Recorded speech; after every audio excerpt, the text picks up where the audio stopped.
Good morning, everyone, and welcome to the second day of the National Schools Regatta 2025. As many of you probably will already know, reluctantly, because of the forecast weather conditions, the race committee have decided to cancel all racing on Sunday, but that means we are going to cram as much as we can in today to give all these athletes a chance to race.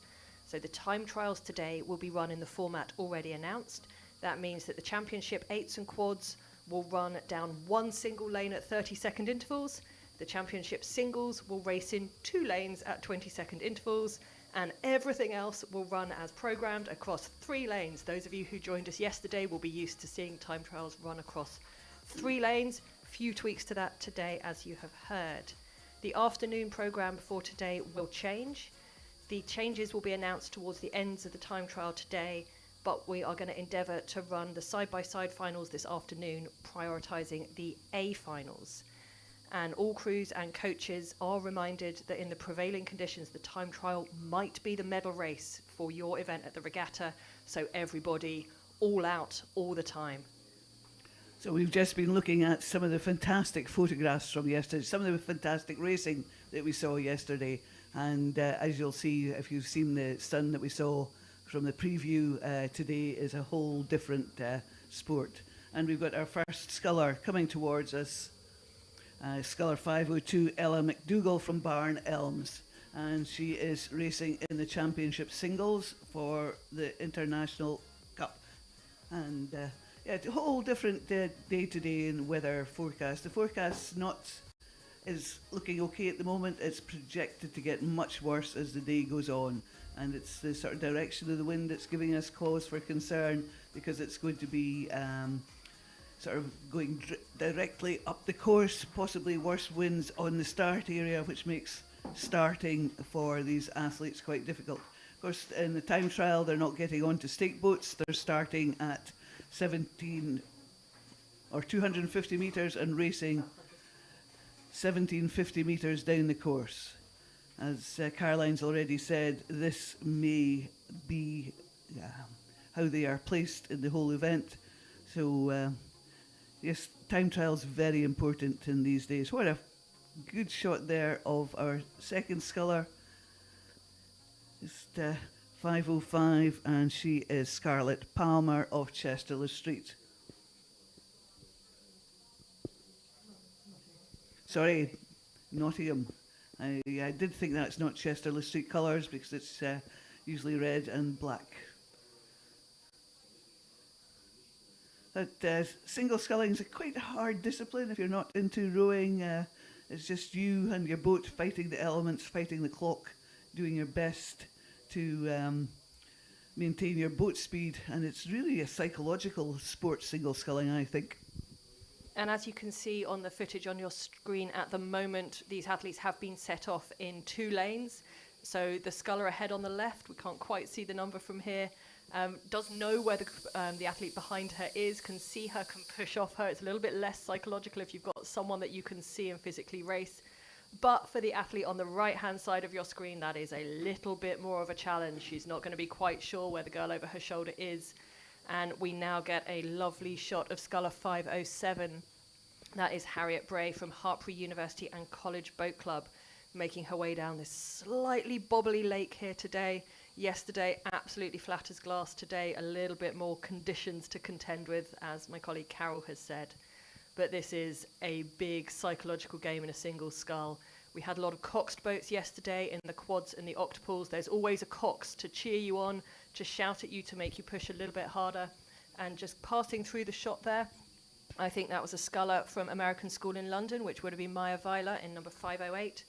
And just, Carol, did you catch who that was going past? I couldn't quite see the number because it was quite a bright background. 509 is Elena Taylor of Derby. I should have got the Derby colours. I did see them a lot last year. But yeah, as Caroline said, a bit bobbly water. Some of these scullers just really pushing on, as you have to in these conditions. So 510, Olivia Marks from Leeds, just behind her. And as Caroline said, it's always nice to know where your opponent is, whether you're catching up with her or she's pulling away from you. It gives you an idea of your boat speed, relative boat speeds to each other. And even seeing these athletes out there on their own in their single sculls in this time, it is important to remember that the National Schools Regatta is the UK's largest junior rowing event. We've got over 5,100 competitors between the ages of 14 and 18 today. And it is a celebration very much of effort and personal bests for all of these athletes. 513 is Naila Davidson of Hereford Cathedral School. They had a good couple of races yesterday, I remember seeing, and they'll be hoping for good things today. And we are eternally grateful to all of the coaches, the parents and the volunteers who do create this supportive, community-driven environment at the National Schools Regatta. And those of you who are going to be on site later today or might already be watching this on the YouTube feed, maybe in your car or in your tent, please do get out there and come and cheer on these athletes in person as well if you can. We're still sticking with Grace Watts of Hereford Cathedral School, just getting a nice shot of her coming towards us. Really nice action there. She's really reaching out, just getting these blades in very cleanly, just making it look easy. And you and I both know, Caroline, that single sculling is not that easy. No, and you can see the challenge that some of these athletes are having in the wind as we look at this lovely drone shot. When the conditions are a little bit windy like this, you can see the tracks of the boats really clearly and how difficult it can be to keep your single going in an absolutely straight line. You're buffeted from side to side. And here we have the sculler from Stratford-upon-Avon, 518. That is Poppy Baines, making her way down through her time trial at the moment. Looking very much in control, very focused in her boat. I think you really have to be in a single scull. You've got to stay nice and relaxed in these conditions as well. The minute you tense up is the minute things start to go a little bit wrong. And you can see the whole pack of scullers stretching all the way down this 2,000 metre lake. And you will see in the top left-hand corner of your screen, we will start to get some finish results through that you'll be able to see. But until all these athletes have been, we don't know what those results mean. The progression today is the 6 fastest will go into the, I think they printed this yesterday. We think that this has changed a little bit today. We were hoping to run semi-finals for these athletes, but I think now with the change of conditions, we are looking for the 6 fastest athletes to go straight through to the A final. And the next 6 will go through to the B We're looking final. at Naomi Williams of Newark there, just in her time trial, very much focused in her own boat, focused on what she's doing and what she needs to do. As Caroline said, one of these 6 fastest spots is very important, depending on how the weather pans out today. And there goes Holly Harron from Maidenhead Rowing Club in number 523, but the distinctive stars of Maidenhead on the blades makes them easy to spot at these events. Again, you can see the effort these athletes are putting in. You can see it on their faces. This single sculling is a tough old sport. There's absolutely nowhere to hide. You are the only person responsible for moving your boat through the water. And that nice aerial shot, I think that's 510. And that is Olivia Marks from Leeds Rowing Club. We do have a little mix of angles today, so we might be jumping from some of the earlier athletes to some of the later ones. Also, don't worry too much if they're not absolutely in numerical order. Sometimes just to keep things moving at the start, they start the athletes when they get there rather than just focusing on that number order. No, I should have recognised that athlete from her kit. It's Jemima Aspinall of University Rowing Aberdeen. She's at university, but she's still a junior from her date age. Racing, she's got a quite famous sister, Maisie Aspinall, who's featured heavily on the international stage, but her younger sister's also a pretty decent sculler there. And we have 511, that is Alyssa Stoker of the City of Sunderland Rowing Club in a beautiful boat contrasting nicely with her kit. Lovely shot, really shows you the movement these athletes need to take. Both arms, body and legs really engaged in this stroke. That's some lovely sculling there from the athlete from Sunderland. And we were just noting that geographic diversity. We've got athletes from Scotland, we've got athletes from the south of England. The National Schools Regatta now attracts entries from over 160 schools and clubs, including clubs from Ireland. The split now between the schools and the clubs is about 50-50, so although it's still called the National Schools Regatta, it is really a true national stage for junior rowing. Some lovely shots from these camera angles, and I do like these overhead shots, and I'm sure the coaches out there are really enjoying them too. It's quite a good coaching tool to have these pieces of footage just to reflect, look back on with your athlete post-event, or just as a training tool for future events, just looking at how they were racing, how they were balanced in the boat, how their angles were. Really nice sculling there. 530, Amy Milner of Bradford. It's coming towards us. And I'm not sure if that's a flattering lighting on the camera or if it does look like it's brightening up a little bit here in Nottingham this morning. It is looking a little bit clearer down the lake now as we watch this massive procession. And it is lovely to see the girls' champion singles go off first in the time trial. The female participation at the National Schools Regatta is continuing to grow. We have now hit 40%, and we are seeking to increase that to full parity in the future. We saw Amy Milner of Bradford, 530, and she's looks to have been overtaken by Emily Royston of Beckett Rowing Club. It's hard to tell. You don't know where these athletes were set off, whether they were set off numerically or not. But good to see a bit of overlap there. And as we flip back to 5:15, that is Grace Watts from Hereford Cathedral School.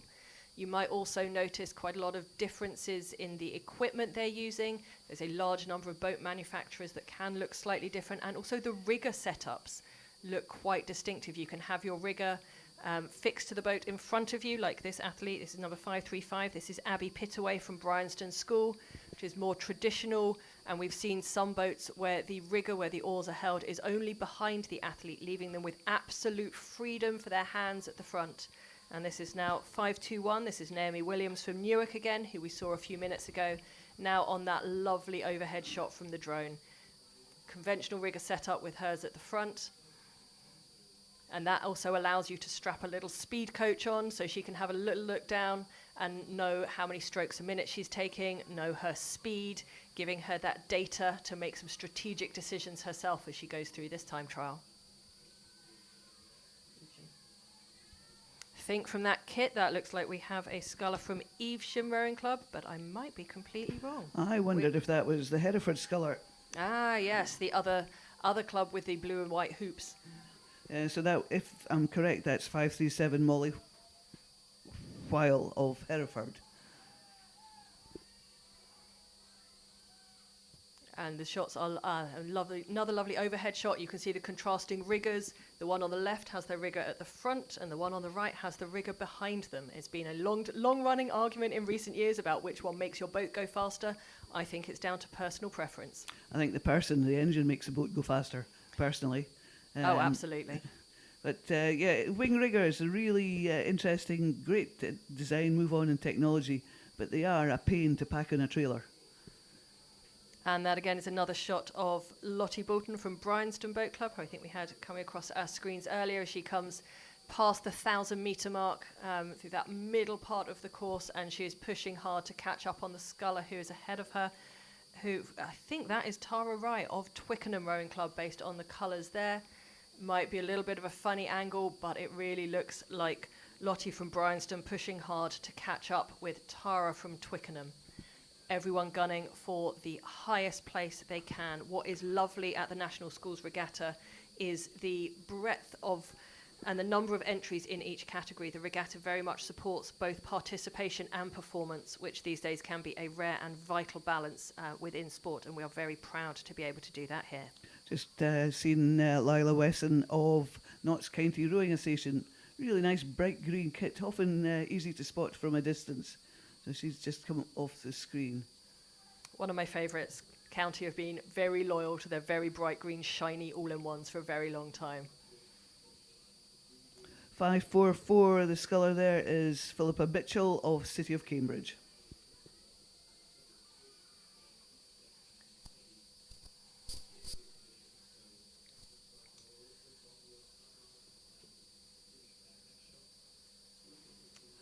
That's a very, Caroline was talking about boat manufacturers, you get different rigger designs, you get these really interesting patterns on boats, and that looks to me like it's a Stampley.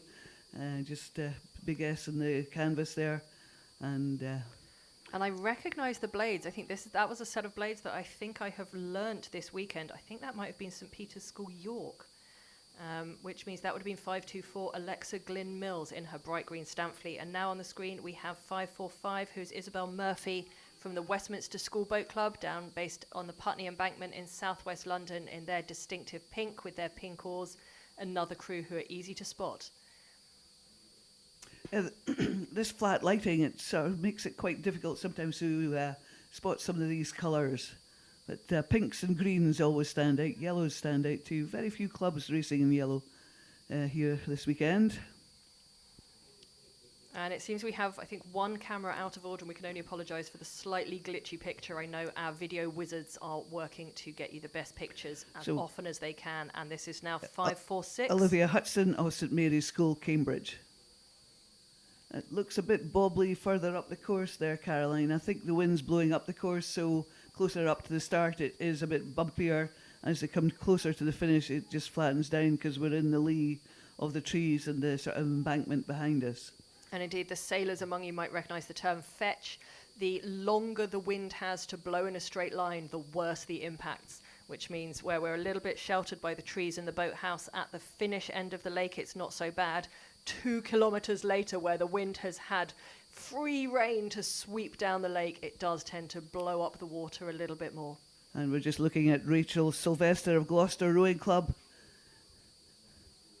Just reaching out there, really neat, tidy sculler. Really looking like she's not bothered by those conditions at all. See it very relaxed in the face.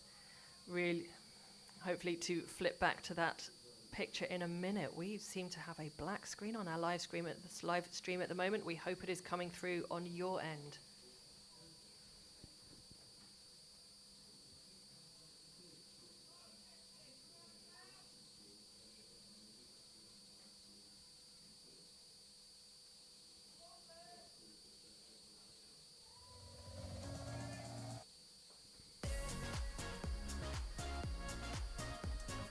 I'm just trying to spot the blades here. I can't quite get the blades or the colours.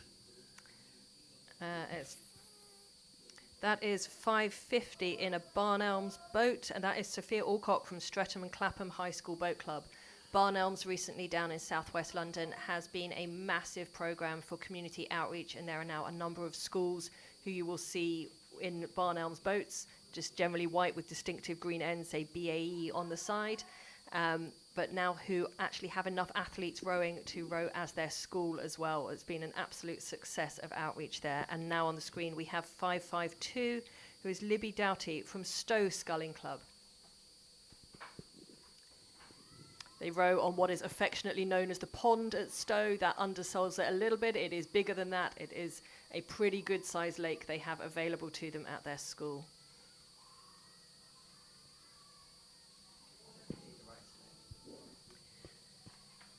And in the top left-hand corner of the screen, we are always just looking at those live times, seeing, as we have just done with some Hereford, W has just hit the top 6, which means they may well be on for contention in the A final. We won't know until all these athletes have finished the time trial and the results are made official. But that's what people are going to be looking out for, that time in the top 6 to go into that A final, with athletes 7 to 12 hopefully going to a B final later this afternoon if the conditions hold.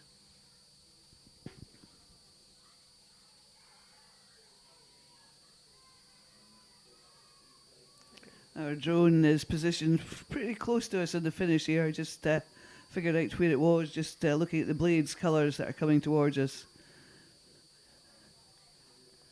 And that lovely overhead shots, as Carol has said, great coaching tool as well. And today we are also so indebted to our volunteers. There are absolutely no paid staff running this regatta. It is run entirely by a team of dedicated volunteers, the umpires and all sorts of other people, commentary, safety, social media, logistics, as well as local students from Nottingham University and volunteers from Newark Rowing Club to help run the key bits of this regatta, which simply could not happen without this incredible team.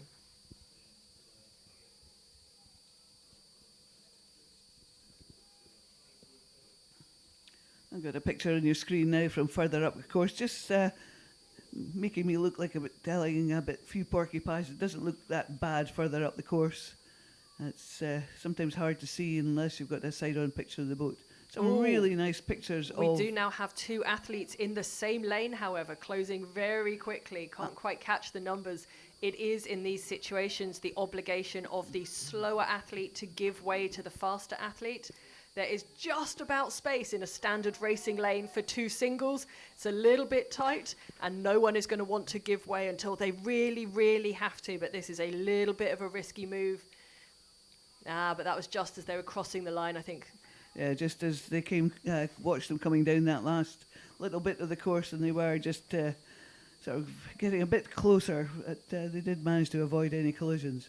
But I think as people get tired, if you've been doing some sweep-powered stuff, one half of your body is often a bit stronger. So when you come to sculling and you get a bit tired, that stronger part of the body takes over and tends to skew the boat round somewhat. So sculling is, you know, you've got a lot of skills to be able to keep that boat in a straight line. And you've got sort of your body, there's always one part of your body slightly stronger than the other.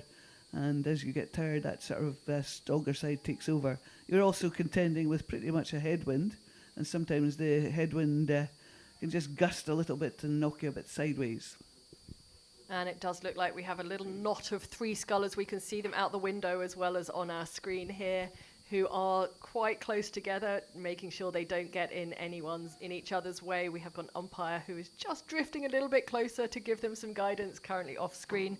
But now on the screen we have sculler number 549, who is Rachel Sylvester from Gloucester Rowing Club. Nice distinctive diagonal red and white across their kit.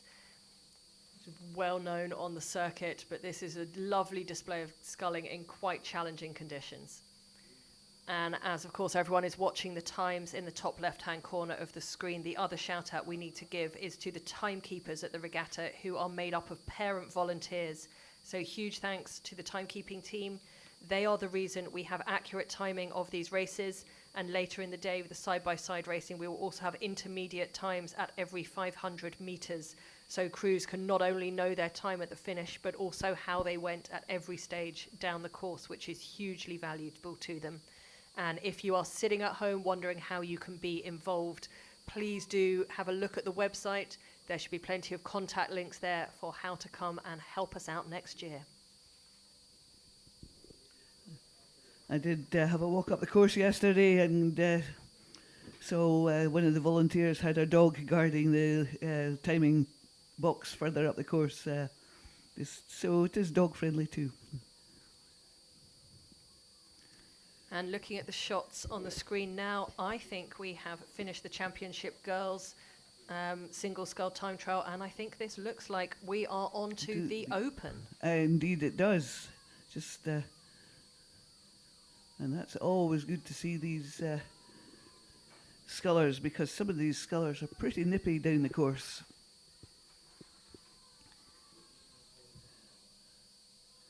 And in the first cohort, I reckon that is number 555, who is Joseph Bakewell from Trenton Boat Club. And I also see the rather distinctive colours, perhaps, of the American School in London, the black and orange just in the middle of the screen there. And at a guess, can't quite see the number, that might be number 560, Elias Paul.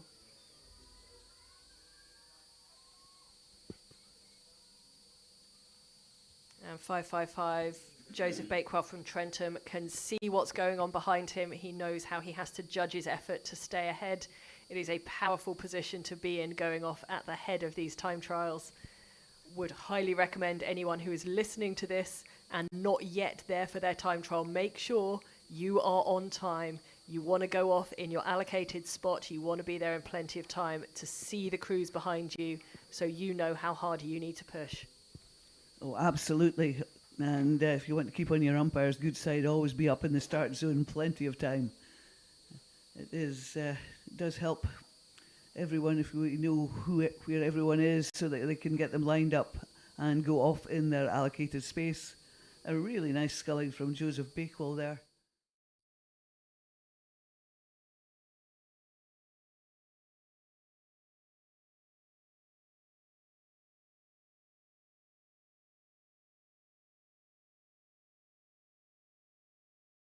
Coming through it. At these conditions, it's very important just to keep the blades off the water, just so they don't slap on these waves, which can knock your rhythm off somewhat. And that definitely is the sculler from the American School in London. We can now see that it's number 560, indeed, Elias Topol. And as my colleague Carol just mentioned, the colour of the buoys are really helpful in telling you where you are without turning your head. Most of them down the course are yellow, as you can see on your screen now. Every 500 metres, there is a line of red buoys, just to help you know. And in about the last 200 metres on this course, sometimes it's 250, the last 200 metres here, the buoys go red all the time, and you know that is the time to absolutely go for it. That is the time to empty the tank and leave everything out on the water in your last 20 or 25 stroke sprint to the line. And to me, that looks like Buell Bridge on the screen now, which would be sculler 558. That is Harry Tyrrell Clark. And we also, I think, we were trying to work out where it is. We had a sculler from Leander, who I think is racing as... Ooh, can't see him on the list today. We definitely had a Leander sculler nip through the picture earlier. Distinctive navy blue kit with pink ribs. Could be racing as Star 566, Ben Howard. Ah, no, Star Club would be with the red star. If Leander would race as Star and Arrow. Of Is course. the alternative racing name is Yep, Leander Club. Yep, I yeah, reckon. yeah. I just saw a star and thought, oh, jump to the conclusion. I reckon Totally that wrong, would of have been course. Harry Catlin in number 568. But now we have a sculler from Wycliffe. We can also tell this because all boats now, for the last quite a long time now, have been required to carry these number plates effectively. 3 letters, 3 numbers on the side of the boat. Gives us a big hint. WYC is Wycliffe. Finn Condren of Wycliffe there. Yes, the 3-letter acronym. I think said yesterday that could be my university challenge subject. It does help just spot out, but of course occasionally people borrow boats from other clubs, which sends you the wrong message. And I think that is our lead sculler from Trentham, Joseph Bakewell, just coming through the 5,000. Sorry, not the 5,000. That would be a long way. Oh, that's a long distance. That would be a full-on head race through the 1,000-metre mark, halfway through his time trial now. And I think that is the sculler from Star Club. If my kit colours and my acronyms are right, I reckon that is 566. That is indeed Ben Howard of Star Club, based in Bedford. Indeed they are. And he looks like he is trying to take his approach to his race from the name of his boat, Hakuna Matata, no worries, trying to look as relaxed as he can in these conditions. From his face, it looked like he was trying a little bit harder than the Hakuna Matata would suggest. Lovely overhead shot of that sculler from Trentham making his way down the time trial. Absolutely lovely sculling from above there. Indeed, it just I do love technology these days gives us some of these phenomenal shots, and drone shot footage from just above, directly above, is just stunning. So just all 3 days are professionally live streamed for free, and it's globally accessible. And we've got over 24 hours of live racing with multiple camera angles and drone shots. As you've seen, we've been seeing various shots so far, and everyone all around the world can join us for this live streaming, and it's funded by sponsors and private donations, not from the entry fees.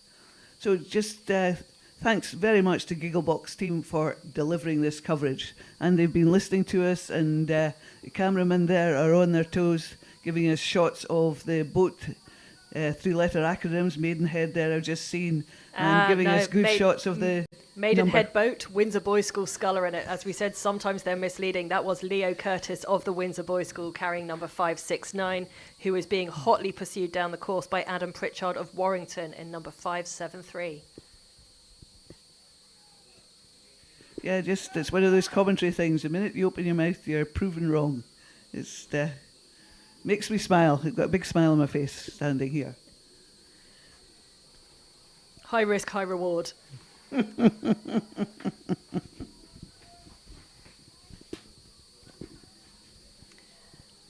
And we do now have a few athletes cross the line at the front of this time trial. We are seeing those times start to pop up. And there are some very swift times. That American School in London sculler going sub 7:20 in these conditions. That's very impressive. Very impressive indeed. And here's our Leander Sculler just passing us in the tower, but we are back further up the course looking at these scullers coming towards us. And that is 574. Nearer to us, that is Tom Jackson from Hereford Cathedral School. And just behind him, I think definitely from Thames Scullers in the neon yellow we saw some of yesterday, dead easy to spot. That is James Brooks carrying number 578, looking over his shoulder to see where that athlete in front of him is, really trying to close that gap down. But Tom Jackson of Hereford Cathedral School just able to keep that gap and keep that control of the situation. Time trial's very different. It's a different racing mentality from side-by-side racing. Side-by-side racing, you can see your competitors. In a time trial, you're racing the clock. But you've also got indications of the scullers around you as to how they're going or how you're going. 5, 6, 7 there, we can just see the sculler from Walton. I should have recognised the colour. Just coming towards us. Really nice hoops there, quite distinctive kit. And given we were geeking out on riggers earlier, a much more traditional three-stay rigger setup. Yes, but in a yellow boat, and we all know yellow boats go faster. The yellow boats are usually built by the German manufacturer and packer, and there's a perceived wisdom that they go faster, but I don't know if that's necessarily true. I think for a long time it was. I think they were one of the first manufacturers to introduce carbon honeycomb, honeycomb laminated with carbon construction into the boat market. It made their boats very light and very stiff. They got an incredibly good reputation. I mean, German engineering, you can't go too far wrong, surely. And the other thing about these boats is longevity. They tend to last for a very long time if they're looked after. 5 Eights. That is definitely St Peter's School in York with their brown blades. I think it's cross keys on them, make them quite easy to spot these days. It is one I have learnt this weekend. 580 is Matthew Robinson of Trafford. And I think that is our sculler from Walton just crossing the finish line to, at the moment, go into 9th place. 571, that is Quinn Mosley of Durham. And see his boat there, just sculling very nicely there. Nice small river in Durham that they race on. I'm sure they're enjoying the sort of bigger arena here with much more water to play with. But you can really see him getting good suspension off the handles there, using his weight to lever the boat forward. And we now have 582, that is Johnny Masterman from Durham School, duking it out with 585. I recognise those blades. That is Hexham Rowing Club with Dan Cantwell. And that is a close race. It is nice to have someone to push off, but also puts you under pressure. Some people very much prefer the time trial mentality of head down in your own bubble, just go. And we do have a little crop of singles getting quite close to each other. Oh, indeed. There's some clashing about to happen on just as they approach on the finish line, the last 200 metres or so. Hopefully we might be able to get some drone shots of that in a moment if the cameraman picks it up. But otherwise, we have 574, who is Tom Jackson of Hereford Cathedral School, being hotly pursued by Owen Thornton of Camas Rowing Club, wearing number 577. In these situations, the slower sculler is supposed to give water to the sculler who is faster, but sometimes there's just nowhere for them to go. Well, there's always another lane. And here, that is what you're meant to do. You're meant to move across a lane to let them through. And just to the left of the picture with the diagonal blue and blue, that was Michael Janeway of Broxbourne wearing 579. And look at on our screen now, we can see 4 scullers, 2 in the same lanes. And it's 2 faster ones trying to overtake. You can see the beautiful shot there of that sculler just moving out to give the faster sculler space. But of course, moving out, he's getting closer to the slower one in the next lane. So yeah, it's... Oh, and this is quite the battle. And we've also got a Thames Scullers sculler in the middle with the neon yellow blades. Broxbourne going for it on the left of your picture. Thames Scullers just dropping back, having a little bit of problem with the blade work in the water. Windsor Boys School pushing on, I think, is the second boat in the picture. And that is the sculler from Camas, who I think has managed to keep his nose ahead and stay clear in this tussle from the drone shot, just wanting to push out. They're in the last 200.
You can see the Kingston Scull out the corner of his eye yet. Head down now, just pushing on. There's that lovely side-by-side shot of them. You probably can see each other. It's always slightly, a little bit of a wobble from Rob Roy Sculler. He is quite close to the line of buoys. If you do catch one of those with your oar, it can be pretty nasty. He did get it back together pretty fast, though. There was only one sort of stroke that he'd missed out on, but he managed to get that concentration head back in there and just get back on it. And just looking at the times, that live feed at the top of the page, that Lymington Sculler, who we said was so good at handling the conditions, has currently taken the 6th position in this. So aiming for that stake in the A final, although we won't know who those runners and riders are until we have times for every single athlete here. But indeed, the experience in rough water of that Lymington Sculler really coming through. Absolutely. It's always good to be able to control your boat in rough conditions. It's easy to row in Mill Pond, but it's much harder to row on the rougher conditions. Sculler 602, St George's College, Arjun Moodgill. And that's a jump back to Kingston Grammar School. That's Harry Atherton again. Some somewhat optimistic sunglasses today. Well, it's the glare gets you. If you're used to wearing sunglasses, you just wear them all the time. And that's my personal experience because I've got mine. And to say that said, Caroline, you got yours too. 2 optimists in the tower today. Absolutely. And this again, we are back to a lovely overhead shot of that battle between Kingston Grammar School and Rob Roy. They will now be able to see each other, and we can see them out the window. They're in the last 100 metres, taking their rates up well into the over 30 strokes a minute zone, pushing, being exhorted on by their coaches on the banks. Oh wow, what a finish from these 2 scullers, really ramping this rating up. Don't often see this in time trials. These scullers just being able to push off each other for those last couple of 100 metres or so, and that'll really gee them on to actually feel as though they've got a bit of a race going on. Sculler 605, Matteo Tabager from Brentford. Yep, and those of you who might not have heard of Brentford Boat Club, you might previously have heard of Team Keen Rowing Club. Brentford is the new name for them. They managed to acquire a boathouse up at Brentford Dock, right up the end of the Tideway in London, and they have rebranded themselves. So if that was a name you were unfamiliar with, if we let you know they used to be Team Keen, that might help. And he is being chased down by Alexander Petkovic, number 607 from Newark Rowing Club. And there we go, Sculler from Q House, another relatively new program. Set up by some parents who also happen to be umpires, were very instrumental in setting up that program a few years ago. They've built very strongly, and that is Arthur Payne from Q House, 608. It's been great to see the build of that program over the last few years, not ending, but now with them sending championship single scullers to Nat Schools. Oh, it's great to be here with Caroline because I'm picking up all these pieces of information that I did not know, and I didn't recognise KEH as the 3-letter acronym. But I do now. That's Matteo Tabager of Brentford with Alexander Petkovic of Newark, just behind him there. Yeah, that's why they pair us up, because you can do everything above the Watford Gap and I can do everything below. Yes. And that there coming through the picture now is Sculler 609, Nicholas Wilson of the City of Sunderland Rowing Club. Looking to push past. We can't quite see the number of the sculler in the dark kit on the far side, but they look like they are into a tussle with each other, looking over sideways out the bank. That is 610, Robin Sills of Canterbridgian, and that is Nicholas of the City of Sunderland, just looking to his left and his right, working out where he is on the course, still in the yellow buoys, so he needs some other reference point, and that's the sculler from Q House again. You can see on their faces the effort that these athletes are putting in. As Carol said, moving a single is hard work, and moving one fast is very difficult. Indeed, and they're also racing into a headwind, which seems to be picking up, just going by the flag just at the foot of the tower here, just picking up a wee bit more just in the tower area, so it will be bobblier, choppier further up the course. Oh dear. So we have multiple videos here as well, but what we've just seen is This sculler took a little bit of a tumble into the water, but has been swiftly extracted by the safety team, handed a foil blanket, and they are just making sure his boat is safe and off the course. Sometimes when you're trying really, really hard, it's these are experienced scullers, very experienced scullers, but no matter how experienced you are, when you're really pushing yourself to the limit, you can have a little wobble and go for an early swim or an early bath. 612 Joshua Luff of 1863. Oh, lovely, huge, big numbers now. This is wonderful to see. As Caroline has said, look at the determination in the face there. Just being hit a wee bit by his backsplash from the water coming off his blades. And this, we have another sculler from Lymington on your screen now.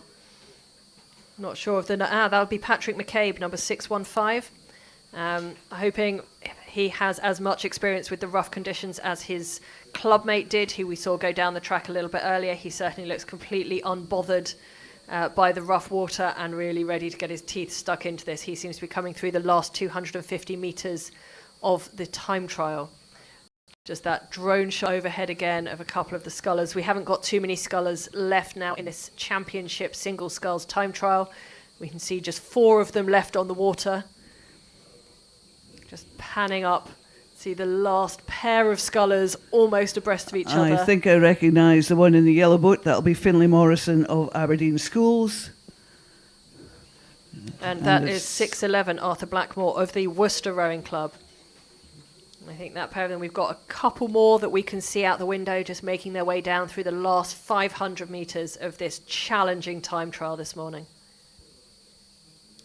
And you can see on your screen now, across from the finish line, the huge number of trailers and boats that we have here. And this is the second sculler from Lymington, 615, Mr. McCabe, just powering his boat along, looking really, really calm in his face. Really strong. Just looking over his shoulder for some landmarks. There's the overhead shot of him getting that reach right out there at the front end. And you'll see the colour of the buoys change to red just there at the bottom of your screen. That's signifying the last 200 metres for him. Some athletes like to count the strokes. That's something I never liked doing, either as a rower or a cox, just in case you get it wrong. Well, some people are counters. I'm a counter. I like counting strokes. And I did have a friend who used to count every stroke in every race and keep them as a reference for the following year, so he knew how many strokes he did year to year. But anyway, that's a bit obsessional. So 611 is Arthur Blackmore of Worcester. You have seen him earlier, just coming closer to us in the tower there. And that is the overhead drone shot of him as he just comes into those last 200 metres, the red buoy line. And he will be able to see those red buoys, know that he is nearly through with his time trial as well. Some of these drone shots overhead make it look effortless, but look at this picture. You can see the effort in the sculler's face there. It's not effortless. It looks it from above, but every stroke is effortful. As it should be when you are racing for your place, hopefully in the finals later today. Reminder is the top 6 go into the A finals. There is a schedule for those currently on the website. If you go through and look at the live results, you can also click at the top on the tab for draw by event or draw by race, and it will show you what we have coming up later today. There's just a shot of the start area, the start tower, where the start of the side-by-side racing will stand, and also what looks from here like these curious yellow chevrons. What those are, there are 2 per lane, a low one at the front and a taller one some 20 or so metres behind. They are to help scullers and other crews in coxless boats keep straight. If you line up your front chevron with your back chevron, you are in a straight line exactly in the middle of your lane. So in theory, you can steer off those alone. I've never been brave enough, and I have never raced a single down a 2K course. I've only done it on rivers. I was always the one with my eyes pointing forwards on this lake. Yeah, I was just thinking that. And of course, we all know the fastest way to get from A to B is a straight line. So it is a good help. I've raced quite a few Cox's boats looking at the chevrons until my eyesight's given up and I can't see them anymore. And that's when it all goes badly wrong. Yeah, that's why you need to be in Coxed boats. You have someone like me who shouts at you the whole way down. Oh, that helps too. I like to think so. Oh, definitely, yeah. We've been in this discussion before about how valued we both think Coxes are. And, as I say to a lot of the juniors I coach, look after your Coxes. Bad Cox will lose you a lot of things, but a good Coxel can help you win. Look at the lovely picture of the ducklings there. Mummy duck with 4 little ducklings. They're not that small, actually. They're quite big ducklings. And just while we are waiting for the start of the next race, which will be the Championship Girls Quadruple Sculls Time Trial, we will just bring you a couple of messages from our sponsors. Our main sponsor for the National Schools Regatta, you may have seen them on the website already and on the front page of the live stream, is Elston Consulting, who are a leading investment, research and portfolio design consultancy based in the UK. They help their clients navigate financial markets with robust strategies and smart investment tools. And they believe in giving young people the tools to build strong futures on and off the water, which is why they support the National Schools Regatta. Elston are passionate about developing potential and see the parallels between sport and financial discipline, focusing on resilience, preparation, and smart decision making. I think it's very good that they've teamed up with sport, with rowing, because rowing is the ultimate team sport, where you have to have a lot of resilience within yourselves and within the crew to cope with we are an outside sport and weather has a factor to play. And with this resilience, you're able to sort of go from what you were expecting to do today to go to the straight time trial and, wave to ourselves. There's us. Rabbiting on. But yeah, resilience is a really important thing for rowers to have. Ah, there they are. We've just spotted the camera on top of the tower. Caroline and I were both saying we're quite happy to be in the tower today, but these cameramen are out there in the conditions. The rain came over last night. I heard it a couple of times during the night. And they've got the cameras all covered up with plastic bags just to protect them. I'm sure they're hoping that nothing precipitates from the sky. Please don't say that. We do not mention the weather. The first rule of the weather is we do not mention the weather. But we're Brits, we always speak about the weather. Lovely shot of the gazebos all the way up the course.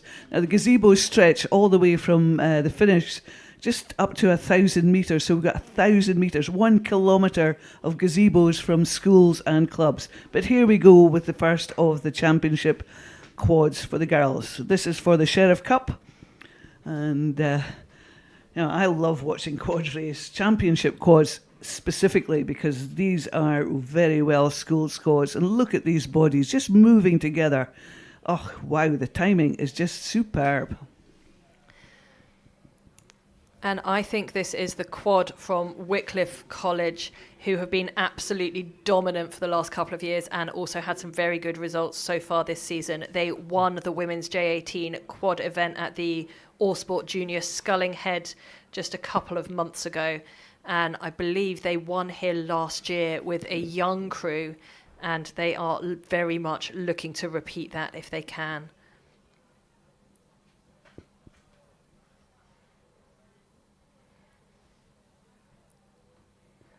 We're just scrolling through to see if we can find you some other results for them, because they have been absolutely astounding program over the last couple of years, particularly with the girls sculling.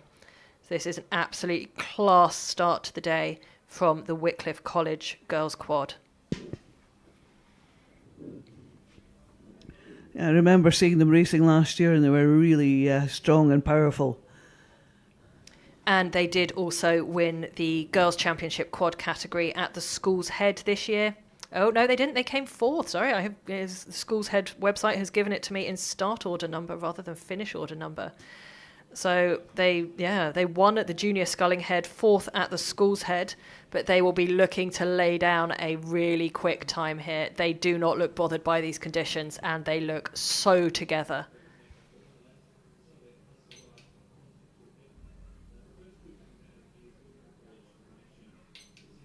Rating about 35 strokes a minute. That's quite a punishing rating to maintain down the course. But I think, with these with this time trial, it's all to pay for, and you just don't want to relax. Strokes setting a pretty much relentless rhythm, and the rest of the crew have got no other option but just to go with her. And we just had a good shot of Lily Anderson at bow. You could see her making the calls, looking over her shoulder, presumably doing the steering as well, with Daisy O'Reilly in the 2-seat, Eleanor Lawson-Preston in 3, and stroked by Cassie Anderson. We can now see the Tideway Scullers crew. They also performed incredibly well at the Sculls Head. They won this category at the Sculls Head, in fact, this year. So they are some of the major opposition for Wycliffe today. And that is Jess Kerbiriou in the bow seat, Charlotte van der Weijl in the 2-seat, Amalka Delavante in 3, and stroked by Katie Coalan. Slightly lower rating, a bit more power going through the water, taking advantage of a lower rating. And I think slightly bigger girls, possibly a bit stronger maybe, and just can rely on a lower rating and just reckoning and getting that power through the water. 618. That is Sir William Perkins with Maddie McGregor at bow, Annabelle Thornton in the 2-seat, Emily Nicholas at 3, and Dania Al-Kahef in the stroke seat. You can see them gritting their teeth, absolutely driving it on into that wind. The calls in this case seem to be coming from Annabelle Thornton in the 2-seat. The crews will decide who it is that's going to make the calls in a coxless crew boat where they don't have a cox to do it for them. And typically it would be bow, but not always. Well, it's often bow has a lot to do in steering. Shouldn't have much to do steering on a straight course, but bow often has a lot on their plate just with, especially in a river course. So it's often left to 2 to make the calls and just encourage them on. But specifically, it's a really good crew boat because you have to work with each other and decide who's making these calls, who's steering, who's stroking. But that is a relentless rhythm from Wycliffe College there, just maintaining that 35, 36 strokes a minute and just keeping going. And, they have to keep going. And very optimistic girls there with the shades on. I'm sure you get used to wearing your shades, and that's it. 620 is Hexham. A nice 3-letter acronym, just giving us our clues there. And the Hexham kit. And that is Emma Nicholson in the bow seat, Emily Lunt in 2, Isabel Kane in 3, and Esme Pugh in the stroke seat there. They're rating 32 strokes a minute. It seems to be a bit what some of the other crews are rating. And the stroke rate is very much an individual thing. There'll be some crews that will find the sweet spot is actually a slightly lower rating in terms of making the boat go faster. It is a real balance between being able to move quickly and be sharp and to also get your power down effectively. There's no point trying to go over a whole course at 36 strokes a minute if you would do it quicker at 32. And that is the crew from Trenton Boat Club. I believe it's 621. That was Megan Davies at bow, Olivia Walehan in the 2-seat, Ava Fenton at 3, and Gabriella Ferraghi in the stroke seat for Trenton. And yet again, rating 32 strokes a minute as they come over the course. That does seem to be the speed of preference today. That is a pretty standard race pace for those who find it effective. And 619 Hartpury University and College. With Matilda Hudson-Hulls in the bow seat, Daniela Ragcice in the 2-seat, Catherine Gardner at 3, and Gracie Jones at stroke. They're down at 30. Tideway Scullers, really nice distinctive kit. Just maintaining their rhythm, their rating. Looking over their shoulders to see where the finish line is, to see when those red boys are going to start to come, and they are into the red boys now. Look at the precision there, that overhead shot. Isn't that beautiful? It's wonderful. The bodies moving together, the blades going in together, out together. It sounds simple, but it takes a very good crew to be able to do that. And those of you who tuned in earlier might already have heard, unlike the singles, the championship quads and eights time trials are being run in a single lane. So we are only using one lane. So there is a slightly bigger gap between the crews. It is possible that people will catch up, but it is a little bit less likely. It is more likely to be a pure head race sort of construct this morning as the crew from Henley go past on your picture now. Henley get another crew having that sweet rating of 32. Maintaining that rhythm. We're still back looking at Hexham. Oh no, what a boat stopper there. Tragedy for Hexham. Bow girl caught a crab, lost her blade, did a very good recovery to get it back again. But still 2 strokes of a bit of a wobble. It's going to cost them. And that is Headington on the screen now. And we can start to see the times coming in on the top left-hand corner of the screen. And although they're not official yet and they're not final, it does appear that Tideway Scullers have gone over the course 2 seconds quicker than Wycliffe. I would expect both of them to make it through into the major finals later today. But Tideway Scullers have repeated their performance at the Sculls Head this year and pipped Wycliffe to the post on time at the moment. Be really interesting to see what happens in side-by-side. 6.22, that is Great Marlow Scull coming down the course now. We're just going to get a rating on them, see if they're going for the magic 32 as well. And yeah, it seems to be the favourite rating. It is. There is almost a limit to how fast you can move your body over and over again through the sculling motion, and 32 is pretty much the limit for most crews. Lovely overhead shot there of, I think that's Hexham. It's Hexham by the boat. It's a Stanley getting it back together after a bit of a wobble. And we now have 6.25 from the Grange School. Their calls seem to be coming from the 3 seat. Either that or the girls just decide it's time to say something and are not afraid to speak up to make a change they want to see. They've got a little bit of rough water up where they are on the course, a bit further up the course. Still in that magic zone, about 32 strokes a minute. A lovely overhead shot there. You can see these boats coming down the course and you can see their tracks. And, you know, it's desperately trying to have a straight line, but there will be little wobbles in the course. They're pretty much straight for all these crews. And there's the crew from Maidenhead, number 627. I was about to bring you their names, and I have pressed back on my computer instead of forward. It's sometimes hard to be able to work all the technology at the same time. Yeah, between us up here, we've got an iPad, a computer with 6 tabs open for the results, and about 8 different videos on the screen in front of us, as well as the live time feed and 2 rate watches. But old school stopwatches, yeah. We both like our buttons and like counting the 3 strokes. Yes, none of these rating apps on your phone because I never find them particularly useful. And that was a lovely overhead shot of Henley before we switch to George Watson's College, who's crew number 628. They've got a very good sculling programme going on at the moment, winning lots at the Strathclyde Park Spring Regatta. Really good, well-schooled school, very much into sculling and have been for years. 626, we have Clare's Court School coming towards us. And that is made up of Jemima Don at bow, Lily Gator at 2, Lexi Hobbs at 3, and stroked by Emma Rance. Going for matching plaits and matching sunglasses today.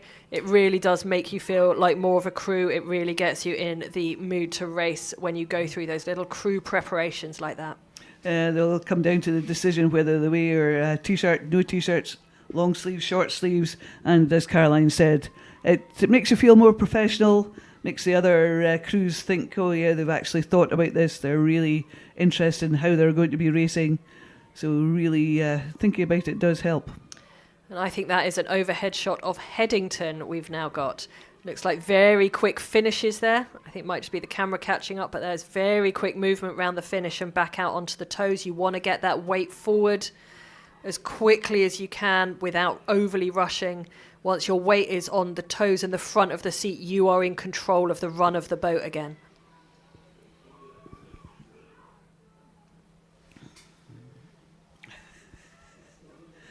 But that is the crew from Headington just coming through that drift. And we are back with the Grange School now. You can see the effort on the faces there, the absolute desire to get those blades through the water, that body weight hanging off the handles, all the power in the legs down onto the blade.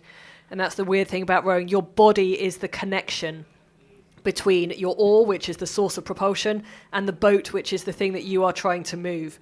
You are the middle part of a lever, and boy, when you get it right, does it feel like it. And that is Shrewsbury School coming through the picture now. 632. Just see the wake that they're leaving behind them, 629. That is Sir William Borlase. Yeah, the big B gets a bit of a giveaway. I should have used my eyes rather than looking for the programme. We'll be tuned into all of the kit colours by the end of the day. Oh. By the end of the season, you can show us any club in the country, and we are there. Yes, it's always a good one to play with. It's only for rowing geeks, of course. Yarm School is coming through the picture now. Most crews have been clocking somewhere between the 32, 34 strokes a minute. I think Tideway were the only ones that I clocked going through at under 30. And I think they must have the strength to be able to cope with that rating. And that is Marlow Rowing Club just coming through the picture now, crew number 631. And that is Iona Haley at bow, Lauren Kennedy at 2, Aoife Turner at 3, and Eve Pinsent at stroke. Is she? Is she the daughter? Well, I was just, I knew Iona Haley at bow is daughter of one of an ex-Aberdeen friends. So, yes, saw her racing at Junior 16. Delighted to see her here racing championship quads. And that's the bows of 635. That's Stratford upon Avon Boat Club in their championship girls quadruple scull. That was Lucy Sartain at bow, Scarlett Richardson at 2, Molly Vondrak at 3, and Alexa Francis in the stroke seat there, just puffing out her cheeks with the effort as she sets that rhythm for her crew. We are back with Shrewsbury just for a minute. That is number 632, Royal Shrewsbury School. Molly Pearce in the bow seat, Holly Yang at 2, Maria Giulia Costagliola at 3, and Tara Lloyd at stroke. And I remember this from last year. I think last year was the first time that Shrewsbury had girls at the National Schools Regatta. Now, to be honest, I was just, sort of going through the little processes in my little brain, thinking, have I ever seen girls from Shrewsbury School? Nope. I think they had a single sculler last year, and I think it was their first one ever. Because Shrewsbury, traditionally a boys' school, has I think gone mixed in recent years, and it is lovely to see the girls now integrated into their rowing programme as well. Absolutely, absolutely, equal opportunities for all. 634 Oundle School. And that is Maisie Shields in the bow seat, Beatrice Sullivan at 2, Grace Fletcher at 3, and Abby Lawson in the stroke seat. You can see all of them sitting back onto that headwind. You can see the wind in the hair. They're up at 34 strokes a minute. Just following that rhythm that stroke set up. Nice rhythm, nice rating. They have to maintain this all the way down the course. But just really keeping that focus, those eyes forward, absolutely fixed on the person in front of you. It's something that gets easier as you get older. You really don't need to look at your blades. You really don't need to look outside the boat unless you are the one responsible for the steering. It can take a long time to learn. We see a lot of the younger athletes yesterday, the 14, 15 age categories, looking all over the place. But no, the best rowing happens when your eyes stay in the boat and absolutely focused. Yes, because moving your head around tends to move the shoulders around, which can set the balance of the boat off. So just looking forward and just trusting in the process, because these athletes will have gone through the process many, many times, so you don't need to look at your blades. You just know that if your hands are in the right position, the blades will be in the correct position. And we look at the times in the top left-hand corner just for a second. Marlow have set the fastest time of the day so far. They came second in this category at the School's Head to Tideway Scullers. And Maidenhead, who were third at School's Head, seem to have set the fourth fastest time at the moment, if my 3-letter codes are keeping me up to date. I think this is going to be very hotly contested for the A final. There is a staggering display of talent in this race today. Absolutely, some very, very fast times. Great Marlow School there. We just had a glimpse of Molesey. Bedford Modern School. Oh, sorry. The other MS. Oh, good grief. Yes, Bedford Modern. Sorry, we just saw a glimpse of Molesey. I recognise the Molesey kit. I should have spotted the red of Bedford Modern. A lot of people with very similar blades, black and red, highly popular. And I will admit, I row and I'm a member of 2 clubs who are both black and red. So on the left, we now have Peterborough 637 and Lady Eleanor Hollis 638 getting into the middle section of their time trial, as they will be soon going past those red marker buoys to show their next 500 metre mark and their next step in their race strategy. Someone in that boat will be calling the plan. They will have a plan for what happens at each marker, what their focus needs to be. Is it about sharpening up their catches? Is it about getting the power out of the legs? And now we have Westminster crew 641, that distinctive pink again. Nice and easy to spot. Oh, very easy to spot. But these girls row on the Tideway in London. They should be pretty used to these sorts of conditions, a little bit blowy. Sorry, I was trying to get a rating for Westminster and then we just panned away from them, so I'm very sorry about that. But to my eye, it looked around about 32. This magic number that seems to keep cropping up. And this now is Lady Eleanor Hollis with Hannah Kelly at bow, Heidi Morris at 2, Clemmy Adams at 3 and Ella Guthrie at stroke, powering down through. You can see the gritted teeth. You can see the effort going in every single time. But they've got that magic number of 32 strokes a minute. And yeah, we've got a nice close-up on Peterborough at the moment going past your screen. That is crew number 637, I believe, with Indeed Jasmine Chester at bow, Kaya Campo in the 2-seat, Evelina Zanathopoulou in 3 and Olivia Agyapong in the stroke seat. And now the crew from Walbrook, who are number 639. Another club with distinctive kit. You can see the calls coming from the 2-seat. Everybody else focused, putting themselves in what a lot of us call the pain cave, when everything hurts and all you know is that you have to keep going because you do not want to be the one that stops before anyone in that boat. These girls will feel very strongly that they cannot let each other down, and frankly, when you are deep into these races, that is what keeps you going. And this is York City in our screen now. Just coming through their mid-pace. Most of the other crews are clocked have been doing 32, 34 strokes a minute. And I think Caroline's selling a hard story here. People row because they love rowing. They have to go through some pain occasionally just to keep going in the sport. But at the end of the day, you usually enjoy it. This is the most addictive sport I've ever found. 644 from Tiffin School. Yeah, you're right, it is addictive. And once you've been hooked, it's very hard to give up.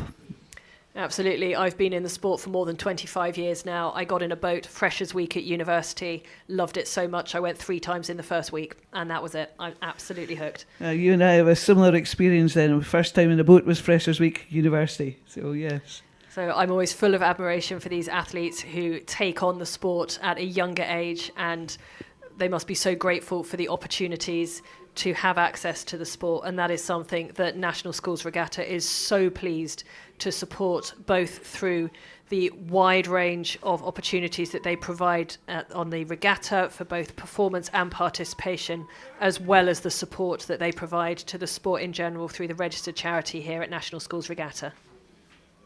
I find that being involved as a sport like rowing gives these juniors a lot of life lessons, a lot of responsibility, making sure that they're up at the start at the right time, all these things that they have to learn as a junior, which serves them well later life for work experience, university experience. Yeah, it's a really great sport for Absolutely. juniors. All those interview questions of, tell me about a time where you worked as a team. This is the exact sort of thing you need for those. And this on our screen now is now Northwich Rowing Club with Amelia Lundy at bow, Emily Neal in the 2-seat, Maya Cooper at 3 and Isabel Garlick at stroke. Rating 32 again, as we keep saying, magic number. Maybe I'll stop taking the ratings because I'll just say 32 and I'm bound to be right. And there's the girls from Westminster. You can see the red boys really close to the finish now. And I can see an L on the end of these kit. Red and black ends with an L. Who are we going to guess?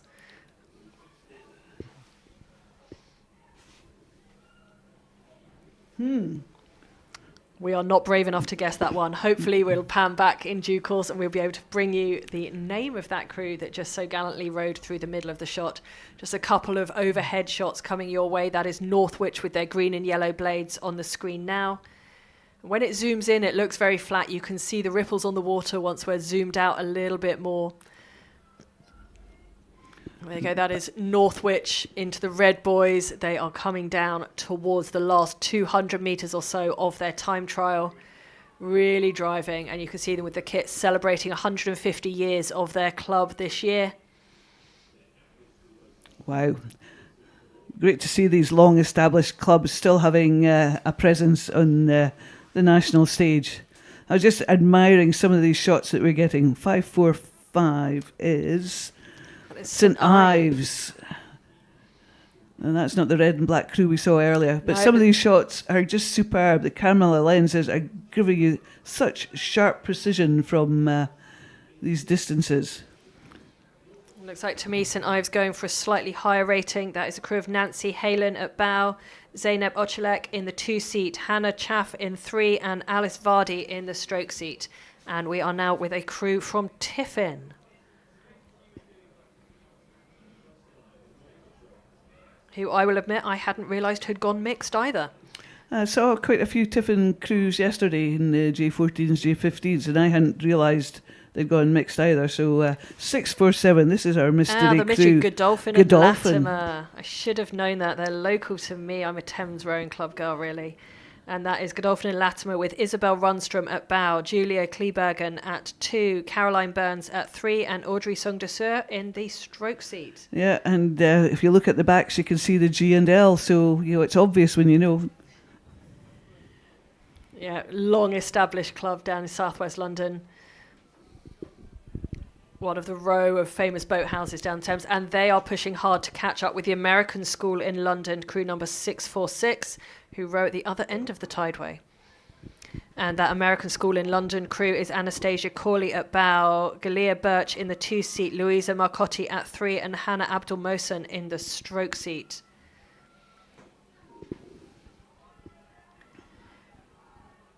And that's also quite a long-established rowing programme for them. They do still call it crew, and it is a way of allowing expats to get an American education while living in the UK. Absolutely.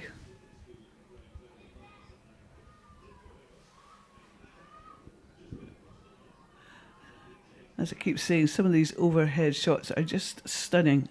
I'm sure the coaches will be going back, having a look at them. The crews will be going back, having a look at them, looking at some of the other crews and just seeing what the differences are.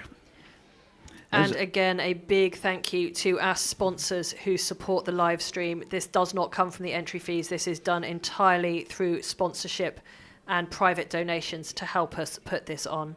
And we are really excited to be able to make junior rowing transparent, accessible, and visible to as many people as possible.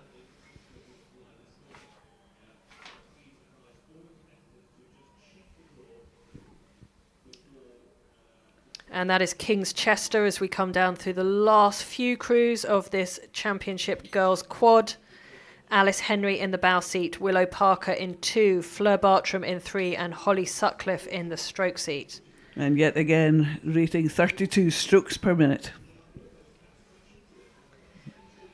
And that is 650 and 651. That is the King's School Canterbury being chased by Sligo Rowing Club of Ireland. We've got a good number of Irish clubs over this weekend, as well as a number of British clubs rowing out of Northern Ireland who have made the trip over for their national championships here with us as well. 649, that is the Reading Bluecoat School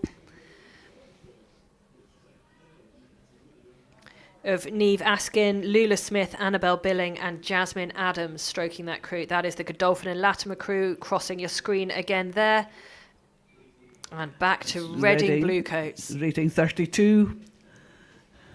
Into this headwind, you can see the ponytails being blown round into their faces just as they come down into the boats area. Lovely display of boats over on the far bank. Just serried along there. Very busy boating yesterday and today for these time trials. Yeah, and I think what's been really important to see today is the hard work, grit and resilience of all of these athletes in difficult conditions. And these are values that go far beyond the time on the water. And this really feeds into the National Schools Regatta's values of fair play and good sport, where we really do promote fair, clean and competitive sport at all levels, particularly good sportsmanship. We love to see crews cheering for each other, after side-by-side racing, respecting their opponents, shaking hands and getting to know each other off the water, because of course winning matters, but so does how you row and how you carry yourself. It is so much more than just the winning.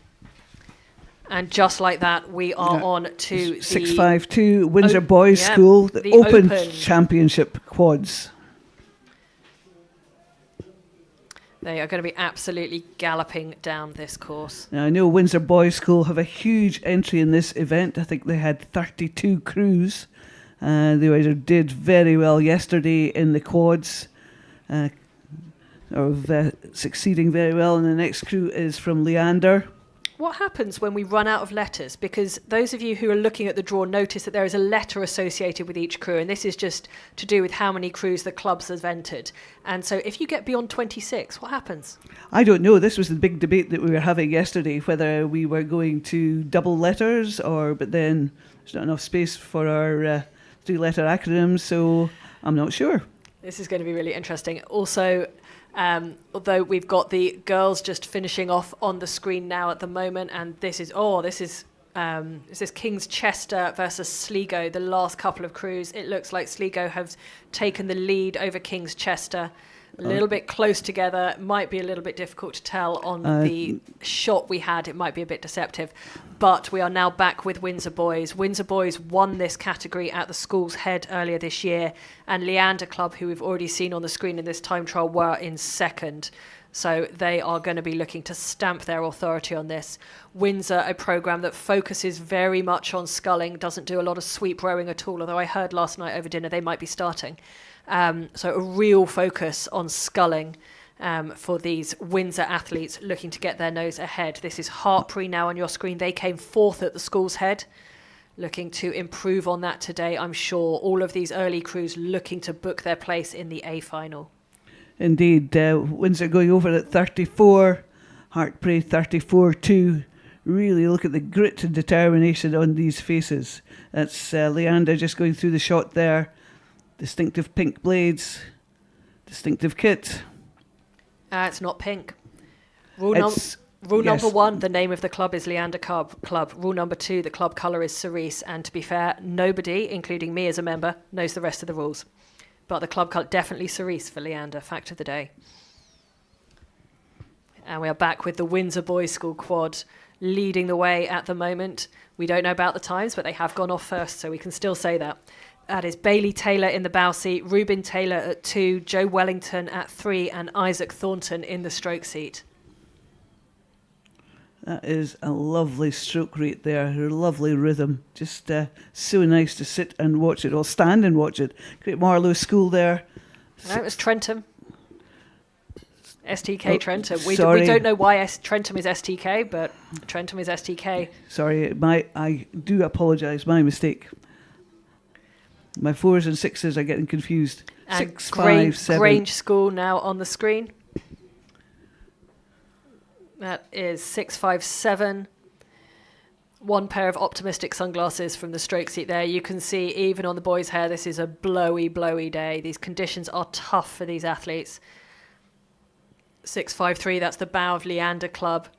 They're cerise blades. And I mean, to be fair, that kit is pink.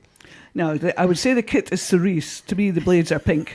But, you know, it's that... Semantics. It's semantics. I think it's a faded cerise, maybe you could call the blades.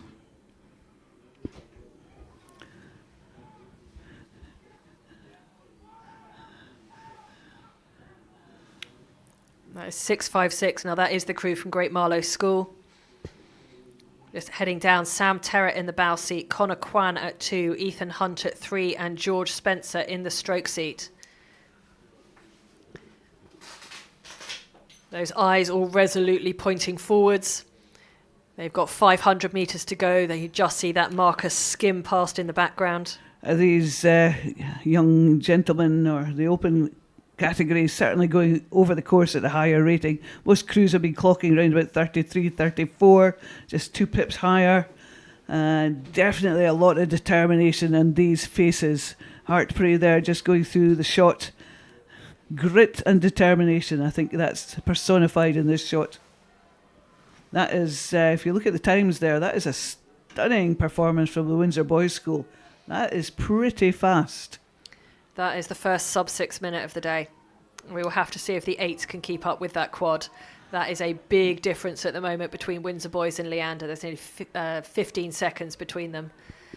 This is going to be really exciting racing in the A finals later today as well. But that is Windsor Boys School really set out to stamp their authority on this and set that marker for what the following crews have to do. Just seen Grange come through your screen, and now that, I think, was George Watson's College.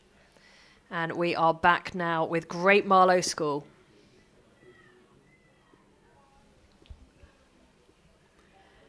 But yeah, you can see the effort on the faces. Everybody is giving it absolutely their all. There we go. Definitely Watson's College there. And Fergus just come up to join us, and he's bouncing up and down, fists in the air, as being an ex-Watson's College chap.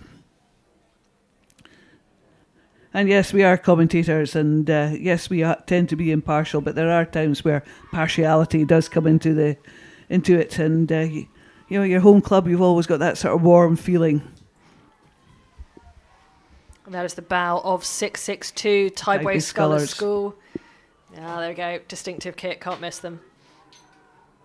And that is Reuben Tinsley in the bow seat, Henry Pendred in 2, Axel Carlins in the 3 seat, and Joe McCarthy at stroke for Tideway Scullers. I'll clock them at 36 strokes a minute.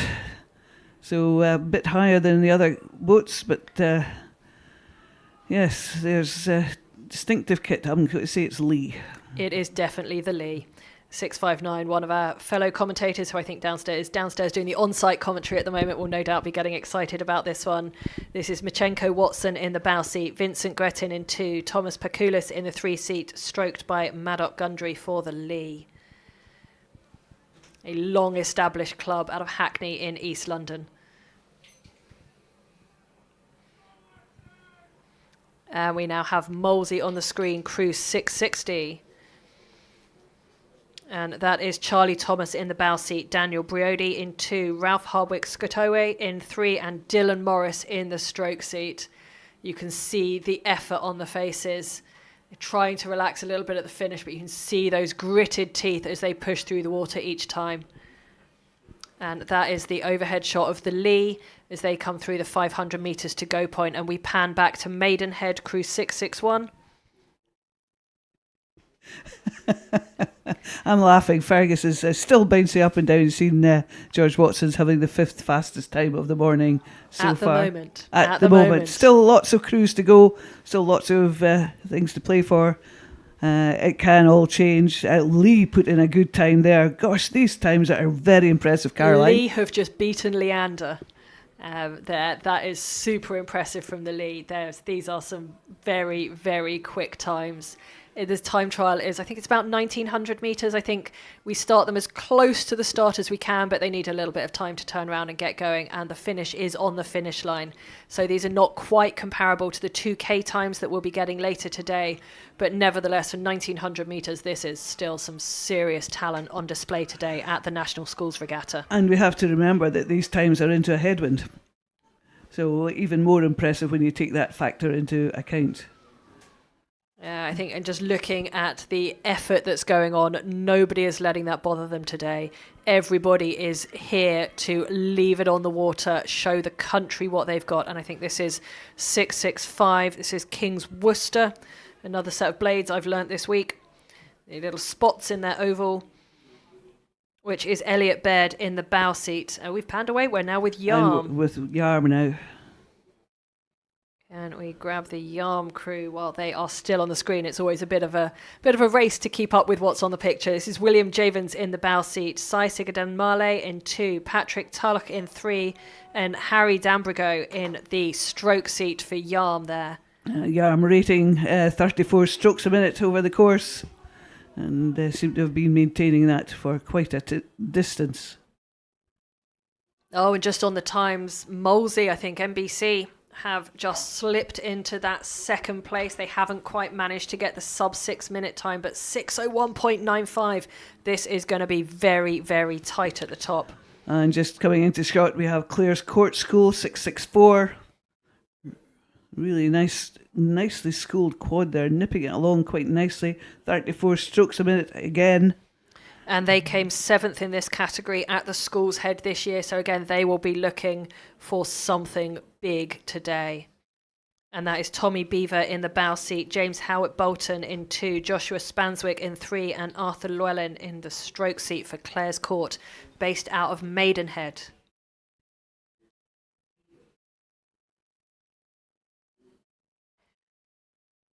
All the sixes, I'm not sure if they'll be happy with that number or not. Hereford Cathedral School. Yes, well, yes. Maybe it's just people of a certain age that think that's an interesting number. And now we go to Kingston Rowing Club on your screens at the moment in 668, the distinctive red and white hoops of Kingston. One of the 7 founding clubs on the Thames, and that is Joshua Parker in the bow seat, Jack Taylor at 2, Linus Orsinger in 3, and stroked by Oliver Alexander.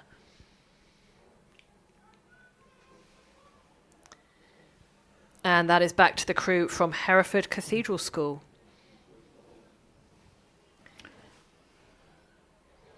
A little bit of a trend for the backwards baseball hats in middle pair, but if that's what gets the power down, then more power to them. Tiffin School just coming into shot, 670.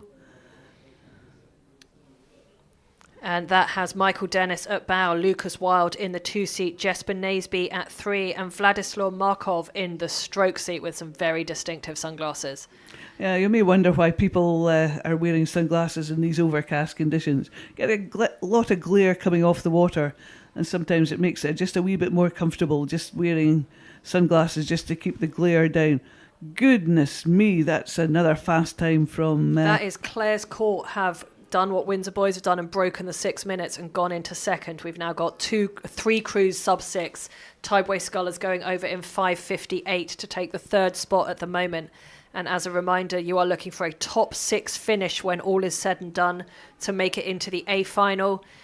Crews 7 to 12 into the B final.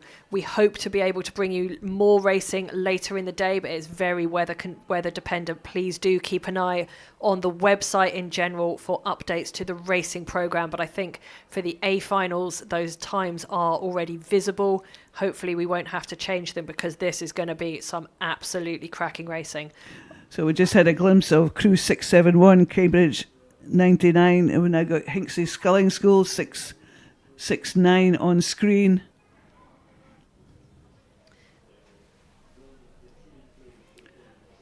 And we have some added facts for you from Hinksey. Their coach, James McAnallen, is an ex-New Zealand Worlds athlete. He has whipped this crew into shape recently. He's had a really heavy emphasis on crew rhythm and a really direct front end loading up those blades early.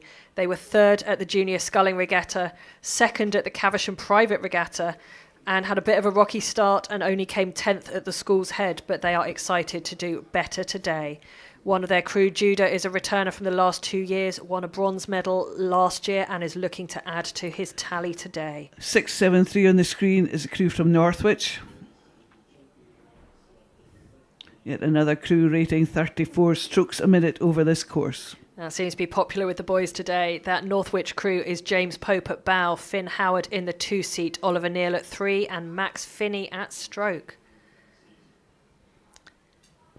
And it does all seem to be changing on the times at the top. I think that is another Marlow crew who has gone sub 6 minutes, posting a 5:57.5 to take 3rd at the moment. And Hereford Cathedral School's A crew holding on to 6th right now with a 6:03.95. Let's see if they can hang on to that. It is going to be fierce at the top. The order the crews have started in is some blend of random, alphabetical and results in previous seasons, which does not necessarily represent what they can do today. And we may well still get some fast times from later starters, because that Hinksey crew, 5:53.6 straight into second place. And we now have at least 4 crews sub 6 minutes. This is a deep and talented field today. Would highly recommend to make sure you tune in for the A final of this event, even if you don't have any stake in it. It is going to be an absolutely stunning display of junior sculling. So we've just seen Oundle School 674 and 672 City of Bristol. And now on screen we have Cambridge 99, their distinctive blue and yellow. 672 City of Bristol is coming back into shot. As Caroline said, this is such a competitive event, as it should be, as we were expecting it to be, but it's exceeding my expectations so far.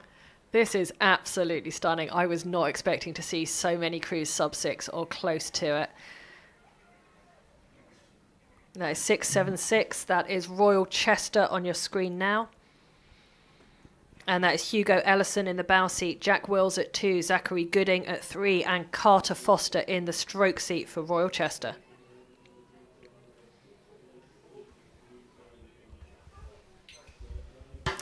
And they're down at 33 strokes a minute.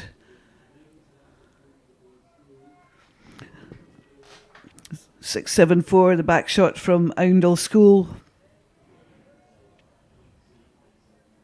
And they're also rating 34 strokes a minute.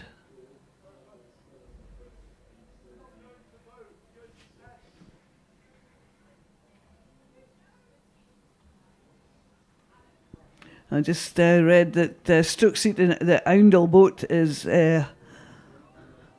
on for a sub 610 ergo. That is impressive for a junior. Wow. And, you know, if these juniors are all performing at that sort of effect, that's why we've got so many crews sub 6 minutes or sitting on the almost 6 minutes. And it's going to be really tough for these first 6 crews. 676 just coming into shot now, Royal Chester. We've seen them earlier, just getting a different viewpoint. You can see all the crews further up the course just waiting to start their time trial. Lots of crews just sitting on the bank, just preparing themselves. They've boated, they've gone through their race plan. They're just now sitting there to be called into the start zone and get ready to take their time trial. 680 King's School Canterbury. And that is Isaac Dobson in the bow seat, Alex Gascagne in 2, Daniel Kupnovsky in the 3 seat, and Archie Butterfill at stroke for King's Canterbury.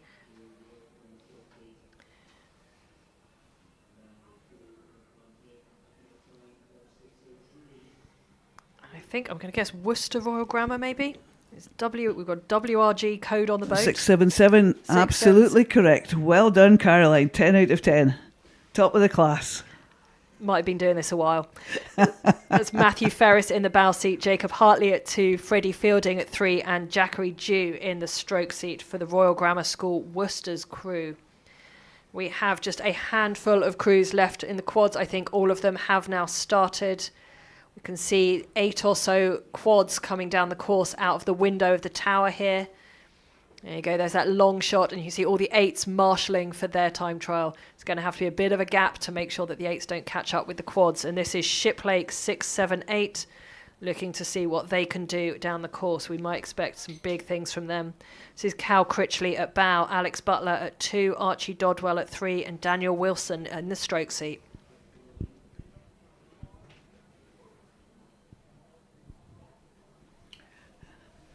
So Fergus is just here, just smiling at these overhead shots, and yeah, we think they're sweet as well. Just beautiful shots. It's stunning to be able to have these this drone footage from this event.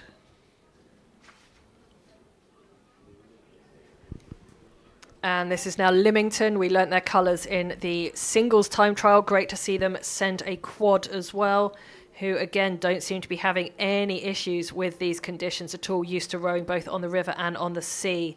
That is Braig Wallace in the bow seat, Tom Bellion in 2, Zach Gran in the 3 seat, stroked by Alex Bellion. I think we've got some brothers there. And we are back for now with King's Canterbury as they come down into the latter parts of their time trial. all of the effort going into the water, trying to look calm in the heads, in the faces. You can see a big shout from Stroke there, trying to exhort them to put a little bit more in. And that's now King's Chester coming through a red buoy for a timing marker. You can see, just saw a fly past in the background. Really focus those eyes forward, those bodies absolutely under control. Just really trying to keep that movement together and the power on. Same for Reading Bluecoat 681. Which is Maxim Hiley in the bow seat, Owen Beckett, Oliver Wynne Evans and Alex Harrison in the stroke seat for Reading Bluecoats. They're just coming down into the red buoy area, which is going to mark their last 200 or so metres soon. Well, very impressive performance considering they've just swapped from sweeping to a quad just at the end of the head season and with the aim of rowing at Henley. So very impressive to do a swap from sweep into the quad and race quite so well at this event. 683 commercial from Ireland. Silver medal at the Irish Championships in the Junior 16 quad last year and 2 wins this season in the Junior 18 quads. And that is Oliver Smythe in the bow seat, Robert Miller in 2, Daniel Coughlin in 3 and Daniel Keenan in the stroke seat for Commercial Rowing Club there on your screens at the moment.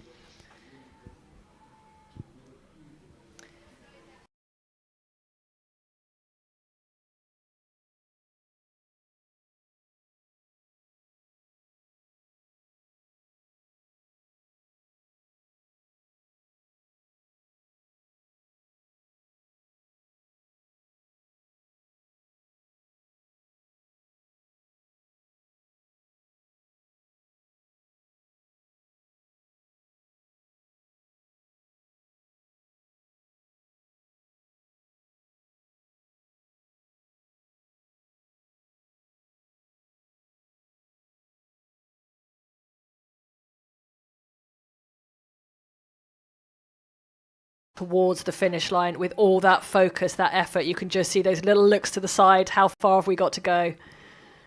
Last couple of strokes and they'll be there.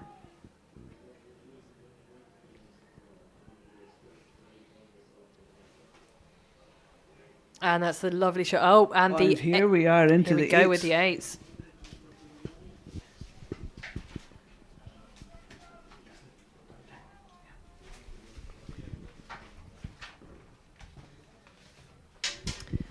And that is the 8 from St Paul's School, who are at 684, leading off this heat, this time trial for the Championship Open 8s. Yeah, St Paul's School, phenomenal season so far this year, and it's something we continue to say year after year, just how unbelievably quick this St Paul's programme is. You know, they're just generating athletes who go on to represent Great Britain at so many levels. But St Paul's this season, you know, they won the first of the triple, if you will. School's head of the river, they picked up that win on home water. And, you know, they spent most of the season this year actually racing Open 8s categories against crews who'll be racing the Thames Cup at Henley Royal Regatta down the line. And, you know, 6 of this crew have finished in the top 2 finals at GB Trials earlier this year as well. Slight change from the crew that raced at School's Head due to one of the members, unfortunately, having a medical incident or just recovering from earlier on in the season.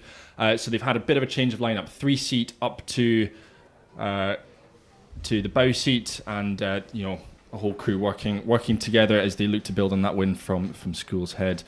But next up, though, KCS Wimbledon, King's College School Wimbledon.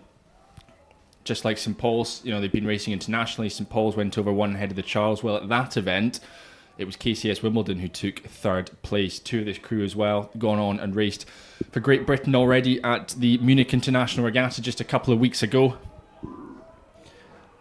And from KCS, we move on to Eton College. Under new leadership this year, Olympic gold medalist Will Satch leading that programme. Over from Mark Fanganall, who's gone on to Oxford University. And speaking of Will Satch, Shiplake College. And again, you look to the calibre of this Shiplake crew.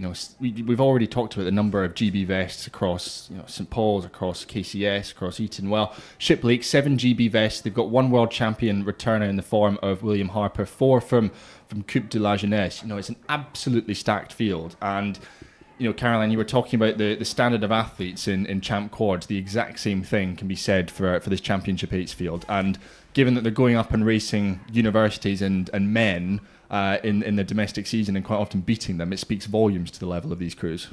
It absolutely does. And I think we are going to see a phenomenal set of results here today. We have just got the first times in St Paul's going over the course in just under 5:22, KCS 5:33. So St Paul's stamping their early dominance. We only have 2 times so far, but St Paul's did win this at Scull's Head. King's College School 6th in this event at Scull's Head.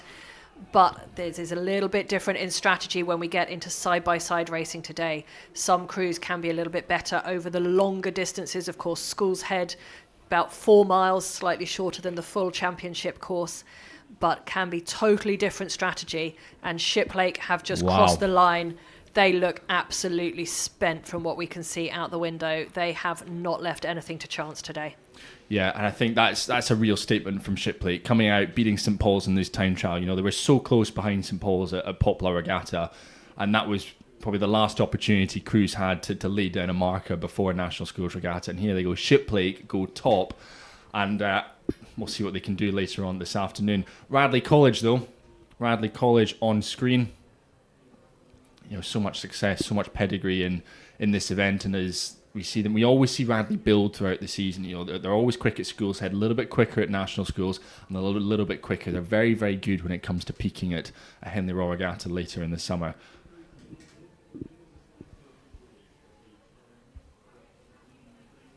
And just coming onto the screen now, that is Westminster in a very distinctive pink. I was about to have a moment where I couldn't tell the difference between Westminster and Abingdon because they've gone slightly darker on the all-in-ones today. But indeed, that is Westminster now on the course. And they are steered today by Jamil Karyov. I will always try and give a shout out to the Coxes. They are so important here. It is not just about the rowers. They, of course, bring the power, but it is the Coxes that bring the steering, the strategy, the ability to respond stroke by stroke in real time to what's happening and how it's going. They are so important to the success of all these crews. Yeah, we're sat up in the top of the commentary tower at the moment. So we've got the view. Eton College have just crossed the line, just gone third. 4 or 5 seconds back on St Paul's. So it's shaping up nicely for this final later on today. Absolutely is. And that lovely overhead shot of Radley, you can see that reach round out the front end, trying to get the longest stroke possible in the water. And that's really something that the drone shots bring to us. And also you can see they just about, you want to see the blades clearing the puddles of the stroke before. And we have snapped straight back to crew 692, St Edward's School, just from the north side of Oxford there. Another long-standing programme steered by Felix Jameson today. Yeah, St Edward's, Teddy's, another one of the top 5 finishers at Scull's Head of the River earlier on in the year. And, they themselves have had a really impressive past couple of years. Winners of the PE back in 2023. And, Johnny Singfield has been leading that programme for so long. And what an outstanding job he's done. And this season, strong showing at Wallingford. They made the Challenge 8s final as one of only 2 junior programmes. So certainly ones to watch this year. And I believe that's the overhead on Latimer. I believe that is Latimer, and you can see we have what we call a bucket rig in the middle where the athletes in the 4-seat and 5-seat are on the same side of the boat. There is a small argument that this reduces stress on the shell. Often it is just people find a combination of athletes in an order that works better. One of the biggest things about crew selection is not just about the ergos. It's some kind of secret sauce that when you put them in a boat, some crews have the X factor and just fly if you put them in a specific order.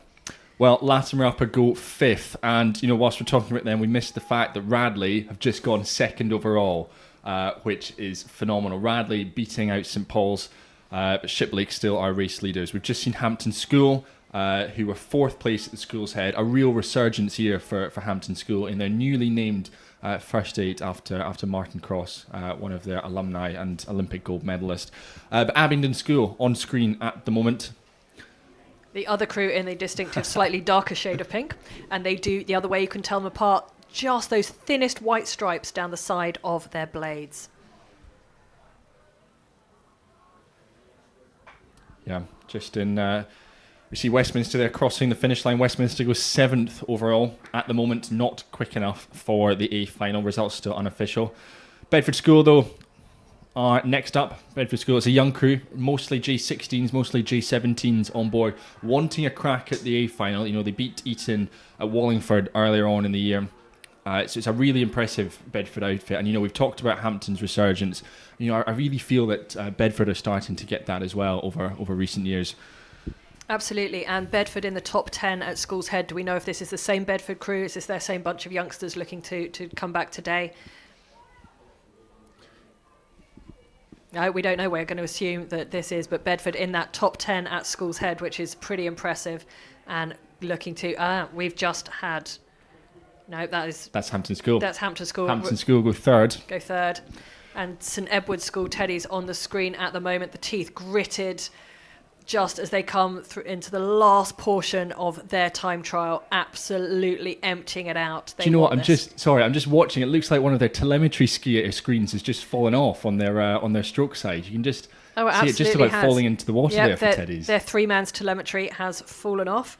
It's now quite common for most of these programs, particularly the very well-funded ones, to have screens on every single seat, gathering the data, providing this back to the crew, sometimes in real time. Yeah.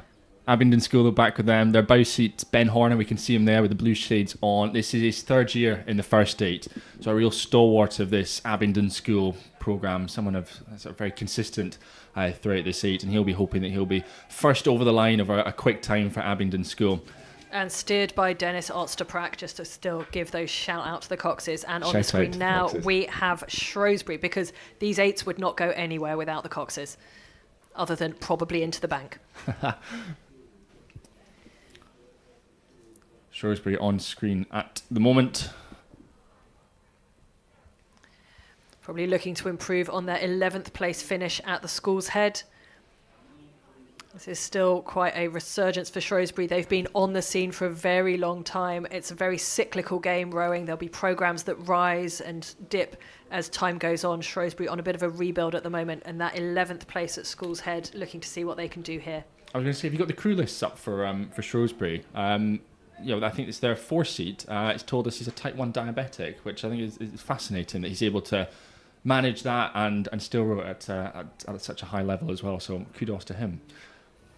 And we've just seen Norwich School whiz past on the screen, and we are now with Dulwich College, crew number 697. Another crew up from the Tideway in London. And they were 13th at Scull's Head, so they'll be in the fight for the A and B finals here today.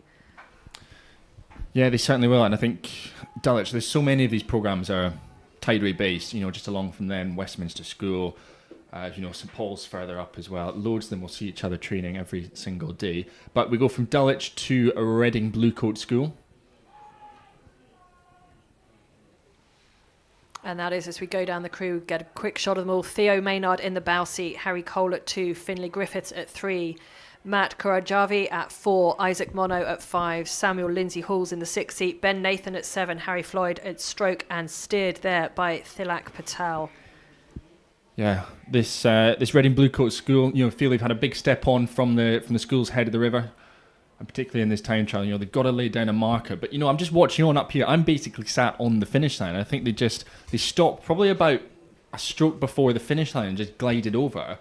They're over in 13th at the moment, which would put them into the C final. So it's so important that you're coming right through the finish line, finishing off the race, because these margins are so tight, so tight. And we've had Clare's Court just come across the screen, and we are now with the King's School Chester, number 699.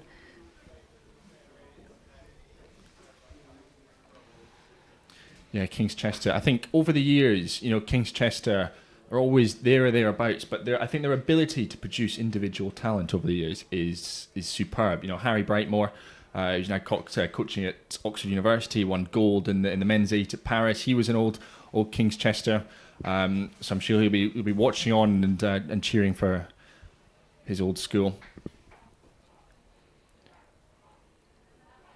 But from King's Chester, I believe we go over the Irish sea now, don't we? We do indeed. This is Enniskillen Royal. Now coming through your picture from Northern Ireland. And this is their National Schools Championship. They are part of the British rowing organisation as much as the rest of us are here. And they are today steered by Abby Wilson, keeping herself solid and strong in the back of that boat, exhorting her crew on through the time trial. You can see on the faces of those athletes the amount of effort that's going in. Yeah, just a word, I think, for that Enniskillen crew. Hugely talented. Their 6 seat pulled finished incredibly well at Irish Indoors. This whole crew, they've won Erne Head, they've won Skibbereen Head, and they've won Loughran as well. And a number of these guys have all been selected for the Coupe de la Jeunesse last year, stroke 7, 6 and 5. So that's an incredible stern section of your boat to have representing Ireland. That is a huge chunk for representing the Coupe. And we now have Haberdasher's Monmouth School, crew 701, coming through our screen at the moment. A word as well, though, for Monmouth. You know, we've just sung the praises of King's Chester, Harry Brightmore. How about Monmouth? Jack Totham, who's just been selected for the Great Britain team for the European Championships. He will be steering the women's 8, previously at Oxford University. So again, Monmouth delivering the Coxes. We'd love to see that. Shout out to Francesca Tyron Green, who is steering that Championship 8 today. On the screen now, Bryanston Boat Club, steered by Helena Griffiths. Bit of a trend at the moment, putting the female coxes into the male 8s. And I am entirely biased as a female cox myself. It can really, really help calm down the crew and get the best out of them. You've just got to find the right fit for each crew with each cox. Yeah. Just a bit more on this Enniskillen crew. I think the Loughran, 2,000 metre racing over in Ireland, they clocked a 5.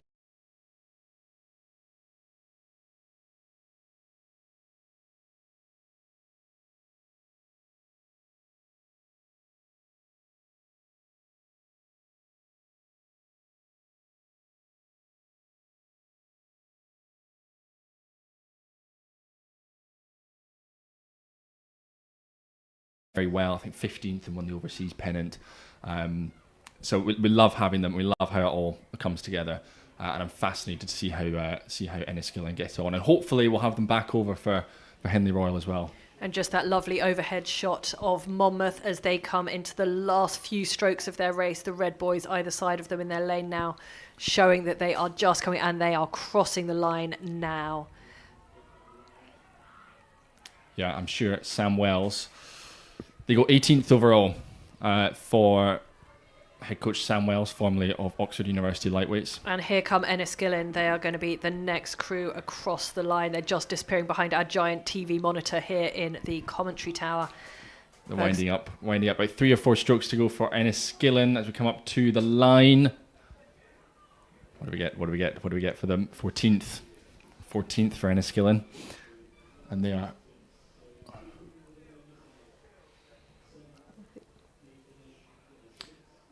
And we are now in mixed mode racing. We still have the last couple of Championship Boys 8s and the Open 8s coming down the course in Bryanston. And we have the Girls 8s going to be chasing them from behind.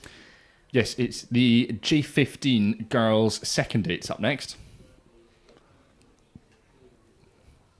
And on the screen now, we can see Lady Eleanor Hollis over to the left. I think that's probably St Paul's Girls in the middle and Surbiton High School on the right-hand side of your picture. We thought they were going to be these are running across 3 lanes. Those of you who were watching yesterday will remember that format. Allows them to start the crews a little closer together, gives them a little bit more space to be different speeds. The championship events have been run in single lane time trials, much more like a head race. And that is now the crew from Lady Eleanor Hollis on our screen. It is indeed. Second fastest women's J15 second 8 at the Sculls head of the river. They went one better at Wallingford. They were the fastest women's J15 second 8 there. And throughout this season, they've beaten a number of A crews as well. So Lady Eleanor Hollis, even at J15 level, incredible depth there. But we can see the backs of Surbiton High School. They were 3rd at the Sculls head of the river. Bit of a rough season with weather and crews being pulled for various reasons and whatnot, but they've been very resilient. They've kept pushing through tough competition, and I think what's worth noting as well, for not just Surbiton, but for a number of the crews, they've got exams in a week's time. This Surbiton crew will be gearing up for them. So, of course, we've got all of our athletes doing their GCSEs, doing their A-levels, all internal exams. So if you're doing your exams over the next couple of weeks, if you're trying to cram in some revision whilst you're watching, get off the live stream. Stop watching National Schools. Go back to your studying. No, don't do that. Stick with us. Stick with National Schools. It's far more exciting. But good luck to everyone who's sitting their exams coming up. Headington School, though. We are with them now for girls J15 second eights. And on screen now is St Paul's girls.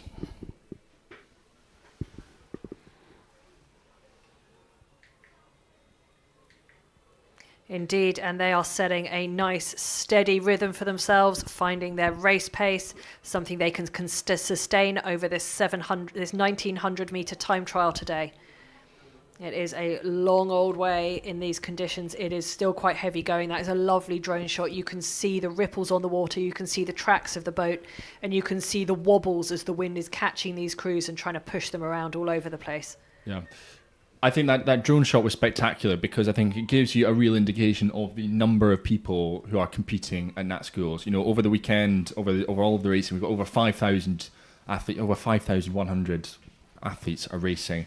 And I think it ends up meaning that we probably are going to have one of the largest head races in the country this morning. I think for those of you who tune in and watch Bucks Regatta, you know, the student university championships that we have at the beginning of May, quite often they'll be time trialling over 400 boats every morning for their races, and it's very similar to what we've got this morning. We have to do the time trials, we have to get the seeding, and those shots just tell you just the number of people here competing. It is really awesome to see. It is one of the largest events I think we've probably ever put on. And with now, we've said it before this morning, it bears saying again, we now attract entries from over 160 schools and clubs, which is fantastic. And that balance between schools and clubs has finally reached 50-50. So although we are called the National Schools Regatta, this is the pinnacle of junior rowing. And we have our first time laid down by Surbiton in that girls J15 second 8 time trial. There is now a standard to compare themselves to. Latimer just passing on your screen now, hotly pursued by, do we know the kit? Who's that kit in that colour? God, you've been put on the spot here. That is Habs Monmouth. School for Girls. Yes. See if we can get it out quickly. Yeah, there we go. Thrown by it being a different colour from the Haberdash and Monmouth Boys School. Not to be confused. No. But that is Habs Monmouth duking it out with Latimer as they come down through their time trial. We are racing 3 lanes across in these time trials, which does often mean the athletes are able to have a crew next to them depending on relative speeds. It really changes the racing dynamic from that pure line astern feel where you might not see anyone next to you for your whole race. That's Putney High School now, just coming through your picture. They have really been building their programme recently. They have managed to secure themselves their own boathouse on the Tideway. For years they boated out of the back of the Thames boathouse and now have their own lovely facility down towards Putney Bridge. Yeah, I should say I owe Putney High School an apology. I was listing off all of the Tideway-based schools earlier on. I didn't mention them. So yeah, Putney High School, one of the big clubs now on Putney Embankment, and I believe, if my Putney knowledge is correct, it'll be the first one you walk past along Putney Embankment. It is indeed. Well, a change in the times at the top. St Paul's girls setting the standard 10 seconds quicker than Surbiton High School, with LEH just 3 seconds back on them at the moment. We'll wait and see what the other crews can do over the course of their time trial. And you can see on the screen at the Coxed of Putney High School, that's Sophia Bruni, cheering, exhorting her crew on, encouraging, cheering, strategizing, reminding them of the race plan, reminding them of what they want to do out on the water, leaving nothing to chance, making sure that they put everything in. You can see on the faces of these athletes, they are absolutely going for it. Yep, 11 crews racing this time trial for the J15 girls second eights. And I think what's worth noting, Lady Eleanor Hollis will have 2 boats racing in this. So that's phenomenal to have to have that depth, particularly in the second category, to have 2 crews. You know, what a squad of 24 athletes, if my math serves me correctly, and I'm sure they've got entries elsewhere as well. Yeah, the numbers rowing at LEH at the moment are absolutely fantastic. I was at Maidenhead Junior, a much smaller regatta last weekend for the crews, predominantly who won't be making it to national schools this weekend, and they were absolutely out in force. So I think in a couple of years' time, when they had a lot of very young J12 athletes there, when they come through the ranks, I think they'll be a force to be reckoned with, and that is just a skim down the Habs Monmouth boat before we switch back to LEH. As they come through that middle part of their time trial, just seen 750 metre marker off to the right-hand side of the screen. They will know how long they've got to go. They will be absolutely driving it in the legs, hoping that all that winter training is in there and that they can put it in the water and get that through the water, those blades together, driven out.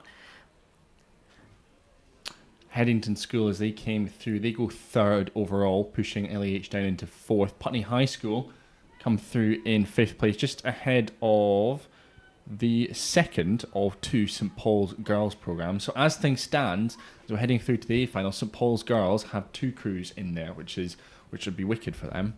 But as we've said, 11 crews racing this field, so we shall not be counting any chickens just yet.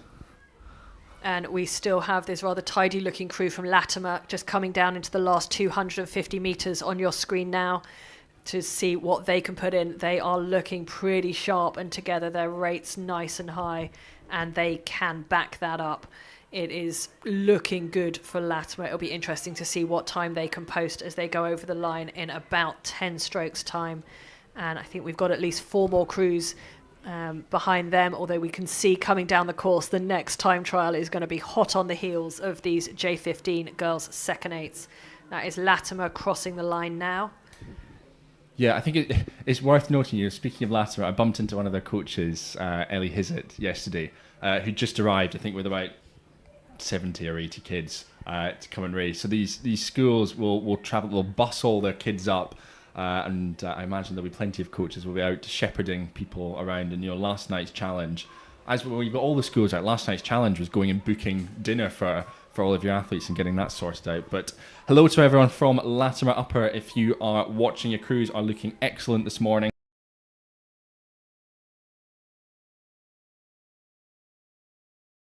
Second 8 category there. We did, and it was won by St Paul's. There we go, on home water. Who else would it have been? St Paul, their 8s over the years are incredible. Championship level, J16, J15, the programme they have in place. You run out of superlatives, I think, as we quite often do. Very, very impressive. But from St Paul's, we go to Hampton School. And I think Hampton is worth noting that they themselves done a bit of racing as well this year. They beat St Paul's at Basher at Dorney Lake, but lost to them at Poplar Regatta. So a bit of chopping and changing in some of these results between St Paul's and Hampton this year. Within a second of Radley and KCS at Wallingford under difficult conditions. So Hampton, very much here looking for the gold medal. So I think those crews in particular, Hampton, St Paul's, Radley and that KCS boat that we've already mentioned, certainly ones that we'll be keeping our eye on as events unfold. For sure, the top 4 finishes in this category at the national schools. On your screen now, we have Latimer Upper, who are doing their best to contest this as well, with the Hampton 8 just off to the right of the screen. Distinctive yellow blades for Hampton, but that blue colour, that sharp blue of Latimer. Crew 721 now making their way down the course. And we will try and bring you the numbers of these crews, but please be aware, watching on the YouTube, they may not have started in number order. The conditions are a little bit blowy, and it's quite difficult to overtake in the marshalling lane sometimes. So if you are watching out for a specific crew and you don't see them in the number order you think they should be in, please don't worry. They are likely to be there anyway. We just turn them and start them as we can. They will be coming down. Don't worry, we haven't lost them halfway up the course. They will be coming. Just looking at the transit lane, you see it sometimes going past the back of the shots. It can get quite congested on the way to the start. So anyone who is sitting in their tent or in their car watching on the YouTube stream and does need to go to race later, please do make sure to boat in good time and make sure you are in order if you can be. And that's a lovely shot just showing the racing across 3 lanes down through this time trial. That looks like a Hampton crew in the middle of the lake, Latimer off to the right. There you go, that is the Hampton crew now on your screen. Seem to have lost their bow number. I think that is 720. So that is the Hampton second 8. So at least 2 boats in this second 8 time trial. Just scrolling down to see if you want to know. That is the Hampton. That is indeed the second boat from Hampton in this. So that will be their third 8. Yes. And now that is Latimer with Abingdon at the back there, 721, being chased hard by Abingdon 723 through the middle of their time trial. And you can see the faces of the Coxes on this lovely shot as they come towards us for crew 721. That is Itsuki Shimada steering that Latimer crew. And for Abingdon, that is Patrick Rooney in the Cox's seat with his pink headband in school colours. 19 crews racing J15 second 8s here at the National Water Sports Centre. Radley just over the line. We can see, drone's back. Drone's back, and I think it's the overhead on, if I peek round. That is Hampton. Black blades from the back, yellow when they feather them. Very distinct. Oh, bit of a problem from the Hampton 4-man there. Bit of a crab trying to get it back. There they go. They Boom, are up and back, running. but that will put a dent in their time. Now, when we kicked this all off, we were talking about some of the crews to keep an eye on. Well, KCS were one of those crews. They've gone top of the rankings at the moment. Hampton as well.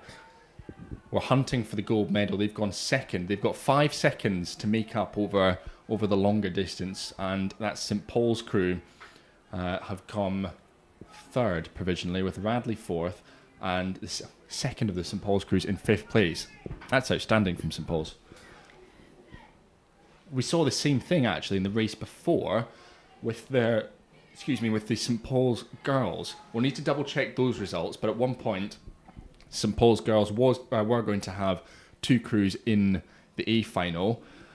We're just filling slightly as Caroline pulls up the results from the previous race to see if it's figured out. I'll keep filling just now to see if they come up, but the Wi-Fi is not quite working at the moment, so we'll find out later. We'll come back to you. Either way, St Paul's and St Paul's girls, terrific programmes, and back on screen though is Abingdon School.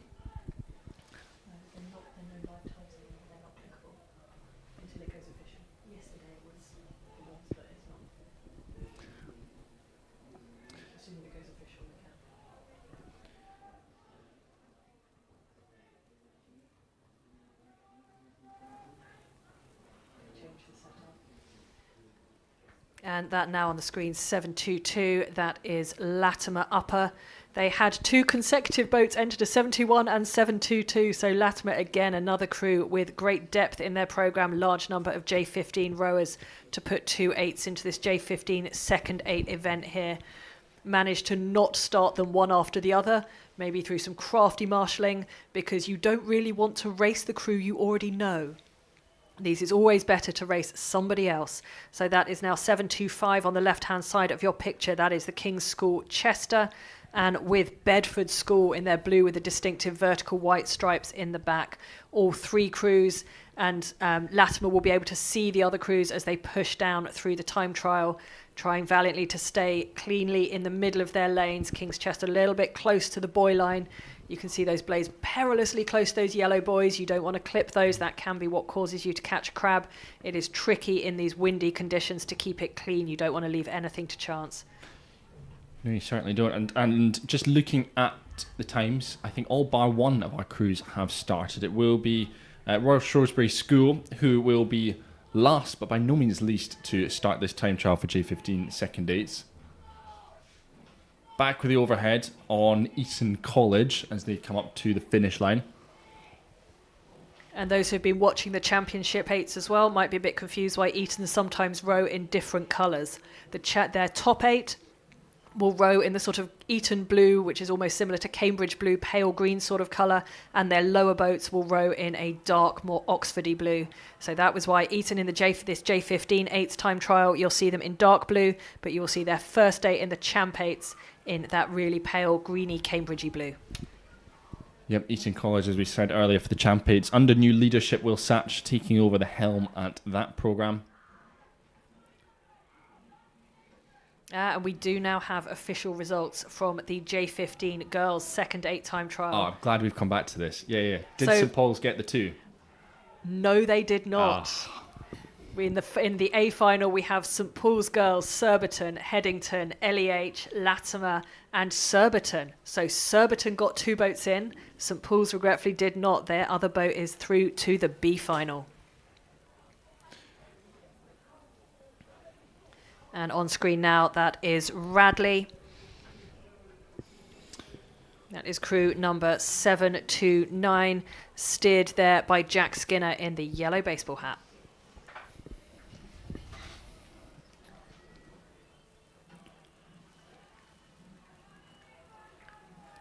Two boats now.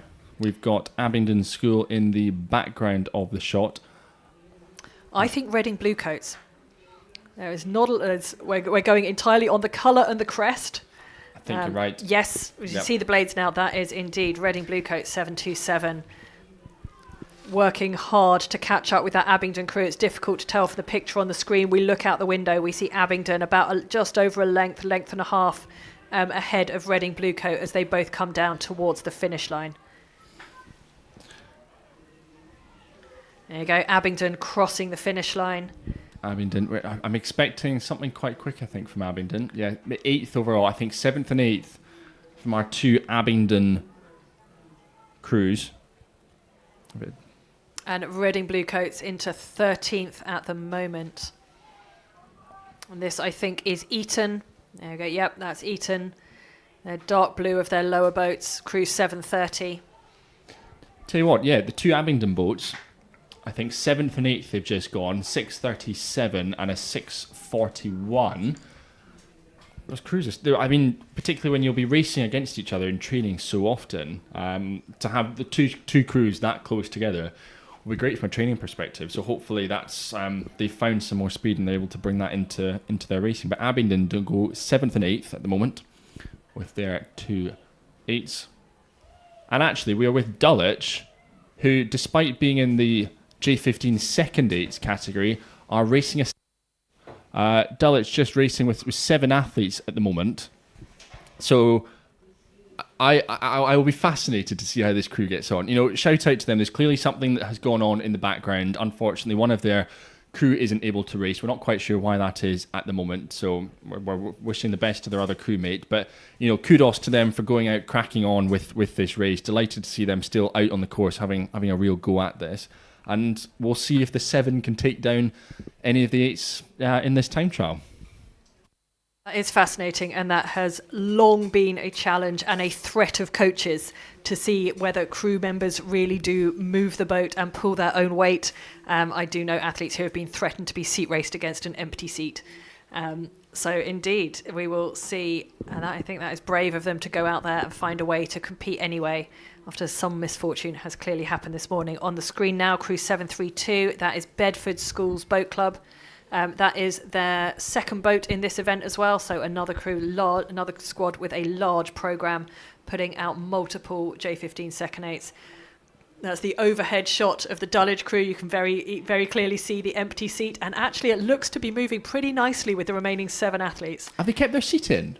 Yep, the seat is definitely that's still there. interesting. I might have taken the seat out just in case, unless they bungeed it or taped it down, but I might have taken it out just so it doesn't rattle around. Or I mean, either that or the crew is so smooth it doesn't look like it's bouncing very much. But this is one for the ages. Shout out to Dulwich College. Legend of the 7 comes to the National Water Sports Centre. Good for them. Hats off to them. Not quite sure that's worked out for them timing-wise. They have just gone into 16th place, but absolute power to them for doing that anyway, for having their go down the track, their full National Schools Regatta racing experience, regardless of the situation. Well done to them. I think we now have Bedford School on your screen, crew 732. And that today is being steered by Ethan Wrightson. They just come into the last 250 metres or so of their time trial. I think that's our Bedford crew out the window as well. And 737, that is the next race. This is the girls' time trial for the next event, has in fact already started. And that is going to be for the girls' J15 First Eights. We already have crew 737, which is Surbiton High School on the course. And on your screen now, we also have Wallingford, crew 734, on the course well into their time trial.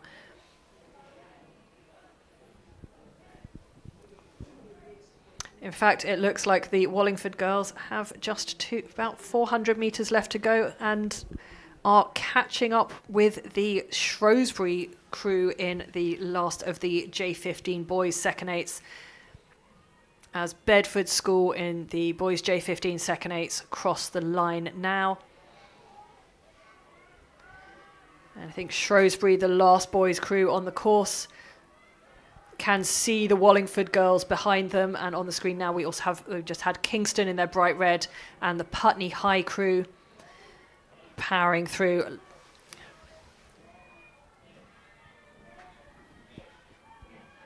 17 crews in this event for the J15 First Girls Eights.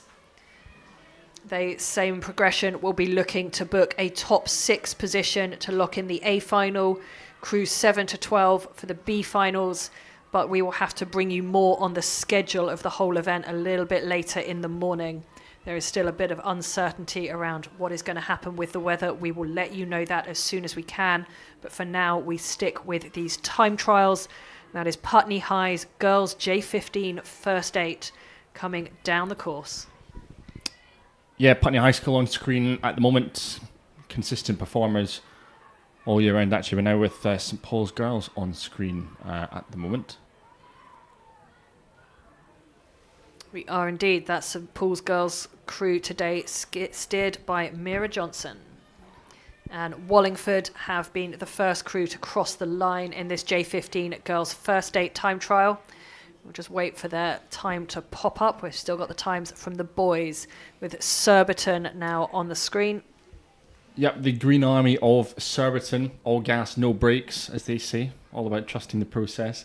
Won Poplar Regatta not too long ago, and they won the Coxed Sport at Thames Ditton Regatta. So they had a busy weekend, 17th and 18th at Thames Ditton and then at Poplar.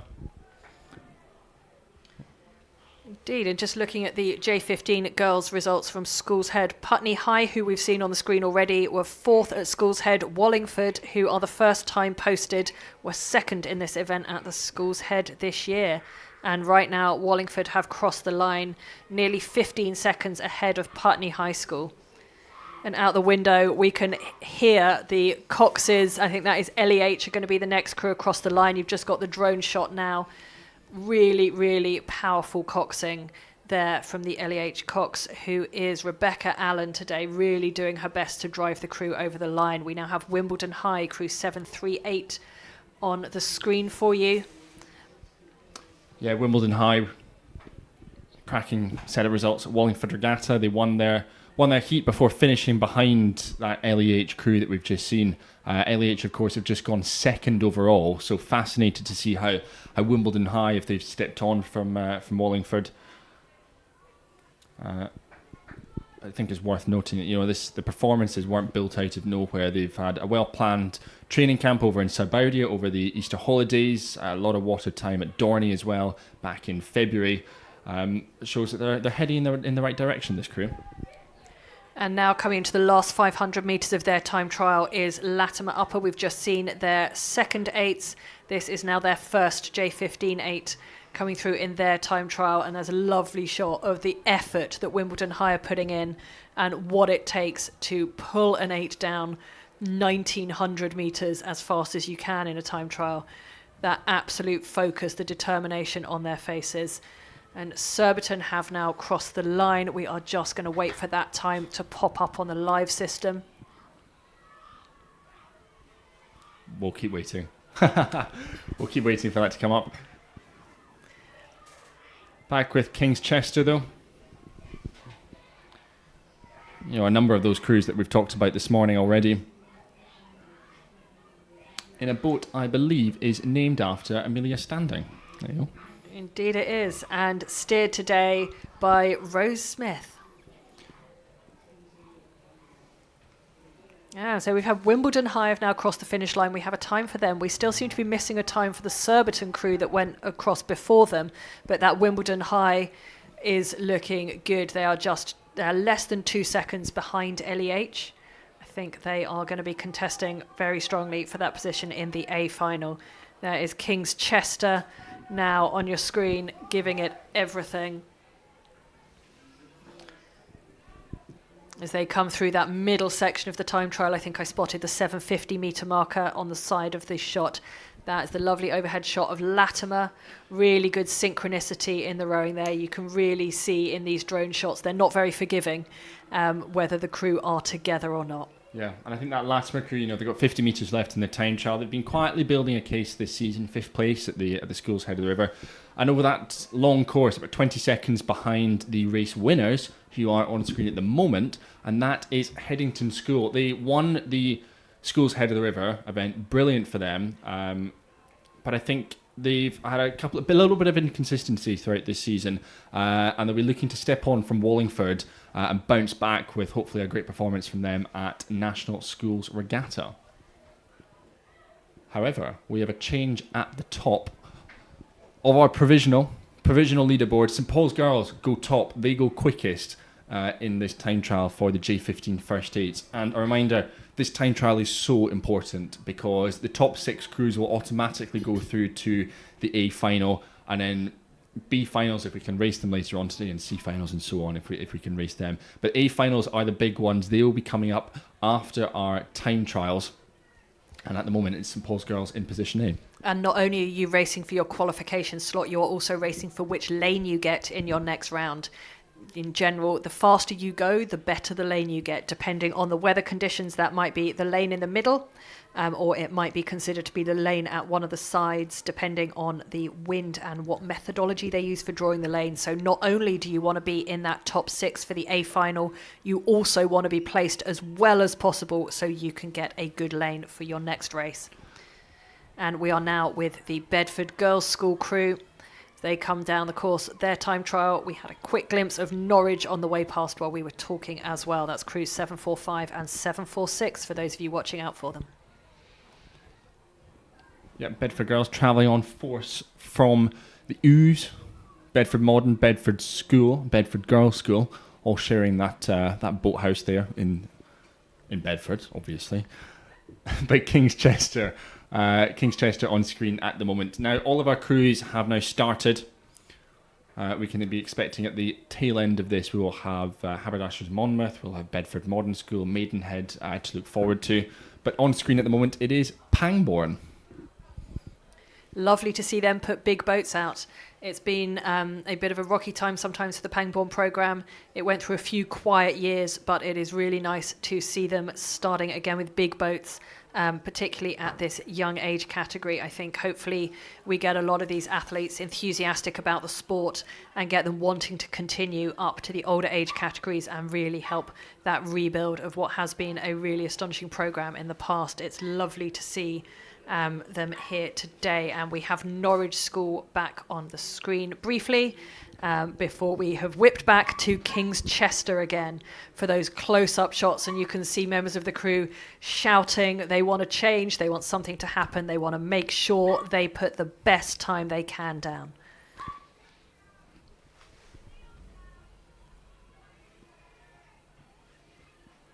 And that King's Chester crew today, oh yeah, we've name tagged her already. That was Rose Smith in the coxing seat. We are now with that. We're with Godolphin and Latimer. Now they're distinctive red and black, steered today by Daisy McPherson. as they come through the middle section of their time trial. And we are back with Norwich School, who today is steered by Isabel Mayhew. That is crew number 745.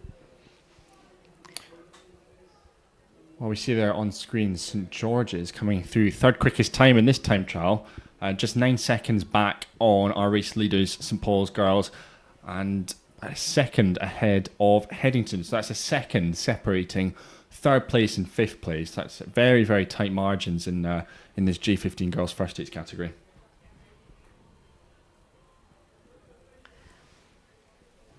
Yeah, absolutely. And it is just 11 seconds across the top 6 at the moment. It is super, super tight. Third and fourth separated by just 0.2 of a second as well.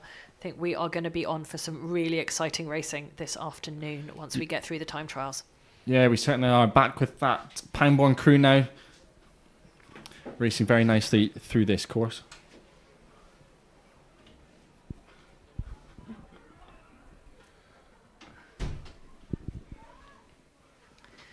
I think we can see from our live tracker that the boys J15 second eights time trial has... Oh, no, sorry, I'm reading it the wrong way round. The boys J15 first eight time trial has now started behind the girls as well. So there's Maidenhead girls on your screen at the moment. They will be swiftly chased down by the J15 boys. We know that St Paul's, King's College School, Hampton and Radley have all started on the boys' side as well. But for now, we stay with the girls as Godolphin and Latimer. And I think that is... Haberdashers Monmouth. We got this wrong before. We're going to get it right this time. Habs Monmouth are chasing down Bedford Modern. Godolphin and Latimer, sorry, in 747. And that is 748 Habs Monmouth. Coming into their time trial, really trying to lever themselves backwards against the headwind. It is challenging conditions out there.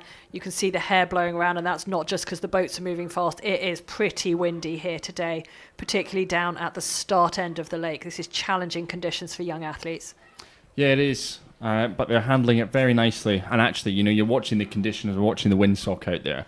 Nothing much has really changed this morning. It's stayed consistent throughout, so actually all of the crews are getting a good fair race out there, and it's not like it's been blowing across the course at all. It's good clean fair racing, I think, across the morning. But Bedford girls, they come through the line. They come through in 12th. At the moment they'll be racing in the B final. We will wait and see how that unfolds. Still a couple more crews to go, the first of which is Pangbourne with about 50 metres to go. And then it will be Bedford Modern School on screen. And yeah, I think we've ticked off. In Nat Schools every Bedford club, I think apart from Bedford Rowing Club. I haven't seen them yet, unless you have. I have not seen Bedford Rowing Club. They're distinctive navy blue with the white and burgundy diagonals. Yeah. Not seen them. Seen Star Club and all of the schools. Bedford Rowing Club, if you are here, give us a shout. There you see the drone shot there. It just gives you a scale of the National Schools Regatta. You know, off to the right-hand side there, all of the marquees that we've got. You know, thousands of spectators are lining that bank, and there's, as you can see, all the cars apart. We've got marquees up to about the 1,000-metre marker, which is brilliant. And you know, we look up from our tower, and it's just a row of people, which is wonderful to see. And hello to, if you can't make it here, hello to everyone who is watching it on the live stream. But our last two crews, I believe, in this time trial, Bedford Modern School and Maidenhead Rowing Club. Maidenhead, they've only had 10 outings of sweep rowing. They've made the switch over from sculling, but they won National Schools Regatta last year in a quad. So they found some extra friends, having a crack at the eights this year, and they are our last but by no means least crew down this time trial, and we will wait and see if they can transfer that speed that they had in the sculling over to the sweep rowing. And we often say that if you can scull, you can sweep, but not necessarily the other way around. So it will indeed be very interesting to see if they can make that change. And we're now onto the boys on the screen. I think that is KCS Wimbledon in some rather natty stripy lycra with the big K's on their front, American style. I think that should be crew 752 coming down the course now. We love it when you get the big letters on the front. Dead easy for us. St Paul's, though, undefeated this season. Sculls head winners by 20 seconds, and they did a 6:18 at Poplar Regatta. Runners up at last year's National Schools Regatta, so they'll be looking to go one better this time round. But I think particularly if you've got a margin of 20 seconds at Sculls head of the river over the rest of the field, that's an outstanding position to be in. And that's the last couple of crews. Maidenhead and Bedford Modern have just crossed the line for the girls. That sets the A finals and B finals once the results are declared official, with Maidenhead taking that 11th place and squeaking into that B final, and Habs Monmouth retaining their 12th position. Pangbourne going through in 10th to get into that B final as well. And on the screen now, that was Radley. And this now looks like Hampton. Blades black on the back and yellow on the front. As we said before, very distinctive, pretty easy to spot.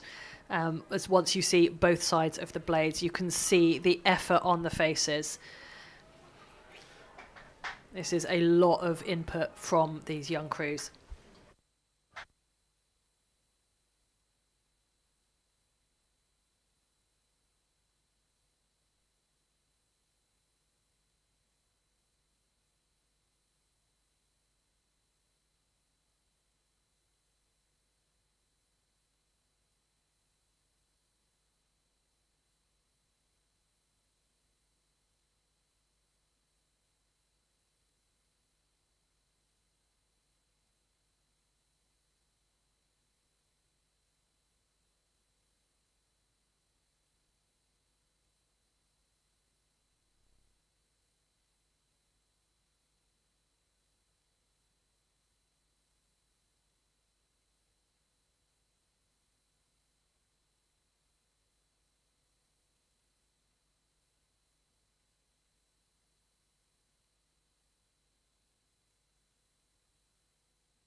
So, Ryan, we change in the commentary tower here. We say thank you and goodbye to Caroline Litton.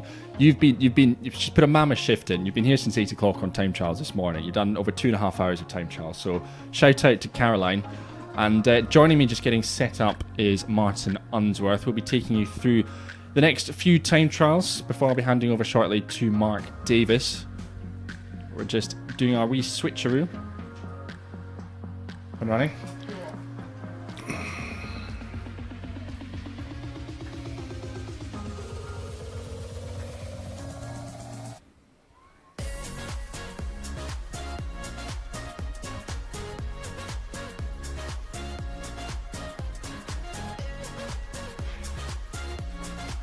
Yeah, very good morning, Fergus, and cracking shift there from my colleague in the early hours of this morning. Right, we are at the trials, if I'm not wrong, of the J15 First Eights, and who have we got on the screen here?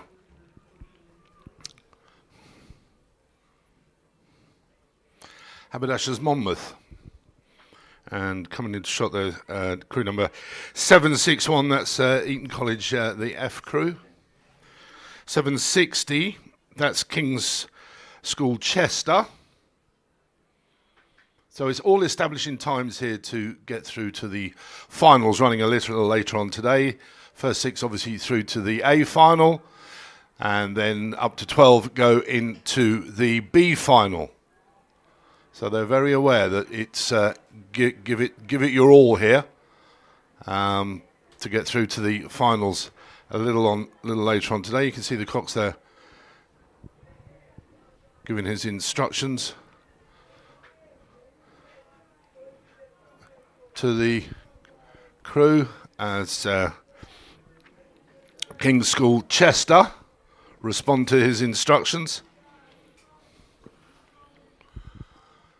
So, Fergus, how's this morning been for you? The terrible weather hasn't really hit us yet, has it? We've not had it yet, which is excellent. I think it's important. You know, we can get this flat racing, we can get the time trials, And I said a prayer to the weather gods last night, so I've made my peace with the people who are upstairs, and we're going to have good weather this afternoon, so it's all going to be fine. It's all going to work itself out. But we are with Eton College at the moment. We're expecting a big performance from them. A programme that I know you'll be keeping a particular eye on. Yeah, the Eton boys obviously not now racing in their own backyard, so it's a bit different for them having to come up here. But we're delighted to be here at Nottingham, and you can see there that is Haberdasher's Monmouth. It is. Coming through to the finish. Yeah, they've had a brilliant season so far. They were 4th at Quinton, 6th at Scull's Head in this category, missing out against some particularly good crews. But they've been very successful at the local regattas and head races like Avon and Gloucester, and here they are back on the national stage. Infinity. Now there's a new one on me. What do we know about them, Fergus? Let's drop you in it. Brilliant club, Infinity. Brilliant club up in the northeast of England, and a real community club that's just been established in the past couple of years. You look through their board of trustees that they've got, and what a group of trustees to be leading this programme. Based in Teesside, Infinity, and doing so much for rowing up in the northeast of England at the moment, and great to have them racing national schools. 765 there on the left of the screen. That is King's School Ely. And on the right-hand side, 764. Now that's 764 is Reading Bluecoat School. The coach there, JJ, Johnny Jackson, ex-Leander, headed up the junior programme at Leander. Now master in charge down at Reading Bluecoat. And he's very hopeful for his boys. I was having a quick chat with him yesterday, and all very, very keen and eager to go. What's his state of the union and all things Reading Bluecoat at the moment? What's his state of the union? His state of the union. How's it all going? What's his? How's it all going? It's going very well. He'd like to beat his rivals there, Shiplake. I mean, there's a big rivalry between those two schools, who pretty much on the same stretch of water, only separated by the lock at Sonning, where George Clooney lives, actually. Oh. Bit of useless information. Yeah, so Shiplake College, they're doing really, really well. Yeah, I think George Clooney ended up buying that after doing all of his filming for Boys in the Boat. That's true, yeah, and he used to go in a pub called The Bull. He liked it so much he bought that as well. Good for him. Peace with George Clooney. Absolutely. 768, who have we got there? That's Infinity. There's Shiplake. Boys desperately looking over their shoulder to see where the line is, look. 767, Shiplake College.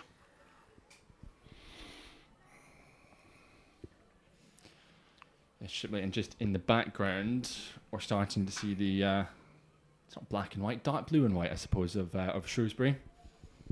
Yeah, that's Royal Shrewsbury School there. Crew 769.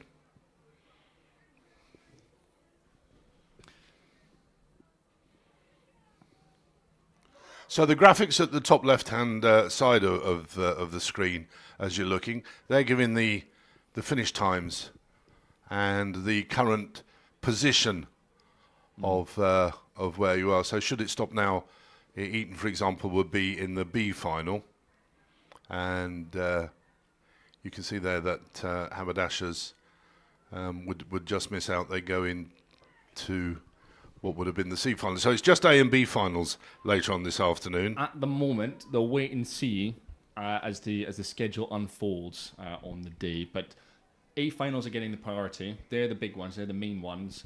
So we can get the medals awarded. They'll be coming after the time trials, and then it'll be B finals, and then we'll see how we get on as the day goes on. 766. We're watching the crew there from Pangbourne College. 711. Is that 7? No, it's 771. My eyesight, look at that. 771. Well, that's St Edward's. Of course, we should recognise that. So that's, according to my list, that should be the last crew to come down here. And they'll be chased down by the girls J16 Coxed boys who have already begun. But yeah, Teddy's will be wrapping up this one.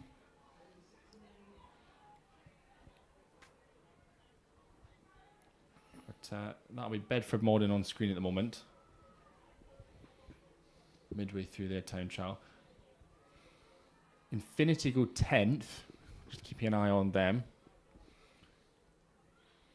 With Shiplake at the moment 18th. Shrewsbury go 15th.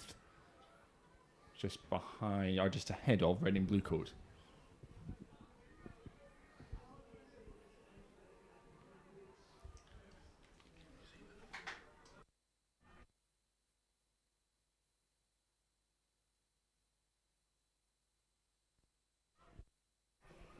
So we've got the provisional top.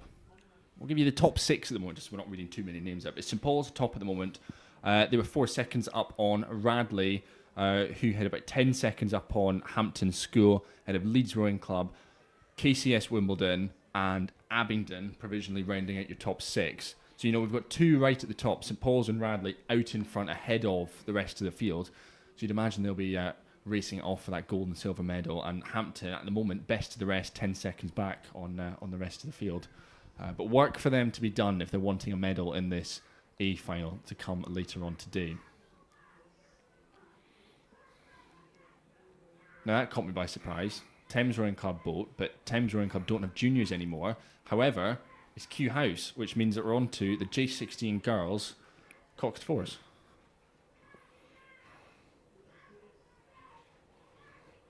And crew all the 7s, 777 Q House School. Q House, coached by Rufus Tilt, who coached the Coupe de la Jeunesse last year. It's the same exact crew that won Nat Schools last year.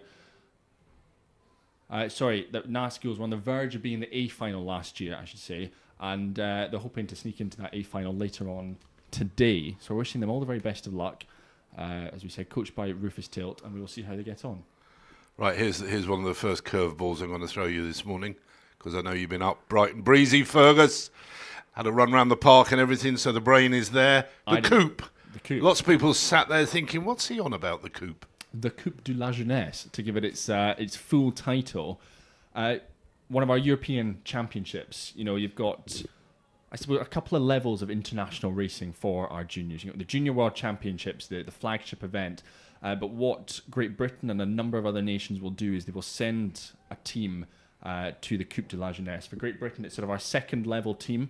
So it's the next best thing you can do after going to the Junior World Championships is go and race for Great Britain at Coupe de la Jeunesse. And, after that, then we start to look at international representation at the home countries. So quite often, if you just miss out on Coupe de la Jeunesse for England, then you'll be picked up into that team for home countries, home international regatta between Scotland, England, Ireland and Wales. So for a lot of these teams, for a lot of these athletes, Coupe de la Jeunesse, it can be their first opportunity to pull on the red, white and blue for Great Britain and race for their country. Well explained, and so these guys will all be under the eyes of the selectors and their performances today. Tideway Scullers there in picture. So just a reminder, we're watching the time trial for the J16 girls Coxed fours. And easy to spot, aren't they, Scullers, with those colours. So Tideway Scullers there. That's the crew we were talking about earlier in the Thames boat, Q House School. And we've got the drone up, so there's a crew just having crossed the line under the tower here. 782, that's Durham. Yes, Durham School. Durham School, yeah.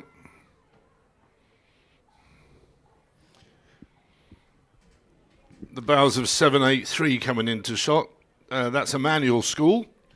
Emmanuel School, one of the largest entries at national schools. 24 boats they've got racing at the event this year, beaten only by the Windsor Boys School with 31 entries. But Emmanuel, I think Marlow Rowing Club, Wallingford, all at least 20 entries from them. So all looking particularly healthy at the moment across the junior scene with their entries coming in. Haberdashers Monmouth, we mentioned them a few times. They must have brought a few boys and girls up. I think they have, yeah. Yeah, big contingent from them. And that's, well, by looking at the blades, that's Q House School. They want to save that bit of footage. That's fantastic. Look at that shot. Watching Q House School in their time trial. In the pretty much in the centre of the lake, heading down towards the finish line. So it's 17:50 these trials, correct? Yes, we can't get them. We can't quite get them onto the start line. So we do our next best thing, as close as we possibly can for the 2,000 meter racing. Yeah. 780. That's Aberdeen Schools Rowing Association. Carol Wallace's association there with Aberdeen Schools. Yeah, consistently good at National Schools Regatta. I think I mentioned it before. The likes of Miles Beeson, he's been selected. He's racing at the European Championships next weekend for the Great Britain team, and he really kicked off a bit of a gold rush for them. You know, they're picking up all sorts of medals, and his brother actually winning the J14 quads. And then Miles went off to Yale. His sister Zoe went off to Yale as well. So the Beesons and Aberdeen Schools, quite a rowing family and quite an organisation. Tideway Scullers there on the screen. We've mentioned them already. So we're coming down to the last few boats now in the time trial for the J16 Coxed 4s. Kingston Grammar School looked to be the fastest qualifier so far. Yeah, no surprise, I think, seeing Kingston Grammar on top. They've just come off the back of a 4-second win at Wallingford Regatta just a few weeks ago, which puts them really in pole position, and that's why they're out in front leading this race at the moment. Bedford Girls as well, they've performed particularly well, and it's worth noting that they've been particularly good in the J16 Coxed 4 category. A little bit behind Kingston Grammar School, but they've found that speed that we've seen, and one of our top crews in this time trial at the moment. Aberdeen Schools coming through though, they go 7th, just missing out provisionally on an A final spot, but a good margin ahead of Haberdashers, 10 seconds separating those two crews. So if Aberdeen Schools end up in that B final, they'll be looking to step on and win it with a bit of vengeance when they come around to that racing. And the school there on the left, keep coming into shot, is Durham School, 782. Yeah, Durham School. It's the rowing's thriving up there. You've got Durham School, you've got St Leonard's School, the two of them, just their boathouse about 150 metres away from the weir in Durham. So they've got to be careful not to fall down that. But it's a weaving, winding course at Durham. But all of the Durham colleges train there. You've got Durham University there, Durham Amateur Rowing Club. Hundreds of people taking to that river every single week. And plenty of local regattas and head races. They run their head race over 1,800 metres in Durham over 4 divisions. So actually, it's probably about the same length that they'll be racing this morning. That was Surbiton High School that we should give a shout out to. They were on the previous images. You can see them there at the top of the screen. This is next couple. Can't recognise them from here, Fergus. What have we got? There's Stratford upon Avon on the left-hand side of the screen. And over on the right, Trent. That's a cracking spot. Do you know why? It's written on the back of the girl's jacket. Helps that, doesn't it? Yeah. Cheated. 787. That's our first of our boys' crews coming down. So we'll see out the J16 girls. They'll be handing you over to the very capable hands of Mr. Mark Davis to take over the next block of time trials. Yep, Stratford upon Avon through the line.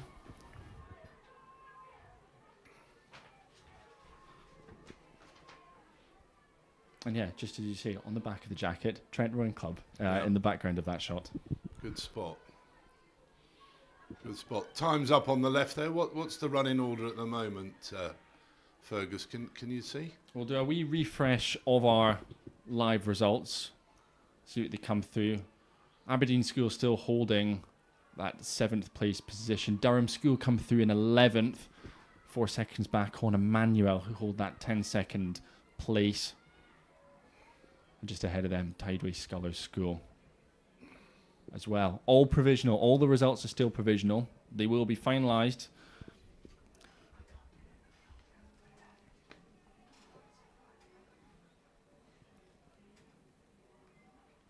Yeah, that overhead shot. And there is the first of our J16 crews on the boys' side of things. Well, that'll be Shiplake College crew number 790.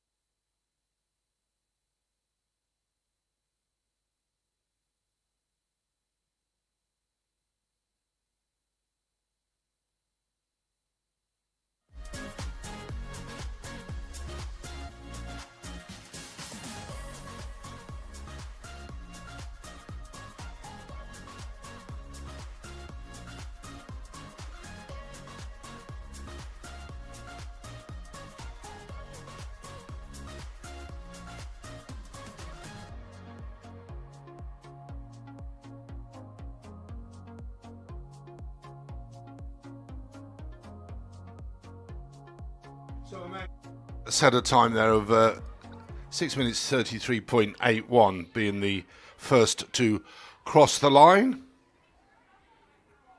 And here we have the remaining trialists for this, the J16 Coxed fours.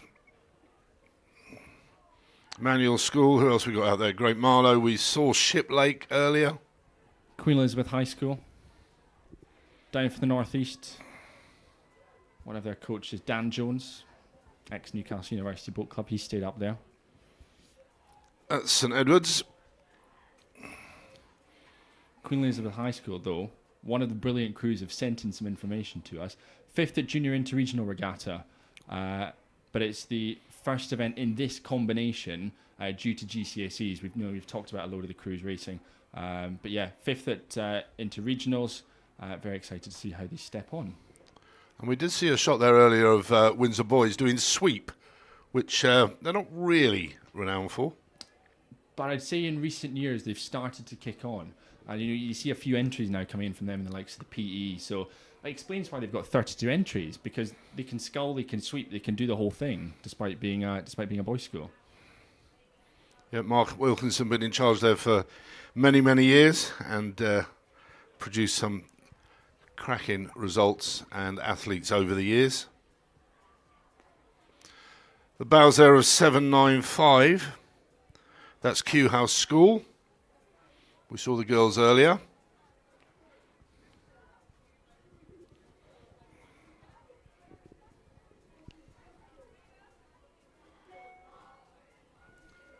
Yep, again back with the overhead shot.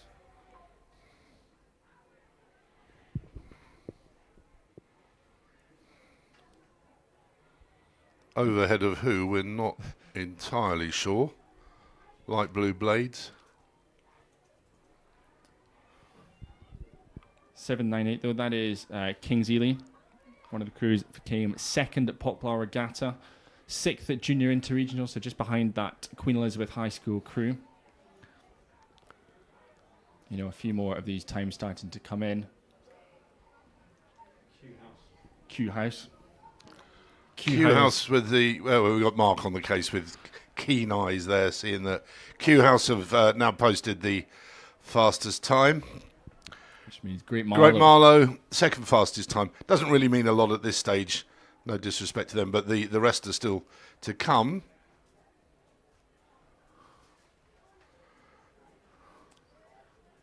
Yeah, back with KCS Wimbledon. Big K's on the screen. Yeah, K's on the bit of hair going on there. You don't see that very often, do you? Boys with plenty of hair. Well, maybe if they shave their heads, they might get a bit more aerodynamic. It could be. There's Teddy's. Yeah.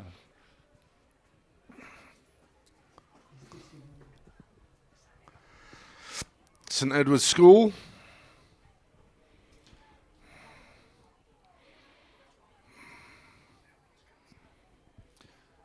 And Windsor Boys, as we mentioned on the top of your screen there on the right-hand side. That looks to me like Sir William Ball Ace. Sir William Borlase. Or Ball Lasses is how it's supposed to be pronounced, actually, if you look at it. Yeah. Nobody says that. It's actually Borlase. It's actually Ball Lasses, if you look at it. Okay. Yeah, I'll believe you. Yeah. it's true. We've got two crews. Well, we've got quite a selection of shots over the drone. Also worth noting that just over the line, Hampton School, and it seems to be sort of the basis of their Junior 16 second date that won silver as J15's last year. So a little bit of switcheroo going on from Hampton from year to year. Over the line, Westminster School, but back on the live stream, we've got Grange, I believe. Is it Grange in the background? Again, they've changed their kit. They've changed it up over recent years. So we've got to keep track of all of that. And it's back with Haberdashers Monmouth in the foreground as well.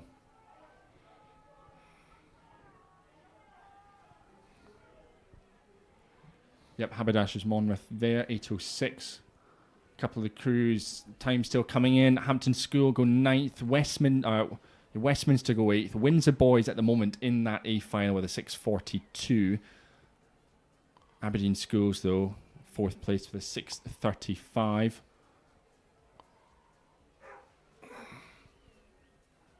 And Windsor Boys just in 7th at the moment.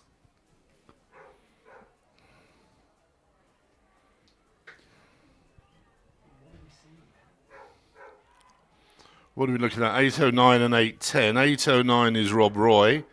810 St Joseph's College. Go on. From Ireland. Yes. The Bish. The Bish. Well remembered. Well The remembered. Bish, yes. Your tutorial over a curry last night was not lost, was it? No, I've picked up on it. What I know I can't remember, but I don't think you can remember either why it is the Bish, but it is the Bish nonetheless. And they all have. It's actually written into the notes somewhere. They said, "Go on the Bish." I took it out because I didn't realise what it was. I thought it was something that shouldn't be kept in, but no, it's legit. Up the Bish. They have a blind in school minibus, bigger than any of the minibuses here. Along the side, the Bish. Cracking. I like that. Right, what do we got there? Sir William Ball Ace, or Balasses at the Peterborough back. Peterborough City, 406. No, that's not 406. That's their boat code on the side of it. But yes, Peterborough City, bow number 811. Well, there were two crews there from William Ball Ace. Look, 812 and 813. 811, you're quite right. That is Peterborough City. Wonder if they're posh, like the football team. Only they can answer that question. I reckon they ought to be. Yeah? The Bish and posh. Right, it's all going on here at the time trials. We're coming right to the tail of the J16 Coxed fours, 6 fastest through to the A final. Then places 7 to 12 make it through to the B. Next up on the track, we have the J16 second eights. This is the open event, which should see St Paul's, Abingdon, Dulwich, Radley, Eton, Wallingford, Bedford, Royal Shrewsbury and St Joseph College, Ireland, doing their time trial, closely followed by the J16 girls' first eights.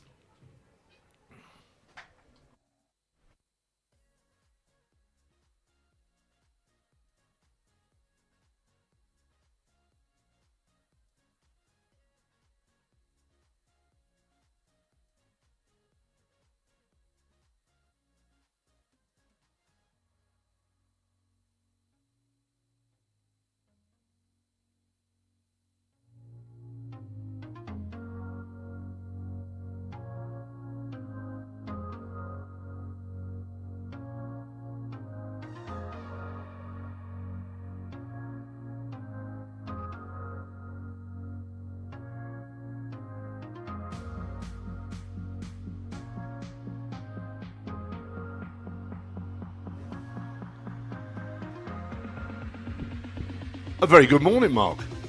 Well, you've picked the short straw now, Martin. because I can't give you anything like the information that Fergus was giving you in that last thing. The guy's an encyclopedia. Unbelievable, isn't it? The Oracle. Right, what have we got here? Well, I did just say what we were looking. So these are the boys. This will be the J16 second eights. St Paul's. That looks to me very much like crew number 820, which is Bedford. There's... what crew number was that? I just missed that. That's a good start, isn't it? BD, who is that? So it's Bedford. Bedford, yeah, that is Bedford. Chap there still wearing with his gilet on. Do you think he's a bit chilly? I know. So there are 9 crews involved in this one. This is J16 second eights open. Now we can spot those a mile off. That's Abingdon. Coached by Nick Strange, I read somewhere. You're going to be former testing GB coach. Used to work for you, I think, if he was a GB coach. Technically, well, almost worked for you. Before my time. Before your time. Nothing to do with Nick Strange. No, Strange lives in Henley and done an awful lot of coaching. He's now at Abingdon.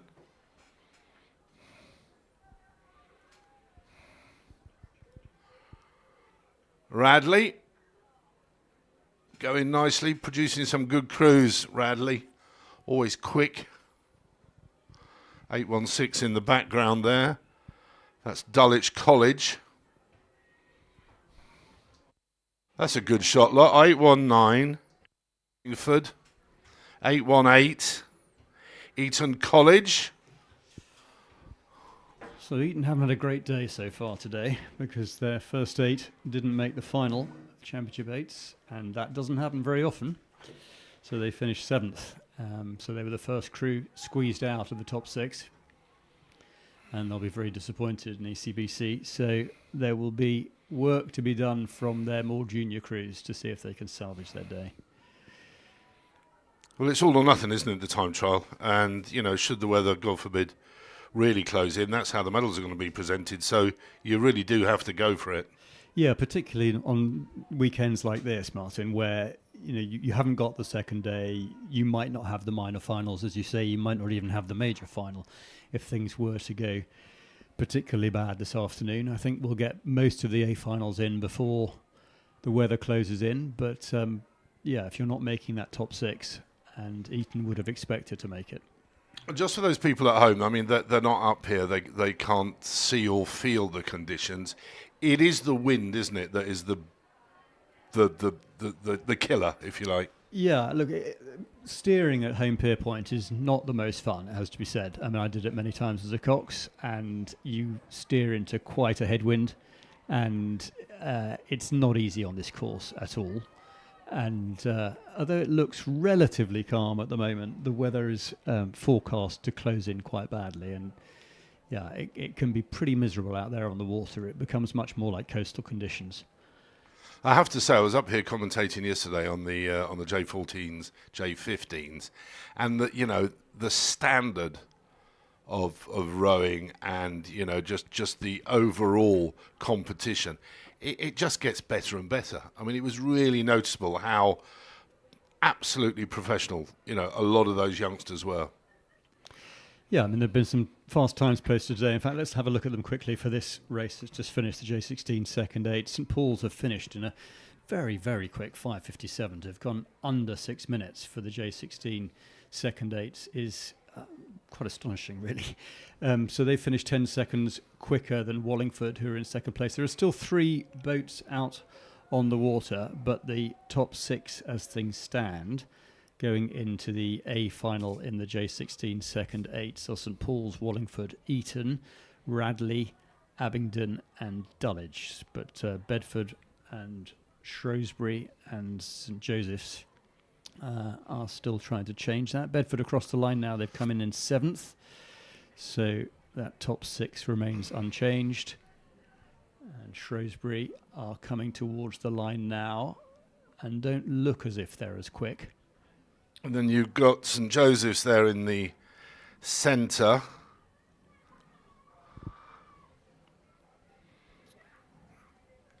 So Shrewsbury just crossing the line. It's really hard to tell, isn't it? Looking at them, who's doing a boat speed and who's not. I mean, they could be training a crew that are really not very quick. So all we've got to go by really is the times. These are not official yet. They need to be made official before the draw. But you can see there on the top left-hand side that St Joseph's there crossing the line. Yeah, so you're looking at images of the race that's on the water at the moment, but the one that has just finished is the J16 Open second eights, and that final will be between St Paul's, who are 10 seconds clear of the field, Wallingford, Eton, Radley, Abingdon and Dulwich in 6th place. But, towards the finish line now, it is the J16 first 8, the girls' time trials, and you can see looks like St Paul's that we're looking St at Paul's, on our isn't screen. it? Yeah. I was actually looking out the window to see who'd crossed the line. So we'll start to Lady Eleanor Hollis post the first time, crew number 826.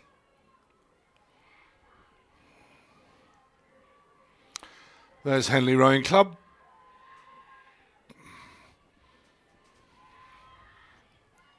Really good shot of them.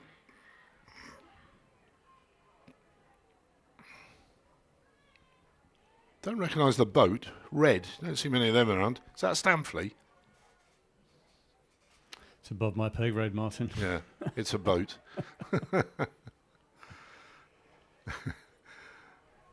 828. Crew number 828 is Wimbledon High School. Clemmy Smith in the Cox's seat there for Wimbledon. 825. Lady Eleanor Hollis. Is it? 825 is Godolphin. Well done, young man. Thank you. 825 Godolphin. LEH 826. That's 829. Latimer Upper.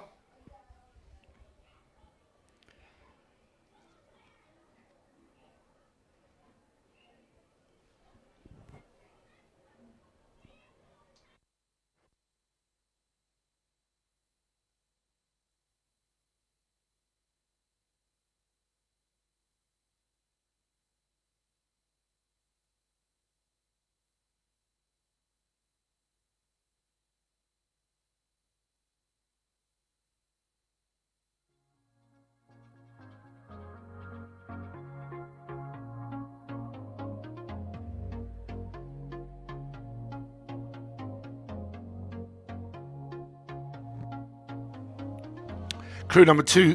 Hello. That can't be right. That's some numbers. Somebody's stuck on the side of the boat there.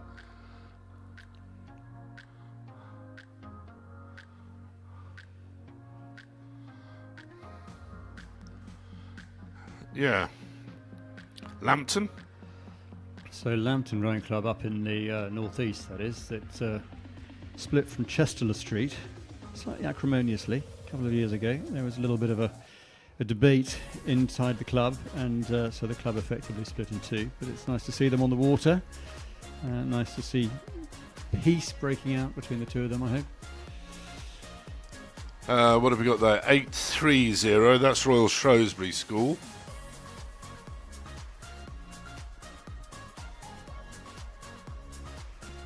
So in this J16 first 8 for girls, the leading time from Henley. It looks like the final 6 are going to be Henley, Surbiton, Godolphin, St Paul's, Latimer and Wimbledon have got that final place, unless Royal Shrewsbury and Lambton have anything to say about it in these final moments.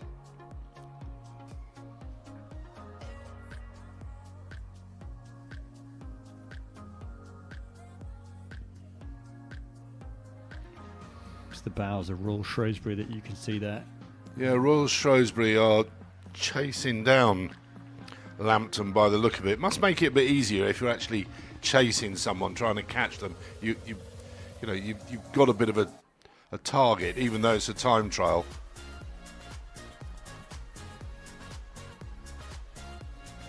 So these are the last 2 in this time trial of the J16 first 8 for girls. Royal Shrewsbury School there on the left-hand side. A bow rig boat was on the right-hand side of your picture. Now, as you look from the aerial shot, you can see that the crew on the right-hand side, the stroke person, the one nearest the cocks for the uninitiated, is rowing on bow side of the boat. So the two boats are rigged on opposite sides from each other.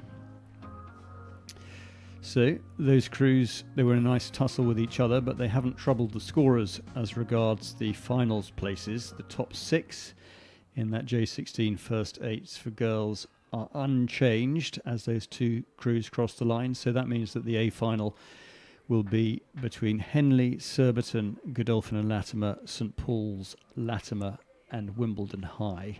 Very close at the top there. That's the time between Surbiton and Henley. Yeah, only half a second separates those two leading crews, Henley and Surbiton. And then there's a gap of about 7 or 8 seconds down to Godolphin and Latimer in third. And the field stretches away. So that A final later will be a contest between those two leading crews, Henley and Surbiton. Just as a reminder, we go straight to A finals as a result of tomorrow being cancelled.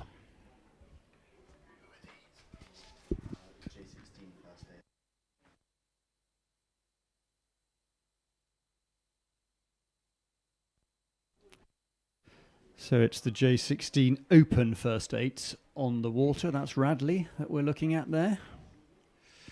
They were 4th off in this time trial, following on from Abingdon, St Paul's and KCS, who led the field. And KCS and St Paul's have both crossed the line and finished in identical times of 5:43.71.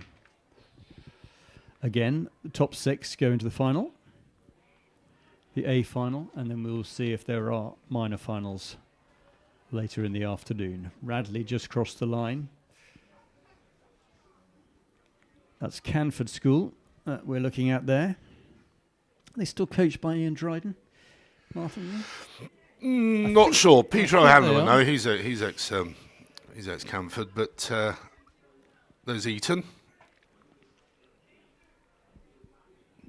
Eton College, boat number 841. So this is Eton's Colts A.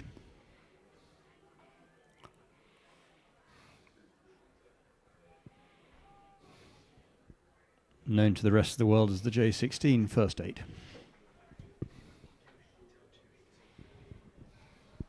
They've changed their rig a bit in that Eton boat. They were bucket rigged until a couple of weeks ago. Bucket rigged is when you have blades that don't go either side of the boat all the way all the way down the boat, where you have two that are on the same side. It was 7 and 6 that were on the same side of the boat until quite recently.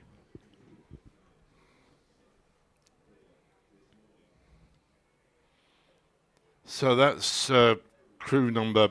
That's St Joseph's College. St Joseph's Ireland. College, yeah. And that's back to the Colts A boat that we were just discussing a moment ago.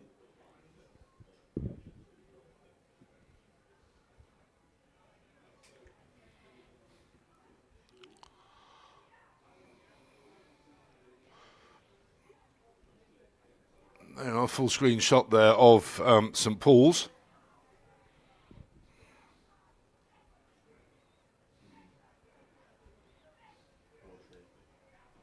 Oh, sorry, it's Royal Shrewsbury, wasn't it? Yeah.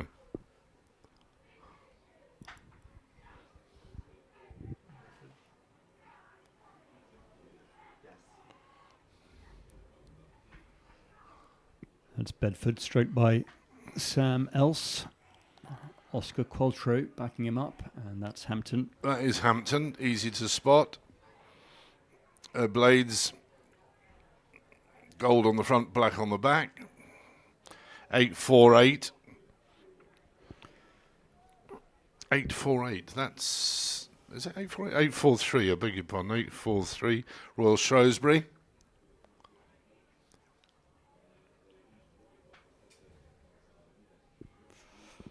They went down the corner. Jake Datt now in the stroke seat there, backed up by Harry Kimpton-Smith. And in the sunglasses, 3 of them in a row. John Heatley, Cornelius Workman and Max Parkhouse.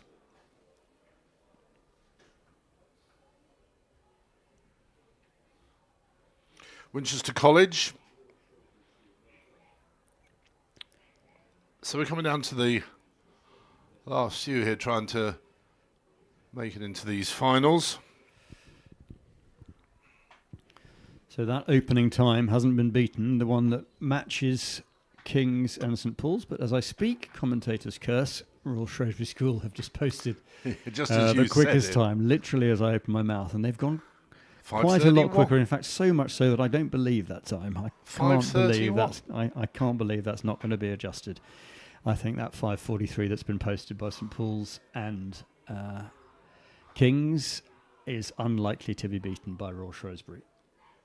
And in fact, I'm right, because it's now slotted back in, and Shrewsbury actually finished 6:07. So there was a slight aberration there. And as I was saying before, I looked like I've been struck by the commentator's curse. That original time posted of 5:43 by both KCS and St Paul's, who finished in identical times, has not been beaten during the course of this time trial. They are the fastest two crews on the water. They are 4 seconds clear of Dulwich, then Radley, Hampton and Latimer, who currently hold the top 6 places, with just Winchester and St Joseph's to finish. And I think neither of those is likely to squeeze into the A final. So what we're looking at now is the third eights. The fastest 6 go through, and there's only 7 here actually, so the fastest 6 will go through to the A final. Hampton, Radley, St Edwards, Westminster, Bedford, Eton College and Hampton. So all of these bigger schools able to put out a third 8 in this time trial.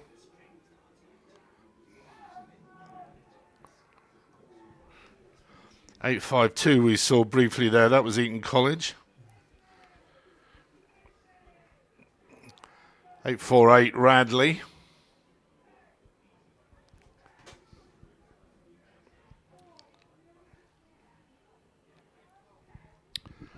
Abingdon.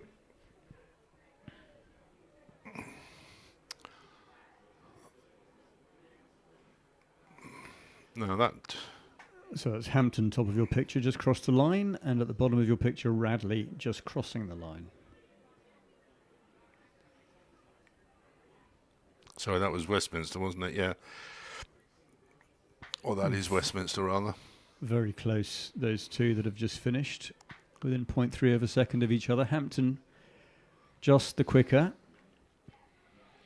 This is Westminster that you're looking at here. St Edwards looking to post a fast time, just coming up towards the finish now. You got an overhead shot there. This is St Edwards School at the finish.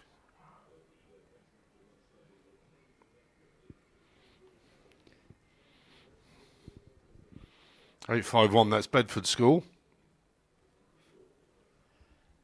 And that time that's appeared in top left-hand corner is about to change. Yes, it has. 5:17 to 5:55. But they're still the quickest boat, Teddies, in this third 8. Hampton School on the water in yellow. They're the last boat out in this time trial.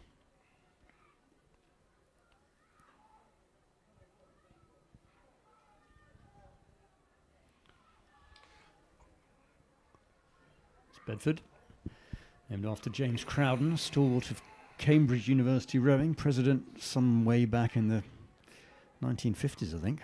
Uncle James, he was known as for many years. That still is among some members of the boat club. So this is now what we're looking at, the second 8s. Once again, the 6 fastest go through to the A final. That's Hampton. No, sorry, that was Hampton finishing off the very last of the third 8s. Yes, the pictures that we're seeing now are of the second 8 time trial, which is on the water. So we've got 2 different races going on at the same time, and the pictures are jumping between one and the next. That is Hampton, who have led And there's off no the surprise we're second not eights. jumping between the two. It's it got a little bit confusing. Also confusing was, see, crew here 859, Eton College. But the picture on our screen is No, of well, the that's Hampton, not. Yeah, the that's Hampton boat that yeah. is in the second eights.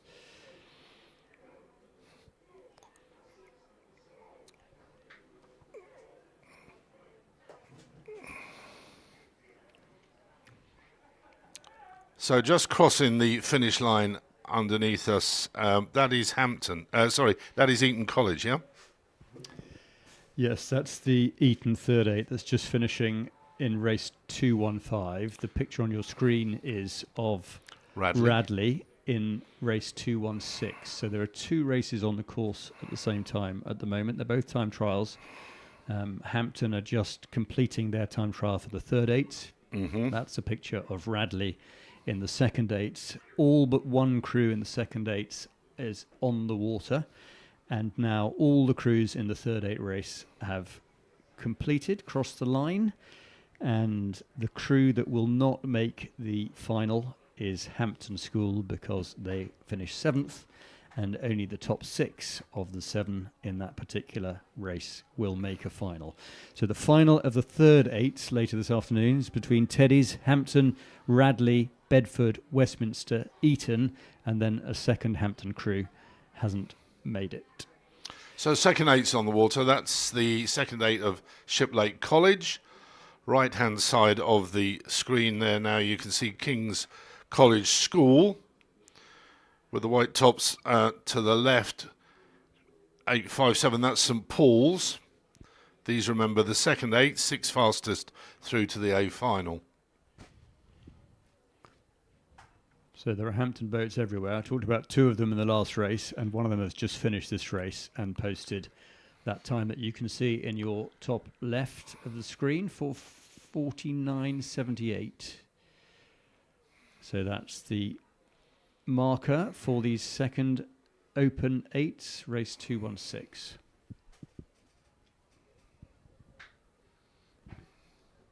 This is the Elsenham Cup for second eights.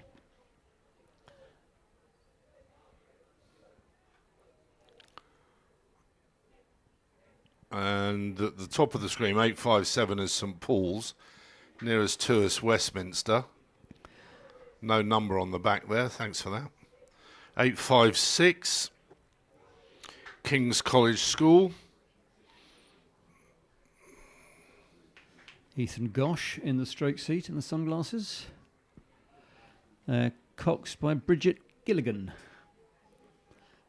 Haven't actually seen many female Coxes in the boys' boats, but obviously King's College is in a position where it can have a female Cox. Not all these crews are, for obvious reasons. That was Shiplake. Kings are just crossing the line. St Paul's coming towards the line. And that crew that you can see there.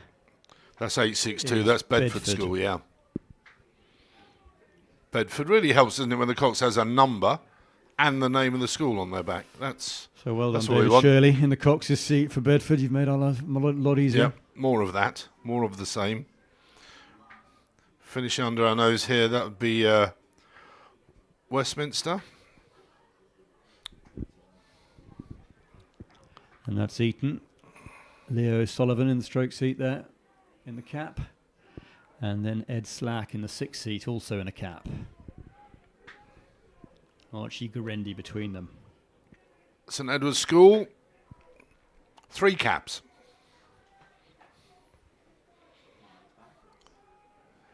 Mark's frantically looking now to find out the names of the cap wearers.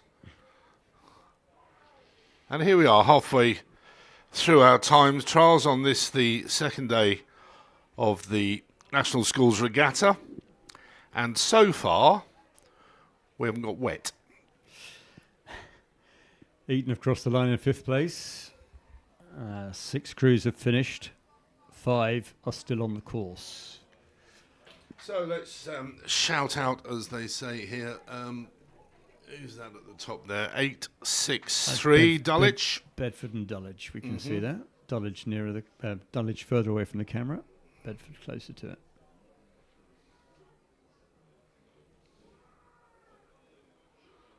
So 1750, the distance these athletes are trialling over this morning.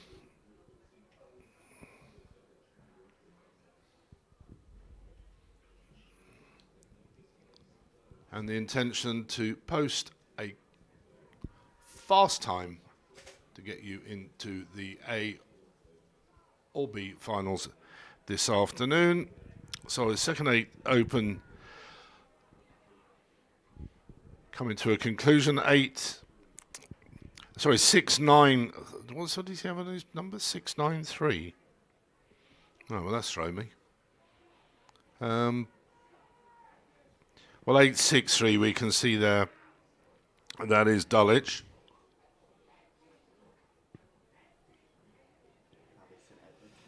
Good shots, the drone. You a fan of the drone, Mark? I'm a huge fan of the drone. Yeah? Yeah. You're drone on, are you? I am definitely. I drone on all the time, Martin. Champion droner.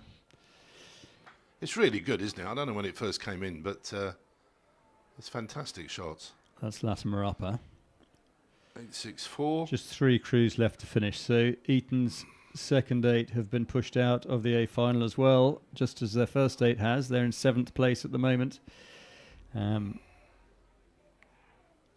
But it's Hampton who are well clear of this field in this second 8s race.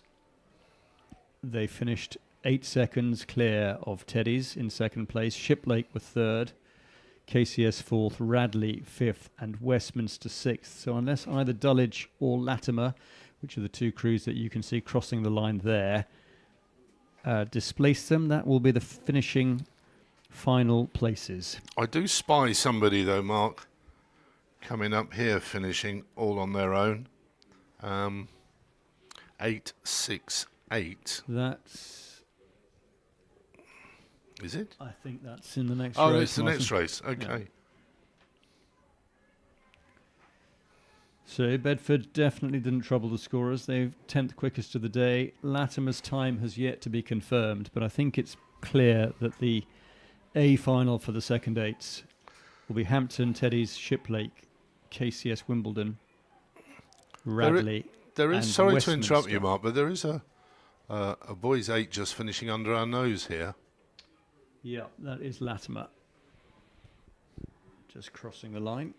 So they must have But started very late. They started late and they finished 11th. So we're now looking at the second girls' quads. It's Whitcliffe Boat Club that's led the field off. 13 in this race. Again, 6 will qualify.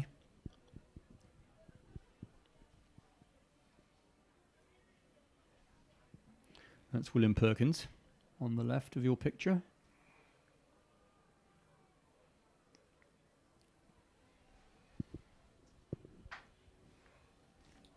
And on the right of the shot here, we can see that that looks like Oundle.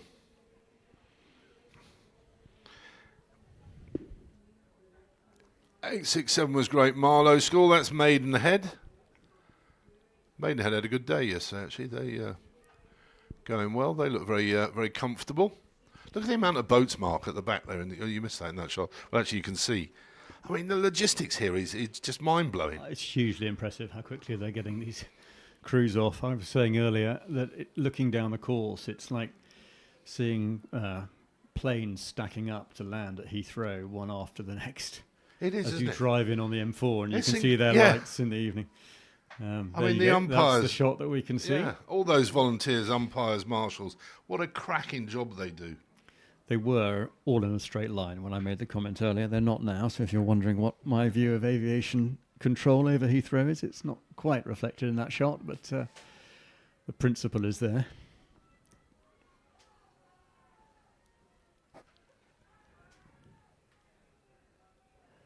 It's great Marley in the bow seat of that great Marlow boat is William Jessica Perkins. Rhodes. Yep.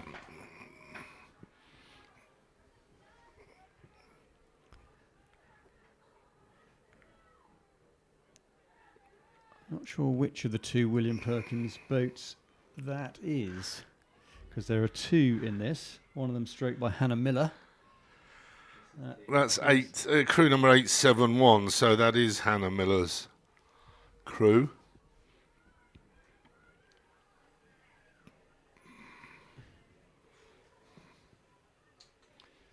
So the first crew to cross the line in this time trial was Wycliffe. They finished in 6:39, and then Maidenhead have just followed them over the line, but slower at 7:03. That's Arundel in your picture.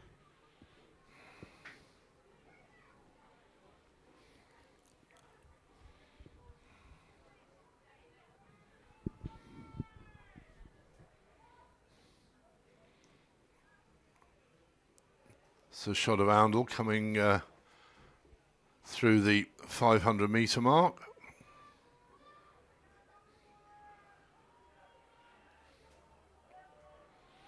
The bows there of 872.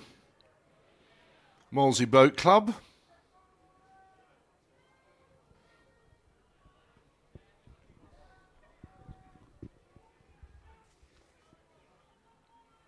Quick time there from Wycliffe. Yeah. Look at that, you can see the effect of the wind on the water.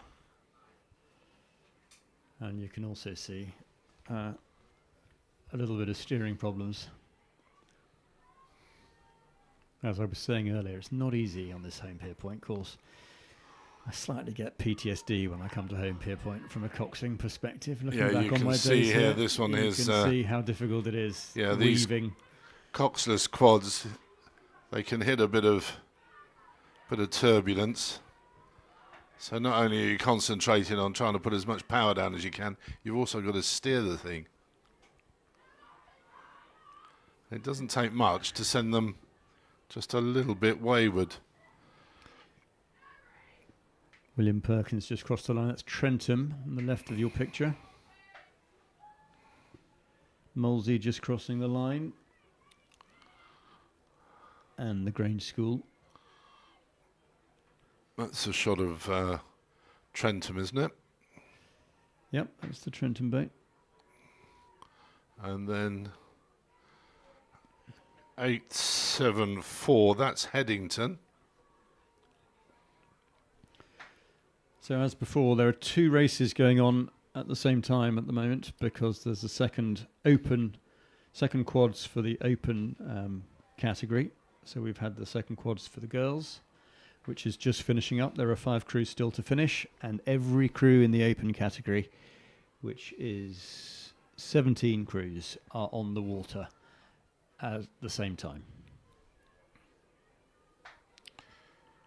So it should be Bedford Modern at the top of the screen there. Yeah, that's it. So that should be the last of the crews trying to qualify on the time trial for the second quads.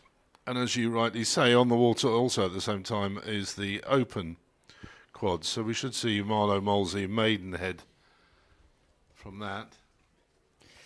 So all the eights, there we are. Who's all the eights? Clare's Court School. In the second girls' quads, Martin, quite stretched out. A minute separates the top 6, which is unusual.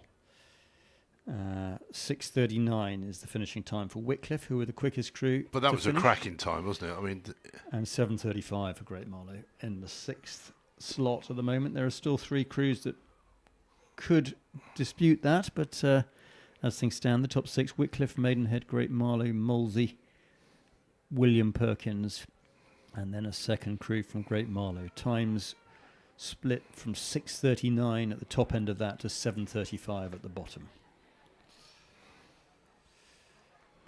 This is race 218 that you're looking at, and the crew from George Watson's College. yep.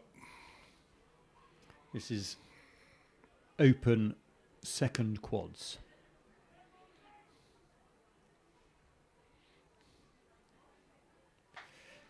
And they've all finished in the girls' second quads, and that top 6. Oh, there has been a change because Bedford have taken that final slot. They've come in 0.13 of a second quicker than Great Marlow to squeeze Great Marlow out of the top 6 places. So the A final for the second girls' quads will be Wycliffe, Maidenhead, Great Marlow, Molesey, William Perkins and Bedford, with the second Great Marlow crew just being squeezed out. Now the turn of the Open. We've had quite a few camera shots here of George Watson's college. And that is... It's not Windsor Boys, is it? No. Right, really not sure who that was. That's Commercial from Ireland.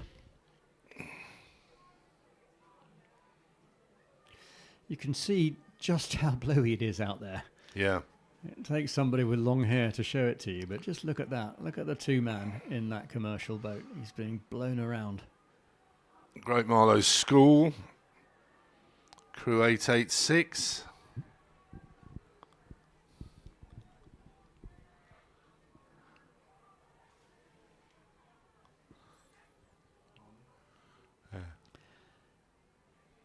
That Marlow time at the top of your picture, 6:11, 12 seconds clear. Windsor Boys have come in between that, I think. We'll see that jump in there, bottom of that column. Yeah. WBSE, that's the Windsor Boys School at 6:20, second quickest time of this trial so far.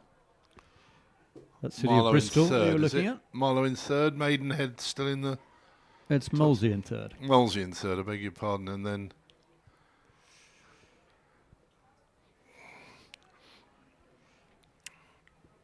The other crew still to finish. That's Great Marlow. Bit of pain on some of their faces, look.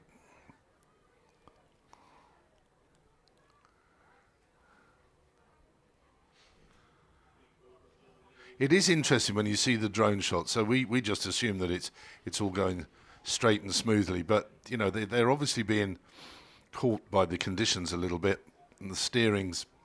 And this is when you can see it, obviously, without a Cox. Those lanes look to be nice and wide, but as soon as you start getting blown about a bit, as you can see here, they get very, very close to those buoys. Clip one of those buoys, and then your world begins to sort of collapse a bit. So at the top of your picture there, you can see the Coxed falls going off. So they're one behind the other because there is a Cox in the boat. So they've all been set off in a line, whereas before that we were looking at the quads which didn't have a Cox, and as a result they were set off in different lanes to give them a little bit of space if anyone happened to catch up, given how tricky the conditions are. So there are 5 crews still out on the water for the open quads, the second quads. Marlow continues to lead the field. 9 seconds clear of Windsor Boys, Molesey behind them, Grange School after that, George Watson and Maidenhead Rowing Club taking the 6th place. There are 4 crews that could yet claim that 6th place, City of Bristol, Cambridge 99s, King's Canterbury and Commercial, but I suspect that none of them will. So the A final, Marlow, Windsor Boys, Molesey, Grange, George Watson's and Maidenhead, unless something surprising happens. That's Commercial in your picture, nearest the camera. And they do look to be moving quite quick, so there's a chance they could break into that top 6.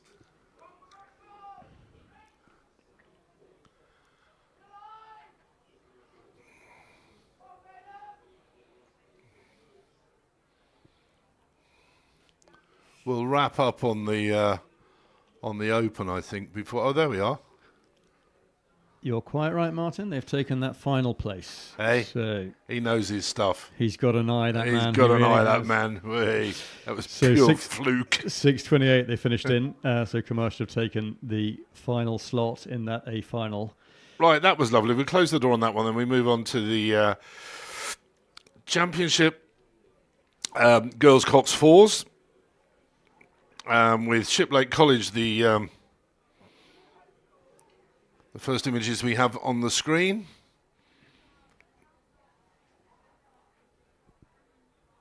Crew number 895 is Marlowe. Marlowe should have gone off first.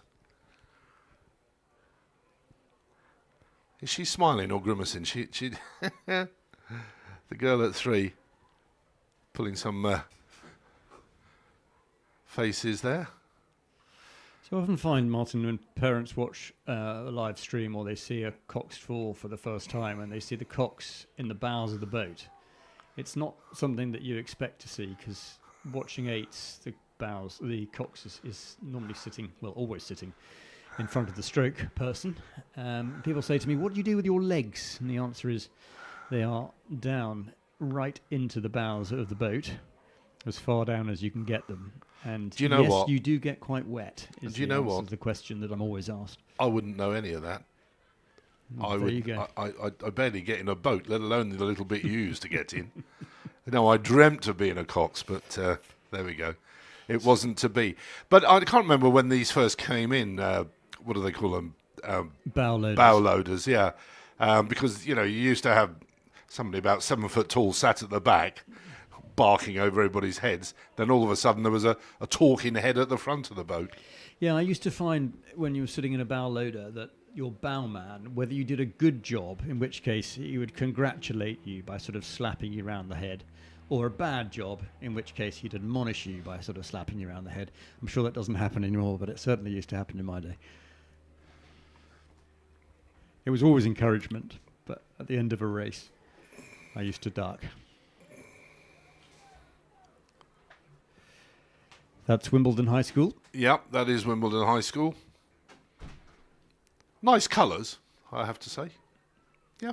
I think you'd like your interior, do you have a bathroom in it, or? Well, I don't know. We were aesthetically. Well, I'd like a motor car with like a lime green interior. Oh, there you go. One like yours, I suppose. One of your Lamborghinis is like that. Somebody told me. Right, here we are. Back to it. I presume that was Kingston. Kingston Grammar. Yeah. They had a good day yesterday, actually, with the juniors.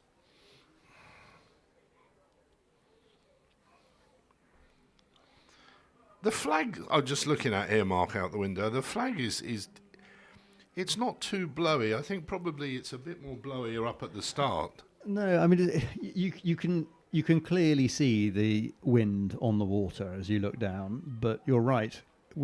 On the bank, it's relatively sheltered. The windsock that's across the water from us is blowing, but it's really the ripples on the water that you can see. In fact, if you look at that picture on the right-hand side, as you look at the course, you can see where it's sheltered, and that is exactly where the flags are. But once you get further across, then there's quite a wind blowing.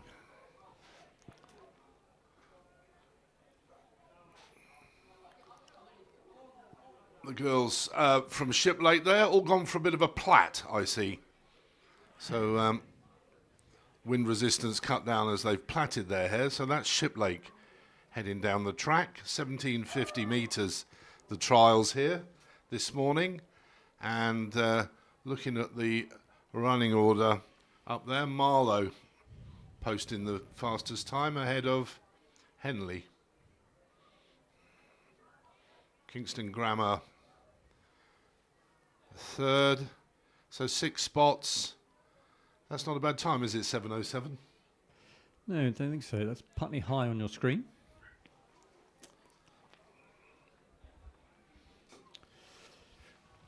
(901) Sir William Perkins. Shiplake are just crossing the line now, and are coming in at 5th. 7:14. Surbiton.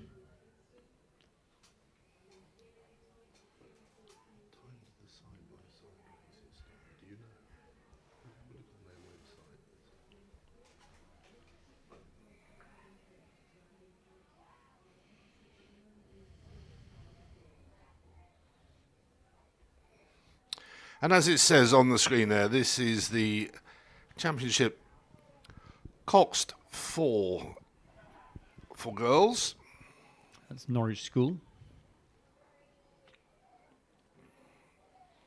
Shiplake hanging on there. They're in 5th spot.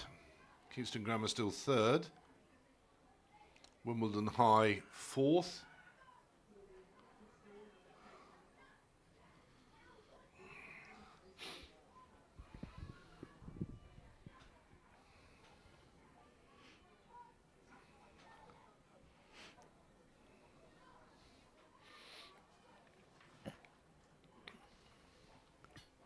So the other thing I often think, Martin, when the uninitiated are watching rowing, they see crews go down and they say, well, what am I actually looking for here? They look broadly similar. I can see whether somebody's tired or not tired, but I don't really know what I'm looking for on the blade work. And apart from the obvious that you want the blades to go into the water at the same time, you really want to check that the front of that stroke, when the blade enters the water, is as quick as it can be, so that you're not halfway back through your stroke before you start to connect with the water and move the boat. And that's the difference between crews often, is how quickly they manage to engage with the water. So you always want to watch the hands as you come forward rising, so that the blade meets the water and grips it. A lot of people will be watching this for the first time, knowing that their children have got very into rowing, but thinking, well, I don't really know much about the technique of this sport. And that's what their coaches will be talking to them about all the time. And what you're watching at home now, or watching on your phones, wherever you may be, are the time trials to establish the finals for this afternoon. And I think we've established that the first side-by-side finals will take place at 20 to 1, at 12:40 this afternoon. That's when we will start the first. So that'll be over 2,000 metres, 6-lane, side-by-side, plenty of action. The drone will be up, so make sure you tune in and watch the crews you're watching now racing in their finals side-by-side this afternoon.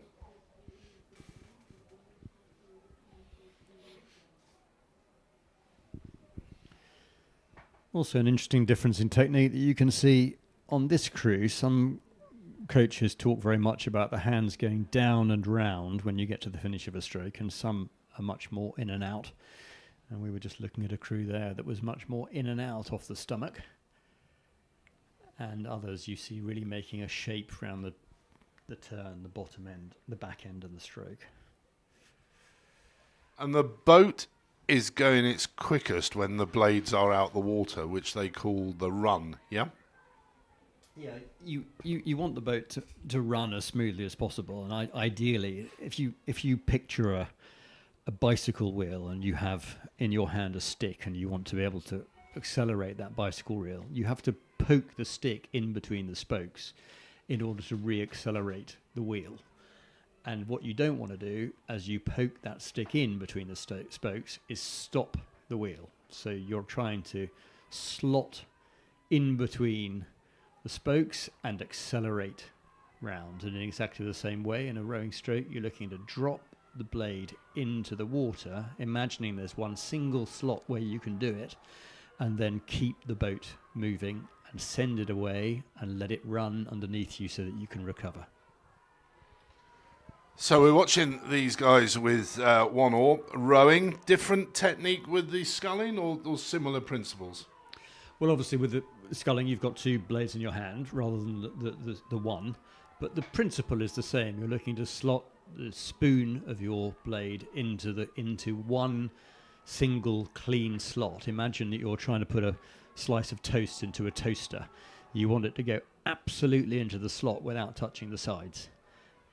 And if you can do that, then you're going to be moving the boat very quickly. And if you're going to clip it on the way in, or if your blade goes in more slowly, then you won't have as impactful a stroke as you would have otherwise. And that's what people are training to do all the time. That's why it's all about the number of strokes you take and the number of times that you practice that.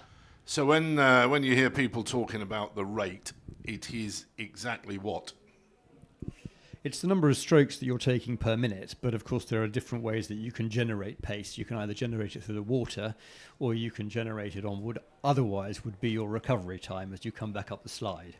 So you really want to be generating as much power as you can through the water, and in theory taking as much time as you can coming forward. In practice, when you're racing, you move pretty quickly up the slide because you're taking a lot of strokes a minute. But as the knees break as you come forwards, you have to have some control into the front of the boat. Otherwise, you clatter into that front bit and you don't succeed in dropping your blade in cleanly. Well, I hope all of that helps for those people listening in. And that is the image there of the course here at Holme-Pierpont. Built in the 70s, I think, this place as the National Water Sports Centre with the canoeing, and we're right bang next to the River Trent. And it's really interesting talking to somebody last night, a little bit older than me, that was saying that, you know, back in the 70s, this facility was really, really fit for purpose. And you can see now that it's, rowing has outgrown it. Yeah, canoeing, a lot of canoeing takes place here as well, of course.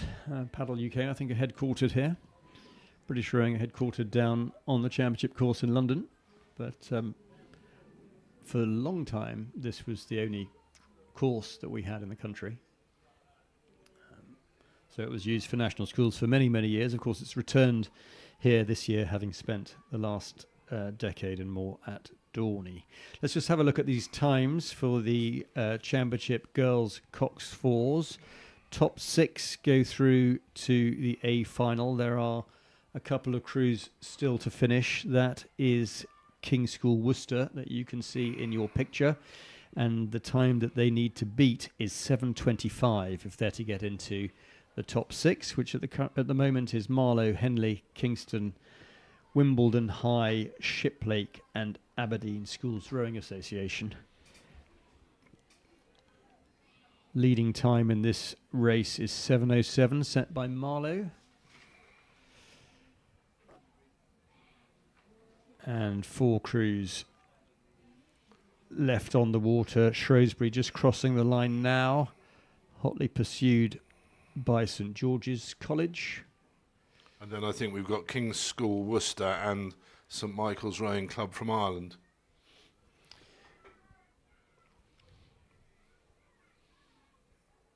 Time's updating there on the screen for you. Crew 915, that is St Michael's Rowing Club.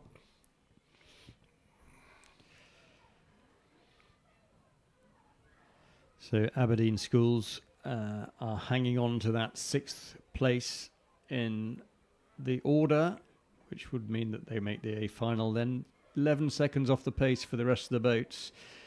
The other 5 crews are within 7 seconds of each other in total. And then there's a gap down to Aberdeen, but they'll be pleased to be making that A final, notwithstanding 2 crews still to finish. That is one of them, St Michael's.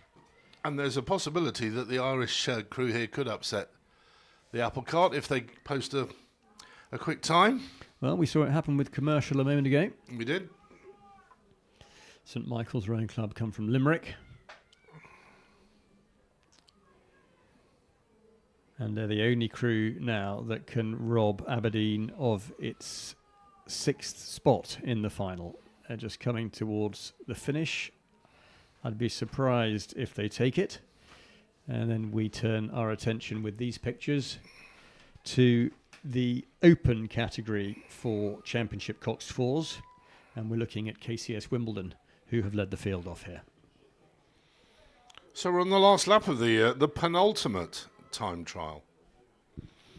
Looking at the sheet here, King's College School, Abingdon, Windsor Boys, Winchester, Pangbourne, Royal Shrewsbury, Bryanston, Radley College, Norwich, Newark, Moncton Combe and King's School Worcester, all battling to get the place in the final, posting a time that would mean that they finish in the top 6. Windsor Boys School on the left, crew number 918.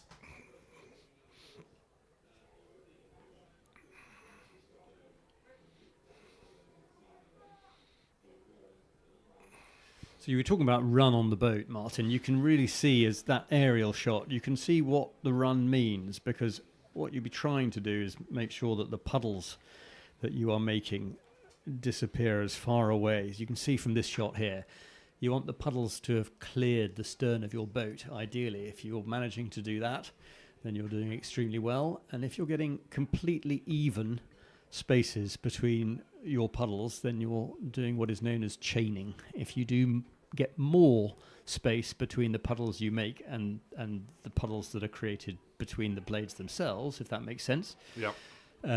then you are pushing the boat further away for every stroke and getting more run for your money, as it were. Windsor Boys School on the right there. This is 922. That is Royal Shrewsbury School. Now they look to have a more relaxed rhythm. Yeah, they're loose. You always want to try and be loose. I think it's true of probably every sport you play. If you look at all the great players, they all have time. They're all relaxed, and it's no different in rowing. I think people think to themselves that because rowing, they tend to think that rowing is a sport where you have to pull hard, but actually it's a sport where you push hard with the legs, and the rest of you ideally needs to be relaxed and loose. You can see the three-man there, the chap with the nearer the camera with the cap on. You can see how relaxed he was. Not of this shot, the previous one. That's the Pangbourne crew.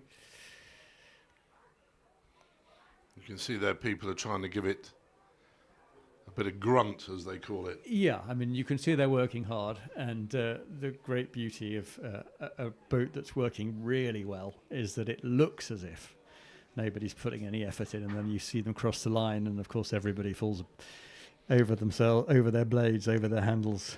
So here's Radley demonstrating a relaxed style with a bit of time.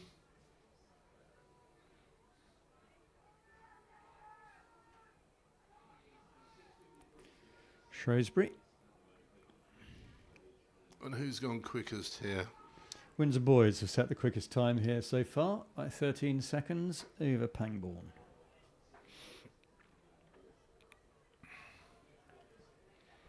Championship Coxed fours for the Headser Cup. Penultimate time trial of the day. There's Bryanson.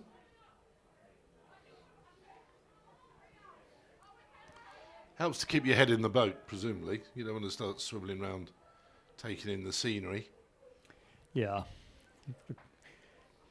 Requires concentration. So that on the left hand of your screen there, that's an example of a bucket rig, because you can see that two of the blades, the ones to the bottom of your screen, therefore on the bow side of the boat, are rigged on the same side. They've just crossed the line. So the blades there don't go alternately all the way down. That's the bucket rig that I was discussing earlier. This is Monkton Combe. Why would they do a bucket rig? Is it trendy because they've seen it on telly, or is it genuinely for a purpose? Well, it's interesting. Funnily enough, I asked the same question of the man who coaches our national four. Because we have a bucket rig in our GB4, which performed, got a bronze medal in Paris, and for a long time was the standout crew of the last Olympiad. And he said to me, because we think it goes quicker. Simple as that. Simple as that. And I think on the whole, you find that in fours, increasingly people do them as bucket rigs because they are seen to go slightly quicker. When it happens in eights, then it tends to be because it just happens to allow the boat to sit better for whatever reason. There's a combination of the where you want to put the oarsmen, you happen to want to put them in given seats for reasons that there could be a variety of reasons. So presumably in trialling, when they mix it round, they come up with a solution, and it may well be the solution is to a different form of rigging. Exactly. We'll be looking out for bucket rigs all the time now, won't we? Huh? Yeah, I mean, increasingly in fours, as I say, when I mentioned to Christian Felker, our the coach of our men's four, I said to him, "Oh, you've bucket rigged it." He said, "We always bucket rig it, Mark." And I said, "Really?" I said, "I hadn't noticed." And he said, "Well, maybe you should look a bit more carefully." Yeah. Branston third quickest there. Only a couple more to go here now in the championship. Coxed fours. So 30 seconds separate the top 6 at the moment in this Open Championship Coxed fours. Windsor boys, the fastest crew on the water by a very significant 13 seconds. Pangbourne behind them, Branston 3 seconds back on that. King's Wimbledon a further second, 3/4 of a second behind. Then Newark, which is a name we haven't said that many times today. They've just been pushed into 6th place by King's Worcester. Yeah. But that is enough for them to make the A final because the fastest 6 go through. So that's the end of the Championship Coxed fours time trial in the Open category. So next up, it's the girls' Championship Eights. Headington, Shiplake, Godolphin. Headington, Tideway Scullers, King's School Chester, Lady Eleanor Hollis, Wallingford, St Edwards, Wallingford, Enniskillen Royal Grammar School, Latimer Upper. Right, ladies. 6 quickest. What did I spot here? Headington have their second 8 in with 2 crews. Wallingford have their second 8 in with 2 crews. So, this is it. Last of the time trials. 6 spots up for grabs. Headington, Shiplake, Godolphin. The first to go off. And that's Headington you can see. And the tower that you can see them going past there is where we're sitting. And there's Shiplake College. Girls' programme growing from strength to strength there, Mark, over the years. I think rowing, Shiplake rowing has been strong for a very long time, but they certainly have been going through a purple patch recently.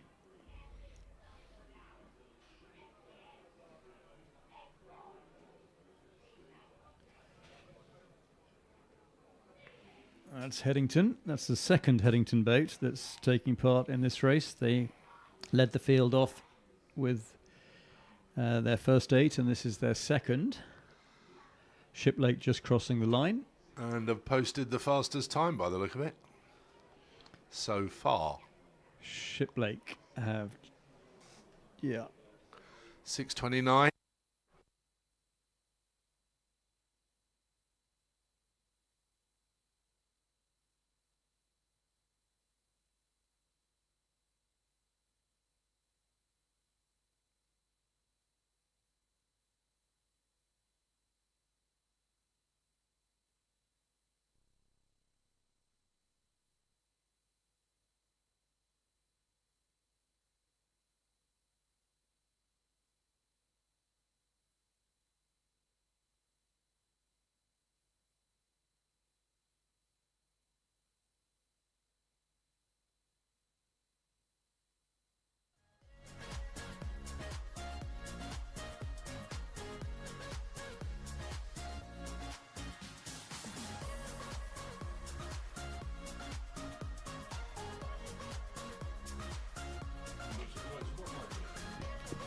So it's Headington. We're just having a bit of a conflab here in the commentary box as to what exactly is happening this afternoon. Well, it's exactly as we thought. So we've sat here to be told what we already knew because we're that damn good. But No, we're actually, always in all ahead of the game, seriousness, Martin. piece this, isn't it? I mean, stuff can happen. But at the moment, the plan is this is the last time trial. Side-by-side race in the finals start at 12:40. See how we go. Absolutely. I mean, I think they've done a tremendous job. Mike Martin's chairman of the regatta and his team. I've seen them all squirreling away, beavering away, I should say, and getting this number of people on the water safely and efficiently has been no mean feat. So hats off to them. Well, I think Andy Crawford, is he head of the race committee, chair of the race? I mean, Indeed. what a cracking job he does. That guy he must do 3,000 steps an hour. He's everywhere, and I've known him for years and years. I mean, my God, he's put some work into rowing. He certainly has. He was chair of the sports committee when I was chair of BR when I first appeared, and did a tremendous amount. Of course, he's a steward of Henley Royal Regatta as well. He was telling me he was coxing pilot gigs in the races over in the Isle of Scilly the other weekend. I mean, that sounds tremendous, doesn't it? That's the World Cornish Pilot Gig Championship. That's it. And it takes them 3 months to get all the boats there because they can only take them 2 at a time. It's wonderful stuff. Anyway, there's a time trial. I went a few years ago. It's an absolutely fantastic festival. I'd love to go. Right, where are we here? This is the last of the time trials. As we've said, Headington have posted the fastest time. And, sorry, I beg your pardon, Shiplake have posted the fastest time ahead of Headington. Somebody's done a 7-minute dead there. That's the other Headington crew.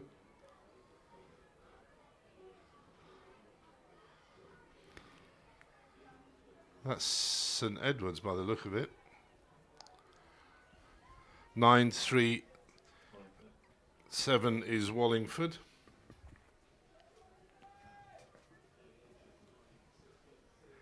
So who have we still got to come here? We've got Wallingford, St Edwards, the other Wallingford crew, the second 8, Enniskillen and Latimer Upper.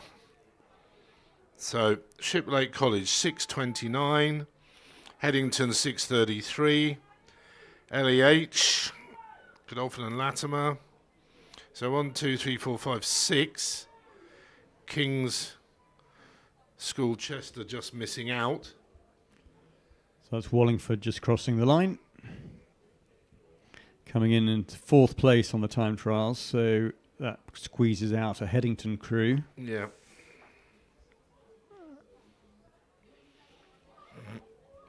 So Teddy's Wallingford, Enniskillen and Latimer really looking to be definitely sub-7 to secure a spot in the final.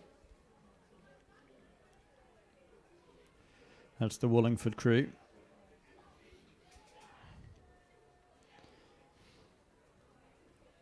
I should say one of the Wallingford crews, given that we've just seen one cross the line. And then we've got Teddy's crossing the line now. That's Wallingford on the left of your picture. And what did St Edwards do? 6:31 puts them in 2nd.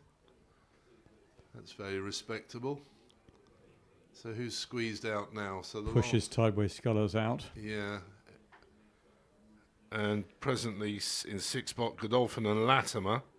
3 still to finish. Wallingford, Enniskillen and Latimer. Wallingford, whose blades you can just see on the left of your picture. They're being chased almost as if it's a bumped race here by Enniskillen.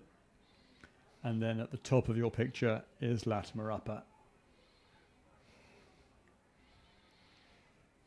So presumably Enniskillen have closed. Well, Enniskillen are looking to move in the other lane here. So what's the etiquette here, Mark? Let's put you on the spot. Well, should the crew move over? Yeah.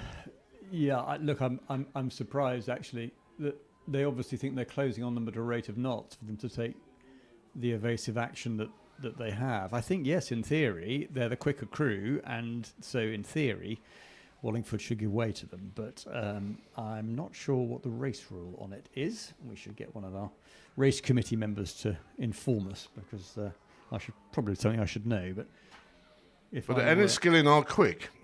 If it were a boat race, of course, and you're in that position, and you came up behind, and the crew in front was out of its water, and you touched them, it would be a disqualification. Well, Enniskillen, despite having to move lanes and really swerve round Wallingford, have put on a really good. I would not be surprised if they're high up here, you know. Yeah, I mean, they've made an unbelievable amount of ground. They would have been set off, a decent distance apart. They would have closed that entire distance. They then swerved out to another lane, and they've gone into 6th. They've gone into 6th. Well, but that's cost them a bit of time, surely, swerving round a boat in front. However, they've made the final. Or have they? There's one more to come. There's one more to come. It's Latimer. Here they come. That's the Latimer crew. Final few strokes going past us and crossing the line now. And that Latimer school is coming in 5th place. So they've actually squeezed out Enniskillen. So Enniskillen, who are only a second and 3/4 outside the final, will really rue the fact that they had to swerve in order to get past Wallingford's second crew, not least because Wallingford's first crew have taken that final place. And I should think that that move would have cost them more than a second and 3/4. I can imagine a discussion will take place. I'm not sure they'll be terribly happy about that, I'm Enniskillen. pretty sure I would go and have... Well, moving on. Right, that's the last of the time trials. Mark, it's been immense, my friend. As ever.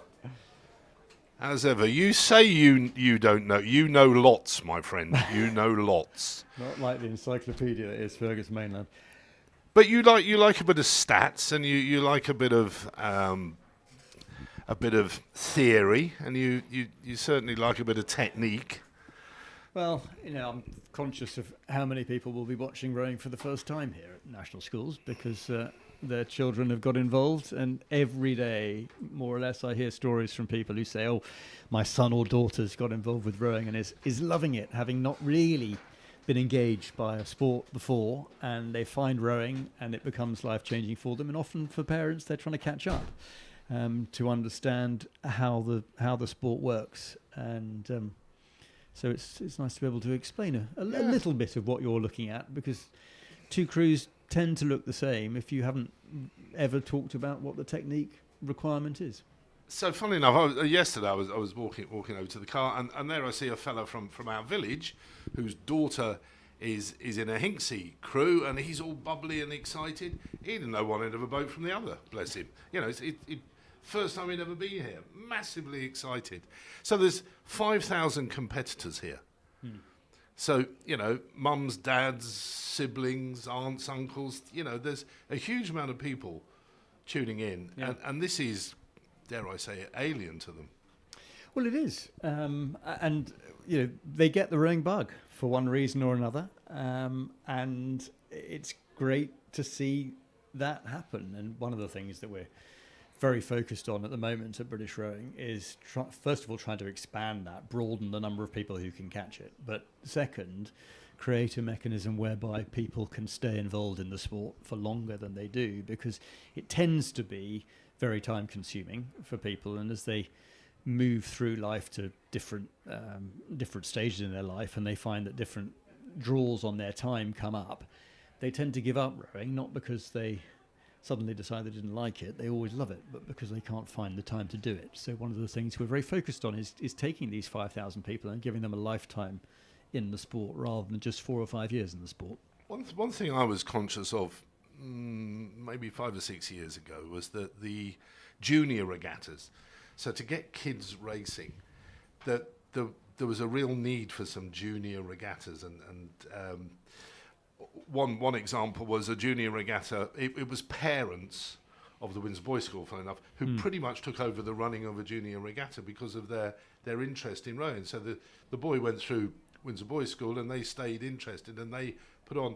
But, there's so many kids out there rowing, there's not always the opportunity to go racing.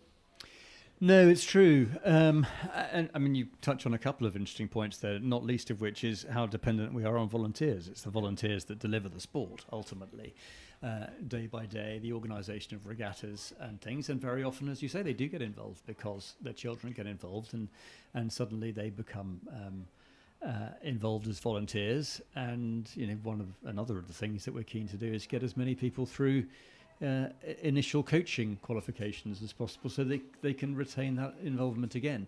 But your broader point about competition, one of the real difficulties about competition, we've seen it this weekend, is that you come to a weekend's regatta that you have been training for a very long time, and then the weather suddenly intervenes. And so again, finding ways in which we can make sure that people are engaged in being able to have competition on a perhaps less rigid basis is something which I think is going to make a big difference, and we're working on plans on that at the moment. It's part of a big push that we have internally. So watch this space over the next 6 months, I think, is probably the answer to that, Martin, because we're working on some stuff. Good stuff, Mark. An absolute pleasure to see you once again up here at Nottingham. And a huge thanks to the organising committee of National Schools Regatta, who, you know, I can't thank them enough. They're volunteers. They gave me an opportunity with a mic many, many years ago, and, you know, it's been absolutely brilliant. We were all out last night, a bunch of commentators, you know, just saying what a huge effort everybody puts in to put on a regatta. And we're looking forward to the finals this afternoon. We start off at 12:39 with the first of the finals. It's the J15 First Eights for girls, with Latimer, LEH, Wallingford, St Paul's, St George's College and Headington taking to the water. We're going to sign off. Mark, once again, thank you. Thank you very much indeed for watching and listening, and we'll be back a little later on. Not long, in fact, just about 5 minutes it will be, Martin, because Matt Britton and Carol are going to pick up. But it's been a pleasure. Speak to you later.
And welcome back to our first side-by-side race of the day. I hope you've been enjoying watching these footage from yesterday, from the starts of the quads. We've been enjoying watching the overhead shots of these quads in the start and just seeing what a phenomenal coaching tool that would be for any coaches out there just wanting their, to show their quads what they should be looking like as an overhead shot. But here we are, the umpires are in position, the stake boat personnel are in position. We can just see some gentle waves lapping at the edge of the course there. The wind is pretty much straight up the course, which is why we've taken the decision to go with what we have done. So we're going with A finals at the start of the day.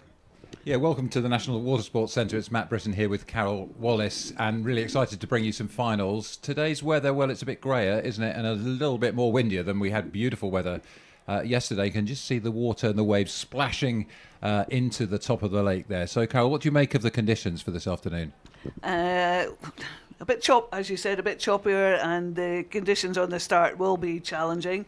But these crews, they're not the J14s, 15s we saw yesterday. They're a bit more mature, a bit older.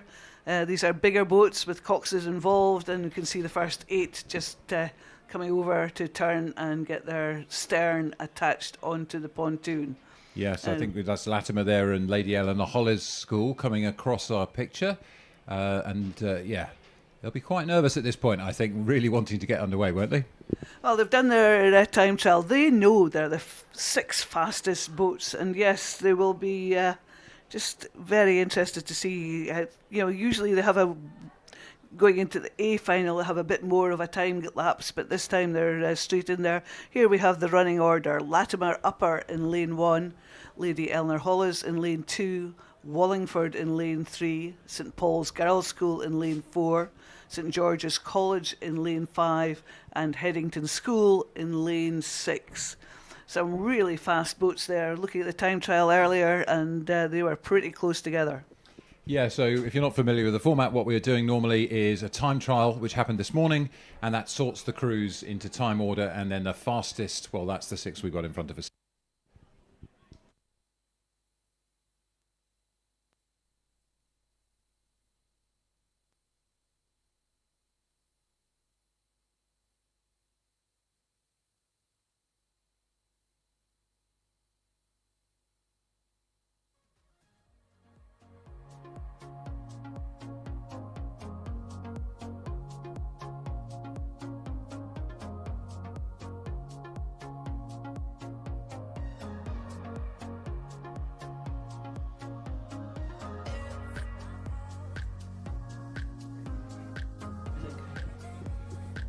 These boats just getting into position, and you can see we'll give you the names of all the fantastic young athletes in these crews. And this is the J15 Girls Eights Final, the fastest 6 eights from the time trial. And, we want to bring you the best insights, don't we, Carol, here in the regatta. So delighted that we're going to be joined for the first session of this afternoon with the reigning men's 8 Olympic champion from Paris, Sholto Carnegie. Welcome, Sholto. Thank you very much. Well, great to be here and great to see such exciting racing ahead of us. Well, I don't know if we'll just be quiet and let Sholto take over here, Matt. Give us a bit of an insight, Sholto. What's it like sitting on the start of an Olympic final? Because this is kind of the Olympic final so far, the career of these guys. But what was it like for you? Well, I think whatever stage in rowing you're at, it's incredibly important. And being in a race that you put so much time into and dedication into is incredibly important. So you want to respect every level, but I think it's about learning, and every time you go out to race I would learn and deal with the nerves slightly better than I would. And I think probably some of the racing here at Nat Schools, Nat Champs, I was probably more nervous than the Olympics because it meant so much to me at every single level, but when these big pressure moments arrive, it's about how to deal with the nerves and the toolkits that you develop over time. Each time you go out to race, you learn. So I think some of the people racing today will be the stars of tomorrow, and this will be helping them their journey to develop. So excited to see. I mean, great insight, isn't it? And as you're saying that, it resonates with me as well. I think probably the most nervous is J14, J15, because you haven't really got that experience of how to manage those nerves. And maybe at J15 level, these young women at the top of their game in the A final here have got a little bit more experience. experience. But then also, what about the conditions? How do you think about that? You know, are you always hoping for flat, calm conditions? How do you feel about the conditions you have to face? I think whenever you've got tough conditions, you've got to see it as an opportunity, and you've got to think, okay, well, these are tough conditions, but how can I utilise my crew to get the best out of the situation on the day? And it's the same for everyone. Everyone's dealing with it, but it's how you can deal with the bumps along the road better than anyone else. So that's the way you've got to frame it with your crews, with the racing, and try and really zone into what you can control and not thinking externally about stuff that's going to go on that's sort of influencing you. It's just your boat, your moment in time. Oh, absolutely. And sometimes having a challenging race makes you work harder because you want to take advantage of these challenging things that you can cope with the conditions better than the other crews.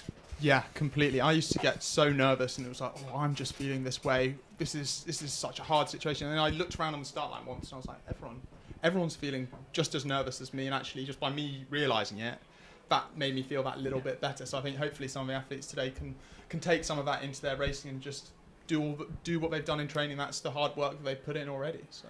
But nervousness isn't a bad thing. Nervousness means that you care very much about the outcome, whether you're at the start of your rowing career or at the Olympic level. You want to have those nerves because it means an awful lot to you. So right. And I like to think of it like a rev counter. You don't want to be not nervous at all, because then you're not going to be up for it on the start line. You don't want to be over nervous, because then you're over revved. It's find that sweet spot, harnessing the nerves, and it's. So I remember, actually, you're saying that. I remember going to my first Senior World Championships in an 8. Actually, we didn't get a gold medal, but Steve Redgrave was in the team at the time, and he told us how sick with nerves he was the night before his first Olympic gold medal, and he didn't get any sleep, and how he got on the water. And he felt awful, but then once the first stroke happened, he was just in the zone. And it just, I suppose it gave all of us permission to realise that even Olympic champions like yourself, Sholto, you have the nerves, and it's part of your fuel. I love that. Yeah, I think it's like, allow yourself to feel nervous because you care about this. Like everyone here today has put in so much work, and that's really impressive that you've got to the start line here and you're ready to race. And so that's like a massive. You should pat yourself on the back for that and enjoy the nerves. It's something people pay lots of money to jump out aeroplanes and feel really nervous for that, and you get to do it every day in rowing. So. Yeah, put it all into perspective, I think. Now, there's one other kind of group that will be having nerves, and that is the friends, family, parents, coaches, and clubmates of these people on the start. And actually, often the nerves you have are worse because there's nothing you can do. The race is underway. You're incredibly nervous to see it. Some people are sitting and watching on their smartphones. Hello, if you're viewing us, give us a wave. No, maybe he's not watching us. But yeah, we should also say that for each of these crews, there's probably another, 80 people who are part of the group that got them to the start line, Carol. And it's a huge effort, isn't it, to get crews into shape for this? It's a huge effort, and you race yourself. If you become a coach, you sort of when your crew's sitting on the start line, you feel so nervous for them. I think you feel worse as a coach. You've got them there, and now it's in their hands, but you feel incredibly nervous. That's us giving you away from the commentary box. Here's Sholto, who's the famous one, and Carol and I get out of the way. So welcome, if you've just joined us, welcome to Nottingham, the National Water Sports Centre. The National Schools Regatta is back here, well, for the first time in about a decade, having had a little dalliance with some place down in the south. And we're going to bring you every race this afternoon. We're just waiting for the first of our A finals to get underway. We'll be bringing you the J15 girls first 8s race, the 6 fastest crews from this morning's time trials. Once they get safely on the start line, and all the crews you can see there marshalling, they'll be having the nerves that Sholto was talking about, waiting to go on the start. Absolutely, trying to keep moving as long as possible before they have to sit in that marshalling zone. And there we go, the first shot of them off. You can see the water splashing up from these blades. Yeah, quite rough at the start, isn't it? Absolutely. So let's ask Sholto, how do you feel once the flag goes down? And what are you focused on? I think you're just focused on those first strokes, trying to get gripped and connected as much as possible. Get that boat up and moving. You don't want to try and rush the strokes. You want to really push these big 8s up into their power, get them as sort of quickly as possible in traction. And it looks like the crews are away cleanly. It's a tough headwind, but they're trying to stride out onto their rhythm and focus on delivering their strong strokes. Just spotting as you look at the each of the crews here, we're looking at the back of Lady Eleanor Hollis. Just to the right of our picture, we can start to see Latimer School. Quite a lot of water coming off the blades and sort of striking the tops of the poppy water, aren't they? And that's quite tricky. You've got to be loose, but at the same time, you're putting down maximum power. Maximum power, and always remembering just to tap these blades just a bit further down so you're not catching any of the waves on the recovery, and just maintaining that balance. Really challenging, but really good start from these 6 crews. So if you're looking from right to left, we've got Latimer Upper School next to them, Lady Anna Hollis with the black, so the red and white blades. Next to them is Wallingford Rowing Club. Then St Paul's are in the lane 4, St George's College in 5, and Headington School in 6. Now, what we've done with the time trials, we've ordered the crews by the speed they raced this morning, and the centre 2 lanes are the fastest 2. So we had St Paul's and Wallingford with the fastest 2 in the time trials this morning. Indeed, and they'll be sitting side by side looking at each other. The Coxes will be looking over just to see where they are relative to each other, encouraging the crews on. You can still see some water splashing off these blades. You can see the trees behind, just how challenging it is on the start. But Yes. these crews now, about 250 metres in, just settling down into a sustainable race pace. So we got Wallingford on the left of the picture there, and Lady Eleanor Hollis School on the right of the picture. What do you see when you look at an 8 moving? What are you looking for, Schulte?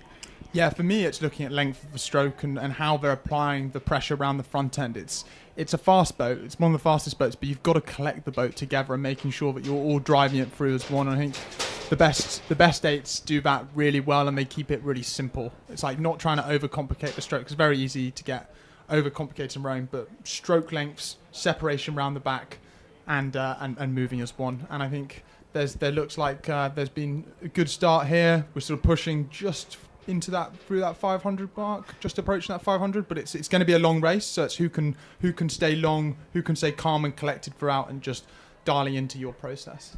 I think just on the start, you're in the worst of the headwinds because it's whipping up all the way up the course. As they come further down the course, the wind will drop a bit, the waves will drop a bit, and it'll make it easier for them to maintain their boat speed. On the left, it's St George's College, just picking out some of the crews here. St George's College next to St Paul's, and in the red, Wallingford. So St Paul's and Wallingford, when we saw that overhead shot, we could just see the beginnings of a chevron emerging, with those 2 crews having a little bit of a nose in front. And if we look down from above again, yeah, we can just sort of confirm that shape. So St Paul's were the fastest in the time trial, and so far they're looking like they're a nose in front of Wallingford. That's St Paul's with the black and Wallingford with the red colours in the centre of your picture. Yeah, when I clocked them earlier, they were both rating 34 strokes a minute, and that is pretty good for the middle part of the race.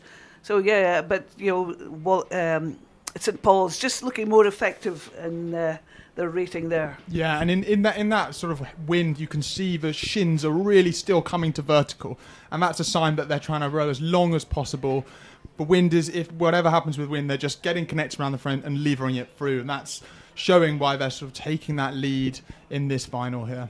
So St Paul's in black, just ahead of Wallingford in the red and the light blue. Wallingford attacking as they come through the 500-metre mark into the middle section of the course. And let's think about pacing here for an 8s race, because it can be quite fast. So you said you've got to get off the fast and get into the rhythm. You're 500 or 1,000 metres in now, halfway through the course. What are you thinking at this point? Well, I'm thinking the third 500, that counts for double. That's where you can really lay it down. That's where you can take a command and actually avoid anyone else coming back into the race. So you want to command that third 500, dialing those processes in, doubling down on what's been working, and the Cox will be motivating them. Some of the people in the boat will try to be speaking as well, being like, yeah, I'm feeling good, geeing each other up, and letting them know that they're right in the middle, and actually it's something to get excited about. So this is a great shot here, isn't it? You can see the positions of the crews halfway. There's a little bit of steering going on there, isn't there, in the middle? That's the Wallingford crew. Carol's just looking slightly puzzled. What's going on, Carol? Well, I'm surprised to see them having so many steering issues during the race. Not just Wallingford, but the crew in Lady Eleanor Hollis, just chicaning down the course. Not what you want to be doing. Yeah. I mean, I think in fairness to them, there's a sort of bit of a gap on the side of the course where the wind can funnel through, and we've seen a few crews struggle with that and have to sort of steer and correct, and you don't want to be doing that. But here we are looking at the far side of the draw there. There's St Paul's crew in black in the front of our picture, and then you've got the Latimer School on the... you've got the Headington School crew on the far side in the blue one-pieces. And remember, these are for medals. It's unusual to have medal races this early in the day, but this is for the medal race, and it's St Paul's really showing their form here. Just inching away from Wallingford. I think in this phase of the race, this third 500, they want to break the elastic. They want to sort of pull themselves as far away from danger as they can so that there's no chance of being overtaken in the fourth 500. Yeah, and it looks as though they're doing just that, trying to stay calm, trying to just keep it simple on their processes. And it looks like they've just broken that open water over Wallingford. Wallingford still looking very strong, staying calm in this wind. And actually, you've just got to focus on how you can support your crew in your seat. And I think we've got a real race actually opening up for second place. So St Paul's out in first. But on the far sides, we've got Headington and St George's College really pushing, and it's going to be a really tight battle for that second and third spot. Yeah, and I think there's got to be a battle for the bronze medal as well over the far side. Yeah. Just looking at that, Headington, we had that side-on view of Headington. I thought, oh, they're quite far up, and then we get the overhead shot, and you can see Headington making a move. Yeah. Absolutely, Headington there, and also St George's College and Wallingford. So there's a lot to play for here, and actually Wallingford are under a bit of threat for the second place medal as well. Sholto, you called it that the third 500 is often the critical one, and we saw the class crew here, St Paul's Girls' School, pulling out of a lead. But this is the battle now.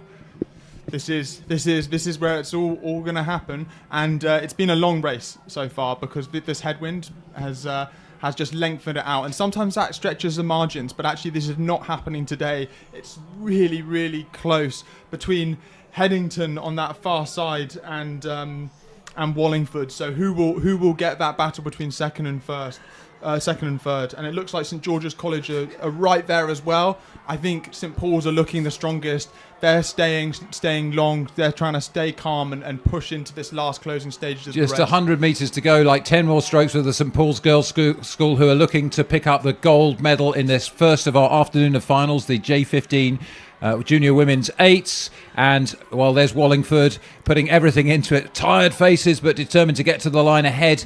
Will they take that silver medal? Headington on the far side look like they've crept through in the last couple of 100 metres. So it's St Paul's from Headington and Wallingford at this point. Headington putting in a big charge. I've had to stand up so I can see over the screen because this is very exciting. Headington putting in a charge for the finish. Wallingford going for it too. St Paul's College going through first.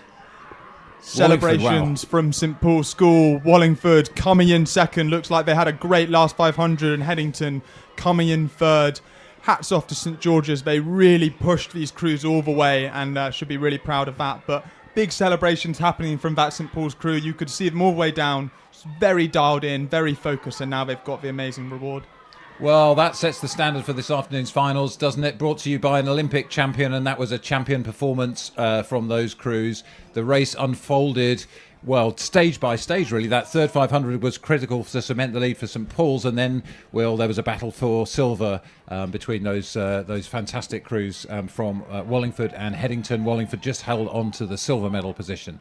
Great race. But now we're already on the start and underway, because these races, I'm afraid, they start before the previous one finishes, and we're up with the J15 second eights, the open second eights, which is underway and is already at the 500 metre mark. It's in lane 1, St Paul's School Boat Club, lane 2, Radley College Boat Hub, lane 3, Hampton School, lane 4, King's College School, 5 is St Paul's, and 6 is Eton. Indeed, and the two fastest crews in the middle of the course, so it'll be Hampton and King's College that we'll be keeping an eye on. Yeah, looking at the St Paul's School there, but it looks like they've had a bit of a flyer, but it's hard to tell from this angle. We've got to be a bit careful as we call from the angles, but if we look from above, you can see how it's unfolded there. So it's Radley over there in, sorry, no, it's not Radley, it's St Paul's, School, as we just School, called it. Just inching their way in front 5. there, which is unusual because they weren't one of the fastest qualifiers. But I know these times were very tight in most of these time trials. Not much between the fastest 6 crews. Yeah, just putting up the data in the time trial, it was King's College School won the time trial over Hampton, who were 4 seconds behind, and St Paul's were 5 seconds behind King's College. So there was actually a gap. So King's not doing as well as they would have hoped from the time trial form, but St Paul's really going for it. Yeah, and I think it shows that time trial is an important part of the racing day, but actually once you get to that A final, anything can happen.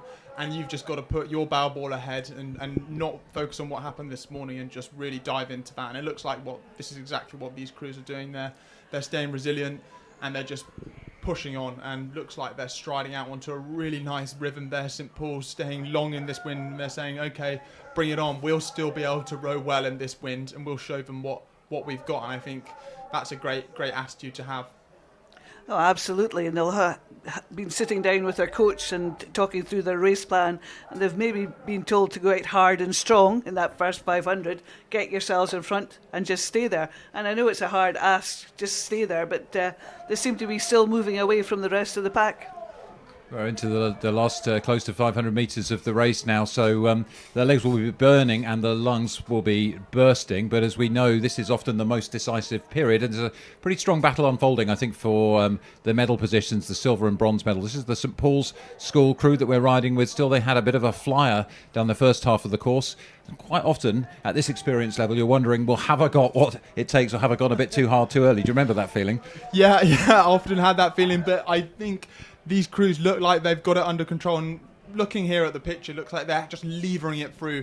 They're hanging off that oar really nicely because this wind is making them push even harder. So hang, swing. That's what the Coxed will be saying, and they're doing exactly that. That must be a really nice feeling for them. They've gone through that 500 metres to go first with clear water between them and the following pack. So that's a really nice place to be at that phase in the race. Yep, so looking down from above, we can see St Paul's with, well, clear water now, really clear water opening up over the crews behind. Who's that in? Oh, hang on, we're back on St Paul's again, just watching that lovely loping style.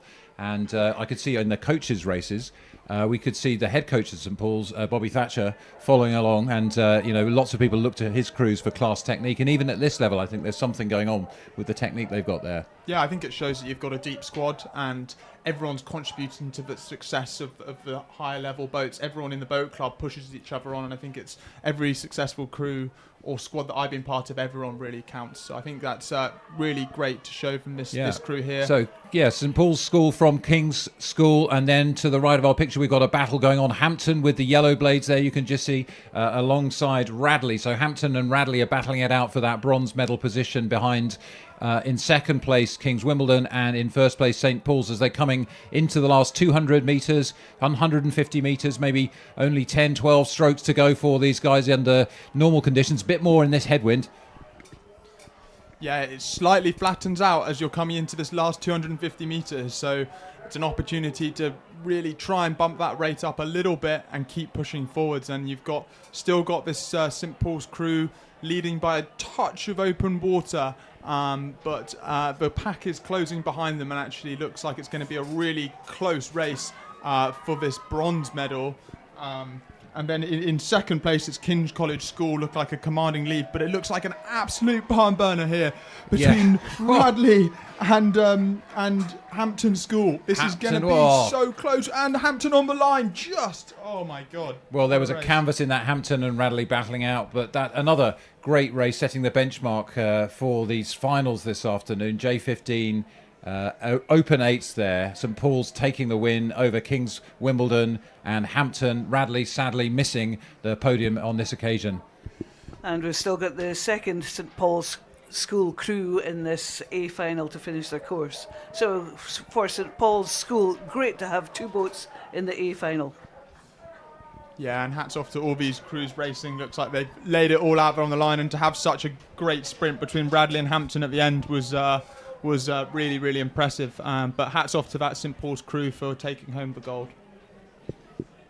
So welcome wherever you're watching us from, at home, on a big screen, as you're moving around on a phone. We are bringing you the third of this afternoon's finals now. You can see that we're about 100 metres in already to the J15 Second Eights girls final, the A final. In contention, we've got Surbiton High School, Lady Eleanor Hollis, Surbiton again. In the centre, that means that's the faster of the two Surbiton crews. St Paul's Girls School Boat Club in lane 4, they will have won the time trial.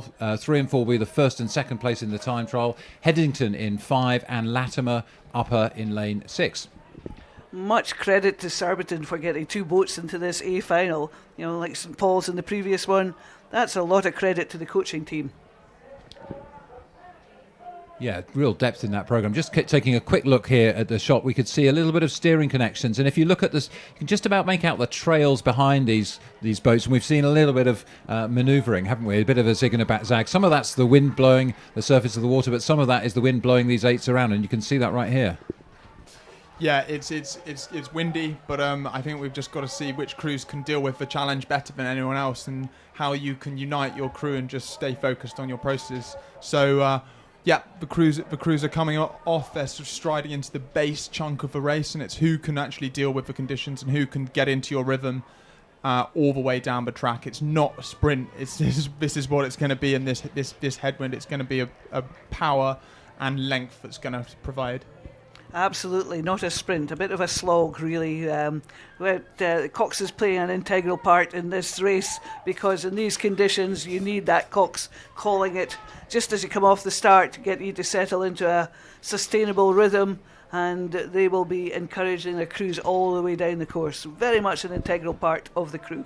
And while we've got you, Sholto, let's ask you a little bit about the coxing you experienced. What were you looking for in your Olympic 8 from your cox as you went through a race? I think there's some recordings that have been leaked online, so people might be able to have heard it themselves. But take us through what you look for from your cox in a race. So yeah, our cox Harry Brighton was actually here today. But if you haven't listened to his cox record, I definitely recommend it. It's incredible. He is so calm, and he's just making us feel like we're doing exactly what we need to do at each step. And then when it comes to a crucial point, he gradually ups his tone, and he gradually ups his slight aggression in his voice.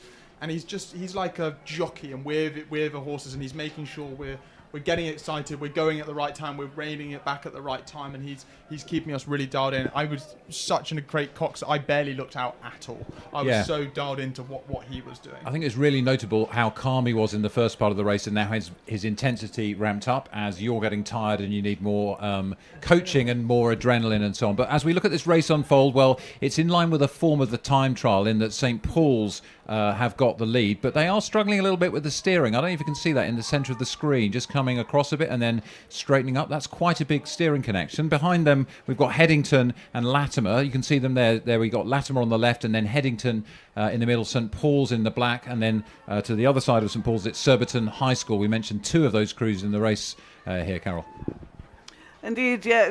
If you have a bit of steering correction, it sort of takes a bit of the boat speed away from you, and you have to work harder to get it back. But St. Paul's doing very well there in their race. You can see Headington just in screen now, just keeping it really long, just swinging out there, and then just coming into shot. Lady Eleanor Hollis is just closest to us in the screen.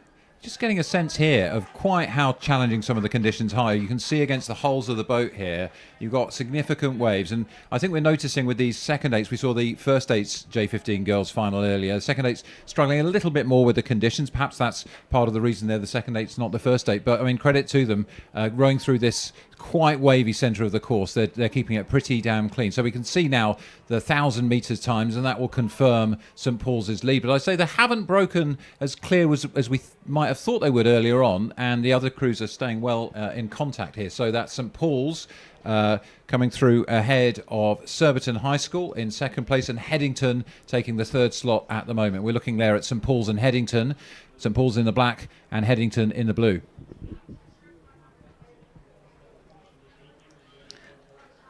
Yeah, all to play for as they're pushing through this middle third 500 of the race, and I think it's clear that it's who can actually stay long, who can keep things moving in this period that is going to really pay the dividends and take command of the race. But for now, it's St. Paul's. They're looking powerful, they're looking strong, but anything can happen. You've just got to focus on actually delivering your best strokes all the way down the track, and that's what we're seeing here today. Eyes and heads in the boat, listening to your cocks all the way. Exactly. The one thing that can happen in these 6-lane races is you might get obsessed with a tussle that's to one side of you, right? So St. Paul's, Headington, they've got to be conscious, because actually what we can see is Surbiton in the middle there on the towards the right of centre. Surbiton have started to come through Headington, actually, and I think that's a really powerful performance. This is often the period where the positions are determined, this third 500 of the race. So you can see St. Paul's looking pretty comfortable out in front now. Headington challenging them there, but in a moment we'll see the S blades. It looks like a dollar sign on the spoon of the Surbiton crew, and I think they've got a seat or two on Headington now. Yeah, slightly ahead, slightly slightly inching away, but all to play for. But I think what's good about these conditions is they are challenging, but also they're the same for everyone. You can see the wind is pushing straight down the track, so everyone's in the same boat, everyone's dealing with the same thing, and it's just an opportunity more than a challenge. So the conditions are fair for every crew. There's not one favoured lane which is advantaged. It's everybody's suffering the same conditions, which is all good, because then it's up to the crews to perform as well as they can. Take the conditions out of the equations, it's back down to the crews. Yeah, I mean, there's lots of speculation all the time on courses like this about which lanes are favoured and which conditions. Today it is pretty straight headwind down most of the course, a little bit of a swirl. So, and you'd expect, if the time trial was broadly correct, to see a chevron pattern emerging, and that is what's happening here. So, Carol, I think you're spot on there. The conditions are pretty consistent for the crews across the course here. Absolutely, and it's St Paul's leading the field now. I think they've broken that elastic between themselves and Surbiton. Surbiton well into that second place now. Very impressive move by the young women of Surbiton there, just coming right the way through Headington. They've done incredibly well there.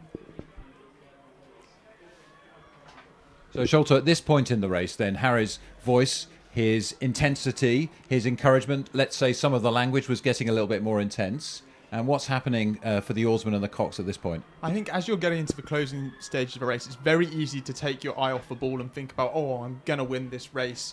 Oh, this is fantastic. But actually that takes you away from actually being really present and focusing on actually what you have to do and your job. So whenever I was coming into the closing stage, I would just zone out the finish line and actually being like, I'm feeling pain, I'm in the legs, but how can I actually double down on my technical checklist and the 3 things that I want to do really well today and stay more internal?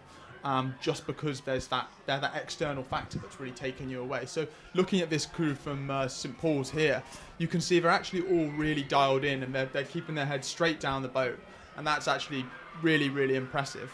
So yeah, I think that's something that I'd always make sure. And as they cross the finish line, then you can enjoy it, and they cross the finish line first, and that's when the moment hits you. But you don't want to feel that 200 metres before.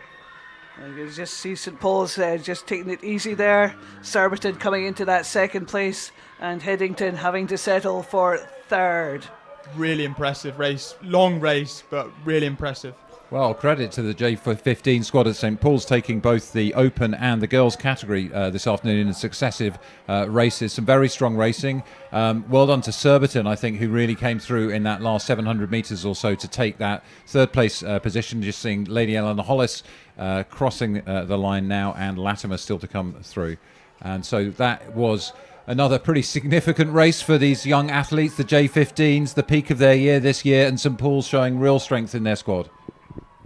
And we're moving rapidly on to the J15 Open Eights. Abingdon School in lane 1, Leeds Rowing Club in lane 2, Radley College in lane 3, St Paul's School in lane 4, Hampton School in lane 5, and King's College School in lane 6. Yeah, again, you can see, I was just going to say, sorry, Carol, you can see the water and the conditions here challenging for the athletes, but they're rowing over the top. They're taking your advice. They must have heard you. No, I was just thinking, I always enjoy watching the time trials, because during the time trials you often spot crews that you don't expect to be going well, and you see them, and then you see them in the A final, and you think, yeah, they were going fast, because you don't know in the time trials really just how well they're doing. But I did have my eye on Leeds at that stage and thought, no, they are a pretty nippy crew, so I'm delighted to see them in the A final. So talking of going fast, well, at the 1,000 metres halfway mark, St Paul's School have got a lead of over 5 seconds there, which is pretty impressive. St Paul's won the time trial, but Leeds, who were, I think, in 4th place in the time trial, in 2nd position. So a big row from the Leeds young men, the J15 Eights Open Final. Yeah, it looks like they've really taken this race on and really putting their bow ball up there. But in the commanding position is St Paul's, and we've seen there's some really strong St Paul's crews already today, and this crew wants to replicate some of the exceptional work that the J16s have done. So, just this is a final. This is where the medals are going to be won, and these athletes are going to be excited for that, and they're going to realise that, and they want to grab what's theirs and take home that gold medal at the National Schools Regatta. I'm sure people will be sick of us saying St Paul's School, but they must have an amazing coaching programme there to produce so many people appearing in fast positions in these A finals. I think it's been interesting observing this. We talk about clubs getting a system in place that has some kind of longevity through different generations of athletes, and that's partly the coaching, but something intangible about the culture. And I think, I've seen this. I was in the boat race in the period when Cambridge was losing consistently. Now we're seeing Oxford actually struggling for some years, and these things do sort of swing. And there's something intangible about a great system, athletes, attitude, coaches, parents, support, and particularly the support of the schools.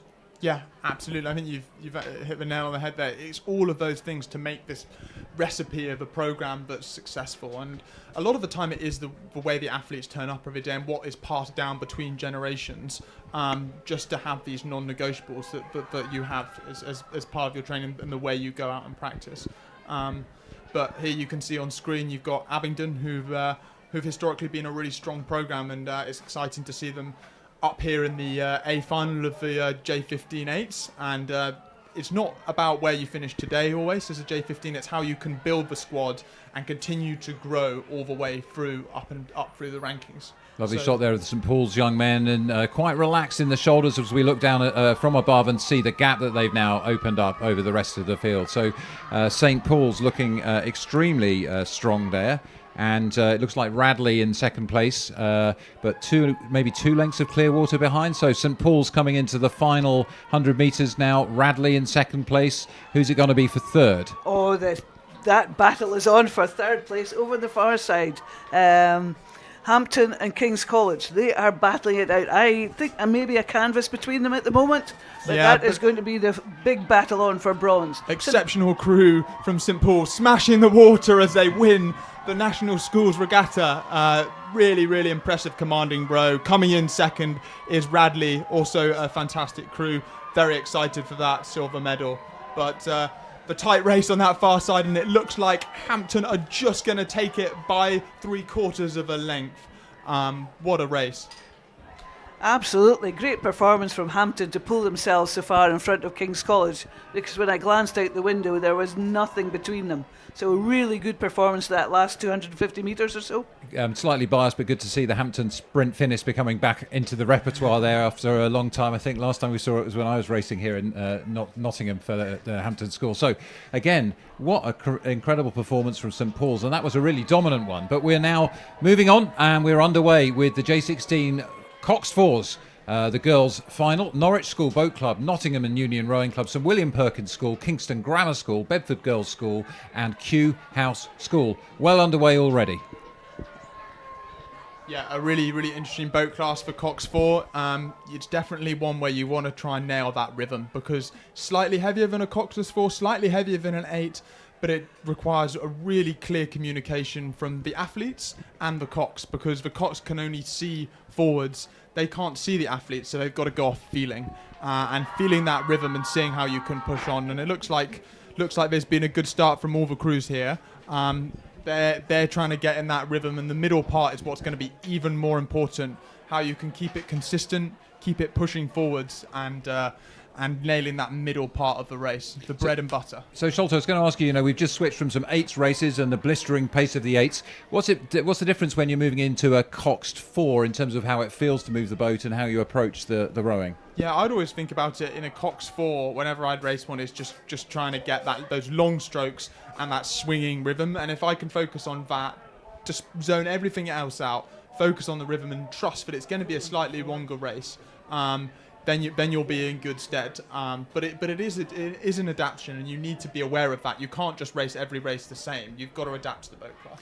Looking here at Kingston Grammar School, who are currently in first position over Bedford Girls School at the moment in the centre of the course. So you can see Kingston in the red of the centre, and just to the right of them is the Bedford Girls School, who are currently in second place. But it's pretty close, as you can see as we look down here. In fact, it looks like that lead has already changed as I speak about it. I was just looking, it's still Kingston, but the battle is on for the minor positions, I think, between those other 3 crews. Yeah, that's Kew House School on the left of the picture in a royal battle there with Bedford School A crew. And Sir William, those two on the left, and Sir William Perkins. Yeah, that's going to be where the big fight is going to come on for silver and bronze, and sadly somebody's going to miss out. But great performance from Kingston Grammar School there. They've got themselves out of danger, and as long as they can maintain that position, they will be safe enough But it's a nice feeling to sit ahead. I think if I was a Kingston Grammar School crew, I would still feel I was in danger until I got a little bit more, because there's still a bit of track still to run here. There's over 500 metres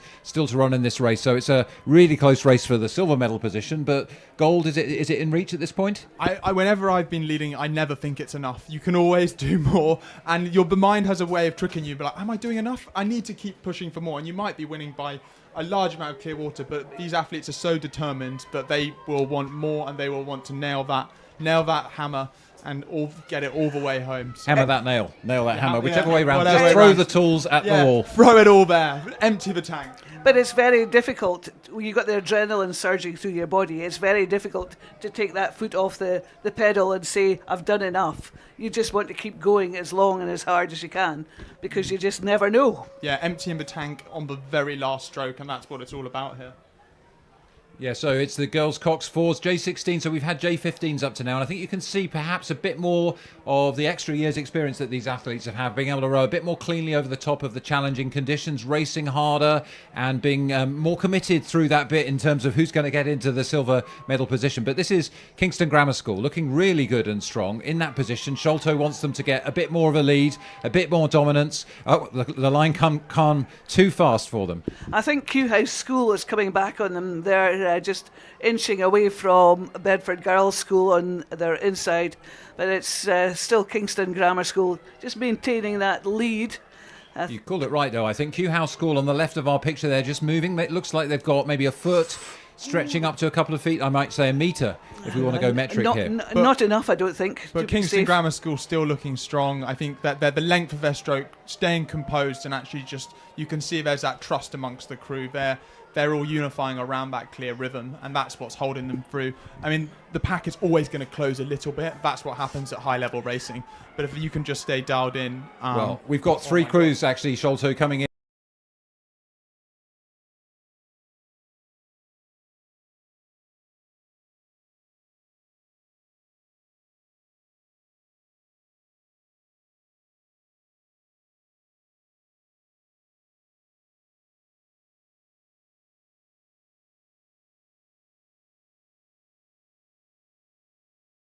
The graphic gives us this, but the umpires make the final decision. 3.58 and 3.93 our timer suggests, so that is a whisker between those two crews. Absolutely. I wouldn't have liked to call that, but what a performance from Bedford to come back. So I thought Kew House had it there, but determination and guts there from Bedford girls. So you have to go online to check out that result, because we've got to pick up now on the next race. They're coming thick and fast.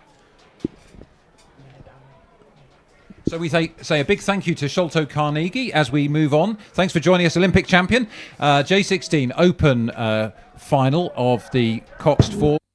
And it is Shiplake College Boat Club with Aberdeen Schools Rowing Association, Great Marlow School, Kew House School again, Emmanuel School Boat Club and Leeds Rowing Club. And they are, about halfway down the course, maybe a bit more already, Carol. Indeed, and I was trying to make sure I was up at the tower for this one, because I do have a bit of vested interest here. It's lovely to have Sholto chatting to us through all these 8 races. Gives you such a great insight into what is expected. But just in picture there, I can see the black and kit of Aberdeen Schools and their nice yellow boat. But they were in lane 2, so not one of the fastest qualifiers. Yeah, we're looking there at Great Marlow School, but ahead of them it looks like Kew House School here with their distinctive blue sitting nicely ahead of the field. And to the right of them is Great Marlow School in the second position. So Kew House really rowing very well here. It's a very strong display from them. Oh, absolutely. And they are coming rapidly towards us in the line. Kew House School going nicely there, just lifting it for the line, just going to make sure they've got that place well covered. And Kew House School, and it looks as though Great Marlow School are going to get that second place. But great performance from Kew House School, Great Marlow School, and then on their outside. Yeah, it's Emmanuel in third there, crossing the line just Emmanuel. now, and then Leeds in fourth position. So amazing just having Sholto Carnegie in the booth. He's come back from Paris with his Olympic gold, but it reminds us that all of our Olympic champions started here. the National Schools Regatta. It's the big one for a junior, whether it's J14s, J15s, or as we've just seen, the J16s in that men's open Coxed 4 event. So that is blistering fast races coming down the track, and we're going to be looking now at the second eights, the open final. I've been looking forward to this. We've got Abingdon School, Eton College, St Paul's School, Wallingford Rowing Club, Radley and Dulwich, and this is the A final of the J16 second eights, open class. So we're looking there at Wallingford and Radley, just disappearing out of our picture in front of us. We can see Abingdon School some way down, I think, in this at 1,000 metres. St Paul's School have got the lead over Radley, nearly 9 seconds at the halfway mark. So another dominant display from a St Paul's crew so early in the race. As we're talking about St Paul's School coaching structure, that's quite a mouthful, is obviously well served. They are having a phenomenal regatta. I tell you what, we've seen some great races with dominant kind of first positions from the halfway mark, but actually the race for the silver and bronze medal and that unfortunate fourth position, if you've been found coming fourth, you'll know the pain of not quite being in the medals as well. And so it's been hard fought here between these three crews sitting either side there of St Paul's. Eton and Wallingford and Radley, I think, are in the mix there. Wallingford we can see in the red and light blue to the right, and Radley in the red and white to the left, but that's St Paul's in the centre, as they have been quite often this afternoon, in the centre and in front. Absolutely, so much credit to their coaches to get them that. As Matt has said, it's going to be that interesting fight for silver and bronze, and then as we said before, fourth isn't where you want to finish, but sadly some people have to. But great performance from St Paul's School yet again. I'm just going to try and pick out here. So you were talking about a house style. One thing that you see the top St Paul's crews do as they come through 500 metres is just row really loose in the shoulders, and that's a style I think that you can see in some of these crews. So strong connection through the legs and hips and core, but really all the work is going on beneath sort of the armpit level, the shoulders staying loose, and that really helps you in more challenging conditions. But it's something about moving the boat with efficiency that they do so well. Oh, absolutely. And, just sitting there watching them, it was such a delight to see some really nice overhead shots from the drone here. Just looking at the cover these crews are going. I hadn't spotted the bucket rig in the middle there. But oh, yes. So what's a bucket rig for those who are less familiar with rowing? It's where we have two people on the same side of the boat, one after each other. It's...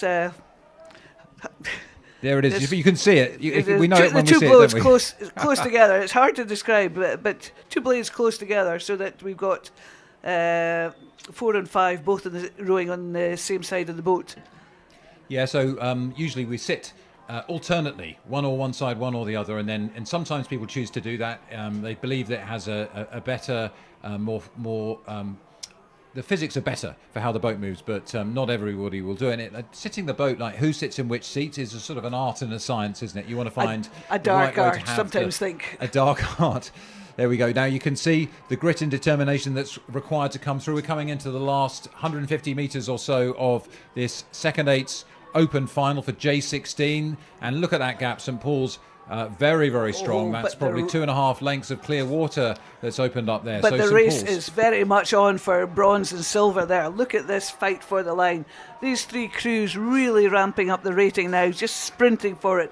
Radley and Wallingford over on the far side, but they're in danger of being overtaken. Yeah. By Eton, I think, well, on this side. You could put a handkerchief across the bows of these three schools here. Who's it going to be? It looks like it could be Eton College E taking the silver medal ahead of Radley. What a charge for the line Eton had there. They came from... I'm sorry, I don't know what that looks like. It's Dulwich. That's not the Eton colours, is it? No. No. Sorry. Lane 2Z. Yeah, just didn't have the right blade. Sorry, we're just slightly confused there. No, sorry, that was Dulwich. It was Eton. I just missed the blade colours there for a second. Apologies, everybody. Lots going on in the commentary box here, and plenty more races to bring you. So another great display from the J16s in the open eights there. So another win from St Paul's. It's almost all the races have gone to St Paul's this afternoon. Yeah, so they have indeed. I'm very impressed with that Eton crew there to have such a strong last 500. You don't often see that. We're now on to the third eights, the E final, and we've got Westminster in lane 1, Radley in lane 2, St Edwards in lane 3, Hampton School in lane 4, Bedford School in lane 5, and Eton College in lane 6. So these are third eights. So these programs are pretty deep at this level. So the third eights of the classic schools here. We can see the well-known yellow and black of Hampton sitting there to the left of our picture, and they've got St Edwards next to them, and Radley to the right. So there we go. We've got Hampton in yellow and St Edwards in blue in the middle of the picture, and Radley challenging there for third place at the moment. And it's definitely St Edwards in blue leading that charge. As we've often said, we've seen one crew just take the race by the throat and just take control of it, and then the battle is on for silver and bronze, and that's what seems to be happening in this race. There's about 600 metres to go, and this is often the place where the slots are determined, and Hampton and St Edwards absolutely battling it out. Hampton do not want to let St Edwards get any further distance at this point, but it's also tough because you've gone halfway down the track, you've spent a lot of your beans, and you know you've still got a really tough race ahead, but it looks like St Edwards have maintained that distance, just looking across, trying not to get too distracted, because there's nothing outside your boat that's going to make you go faster. So St Edwards ahead of Hampton and then Radley. Indeed, that's how it's looking as they come towards us in the tower. Can see the water gets a little bit flatter, a little bit smoother as you come towards the end, but still a little bit of a roll on the water, a few waves for people to contend with. There's the Hampton crew. Now they're trying to fend off Radley, who are attacking for that second place position. So have Hampton got the finish we saw from some of their crewmates a race or two ago, or will Radley be able to drive through with determination into the last 250 metres? Just shows you how close these crews are. Just some lovely shots just down the backs of these boats. St Edward's School just maintaining that lead. You can see the wind blowing the hair forward, and it's still quite blustery out there, but we are a bit in the lee of the trees behind us, just calming some of these choppier waters down. Oh, you could just see the blades being caught there. Yeah, absolutely. It's still quite tough conditions actually for these young athletes. Blades catching the water can make you tense in the arms. Tense in the arms means that you aren't necessarily in time with the boat and the other athletes, and that causes problems. But no problems here for St Paul's. Hampton seem to have strengthened their position a little bit, but with Radley dropping back in the last couple of 100 metres. So let's see whether Radley have a final attack in them for that silver medal position, or whether Hampton can hold them off. St Edwards sitting confidently now in pole position. Oh, Hampton just ramping it up. Just caught the glimpse of my eye in the tower. Just ramping it up. I think they've managed to pull themselves in front of Radley, but it's still St Edward's School. I think the Coxed can see the finish line. He's telling his crew what they can do, and just to go for it, go for the line and empty the tank, and that's what they're doing. Hampton just picking it up. I can see Radley just picking it up as well. The Cox has looked over and he's just told his crew where Hampton are and just trying to encourage them on. So they've got overlap as they cross the line. St Edward's School well clear of Hampton, who have half a length now on Radley. Good finish from them in the second half of the race there. And well, look at that. Some delight in that crew. A little bit of showboating there from the St Edward's crew. A little bit of standing and saluting the rest of the field. You can see what it means to those young men. What an amazing race we've had there.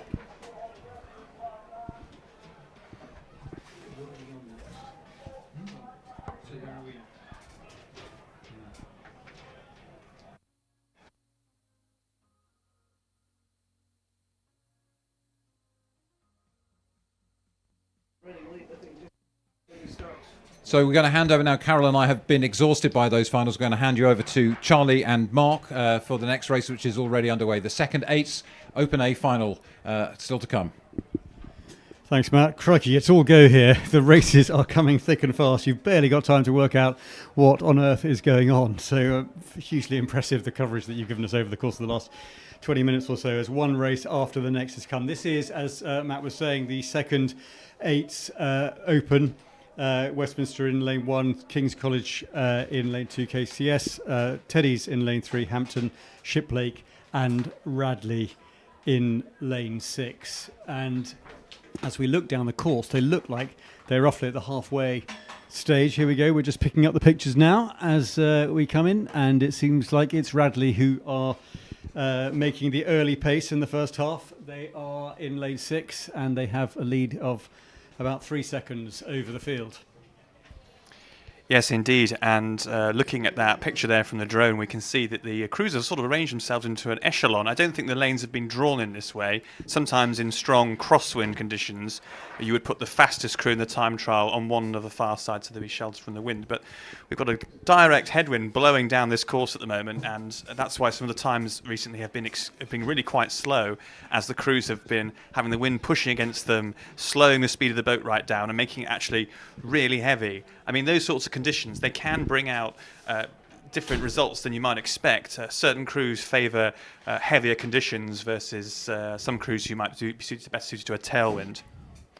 The Elstone Cup for second 8, and as you say, they are in a straight diagonal line across the water, with lane 6 in the ascendancy, and people dropping back at about a boat length at a time, all the way to lane 1. As I walked down the course about 20 minutes ago, I was really struck by something which you can't really tell as clearly from this commentary position, not least because we're surrounded by glass, but also as you get down the course, it really is very, very blowy out there. So don't underestimate how difficult the conditions are for these young men and women. And indeed, and it also requires a phenomenal amount of technical skill, because you need to be able to vary your technique in the heavy winds. If you're rowing in a headwind, typically you square a bit later at the front end, which means you have less time to perform your usual manoeuvre that you've practiced as a crew. And in any case, you need to be relaxed enough to be able to row efficiently, as the previous commentators were talking about, but then also not so loose that the wind catches your blade, you lose control and you catch a crab. And potentially stop the boat. Now we're entering the last 200 metres of the race, and it looks like that Radley still have that advantage. We're still in this echelon format, about 1 length over Shiplake, who probably have about half a length over, I think it's Hampton in lane 4, as the crews enter now. Just the last 15 strokes, the boys have turned red. The rowers can see that, and they know that they've only got a handful of seconds left before they can claim a medal position, and that'll just be boosting their confidence in the last few strokes.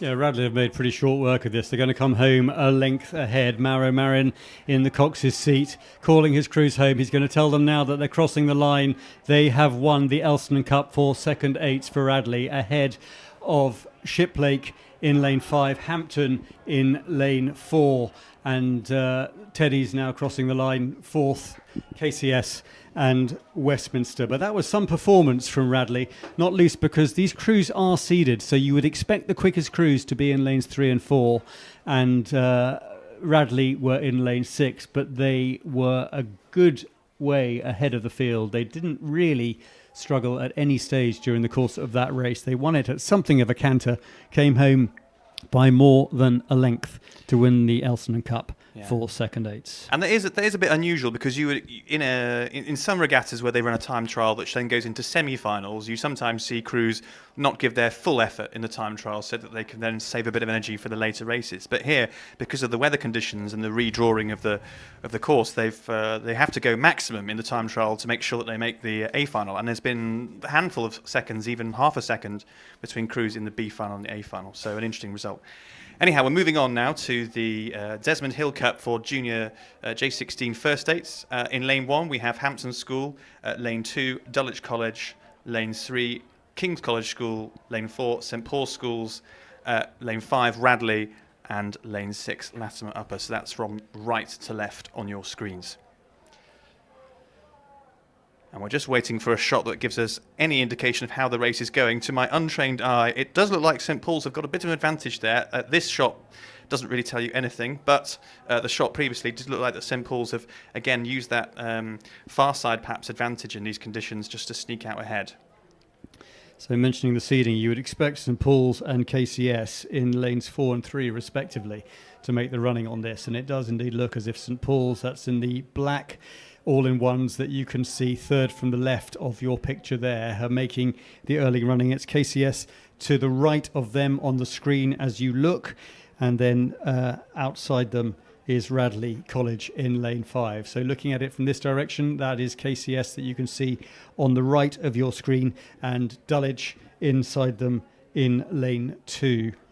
Yes, and you can see just with the weather conditions as well, that Dulwich crew, the blue and black stripes on the left-hand side of the screen, really struggling in this wind, particularly as they come to the front of the stroke. Their bodies moving around, they're absolutely heaving, trying as hard as they can to get some momentum through, but unfortunately it looks like that they're being outclassed here. At the halfway point, I've just got the times here, St Paul's were up, and then it was Radley second and Latimer upper in third. Just one length, 3 seconds separating those three crews, so the medals order has not yet been determined with the second half of the race to go. Well, not yet, but it's definitely been St Paul's Day so far as the finals are concerned. And in this J16 first Open Eights, it is St Paul's who are making the early running. Guy Parson in the stroke seat. No, I beg your pardon, he's in the 6th seat. He's listed as being in the stroke seat, but as I look at the crew there, I can see he's in the 6th seat. I was just talking to his parents as I was walking down the course earlier, and hearing a little bit of an insight into St Paul's Boat Club and how well they are all doing at the moment under the tutelage of Bobby Thatcher, something that obviously is apparent to anybody who is watching rowing at schools level at all, but particularly today, given the results that we have seen so far. Yes, indeed. It's an incredibly impressive operation they've got there at St Paul's. I would say, however, that this is, compared to some of the races where St Paul's have been several lengths ahead, this is not very much not in the bag for St Paul's, and they are facing a substantial challenge from Radley College, to the left of your screens, and also from King's College School just to the right of them. I'd say they only have about 3/4 of a length advantage of the other crews, and the race for silver and bronze in this challenge is wide open. I would say that there is only half a length separating the three crews of Latimer Upper, Radley and King's College School. As we head now into the final 200 metres, the rowers have just seen the boys start to turn red. They know it's time for their final wind home, and again I would say advantage St Paul's, but King's College School are going with them. They've still got the overlap, and again the race for silver and bronze will come down to these last 10 strokes. Yes, KCS having a look round in the bow seat there just to see where they are. I think St Paul's are going to hold on to it. They've got about 10 strokes left to claim this Desmond Hill Cup for Junior 16 First Eights. It's going to be St Paul's that come home first to take it. KCS have pushed them all the way, but they're going to finish 3/4 of a length down. Radley are going to come in to take the bronze medal, and then Latimer Upper on the outside there in lane 6 are fourth, with Hampton and Dulwich just crossing the line here in 6th and 5th places respectively. And total exhaustion there from the faces of the KCS crew. I think the sixth man was leaning out and pulling all sorts of faces. So just an indication of, there you are on the screen, just how hard these crews have been working. It's not been a walk in the park by any stretch of the imagination. Yeah, tremendous effort there. That's Josh Kurapatwa in the 6th seat for KCS.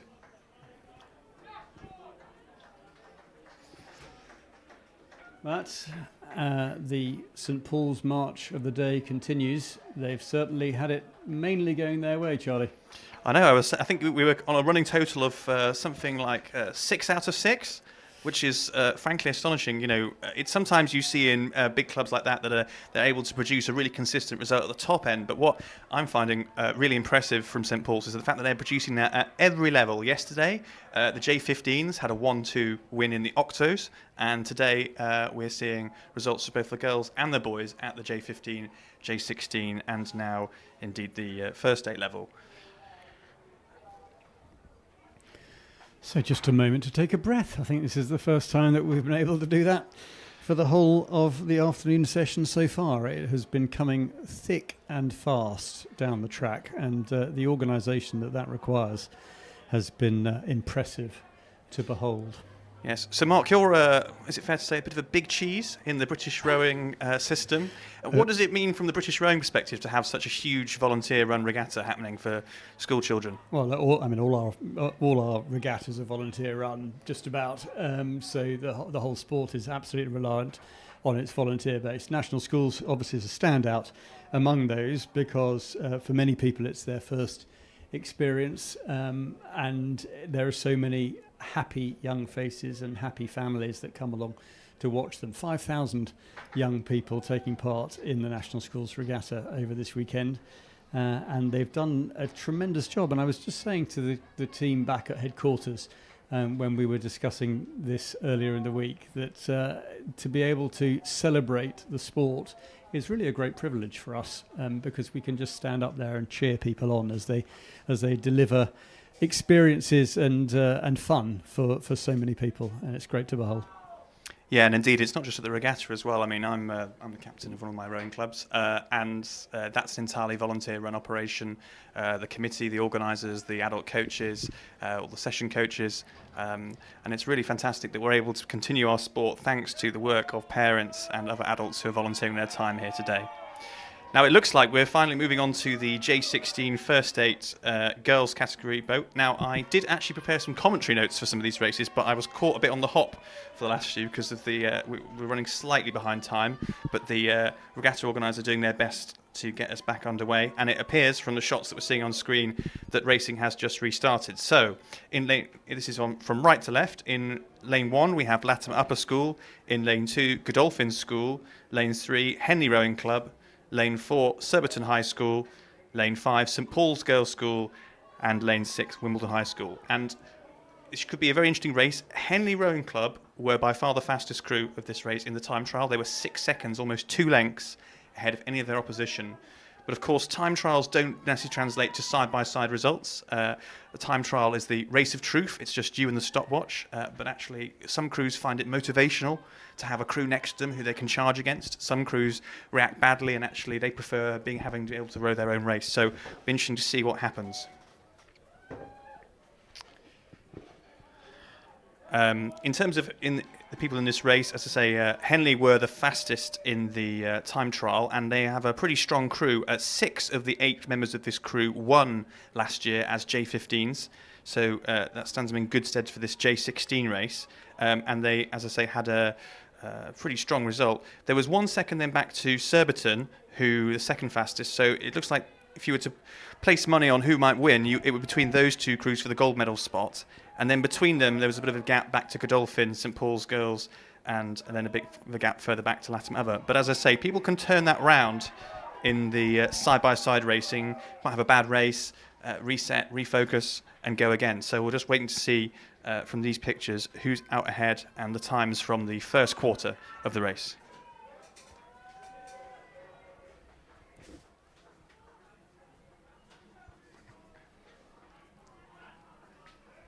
You can just see how difficult the conditions are as the blades get caught on the water. Yeah, and these headwind conditions, again, slowing the boat, making it feel heavier. It will naturally suit some people better than others. It will require more technical skill. You can just see the crew on the left there just getting a little bit caught with the wind at the end of their stroke, which they've recovered from, it looks like, in the last few strokes, but it's just slowing down. The Surbiton crew, right in the middle of our picture, seem to be coping with it quite well, but it just give a different feel to the race. So that's St Paul's, you can see on the left-hand side of your picture in lane 5, Surbiton in lane 4, and then Henley, who seem to have a small advantage in the white all-in-ones and white blades in lane 3 in the darker boat. And I've just got the live times up here. So at the 1 quarter mark, it was Henley out in front, as you might expect, and then just a 1 second gap back to Surbiton. Then in third place was Wimbledon High School with about 3 seconds further back, so about a length. And then in fourth, St Paul's Girls, then Godolphin, and then Latimer. So maybe the St Paul's winning streak might end in this race. And you can see that there on that drone shot. So the middle 2 crews about neck and neck, and then a bit of a gap back to the rest of the pack. But I would say the race for bronze still wide open in any case. But just look at those conditions. If you were listening this morning, you'd have heard me saying how difficult it can be to cox down this course. It's very hard to keep a straight line in an 8 when you're rowing into a wind like this.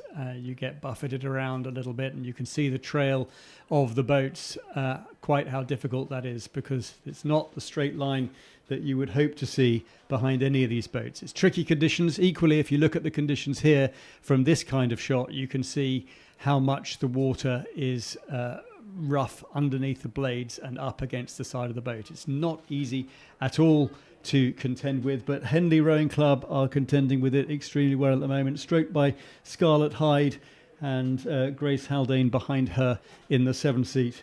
Their Cox, Elise Pindoria, is calling them on, and at the moment calling them into a leading position. And we just had the 1K, that's the halfway times, flash up on the screen. So again, Henley just extending out their lead now over Surbiton to a 2.5 second advantage. And actually St Paul's Girls' School, I wrote them off a bit earlier, but they've moved up into 3rd place and moved through Wimbledon High School to take the bronze medal position from them. But of course, we're only in the first half of the race.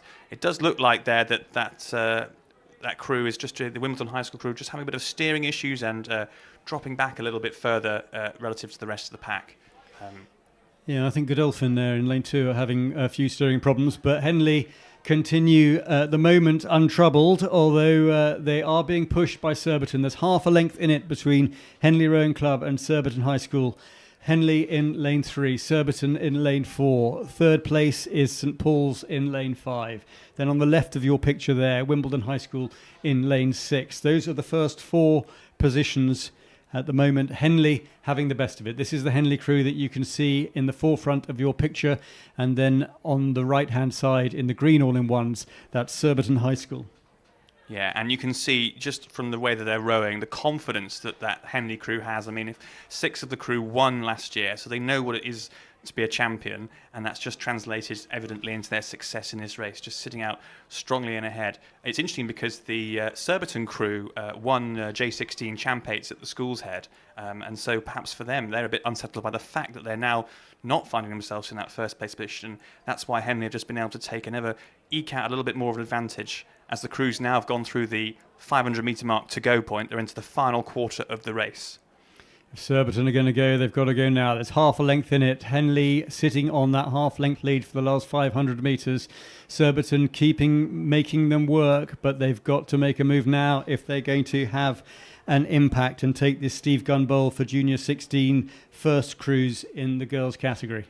Yes, and the gap between Henley and Surbiton over the last 500 metres has widened further by an extra second to 3.5 seconds, apparently, on the midpoint timings, although I wouldn't say it's quite that far apart there. Looks like Surbiton have come back, just looking at the pictures on your screen now. They've got the overlap between themselves and Henley. Perhaps they've paced this to perfection, but to be honest, with less than 200 metres to come back, that's a long way to go in an 8. You've got all the 8 people who are ahead of you, can see you coming, they can anticipate your moves, you can't surprise them. They're right next to each other in the lanes. And as we go now into the last 15 strokes of the race, it's still Henley out in front, Surbiton in second, and indeed in 3rd place, it looks like St Paul's Girls' School will be claiming that bronze medal position. So I think Henley went into this race knowing that they had the advantage from the time trial. They've rowed it in a relaxed manner.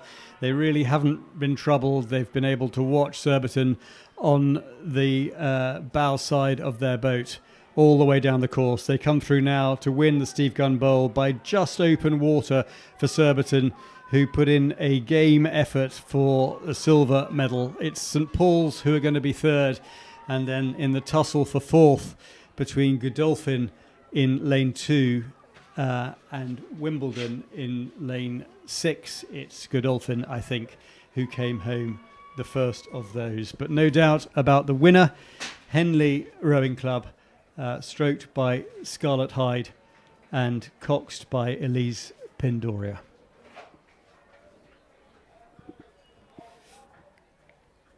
And the final times there just flashing up, almost 8 minutes to race 2 kilometres, which just shows how strong the wind has been over the length of this race.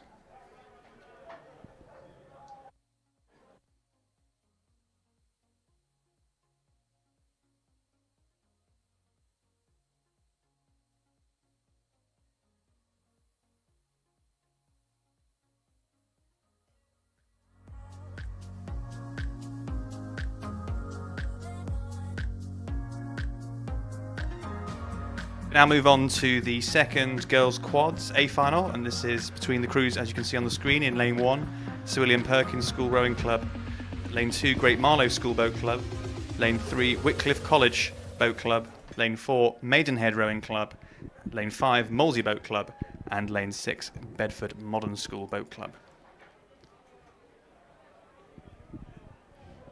So they've gone through the 1,000-metre mark with Wycliffe in front. They hold a lead of 7 seconds, which is about a length and a half of open water over Maidenhead, who are in lane 4. And you can see from that picture that they are in complete command of this race, going through the halfway stage and towards the 1,500, but towards the 500-metre marker.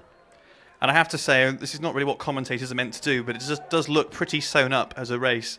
The gap between the first, second and third positions and then their competitors behind them is pretty wide. I mean, it's 7 seconds there between Wycliffe and Maidenhead, and then behind them Molesey just sitting another 10 seconds back, and then 11 seconds back to Bedford Modern. I would say, frankly, that barring something catastrophically going wrong in the next 2 minutes, those are going to be your medal order. And indeed, the drone footage here just struggling to fit in all the crews, given the margins between them. The Wycliffe crew so far out in front that the drone is having to sort of adjust itself just to fit them back in. So Orlith McAvoy Lusty in the stroke seat for Wycliffe. She's backed up by Hannah Alkami in 3, Lily Church in 2, and in the bow seat, Olivia Jordao. Very impressive performance from them. And you were talking about big boat club operations. Wycliffe is certainly one to be reckoned with in the sculling world. They've had great successes and they're competing later in the championship quads. So definitely an operation which can bring people through the ranks, up through the age groups and produce winning results. So although this is only the second tier event, we've got Wycliffe represented in the top event as well. This event is the Wimbledon Centenary. As you can see in the bottom corner of your screen, it's for second girls quads. And it's going to go, as Charlie was saying, barring some disaster, to Wycliffe ahead of Maidenhead. Yeah, I've just got the final times in the last quarter. Wycliffe were 13 seconds ahead of Maidenhead, which is a yawning chasm as rowing results go, and obviously not that interesting for the spectators or the commentary team here, but certainly for the athletes involved, that's a very emphatic performance. Clearly their training has paid off, their coaching and dedication has paid off, and congratulations, it looks like, to be in order as Wycliffe approach the line.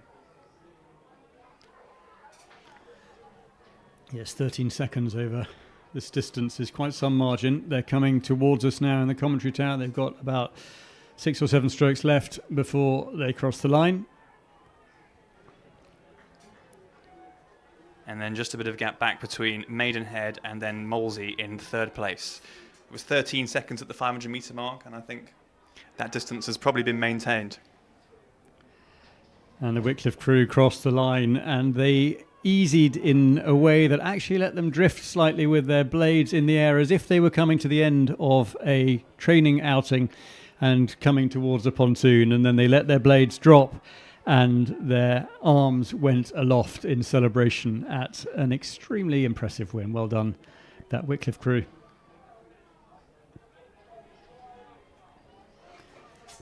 There's another race on the course even before this one has come to its conclusion. That's the second quads in the open category. Yes, indeed. So in lane 1, we have George Watson's College. In lane 2, Molesey Boat Club. In lane 3, Marlow Rowing Club. Lane 4, the Windsor Boys School. Lane 5, Grange School Rowing Club. And lane 6, Commercial Rowing Club of Ireland. Yes, you're just seeing the names flash up on the screen there. In fact, the umpires have been keen to catch the racing up as we're running slightly behind schedule, to the extent that this race is almost 3/4 of the way done as the final crews from the race before cross the finish line. So, and we have a race actually behind them who are just at the 1/4 mark now. And you can just see that on your screen, the race we're commentating on right now. And it looks a pretty close battle between the front 2 crews. The Windsor Boys School are out in front at the halfway point. You've got the times there just in front of you, but it is Marlow who are giving them a good chase with only 1 second between the 2 crews at the halfway point. Yeah, so the crews went off the start. It was Molesey, in fact, that made the running to the first 500 metres, but they've dropped back now to 4th place. They obviously went off the start like the proverbial, but Windsor Boys School, that got to the first marker point in 2nd place, have taken command of the race since then, and they lead coming through the 3rd marker. They are just shy of 2 seconds ahead of Marlow, with Commercial Rowing Club from Ireland in lane 6 in 3rd place. Yes, you're right. I mean, the Molesey crew went off in that first 500 metres some 3 seconds faster than anyone else, and then fallen back to be 2 seconds slower than some of those people they were ahead of. We're just entering. It's always an interesting strategy to go as hard as you can, but creditable nonetheless. It didn't work in this situation, but I respect the attitude and the fight. It does sometimes pay off. Anyhow, as we enter the final 200 metres, it does look like Windsor Boys School are going to take the win here, but they are being challenged by Marlow, and over in lane 6, Commercial are also giving Marlow a run for their money. I'd say it's only half a length between them, so there might be a bit of a tussle for the bronze medal position as the crews go into the final 100 metres. Windsor Boys are going to take it.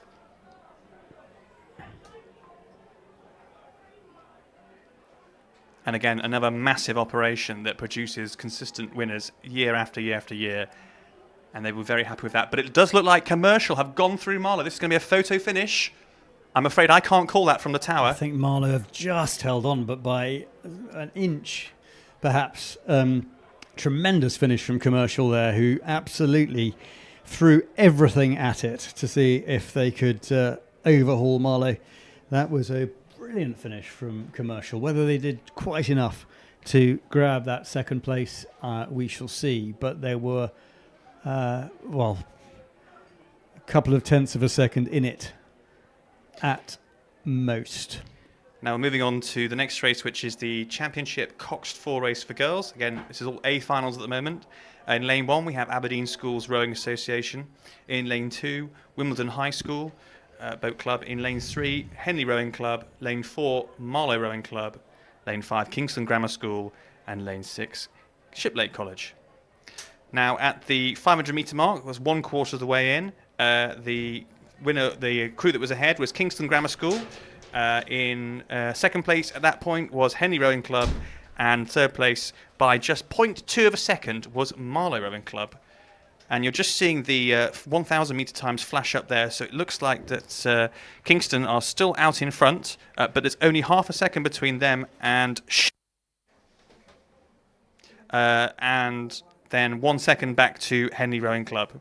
And you can see that there on your screen there. A bit of a steering issue from the crew in lane 5, but actually this pack is pretty compacted together between these front four. I think anything could happen in the remaining 750 metres of the course. It does look like that the crew in lane 5, that's Kingston, are clinging on, but they are being challenged by Shiplake in lane 6, and a little bit further back in lanes 3 and 4, Marlow and Henley are also still in the mix. The thing about a Coxed 4, Mark, is it's one of those unusual boats. You know, I was writing off anyone coming through in the Eights events a while ago, but actually in a Coxed 4, you can just sit a length down, a length and a half down on your opposition, pace it right, and then just go up a gear in the last 500 metres and come through. So actually this could be a very exciting finish. Also, Coxed 4, famously slow, heavy boat, with this headwind, will favour people who can pace it, who can dig in, and who can commit. Yeah, I think both those things are true, Charlie. And I also think that probably it is easier, and certainly in my experience, to cox from the bow loader of a Coxed 4 and read a race sometimes than it is from the seat of an 8, because you can see absolutely what your distances are in a way that is not always easy to judge from the coxing seat of an 8. So it can make a difference. You can come through. And at the halfway point, there were just 1.5 seconds between the top 3 crews. And you can see it there. Look, this is still all to play for. There's only half a length between Kingston and Shiplake. And in fact, I would say the crew in lane 3, which is Henley Rowing Club, are now in the mix. And they're putting themselves in there saying, no, I'm not going to settle for bronze. I want the silver. And maybe I'll have a stab at the gold. We're just seeing the final 500 metre times flash up. So Kingston were out in front Then it was 1.5 seconds back to Shiplake, but it's definitely closed now. And then a second back to Henley. As we enter the final 200 metres of the race, I'm afraid this is going to go right down to the line because Henley are pushing in, saying, no, this is not Shiplake's race. And I can just see the blades of Shiplake catching on the waves. They are so tired. Their technique is just slipping slightly as fatigue sets in. I'm afraid we're going to have to go right down to the line to see who wins this one. And indeed, I would say that Kingston just fading slightly as well as we enter. This is going to be a 1, 2, 3 photo finish for who gets the medals. It is advantage Kingston, but they are slipping. Shiplake have jacked the rate up. They are now rating higher than Kingston. Henley perhaps fading slightly. They were in their mix just a few hundred metres ago, but perhaps they peaked too early as we enter now the last 10 strokes. You can see it on your screen. Kingston just out in front. I think Kingston have hit a rhythm that they've decided that their race is theirs, and they've suddenly found that they can stretch out a little bit and move away. I think that's a very impressive last 200 metres from Kingston as things started to look like they might get quite tight. But they suddenly found a rhythm. I don't know what made them relax at that crucial stage, but they seemed suddenly to open out, and they've taken the race from Shiplake with Henley coming in third place. Well, bucket loads of confidence there, Kingston, to be under that pressure, to be faced with the difficult conditions and still be able to move forward. I mean, that said, the Shiplake crew are absolutely delighted with that finish for them. The Cox was splashing the water. You'd think he'd won the Olympics. They're having such a great time. And again, more hugs and congratulations from the crews, the Kingston crew there, giving each other a pat on the back. Well rowed to Kingston. So that was the Jim Mason plate for girls Coxed fours that was taken by Kingston, stroked by Sophie Kelly. We move straight on to the next race, which is Coxed fours, Championship Coxed fours for the open category. And as you can see from the graphic on your screen there, this has King's School Worcester in lane 1, Bryanston in lane 2, Windsor Boys, who we just saw win in lane 3, Pangbourne lane 4, KCS Wimbledon in lane 5, and Newark making a first appearance of the afternoon in the A finals in lane 6. That is the Newark boat in lane 6. I can't see from where I'm standing whether that actually means they have an advantage. I think that Windsor Boys crew that we can see in lane 3 now is the one that has it. Yes, it does, now that we can see from the aerial shot. Crews on the left-hand side going up to the start, but those 6 lanes, it's lane 3 that holds the advantage. Windsor Boys School has that advantage. I don't have the times, but they look very much in control of the race. Yes, well, I've just got the intermediate times flashing up now. So you're right. Windsor Boys School have just powered ahead. They are now some 9 seconds ahead of Newark, who are sat in second place. And then it is a little bit further back to King's KCS, who are sat in third, but just by 0.2 of a second. And to be honest, looking at my screen, those 3 crews of Newark, KCS, and Pangbourne have come right together, and they are all in a tussle now for the bronze and silver medals in this race. I'm afraid, even in a Cox 4, that does look to be a stitch-up for... I mean to say that the Windsor Boys School have sewn up this race, clearly dealing with the conditions extremely well. And it's impressive to see that Windsor Boys are doing so well in a sweep event. They've been famously dominant in sculling, but they're clearly diversifying their portfolio as well. I'm afraid we just need to see an overhead shot to have an idea of where these crews are. It does look like that the crew in lane 6 have just slipped slightly further back, but the Pangbourne crew tussling it out with KCS there for silver and bronze. Well, it's not going to bother the boys from Windsor Boys, stroked by Kieran Riley, who are coming through to win this championship Coxed fours in the open category, the Hedser Cup. They crossed the line a number of lengths ahead. The tussle for second place.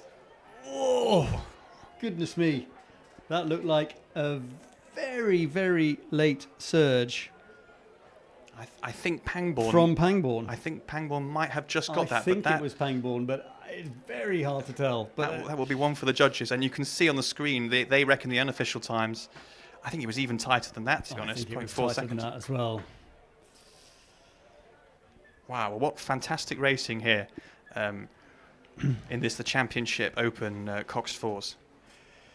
So conditions out on the course are not easy, and we just had notification through that they're going to suspend racing for 15 minutes while they redraw the lanes. You might have heard me say earlier that the lanes are seeded, but because of conditions they are about to be redrawn, so they will, I think, be a pause in proceedings for a quarter of an hour. I'm just trying to have a look at the course and see if there is anyone coming down. There might be. There's meant to be a single sculls racing happening, but I just can't see enough out of the commentary box window to see whether they're coming or not. Here they are. Here comes on the screen. So we do have one more race coming. This is the Championship Single Sculls Girls A Final, and this should be an absolute crack of a race. We have in lane 1 Scarlett Palmer of.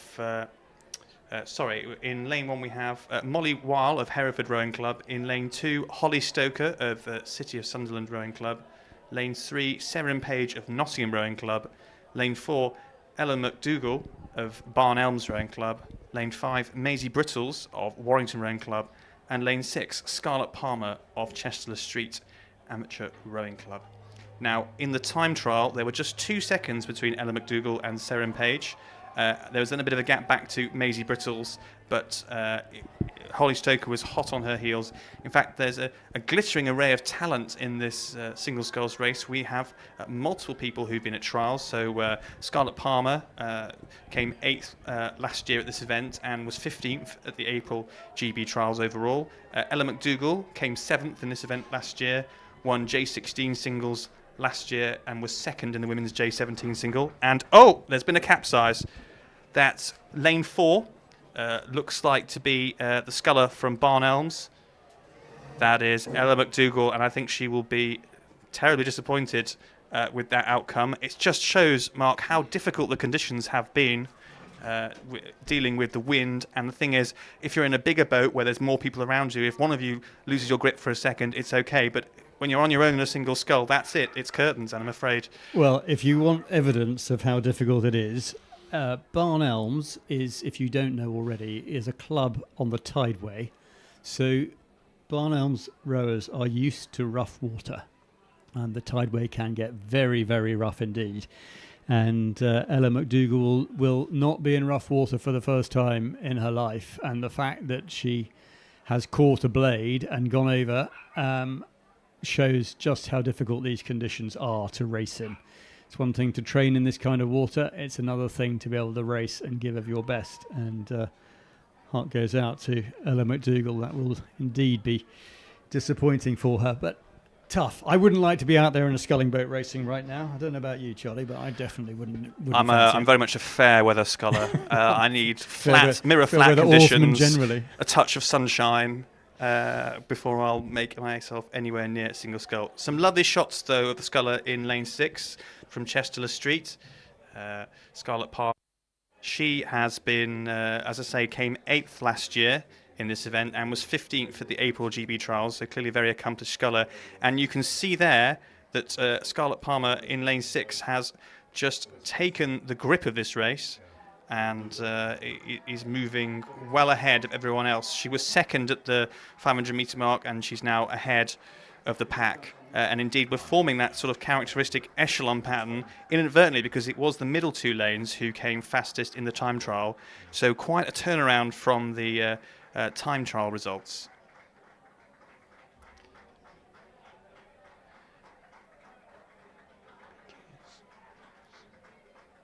And just a shot there of sculler from Hereford. That's Molly Weil.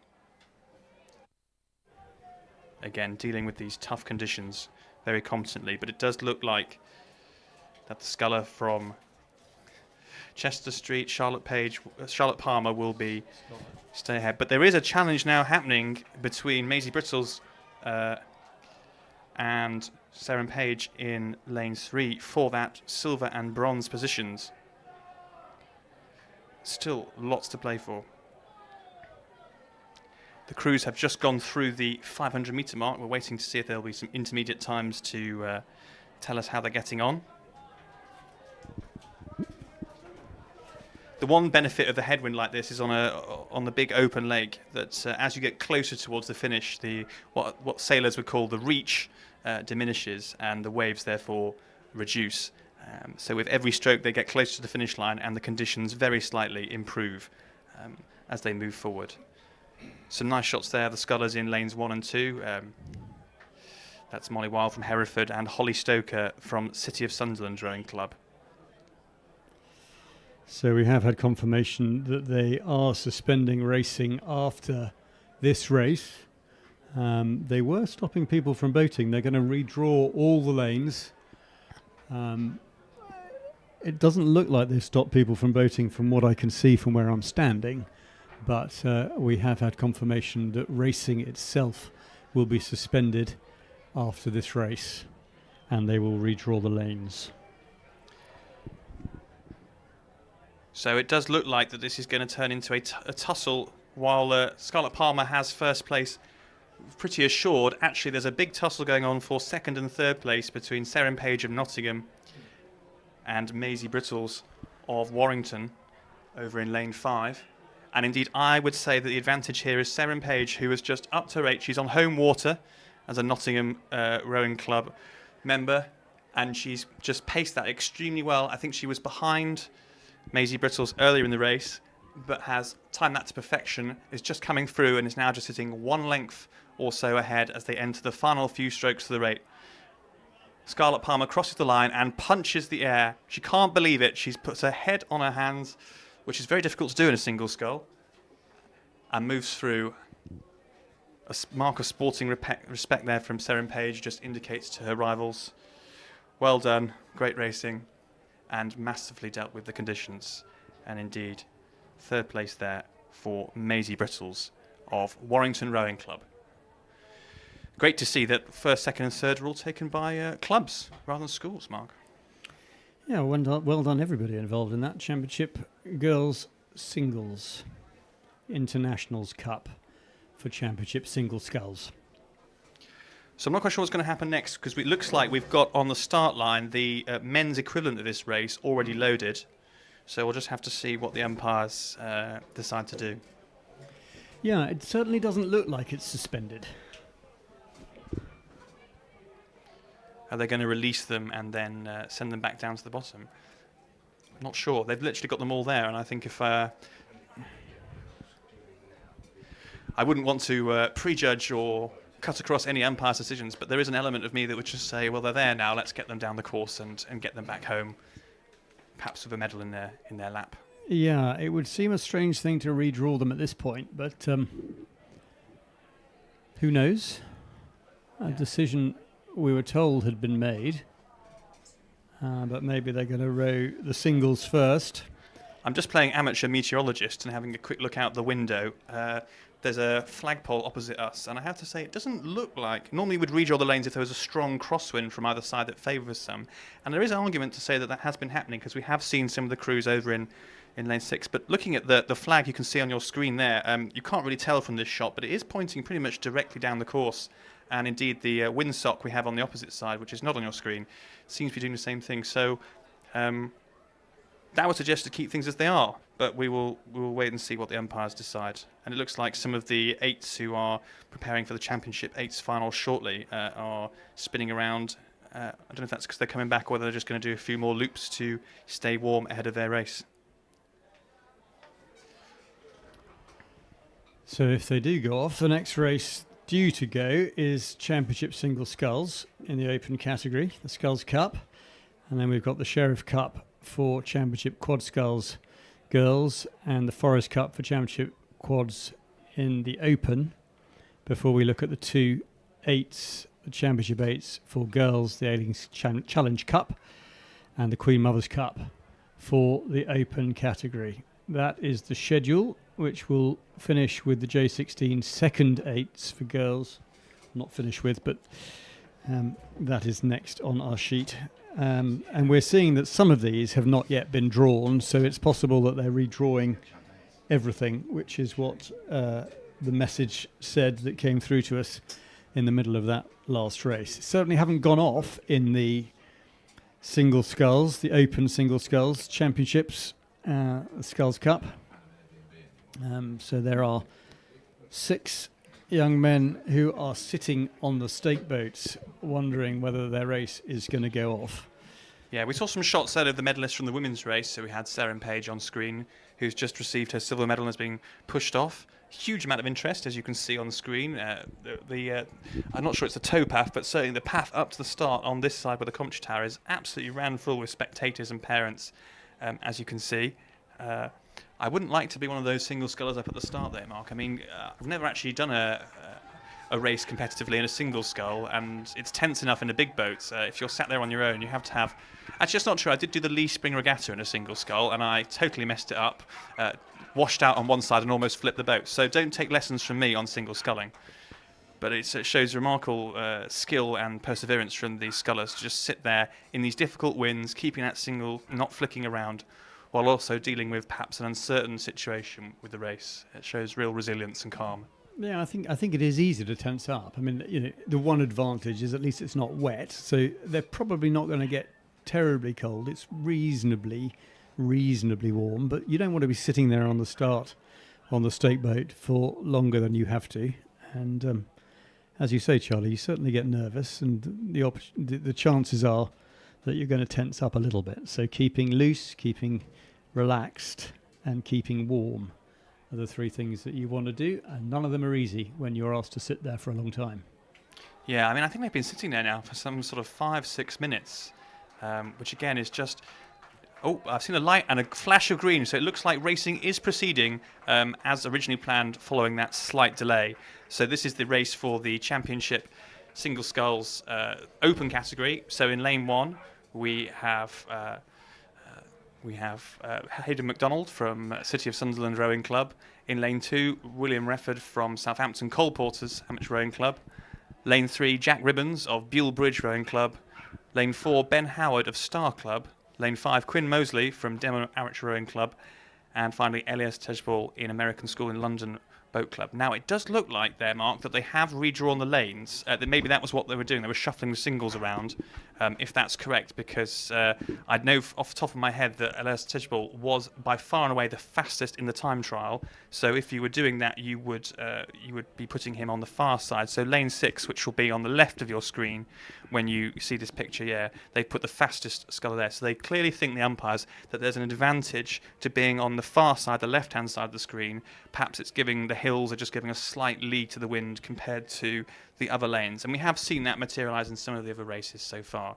In the time trial, Elias Tejbal of American School in London was substantially faster than his opposition by, as I say, 15 seconds. But then the gap between everyone else was just 2 seconds. So the race, while you might say the gold medal race appears sewn up, actually there's all to play for here. And there are some really talented scullers in this race. There's Jack Ribbons for Buell Bridge Rowing Club, who had a clean sweep at the Junior Sculling Regatta a fortnight ago. And there's also Ben Howard, who is racing for Star Club, and he was fastest under 19 at the GB April trials recently. So there's some real talent and skill in this race as we wait for the scullers to get through the first 500-metre mark and show us some times to see where they all stand. Yeah, so just to reiterate that point, because it's one that's happened quite quickly and you might not necessarily have picked it up.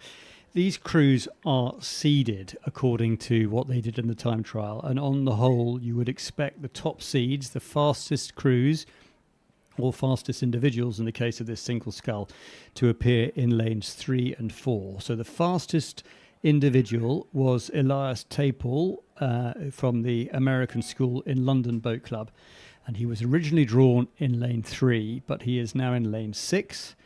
And Quinn Mosley from Durham Amateur Rowing Club was originally drawn in lane 4, and he is now in lane 5. So the fastest is in lane 6, and the second fastest is in lane 5.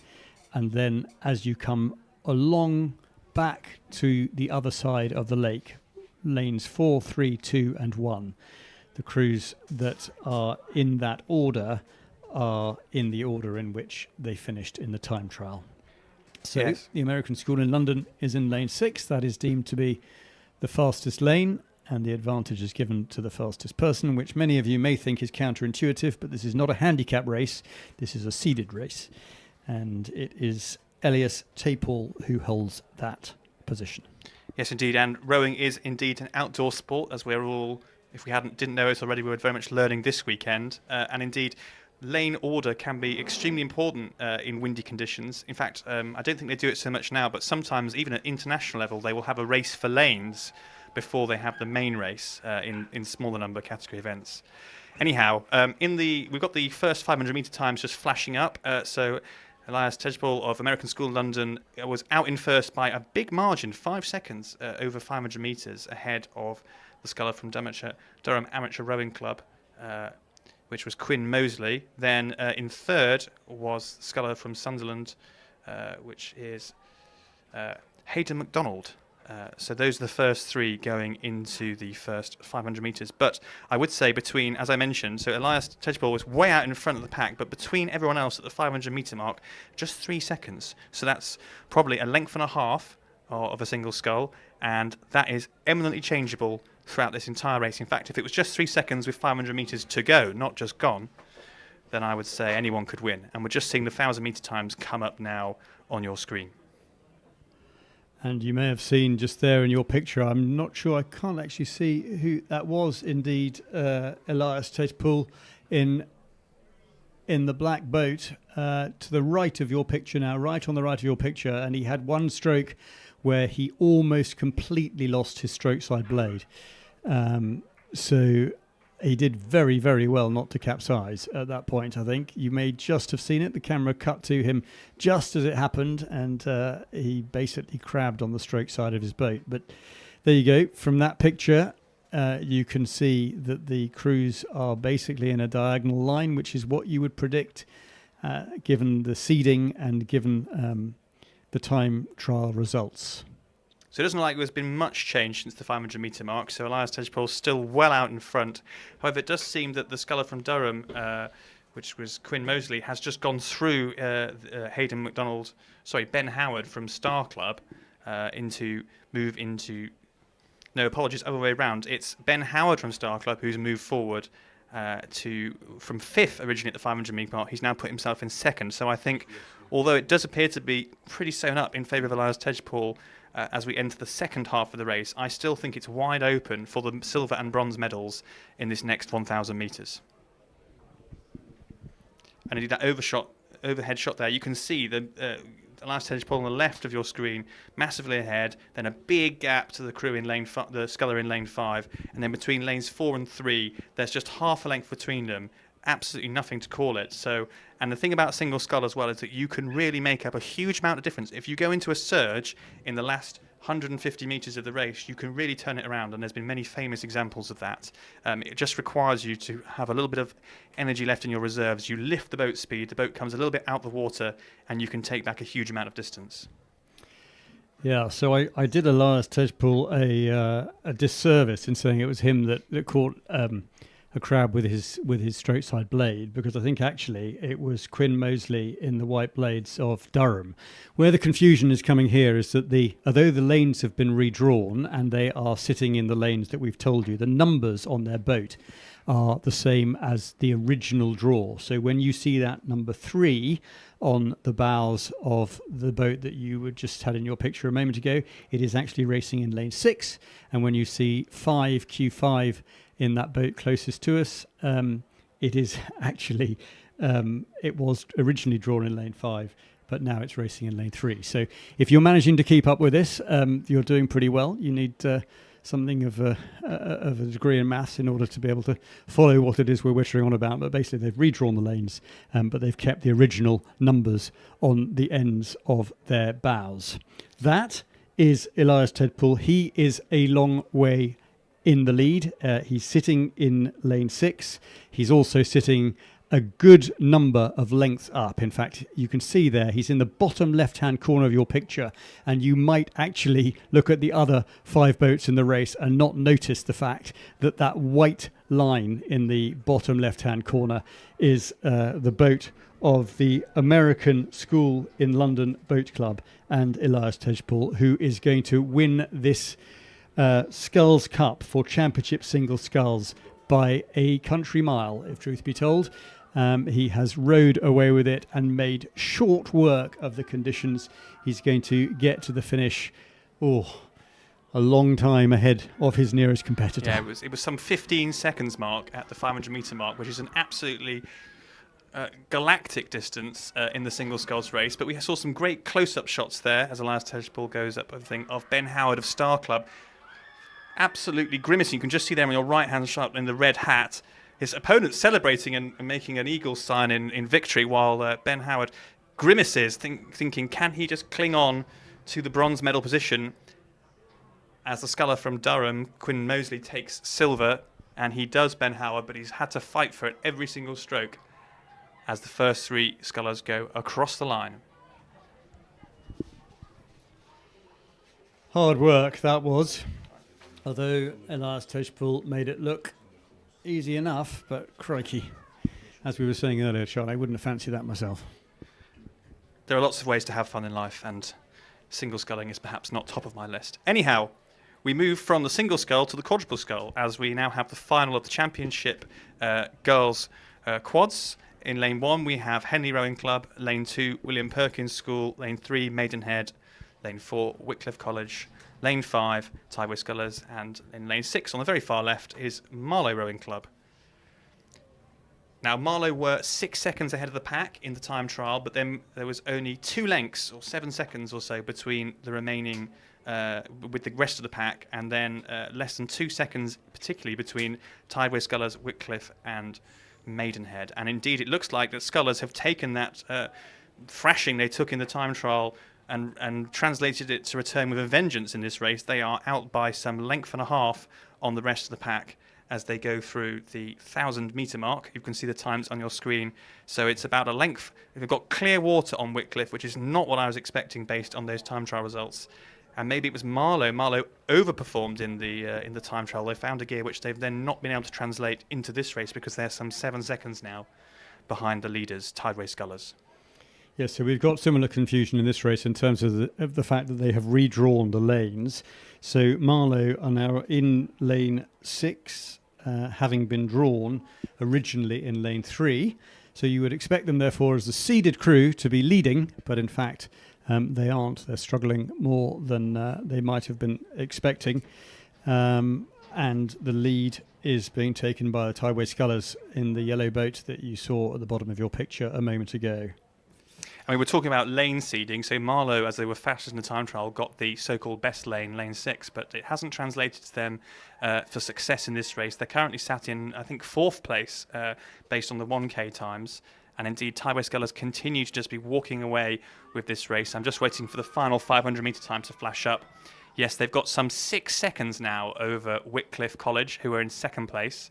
That's a really very impressive turnaround. But then there is a lot of talent in this crew, indeed in all the crews in this championship event. We've got a world silver medalist for the junior level in the Tideway Scullers crew and a previous Henley Royal winner. And that means that experience in this event is translating into success as they go through the final 250 metres there. The marker just sliding past in the background. Meanwhile, in the rest of the pack, it was some 3 seconds behind Wycliffe to Maidenhead. And then but then nothing at all between Maidenhead and Marlow, just 0.2 of a second. So we'll wait to see how that translates as we enter the final 200 metres for all the crews now, who will be in the rating for silver and bronze. And I would say that Marlow have definitely recovered. Perhaps they've paced this just right because they're putting in a strong bid for the bronze medal and perhaps even the silver medal as we enter the last 100 metres. Yeah, Marlow, stroked by Eve Pinson, comes from a rowing family. Her brother rows at Harvard. Her dad rowed a bit in his time. And the confidence there, those of the Tideway Scullers crew, they know they've got it. They are less than 20 seconds away from taking the win in this event. They are sculling so confident and relaxed. And it does seem like that Marlow are going to maybe take the bronze. It's going to go right down to the line. However, Whitcliffe holding on to silver just some half a length ahead of Marlow. And Marlow, yes, they've lifted themselves out to just a length in front of the competition to take that bronze medal.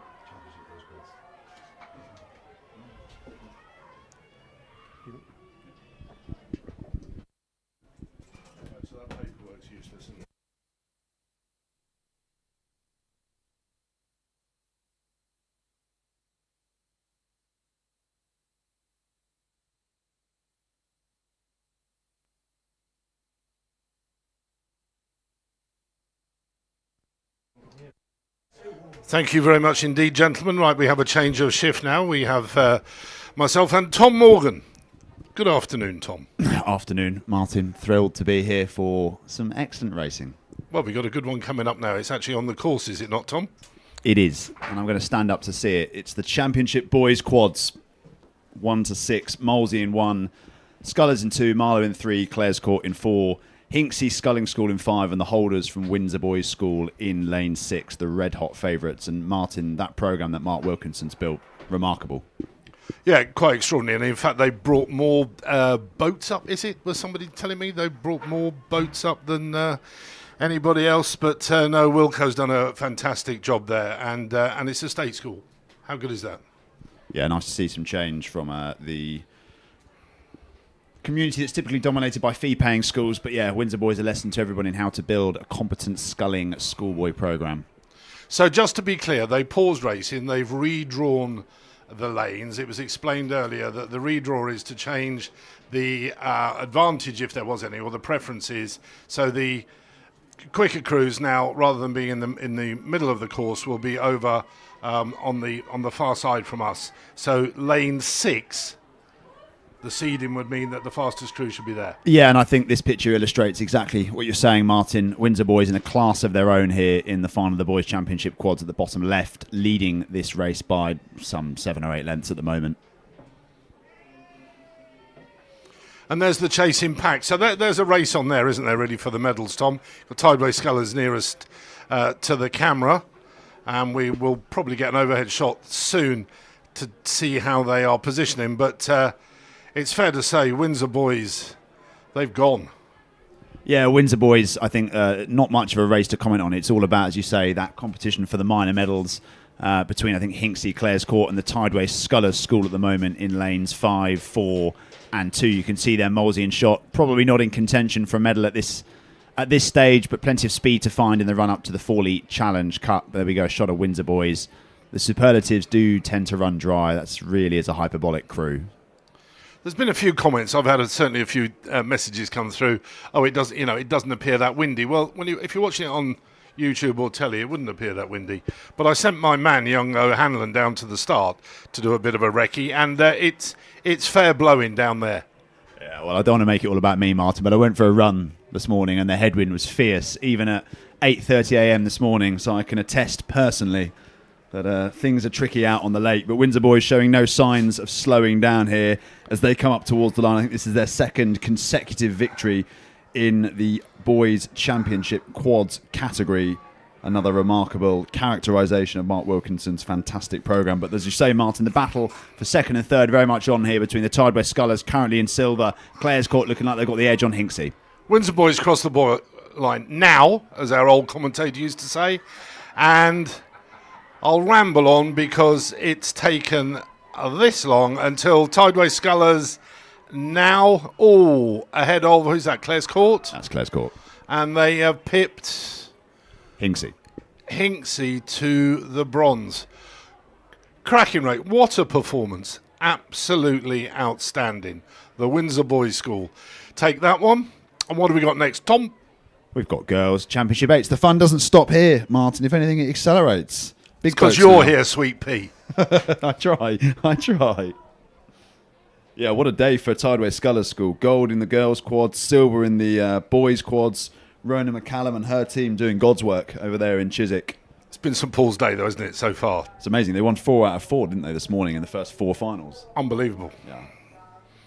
We should differentiate. They are 2 separate schools, St Paul's Girls, St Paul's School, boys and girls. But I mean, just to have that name at the top of the roster every single time. But there we go.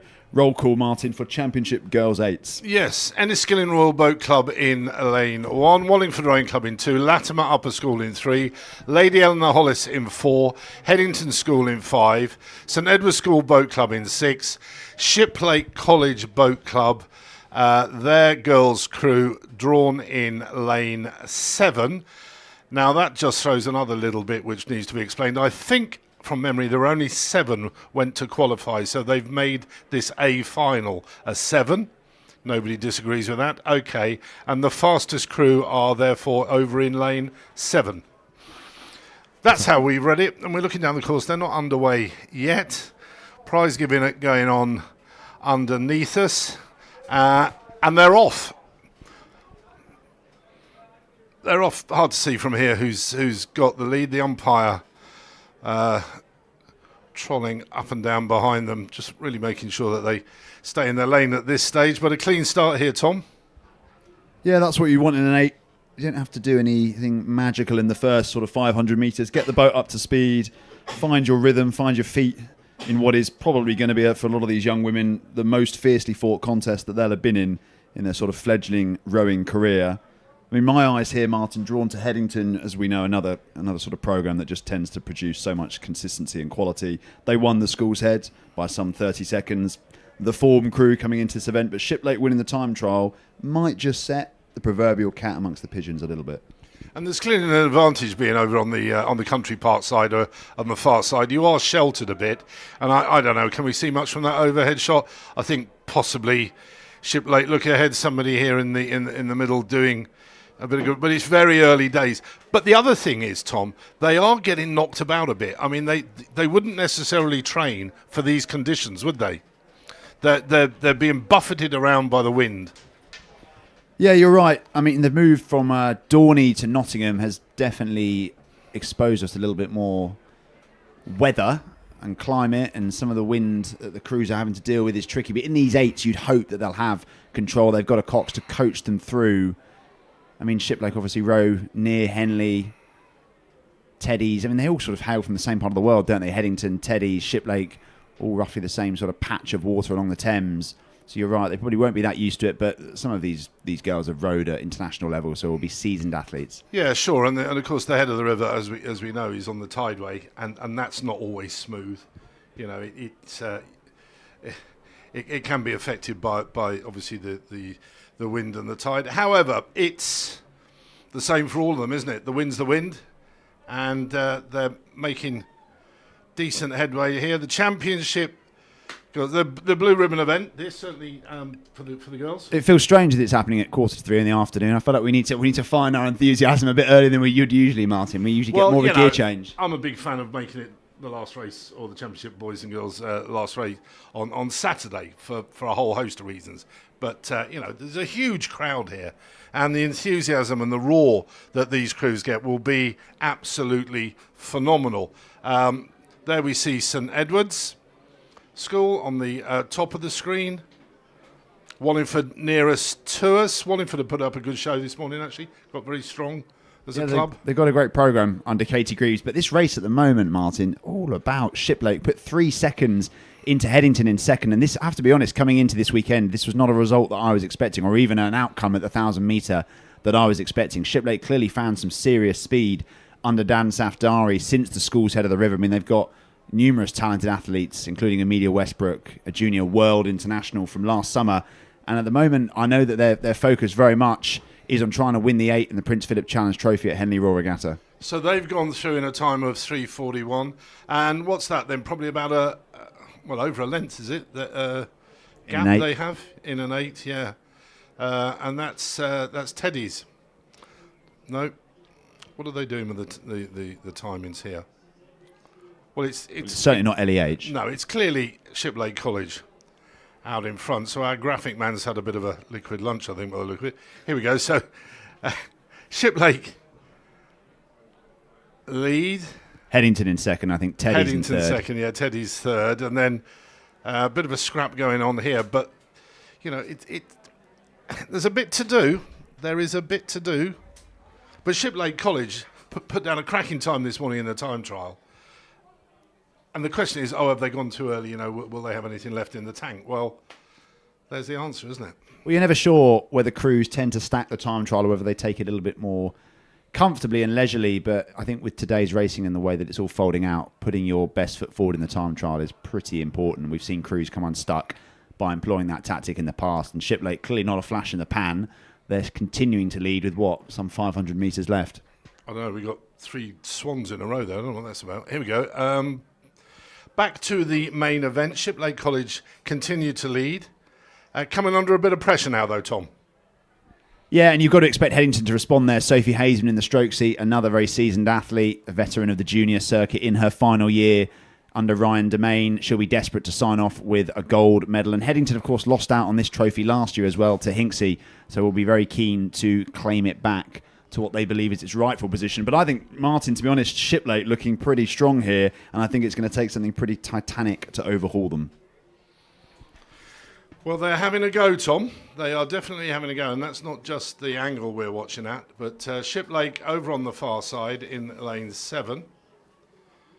Headington in 5, and Headington have visibly cranked it up. They're going for a big finish here. Shiplake staying long and strong. Still with a decent lead. Yeah, they need to maintain their length here now. Shiplake, they're definitely coming under pressure from Headington, who are broken clear from Teddy's. It looks like 1, 2, 3 are sewn up in terms of who's going to be taking the medals. It's a question of in which order. I think Shiplake probably, with Red Boys now at either side of them, probably have just about enough to hold off this late Headington charge. Yeah, and the noise cranking up here. Massive support for both of these schools. Shiplake College out in the lead by about a length and a half. Headington throwing absolutely everything at it. Teddy's back in third, putting on a sprint, but it looks now with the last 4 or 5 strokes, the first across the line in this, the final of the Championship Girls 8s, Shiplake College. Brilliant row from Shiplake. Composed, mature. They seem to have evolved a great deal in the last 2 months, and they're Headington crossing the line in silver, and it's Teddy's in bronze. Very nice indeed. And then I think we've got Latimer Upper then coming through for the 4th spot. Then Wallingford. Dear Lord, I'm drawn. I'm joined by Lord O'Hanlon, the voice of rowing from the Olympics to J14C finals. How are you, my boy? Good afternoon, Martin. Very well, thank you. Excited about the next races on the course. It's the Championship Eights. Champ Eights, and Tom has handed you the mic. Well, what a gentleman, eh? Champ Eights. So what do we all think here then, sisters? So Championship Eights, Shiplake went quick in the time trial. They're drawn in 6, Radley in 5, Hampton in 4, St Paul's in 3, Teddy's in 2, St Edward's School, Oxford in 2, Bedford in 1, Shiplake, Radley, Hampton. St Paul's, whoa, I wouldn't count them out. No, well, I mean, St Paul's Shiplake, the Shiplake time trial today, an amazing pace they set, but St Paul's beat them by winning head of the river, Scull's head of the river. So, there's a lot out there on the water, but as we look at who's leading at the moment, it's got to be over on the far side of the course, and an impressive start for Shiplake over there. Tom's just given me the nod. The font of all knowledge, that is Mr. Morgan, reckons St Paul's, but they're 4 seconds down at the 1,000 metres. It's Shiplake goes through 3:07, 3 seconds behind it's Radley, then St Paul's. Well, I think if I was going to put my money on anybody, it's going to be Shiplake in this. They've got 7 GB vests. Yeah, but hold on, they're halfway down the course and leading. That's well, I was trying to say before you interrupted me and we tried to catch up with who was winning, that their time in the time trial this morning was what set them up, and they are absolutely storming this field at the moment. I can't see anybody catching them because they're into the last 500 metres already. And it's Radley, it's going to be for the small medals here, Radley and St Paul's for silver and bronze, but I can't see anybody catching up with either of those two boats in 2nd and 3rd at the moment. Shiplake College, Championship Girls, and possibly the double, Championship Boys. Who'd have thought years ago when they were pumping their money into boys rugby, they took a switch and decided to invest in the rowing, and here they come. Shiplake College, but a massive push from St Paul's. A really, really big shove from St Paul's. St Paul's dominating this morning's finals. Here it comes to the big one, the blue ribbon, and it's Shiplake College leading Radley. Radley and St Paul's neck and neck. Teddy's also trying to get on the mix, but it's all about Shiplake. Nobody's going to touch Shiplake here. They've got a length of clear water up on Radley. I think Radley looking pretty good for silver. Question whether we can see Teddy's pull up alongside St Paul's, but we're into the last 50 or so metres. Dominating performance by Shiplake here. They've got a length of clear water up over Radley. Radley holding half a length over St Paul's for silver, and then St Paul's are going to take the bronze medal half a length up on Teddy's. I mean, and a dominating performance there by Shiplake. I mean, that's what you'd expect with 7 GB vests in the boat. Hey, Martin. Well, being a gambling man, Peter, that's the double. Eh? Who'd have put money on Shiplake, boys and girls champs, the double? Whoa. Boys and girls, have another day off. The governors have given you a day off. It's official. Shiplake College win the championship girls 8s and the championships boys. Well done, you.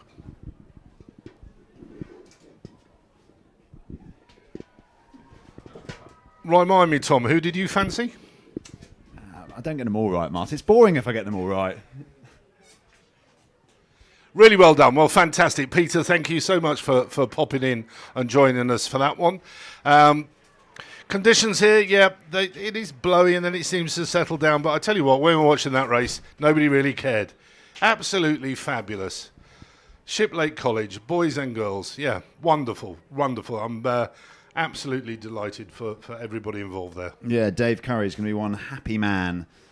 I think going to bed tonight, that is a historic day for Shiplake College. And I can't help but think every time I see Shiplake College row, Martin, about Greg Davies and all the effort and sort of time he put into investing in rowing at the school. And I'm sure if he's here today, he'll be proud as punch at that achievement. What an amazing sort of 20-minute spell for Shiplake. Yes, indeed. And the headmaster, Tyrone Howe, and everybody involved there at the school, you must be absolutely over the moon. What have we got next, Tom? It's the, I think, could even be the, not the last day final of the day, might be the last day final of the day. It's Junior 16 Girls Second Eights, and it's an A final. It's Godolphin and Latimer in lane 1, Royal Shrewsbury School in lane 2, St Paul's Girls School in lane 3, and completing the set, Surbiton High School in lane 4. And they went jolly well in the time trial. I was watching them this morning, Surbiton High. They've got off to a decent start here, looking at the overhead shots.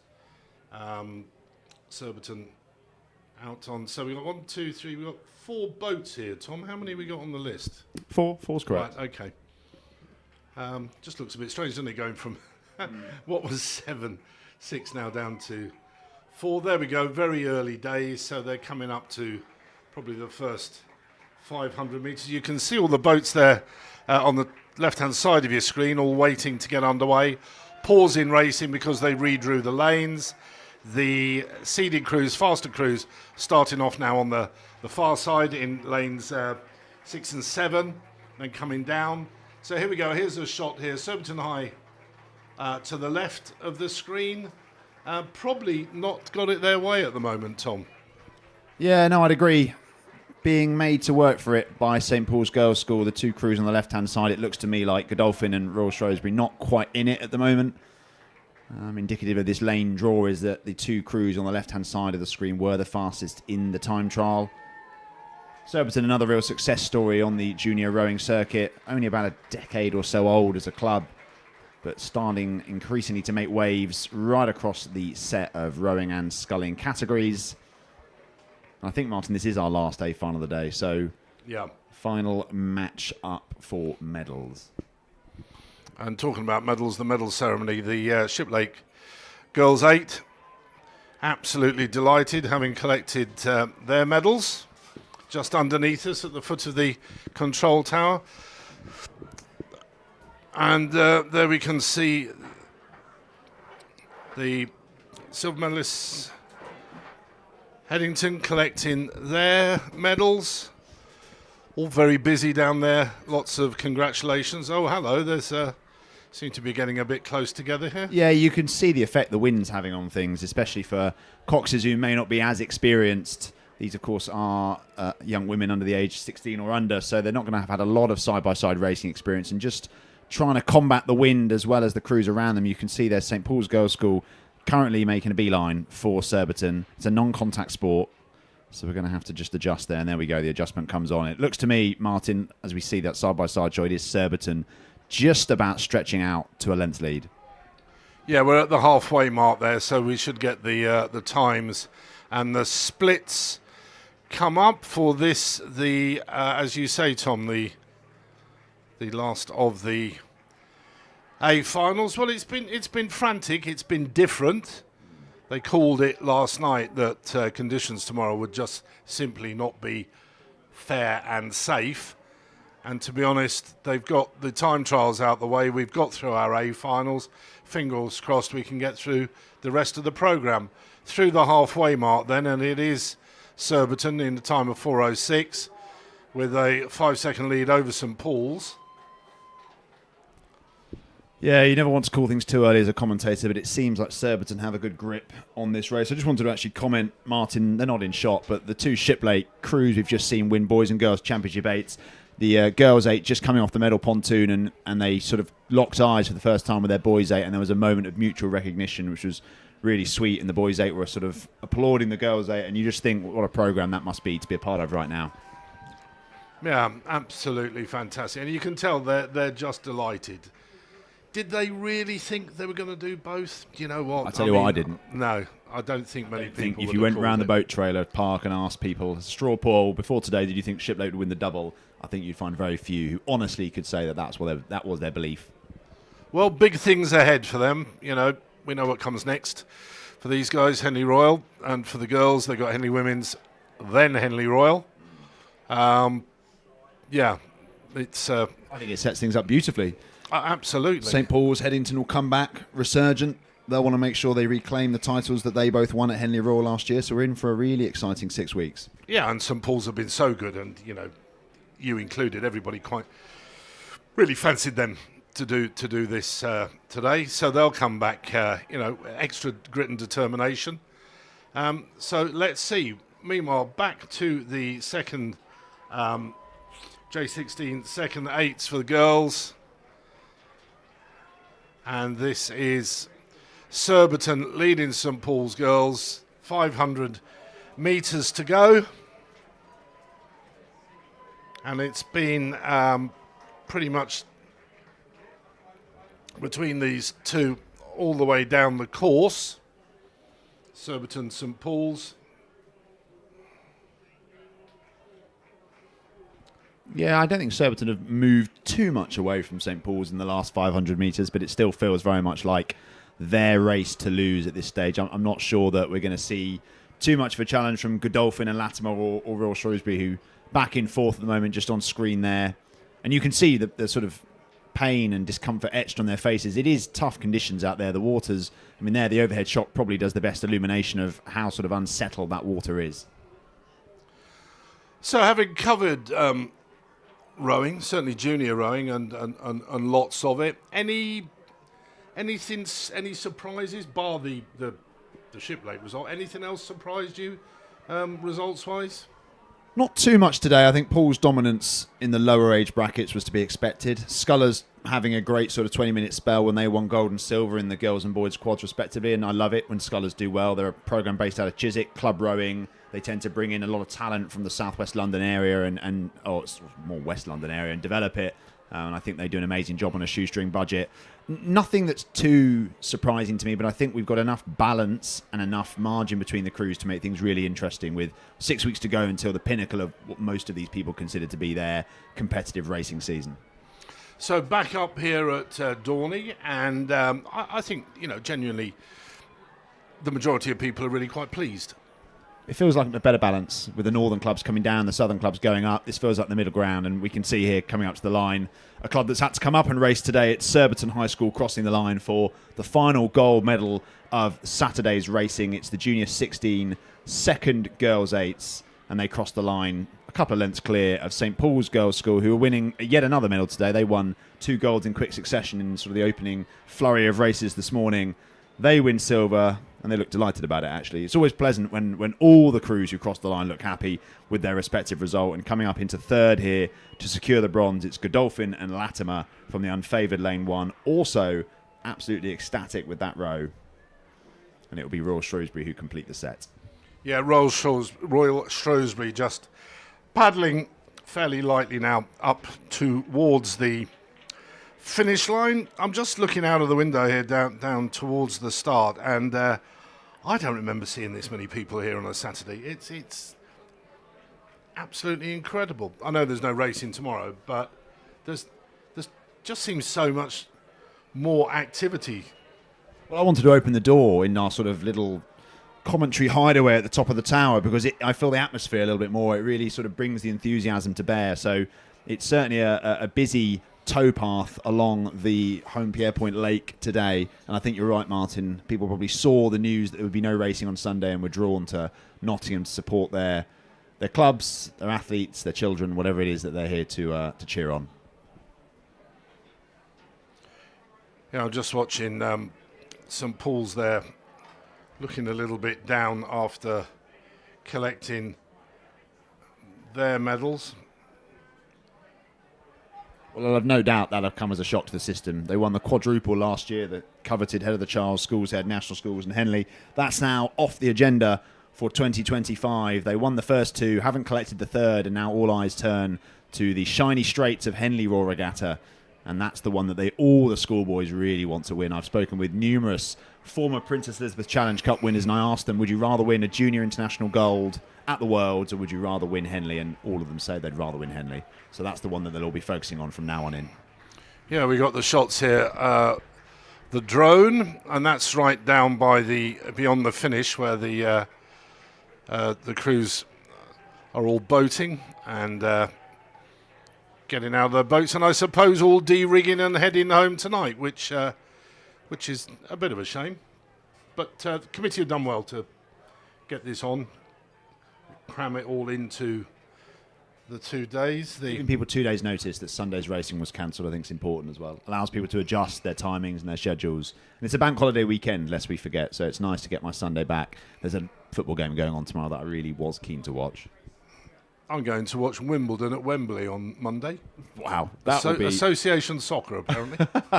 That'll be a fabulous day out. It will be a great day out, yeah. Look at those boats. We were talking about that earlier. I mean, what did they used to do with them before? I don't remember seeing them. They must have been... And that shot's amazing, isn't it? Look at that.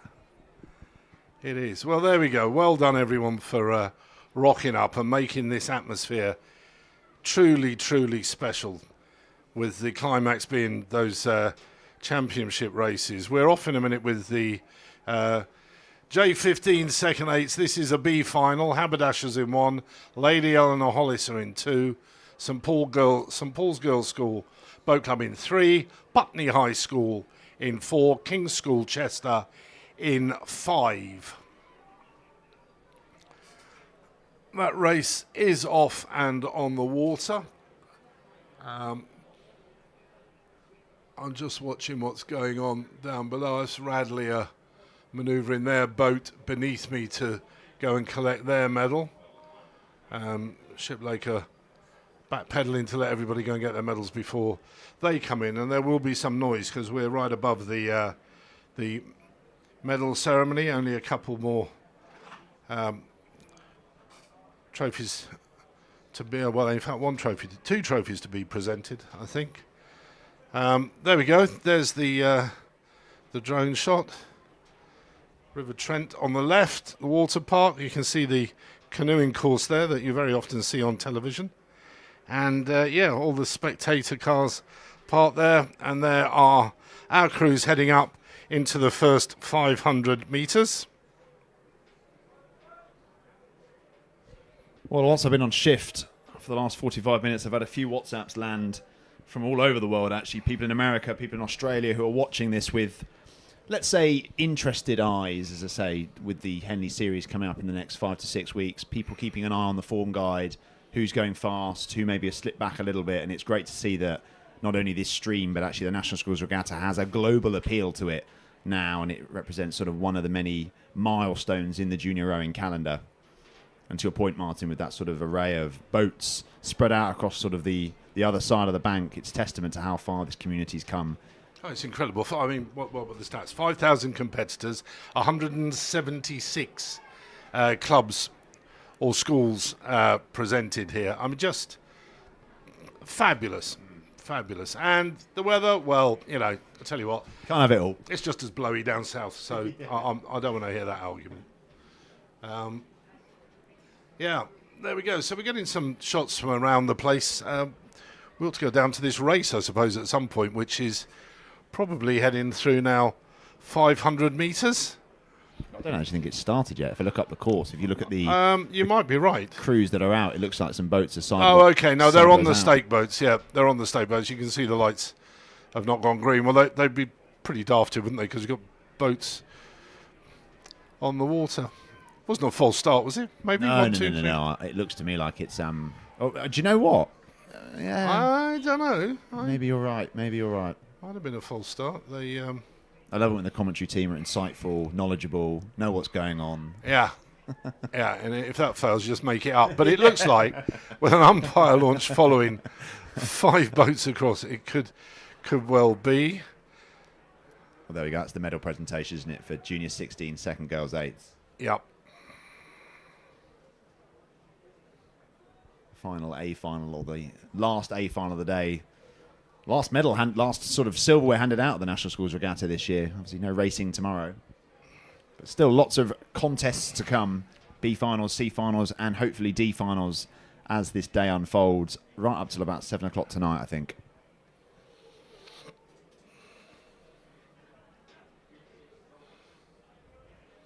So one other news, Tom. We've decided that probably was a false start. And we've decided the next race has gone on. So we'll probably go out of sync here, but we'll find out in a moment. Look at that water, though. I know. It's not pleasant. So really up at the isn't. finish here, actually, It looks okay. We're protected by the building. It's not actually that blowy. But you can see it sort of bobbling on the water there. The single sculls race earlier, that was something else. I mean, they did well. I think we only had one swimmer. Could have been worse. Well, it's a shame it was Ella McDougall of Barn Elms. I think she was and one of the favourites. she's fine, by the way. I saw her getting out of a medical vehicle and Good going news. in to be checked over, and she seemed absolutely fine. So that's good news. That is good news. Yeah, I wonder whether maybe because the girls either false started or something happened mid-race, where we'll move on to the next race, which is the Junior 15 second 8s boys B final. That may be what happens now. Yeah, I think you're probably right. So in medal ceremony waving the trophy collection news, it very much looks as if Shiplake College, the boys certainly have backed their boat down and are going to be more than likely walking up to collect their prizes, I think. Unless I missed it. I don't think I did. Yeah, did we miss it? I'm No, I not don't sure. think we did. Tideway Scullers boys down at the ceremony. Very pleased, puffing their chests out, standing on tiptoes, trying to make themselves look big. Good day for those guys and Good their lads. girls. Yeah, and a bit of hair going on there as well. Excellent. He's on tiptoes, look at him. They're happy. Well done them. This is crowning glory for so many young people. You know, these memories will never leave. I was on comms earlier with Sholto Carnegie, who's just won an Olympic gold in Paris. He remembers rowing here as a junior. Yeah. You know, these memories never leave. I think he was a bit better than me, if I'm being really honest with you, even back then. But he remembers winning gold here for Marlow. I remember watching that race with him and Seb Devro in the double scull, where they were 5th with 200 metres to go, and they ended up winning it. Do you remember that? Yeah. He thought, wow, Yeah. that was something else. Was that World Champs? I think, was it under 21s? I can't remember. I think it was one of the international races. It was abroad somewhere, yeah. Hello, we're joined by a young man who's got his mouth full, so we won't be talking to him. We're doing a bit of waffling, my friend, because we think we've had a false start. And so we're going, we think, with the boys race. But to be honest, we are guessing a little bit here as we watch these images. Yeah, this looks like the J15 second Eights B final. You've got two Abingdon School crews, lanes 6 and 5. Then it's Latimer in 4, Hampton in 3, Eton in 2, and King's School Chester in 1. And Here we are. We're giving you the royal wave. there we are. And there we go. We're off. It is indeed the Junior 15 second Eights B final. A duality of Abingdon on the left-hand side, and then it's Latimer, it's Hampton, it's Eton, and it's King's Chester. I was just going to say, how clever are you? And it's on your laptop. It's on my laptop. You clever little devil. Right, who's going to win this, my darling? This might be beyond my pay grade, to be honest. I mean, look, Abingdon in 2 crews in lane 6 and 5, right? You've got to assume they must have a very, very strong Junior 15 contingent to have technically the 2 fastest crews in the B final, both on the favoured lanes. So if I was a betting man, I'm going to say Abingdon. So that's them doomed then, because you haven't won a thing yet. Abingdon, Latimer, Hampton, Eton College and King's School Chester are nearest to us. So King's School Chester on the right of the screen. 2 Abingdons on the left. In the middle. Now look at the steering here, just going slightly awry. Could be Latimer and Hampton. Pretty level. There's Latimer.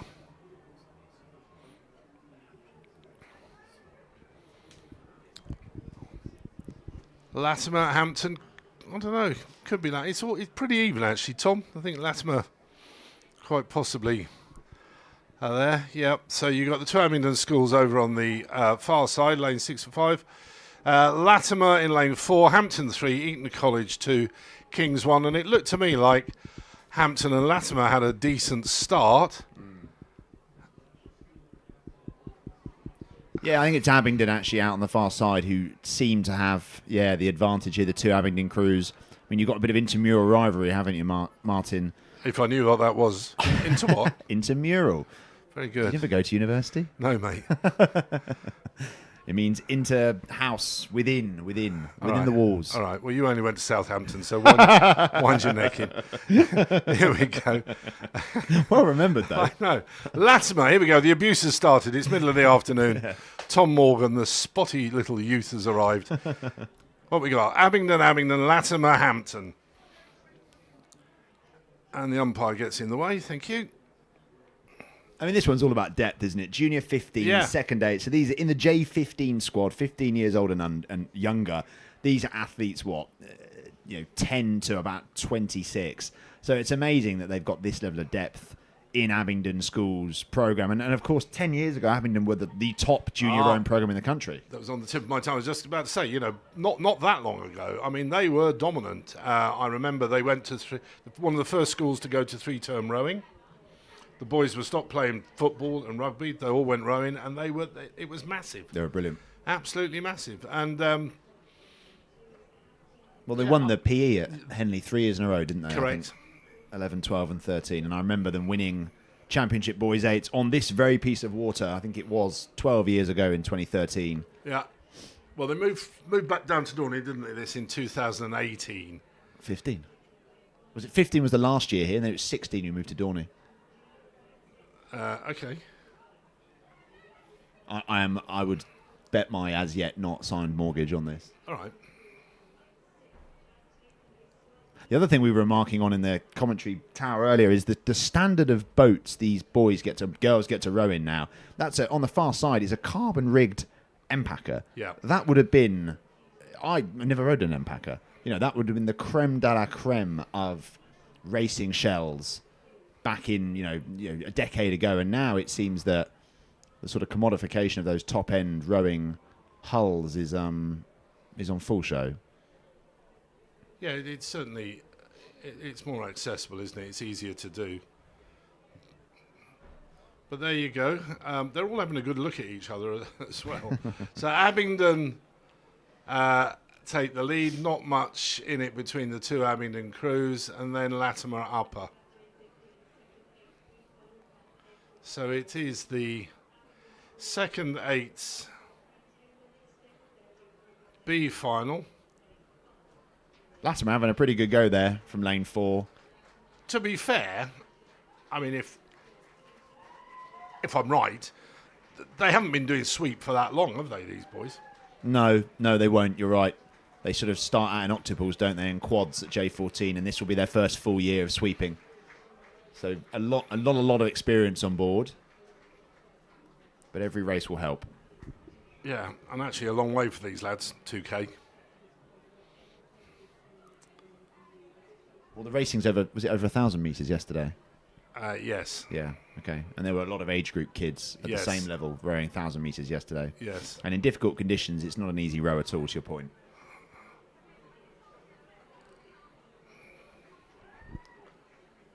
So the two Abingdon boats are on the left of your screen there. Latimer upper. And then we have Hampton in the centre.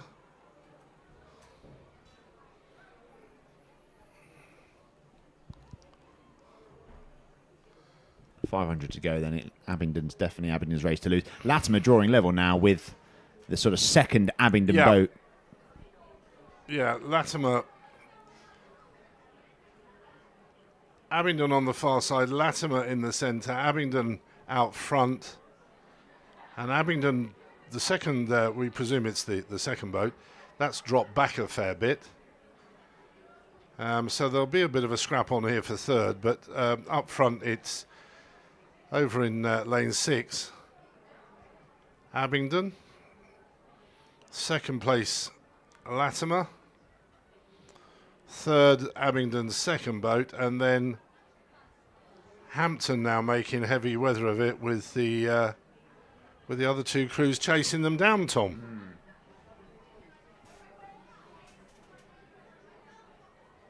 Yeah, so it's nearest to us, it's King's School Chester, and then in lane number 2, it's Eton College. Yeah, Latimer finding their racing shoes at just the right time, putting on a bit of a charge to, as you say, go past that second Abingdon boat, but they're out front in shot at the moment is what I think will be our race winners here in this Junior 15 Second Eights B Final. For the open category, it's going to be Abingdon, I think, who with around 250 metres left to go, they're into the red buoys. They have clear water on the rest of the field, and it's now Latimer. You can see there, Martin, a broken clear of the B boat, and it's definitely a sort of tale of two races unfolding here for 1, 2 and 3, and then 4, 5 and 6. Yeah, Eton have just gone through Hampton there to get 4th. Hampton having a bit of a fight back. That's actually, that's getting very, very close, this. The scrap for 4th is between Hampton and Eton College. Eton College may be a canvas up at the moment, but as they come to the line, and yep, it's Eton by about a canvas over Hampton, and then finally it's King's School Chester that crossed the line.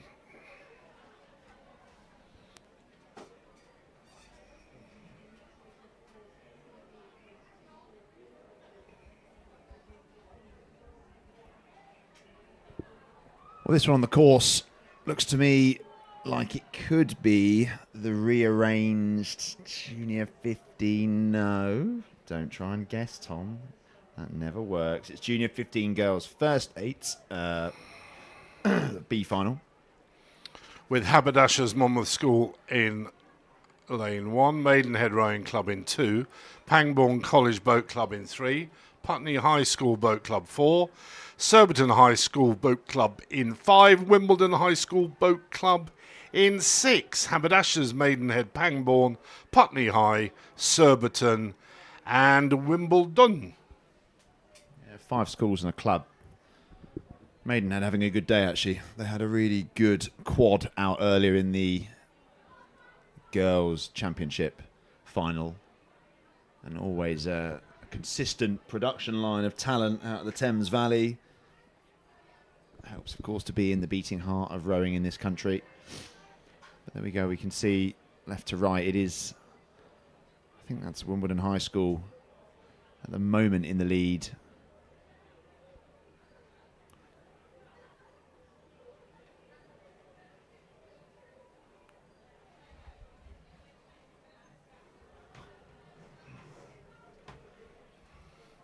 Yeah, it's Wimbledon High, Surbiton Putney, Pangbourne, Maidenhead and Haberdashers. So Wimbledon are out on the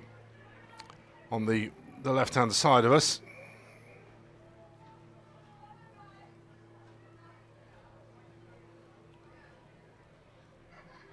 You know, I'm actually looking at this again. I'm not sure Martin, we got this right. I think this is a different race. I think this you know is, your first call that this was the. I think that's exactly right.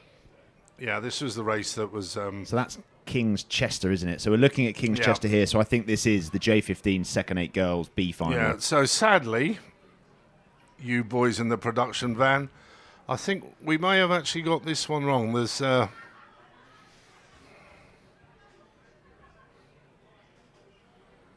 Yeah, it's race 244.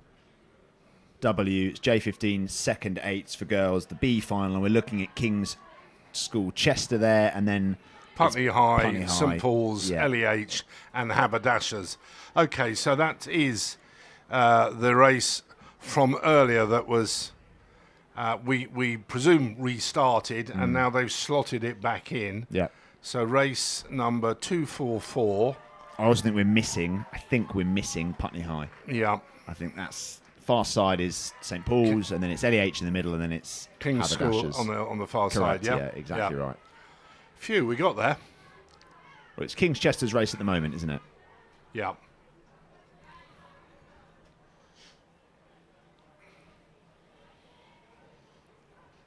Well, one mistake, in 2 days production. So, yeah, you can't be blamed for that.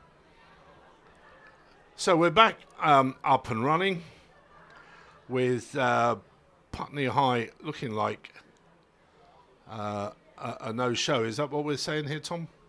Looks to me like that. I mean, those definitely look to me like St Paul's School Blades. The crew in the middle in black with white tips. And there we go. That's Haberdashers for sure. That's LEH in the background. And yeah, I think that's St Paul's Girls' School right out in the back of those three crews. And then it's King's Chester who are in the lead at the moment. But Paul's not letting them get away. There's still contact between those two boats.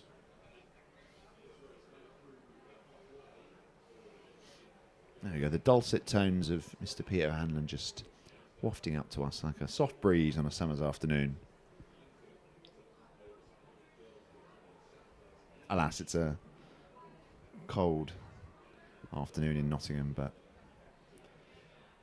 that's okay. Some fabulous racing to come throughout the course of the afternoon. We've had our A finals here at the National Schools Regatta. Those are all done and dusted. Medals have been distributed to the crews who have finished first, second and third. Of course, all of our various categories, and we're now into the B finals. And the race on screen at the moment is the Junior 15 Second Eights for girls. It's the B final. And it's certainly a race of two halves here. Up front, King's Chester and St Paul's Girls' School. Not very much to choose between these two crews, probably a third of a length. And we're through the halfway mark. And then back in third and fourth, respectively, it's LEH and Haberdashers Monmouth School Rowing Club.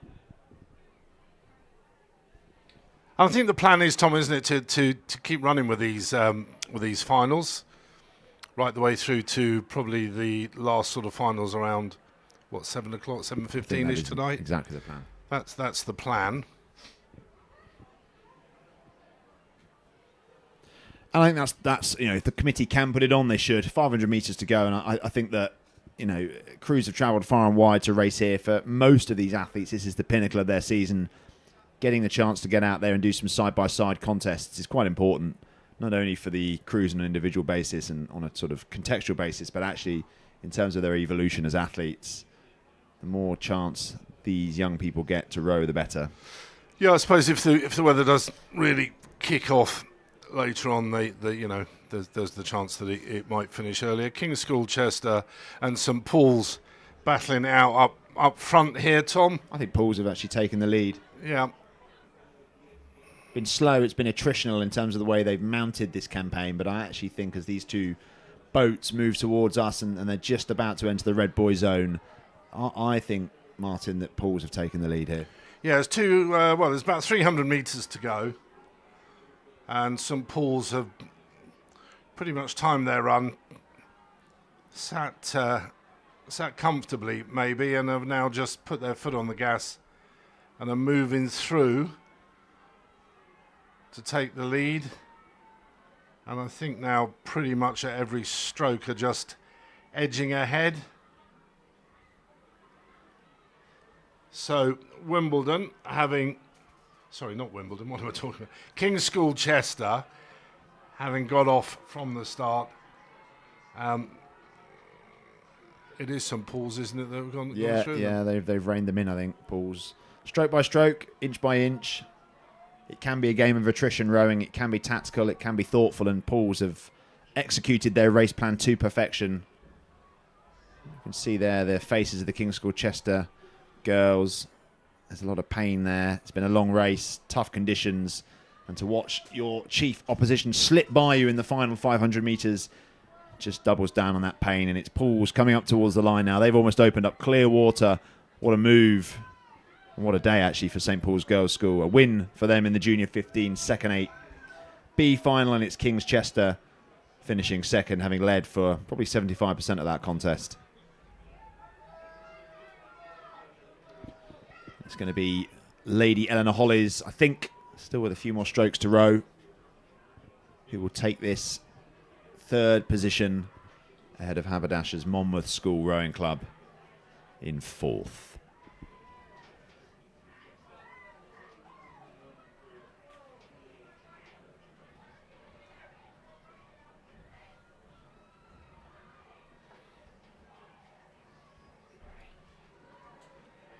Final couple of boats crossing the line here then, Tom.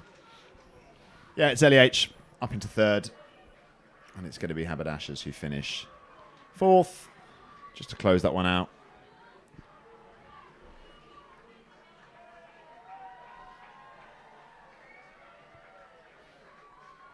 Generous rounds of applause for that Shiplake crew. I can see them now down on the pontoon getting photos done. I know we've talked about it already, Martin. Fabulous performance from those girls to take the win in the Championship Girls 8s. And Dan Safdari, you can see him in the middle there. Of course, they won the quad in 2021 at Henley Royal Regatta, and now all eyes will be on the Prince Philip Challenge Trophy, which kicks off in 5 weeks, 6 weeks, something like that. Meanwhile, on the course, Tom, we've got the J15 second 8s here.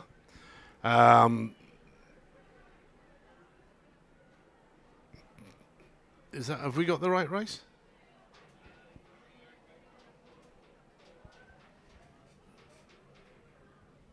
Yeah, quite hard to tell from these overhead shots, but this looks to me, Martin, like it might be the Junior 15 first 8s, and I think it is. Well, that's Maidenhead with in lane 2. So it's Maidenhead we're looking at there. It's going to be the roll call is Haberdashers in 1, Maidenhead 2, Pangbourne 3, Putney High 4, Surbiton 5, and then Wimbledon High out in 6, and currently leading this race. You can see there the 6 crews all in shot. Wimbledon High are well ahead there. Haberdashers, Maidenhead, Pangbourne, Putney High School, Surbiton High School, and Wimbledon. So this race a little bit delayed, but certainly they're spread out. Look at that, Tom. Wimbledon have gone, I would say. Yeah, I think we're seeing the effects of the redrawn lanes here, and Wimbledon benefiting from the slightly more sheltered lane, and there you go, Martin, spot on. They have what looks like a length of clear water. Surbiton inside them, and then some way back the rest of the field, really. There's Surbiton. J15 first 8s. These are the B finals you're watching now.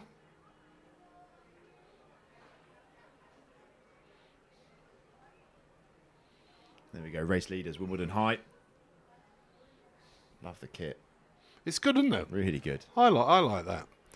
I mentioned it to Mark Davis. I don't think he was really a jazzy kit man, to be honest with you. Different generation. Yeah, so Wimbledon High out in front, Surbiton chasing, and then the race on then for the third spot with Putney High and Pangbourne. Yeah, the seeding seems to be doing a little bit of the work here for the crews. It is 6-1, fastest to slowest, and that is borne out in the way this race has unfolded in the opening 1,000 metres. And actually the crews, as I look out the window, have gone past 500 to go, and they're the Wimbledon High School crew who look to have this one fairly much sewn up with about 250 metres left to row. Must be a nice feeling coming into the last eighth of a race and knowing that you've basically got complete control. Nothing is going to stop you from taking a well-earned victory. That's the Maidenhead 8 there in shot.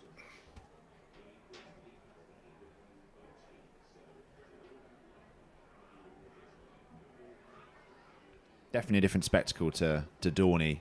Those shots not as readily available at Dorney Lake. But Nottingham, everything's thronged together in a way that does create a sense of community you don't really get at Eton Dorney. So there are some benefits certainly to being here from an atmosphere perspective. And Wimbledon High hopefully lapping up the generous applause of the bank as they come up towards the line. This the Junior 15 Girls First Eights B Final.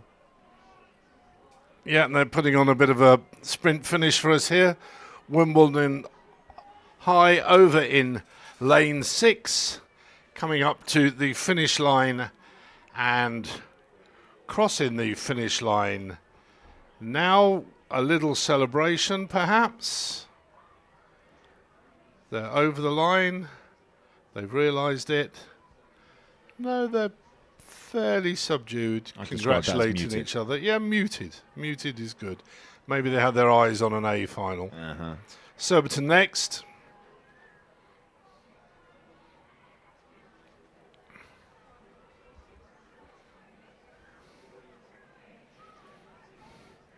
Putney High, across the line, and then Pangbourne College, crossing the finish line. Then we're left with just the 2 more boats. Maidenhead Rowing Club,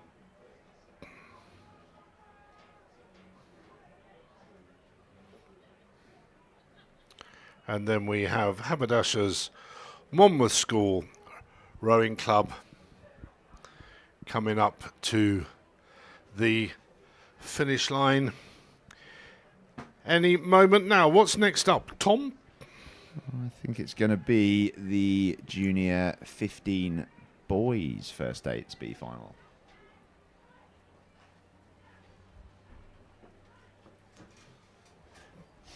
Yeah, I think this is exactly what we're looking at here. It is on screen left to right, lane 6, Eton College. Dulwich College, I think, are in lane 5. You can't see Eton at the moment. It's Dulwich on the far left.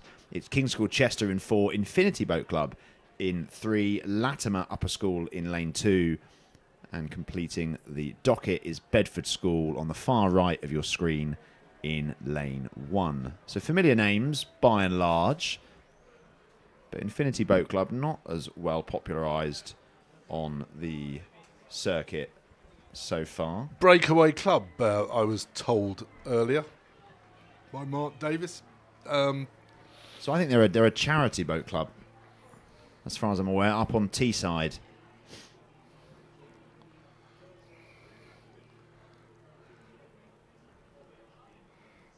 Similar model to Fulham Reach is my understanding. Bringing people from the community into the sport, improving accessibility, ensuring that everyone, no matter their background, has access to the sport of rowing. So certainly doing God's work up on Teesside Infinity Boat Club. And great to see them out here with an 8 in the Junior 15 Boys B Final. Because getting 8 athletes together, rowing in cohesion, is not easy for any programme. Some programmes make it look very simple, but I promise you it's not. You can see them right in the mix here in their Wintec, and it's Dulwich on the far side, who currently just about have the lead. Question is, where are Eton? I don't think, Martins. We look down the course. Oh, there we go. Yeah, they're at Eton. So you got the 1, 2, 3, 4, 5 boats all pretty much close together, and then a length ahead over on the far side. That's Eton College. So they must have got off there to a decent start and broke away. So they're a length up. So good news there for Eton. They salvaged a little bit from today. They are leading this. and a length up on the rest of the field. The rest of the field being Dulwich just inside them. Dulwich who lead King's School Chester, Infinity, Latimer, Bedford, all scrapping it out. Yep, there's Eton College. That's Dulwich. Eton definitely looking strong. Disappointing day, I guess, for Eton, particularly at that top end. And I know, of course, Will is helping to manage that programme, and I guess the strange circumstance in which we all find ourselves putting a final together with the time trial. There we go. You can just see Infinity Boat Club getting quite close to King's School Chester. They've moved apart now. Umpire watching closely. Lane 1 there having a bit of a zigzag. That's Bedford School. It's a strange bit of manoeuvring. There could be a gust of wind, couldn't there? The gap in the trees, and they're quite big. Well, they are big bits of carbon fibre to get blown. And there's plenty of whooping and hollering here. Shiplake College have decided to have a pontoon to themselves and are celebrating with both trophies and the boys and the girls' eights. So Eton College continue to lead the race on the lake at the moment by good few lengths. Dulwich now find themselves coming under pressure for second place.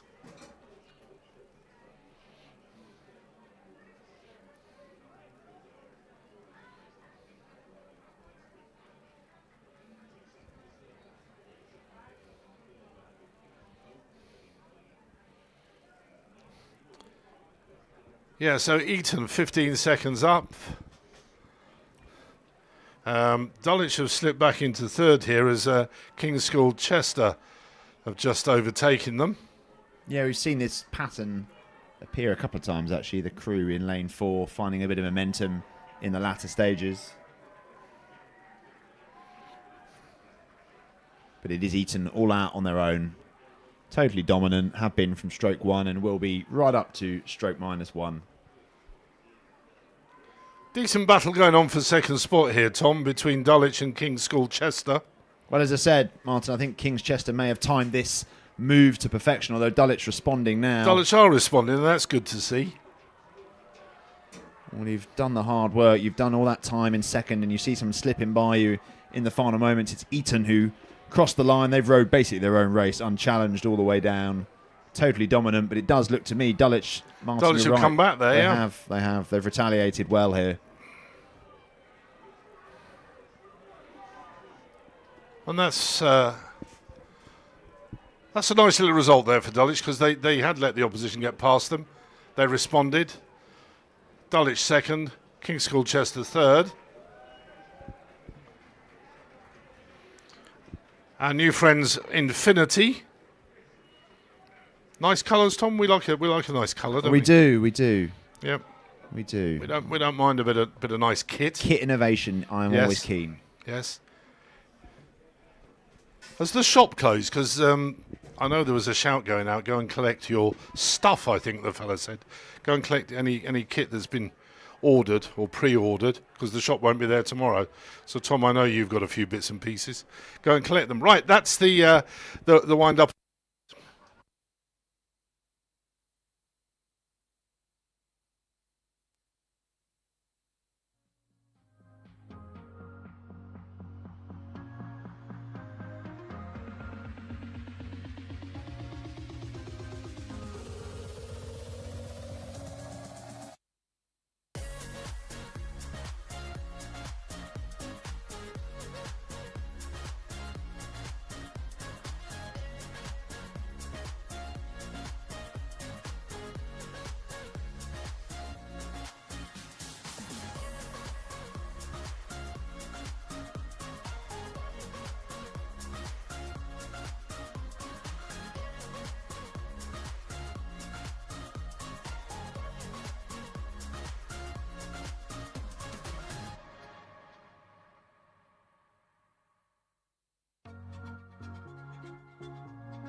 So we say thank you and goodbye to Tom Morgan and to Martin Unsworth, and that means I'm picking up the microphone. Fergus Mainland, joined for the next wee while by Mr. Matt Britton. We're just sorting out our notes, but we can tell you that this is the B final of the J16 Girls Coxed Fours here on day 2 of the National Schools Regatta.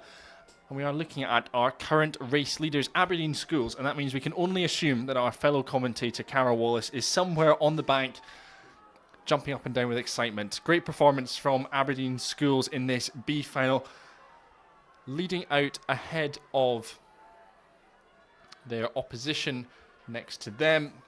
But they've got Clearwater. There's their opposition sitting in second place at the moment. Trent.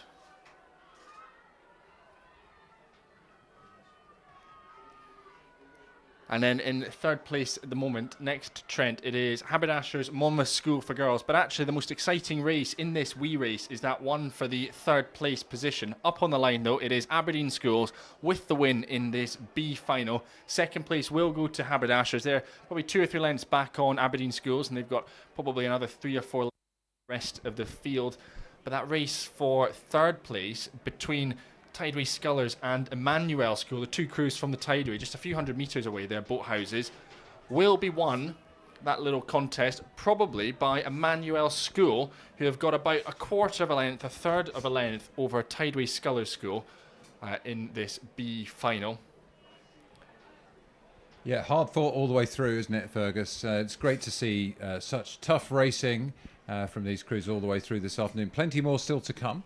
Right the way until about 6:30 this afternoon, and running a little bit behind schedule, some disruption this afternoon. But the atmosphere out there, I've got to say, is still fantastic. Lots of competitors, families are here all along the banks, and we're now moving up the course to pick up on the next race, which is well underway. It's the J16 Open Cox Fours with King's Chester, Hampton School, Westminster School, Kingston Grammar School, King's School, Ely, and Windsor Boys School Boat Club. Yes, this race already into the final 500 metres, and Windsor Boys School, again, it's someone we've been saying so many times over the course of this regatta. Windsor Boys School out in front, and it looks to be that crew next to them in lane 5, King's School Ely, going with them, going very nicely in this B final. Yeah, just looking at the Windsor Boys School, their nice long strokes trying to stay connected with the water, holding onto it and just levering the boat past the water. Often you're looking at rowing and you're thinking, well, they're pulling the oar through the water, but actually, you know, it's almost as if you're grabbing a post and levering the boat past, and that's exactly how this looks, and that's a sign of good rowing, isn't it? Yes, certainly. And you know, Windsor Boys in the Coxed Fours already at this regatta, they're top boys 4. They picked up the win in Championship Coxed Fours. That was a tremendous performance from them. Coxed Fours, they won the quad, so to be right at the very top, I think, of both of those, and to have that talent coming down through into their J16 boats as well is just sensational. Great program here. Yeah, just in this shot you can pick up all of the competitors on the bank who are looking out to these races as we come. Well, we're into the last 100 metres or so now. So Windsor Boys School, and you can just see behind them the blades there coming in from King's School Ely, who row up on that great Ouse River up at Ely, where the Cambridge University Club trains as well. Yeah, certainly. Kings Ely, 2nd at Popular Regatta, 6th at Junior Interregionals. That was raced here, so they know this course well, familiar with the National Watersports Centre, and they are racing at the moment to 8th overall in the J16 Fours. But on the line there, up to it, it is Windsor Boys. That is a sensational performance from Windsor. 2, 3, nearly 4 lengths ahead of their opposition, but a terrific race. They were 2nd at Popular. They're 2nd in this B final at the National Schools Regatta. Great result, though, for Kings Ely. Yeah, well done to them. Yeah, you can see all of the boating area just behind the finish line there. So many boats. Some of them are all racked up, ready to go home already. And, well, these guys can go and de-rig their boats as well now after a couple of tough races, tough time trial, and then to go to the final like this is fantastic for them. And we see Hampton School just coming to the line now as well to close that race. Yeah, I think these crews have done particularly well to adapt, because a lot of them will only have found out last night about the change in schedule and how things were looking. And I think particularly with A finals being prioritised, to have a little bit of uncertainty and have it dependent on the weather as to whether or not you're going to be racing, it can be difficult having over you. But conditions have held out. They haven't got any worse as the afternoon has gone on, which is good. That's right, but the race is coming, Fergus, thick and fast. It's the B final of the Open second eights here. We only got 3 crews in here, recognising that there were 9 in total racing, I think. So St Joseph's College Rowing Club from Ireland, with Royal Shrewsbury School Boat Club and Bedford School. The Bish from St Joseph's. The Bish? The Bish. Tell us more about that. I haven't got much more to tell you because it's now sort of second or third hand information from me, but St Joseph's, it's on the side of their minibus that's parked up. I feel this is now commentators bingo that's been said a number of times about St Joseph's, but yes, St Joseph's known as the Bish.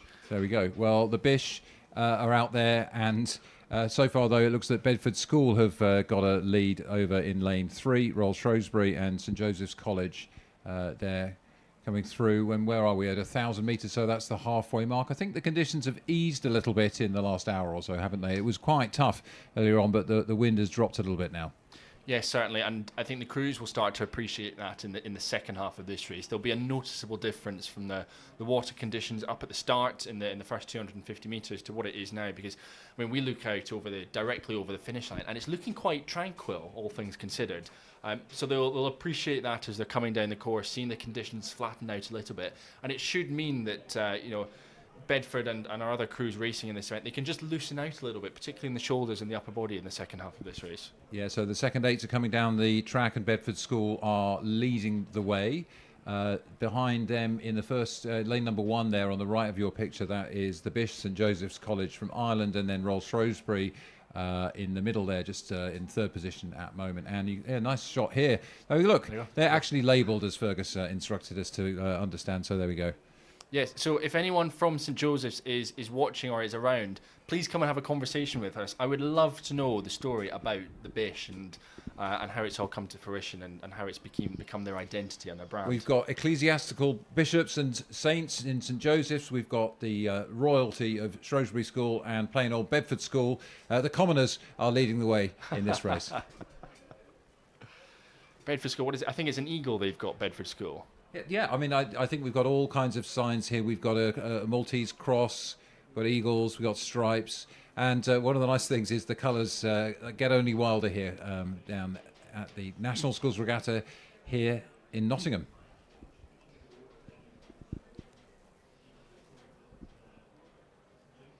Yes, St Joseph's, of course, made the trip over the Irish Sea. We're delighted to have them. There are a number of crews from Ireland and from Northern Ireland as well coming over. If you're watching on the live stream, hello. We hope you're enjoying the coverage. We're delighted to have you all racing. We love having you over racing, not just national schools, but across the domestic scene as well. Yeah, we're looking there at the face of the Coxed. Charlie Finch looking to stroke Lyndon Barrett's face and encouraging the crew through to the finish, the second eight. So this is deep down in the squads of these schools. It's very impressive to have athletes to be able to make up 2 eights at the top of a schools programme with so much pressure on the youngsters in these schools today. But there they go, nice clean rowing from that leading crew.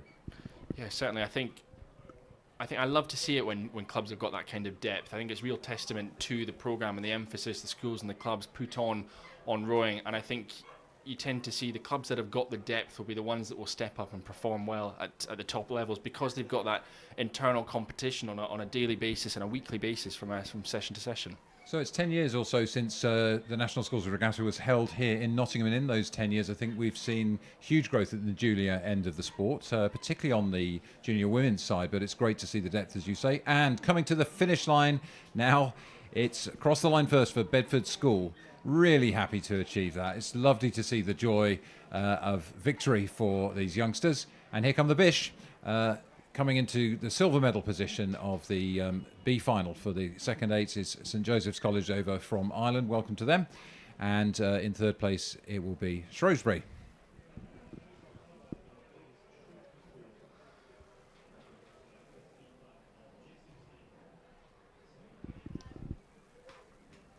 Yep, up to the line, Shrewsbury there, rounding out this B final of the J16 second eights.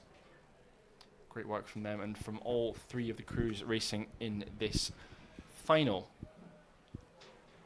Next up, it's the J16 First Eights B Final for girls. They are racing for the Steve Gunn Bowl. Steve Gunn, if you're watching us, welcome. Good to see you. Steve Gunn, legendary coach of some epic Hampton School crews, went on to coach Olympic gold medalists, Searle Brothers, and many other successful crews at world and Olympic level, and a start coach as well. So a legend of the sport, one of the people who picks up young talents and takes them right the way through. So we've got Lambton Rowing Club A, Royal Shrewsbury School Boat Club, and Lady Eleanor Hollis Boat Club going in this event.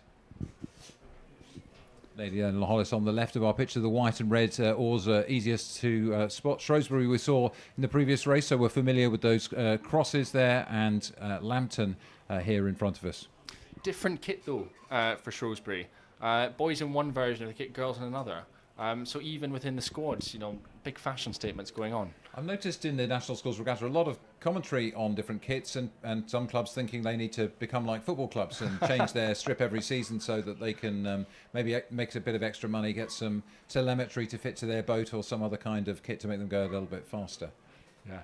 Lady Eleanor Hollis out in front though in this B final, the girls J16 Eights.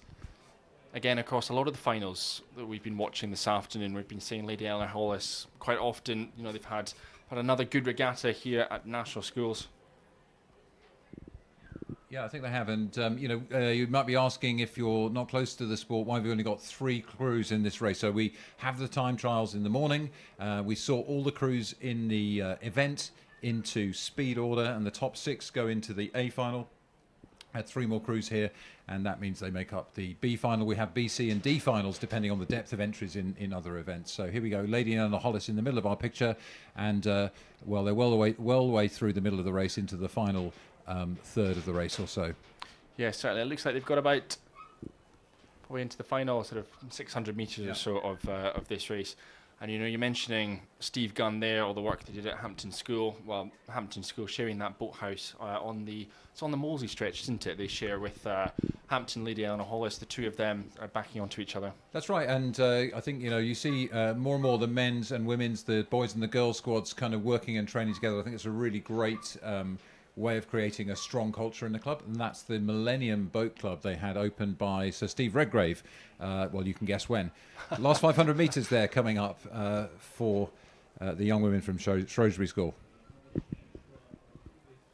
So there's quite a gap there, Fergus. It's 18.5 seconds behind the LEH crew and the Shrewsbury School. So, as you say, it shows the strength of that LEH squad, Lady Eleanor Hollis squad there. Yeah, it certainly does. And I think for LEH, there'll be, having seen the time trial results, there'll be that bit of disappointment not to be racing for a medal up in the A final. So to be able to come down into this B final and race and really put a performance in that you can be proud of, even though you're not in the final that you necessarily want to be in, if you can leave National Schools having had your best race as your last race, then I think that's a really important thing to be able to take forward into the rest of your summer racing that'll be coming up down the line.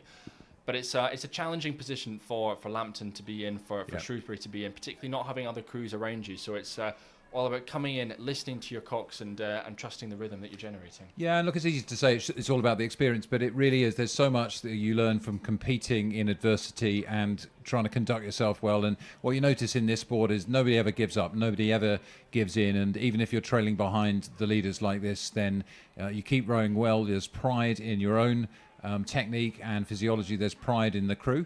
Lady Eleanor Hollis crew obviously have put a lot down into the water in this event. Pretty tired coming towards the line, but it's great to see them. That's Evie Barrand, Sophie Murfin, Amelia McGowan, Lexi Zubareva, Alice Hinton, Mia Bakovic, Charlotte Cohen, and stroke by Francesca Norton and Coxed by Amitis Majidi. So Lady Eleanor Hollis crossing the line to take first place in this B final. Yeah, Lady Eleanor Hollis across the line there, and they'll wait for the other crews to catch up with them, though. But I think just as this race comes to its conclusion, The end. It's got to the end. It's got to the end, if I can actually get my words out properly. I think a word, though, for Lambton Rowing Club. They're relatively new on the scene up in the northeast of England, based in the stunning grounds of the Lambton Estate on the River Wear.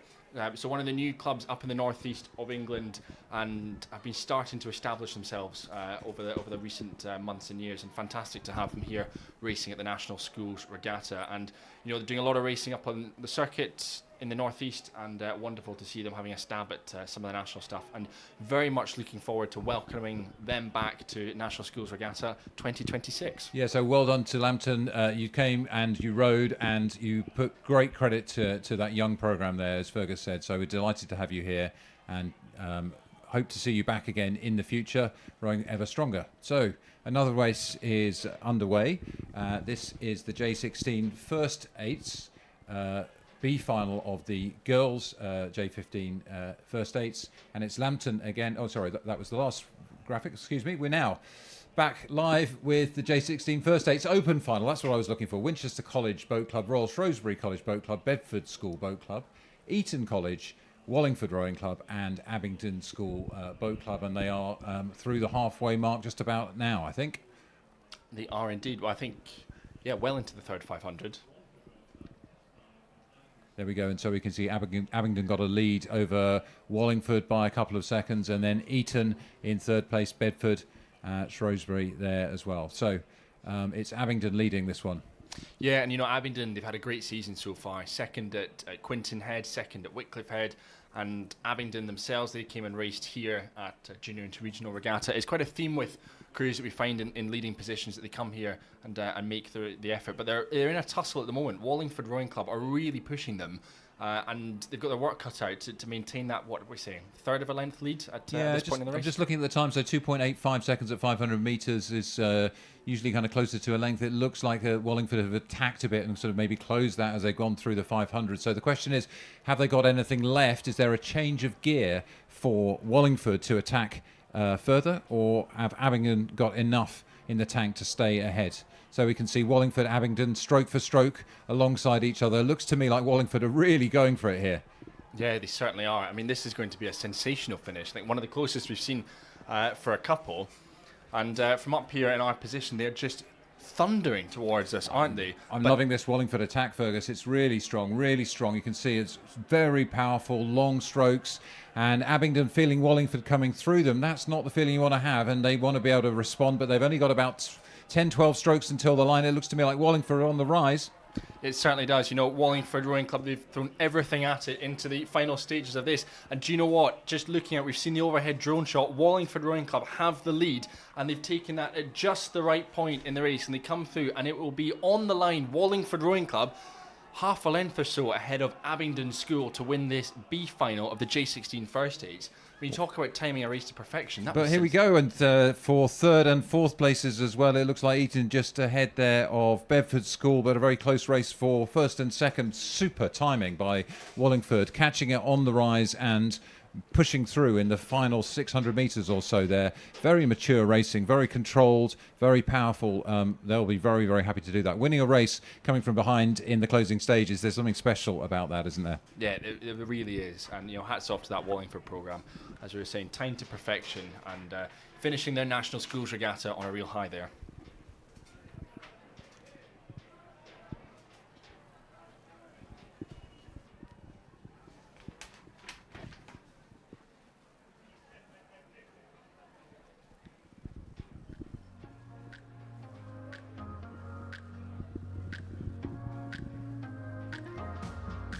So joining a race coming down the track here, I think we've got the this should be the third eights, but I don't think we've got that coming right, so we maybe have a bit of a change in the order we have to look at here. 1 second.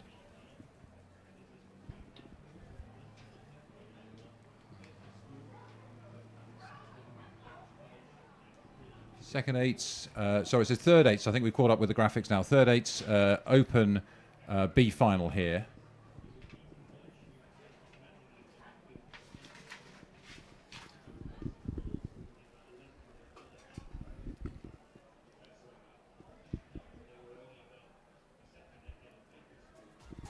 No, there we go. Second eights open B final. So apologies, we're trying to catch up with the graphics and the information as we go. So Eton are leading here by nearly 7 seconds over St Paul's.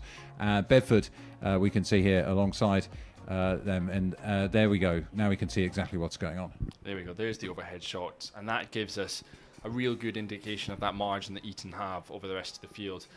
It's a regatta that probably hasn't quite gone all the way that Eton would have liked with some of their results, but to be able to bounce back in this B final, they'll be delighted with. And hoping to build on that through the rest of the season as well. But Eton out in front, St Paul's in holding second place position in this B final. Yeah, and then actually it's pretty close between the Bedford School D crew, the Dulwich crew, and the Latimer crew making up the rear of this race. So there's one in front, but then there are four fighting out for the second, third, and fourth places here, and everything to play for on that pack. I mean, just look at that between those three crews, between St Paul's, between Dulwich, and between Bedford. There, there's probably about a quarter of a length separating all three crews, and we've got 250 metres left to go. You probably put your money on St Paul's, but I think the momentum, is with Dulwich College in the middle, who are really putting a surge together at this stage in the race. Yeah, I think you called it there. In the last race as well, we saw a crew who really attacked, and the lead changed in the final stages, and we're seeing something similar here. There's a lot going on downstairs with the competitors running to the bank to cheer on their favoured crews here. Yeah, this one is coming right down to the finish line. Out in front, it will be Eton. It will be Eton College taking the win in this B final, but St Paul's are doing all they possibly can to hold on as we come up to the finish line. It's a very fast finishing Dulwich who are pushing them all the way up to the line, but it will be St Paul's by a canvas. Or half a canvas, I think. St Paul's by half a canvas over Dulwich, and then behind them Bedford School D, and then Latimer. So that's another really close push. Great to see these crews battling to the end and really raising their game in the last few metres of the race to make it so tight. So a win for Eton over St Paul's, Dulwich, Bedford and Latimer.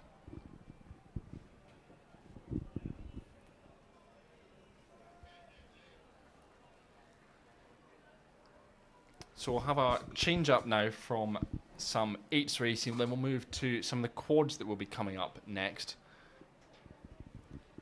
That's right. I love the eights racing, and there's something about the power of those boats. But the quads with just as many oars, but only 4 oars people, and really tight timing is needed. So in this race, which is the B final of the girls' quads, it's Grange School, Trenton Boat Club, Sir William Borlase School, Oundle School, Sir William Perkins School, and Headington School coming off down the track, and we're picking them up quite soon after the start here. Yeah, we certainly are, and. There's one bit of information that drew my eyes in actually about this Headington school. They've said that they have 2 world champions in the boat, but it's not rowing, and they've not listed as to what those 2 world champions are world champions of. So that remains a mystery. So if you know at home, let us know. We'd love to know. Same to any of the Headington friends and family. We'd love to know what they've done. But they're not doing that. They're in the boats at the moment racing this B final. I think we're looking here at Sir William Borlase in the red and Oundle next to them in the middle of our picture. The starters tower overseeing the crews behind coming into position, but these crews now getting out of that fast start, legs burning, anaerobic rowing into the rhythm they need to get through the middle of the course.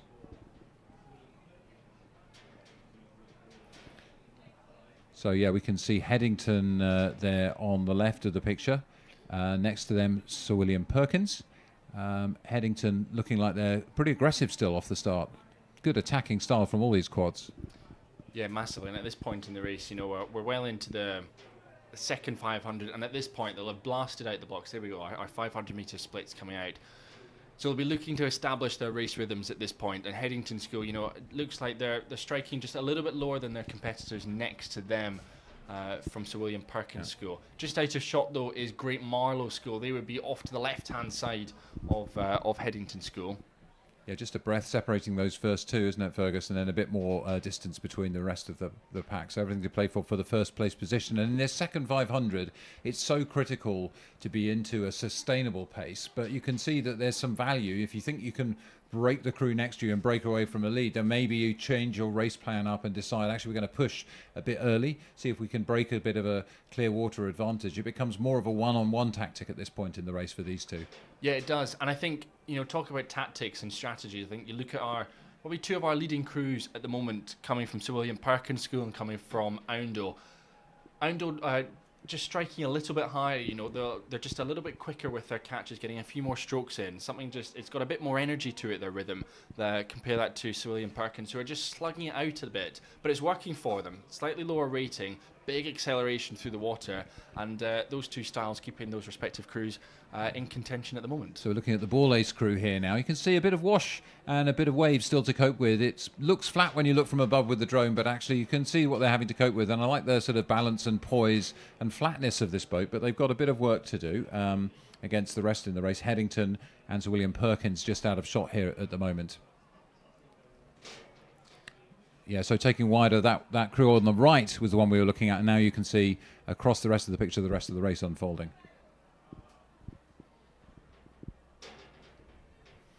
And that turbine is turning faster again. I think the wind's picked up a little bit in the last few minutes as well. We've lane seeded here, so the crews that were faster in their time trial are in the lanes that might be more advantaged if the wind becomes more of a crosswind. That's to try to make the racing as fair as we possibly can. And there we see Sir William Perkins having a really good tussle as we come through the 1,000 metres. They've opened up a bit more of a gap, 2.2 seconds over the crew alongside. Yeah, it does look to be that crew from Oundle, our second place crew at the moment. Sir William Perkins, though, we saw them come past, just not quite able to break clear, but that's something they'll be looking to do in this third 500. You know, Sir William Perkins' Scull just ticking along nicely. They're doing all the basics very well. And but yeah, as we said, that style that Oundle have got and have had for much of this race, it's just rating a little bit higher and just ticking away. So it'll be fascinating to see, you know, as we get into the flatter water, what sort of sprint they can muster up if they're already rating a few pips higher than them down the line. Yeah, it's interesting. You see kind of more and more crews at the elite level rating higher than people might have done in the past. And I guess there's a theory there, isn't there? You can just tap the boat along in a livelier way and get a bit less slowing down between strokes. But you've got to do it in a really clever way, because every time you are not applying the power in the water, it's time that it can be slowing the boat down. So you've got to be quite clever and quite deft. And it's not always easy to do, particularly in windy conditions. Yeah, so William Perkins, near Staines, I believe, on the water. I think I quite often cycle past their boathouse on the way out to Windsor. Brilliant stretch of water of the Thames, nice and flat, great conditions. So it's something a little bit different to what they've got, but I think it's prone to flooding that part of the world. And I think particularly in winters that we're having, water time for them will be reduced. So it's all about maximising time on the water. But they're dealing very well with these conditions at the moment, out in front in this B final. Yeah, you can see they've opened up quite a lot of distance over Headington. Again, it's a bit hard to judge from the angle, but there we're looking at the Sir William Perkins crew, and now we can see the full picture. So the top of your picture on the left-hand side of the screen there's the Sir William Perkins School ahead of, in blue, the crew from Headington.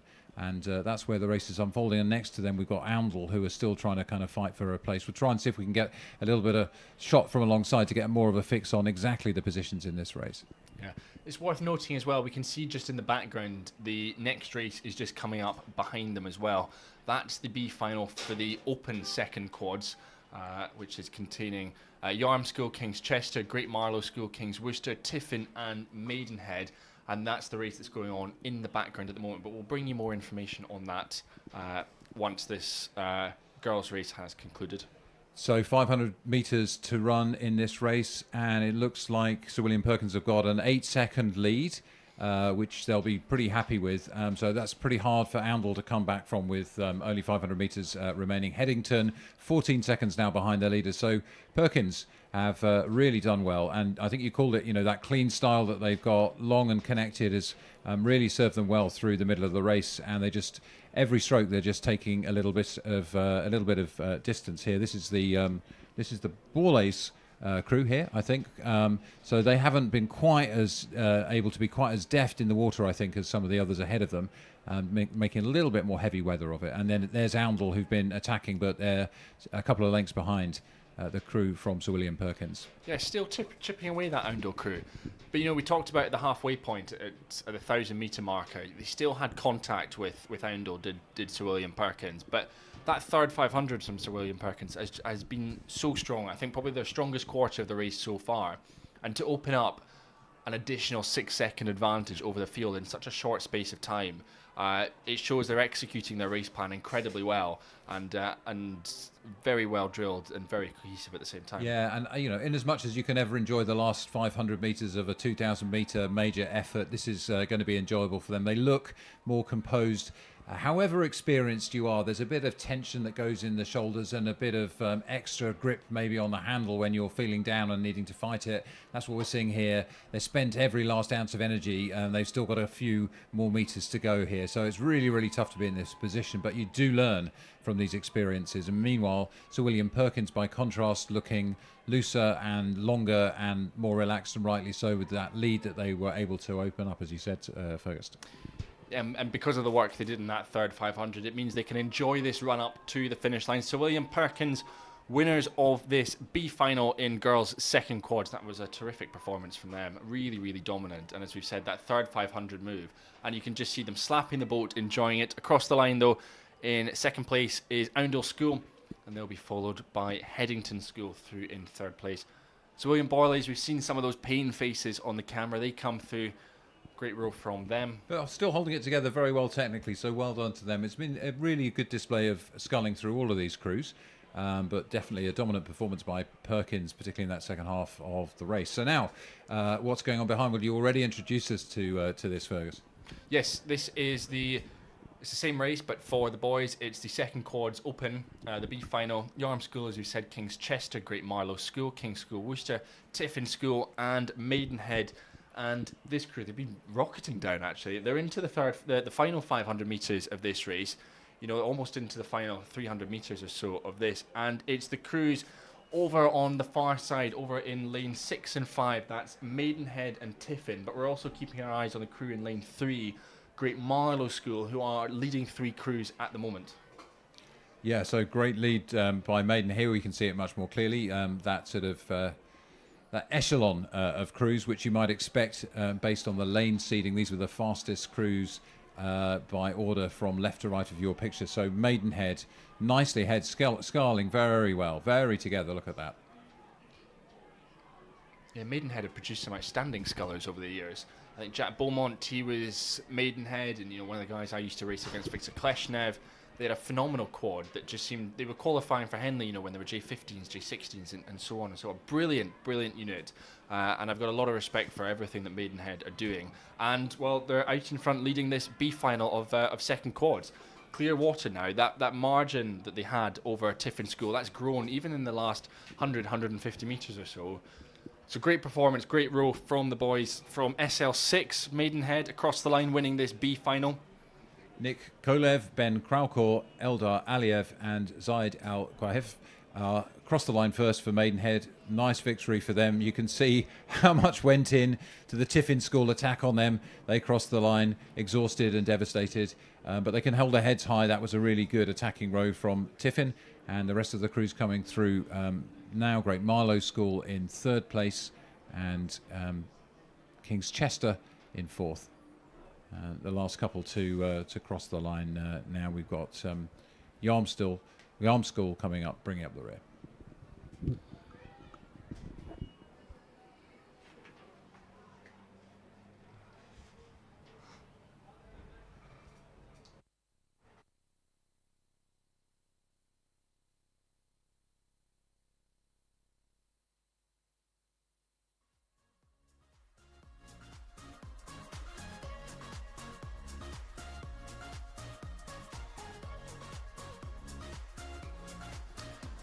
So we're flying with our drone back up to the start. You can see all the marquees and everything, but we've got to be careful on the course here. We've got a couple of the crews are warming up, but our next race is coming right down towards them. It's the B final of Girls Championship Coxed Fours. There's the crews on screen: St George's, Llandaff, Emmanuel School, Sir William Perkins, Putney High School, Surbiton. But I hope those crews have cleared off the racecourse in time. So it continues to be a flat and fair race. There we go. So, off now. They're off now, but it was pretty close actually. So I think there's a lot of people, volunteers, umpires around the course who make sure that we keep the racing as safe as possible, and they'll probably have a look at what was happening there. But as the race unfolds, well, it looks like in lane 6, which is on the left of our picture, the Surbiton School, just slightly behind Putney High School at the moment, and in the time trial, I think that's right. Oh, Putney High School, sorry, I beg your pardon. It's the other way around, with just a second over Surbiton.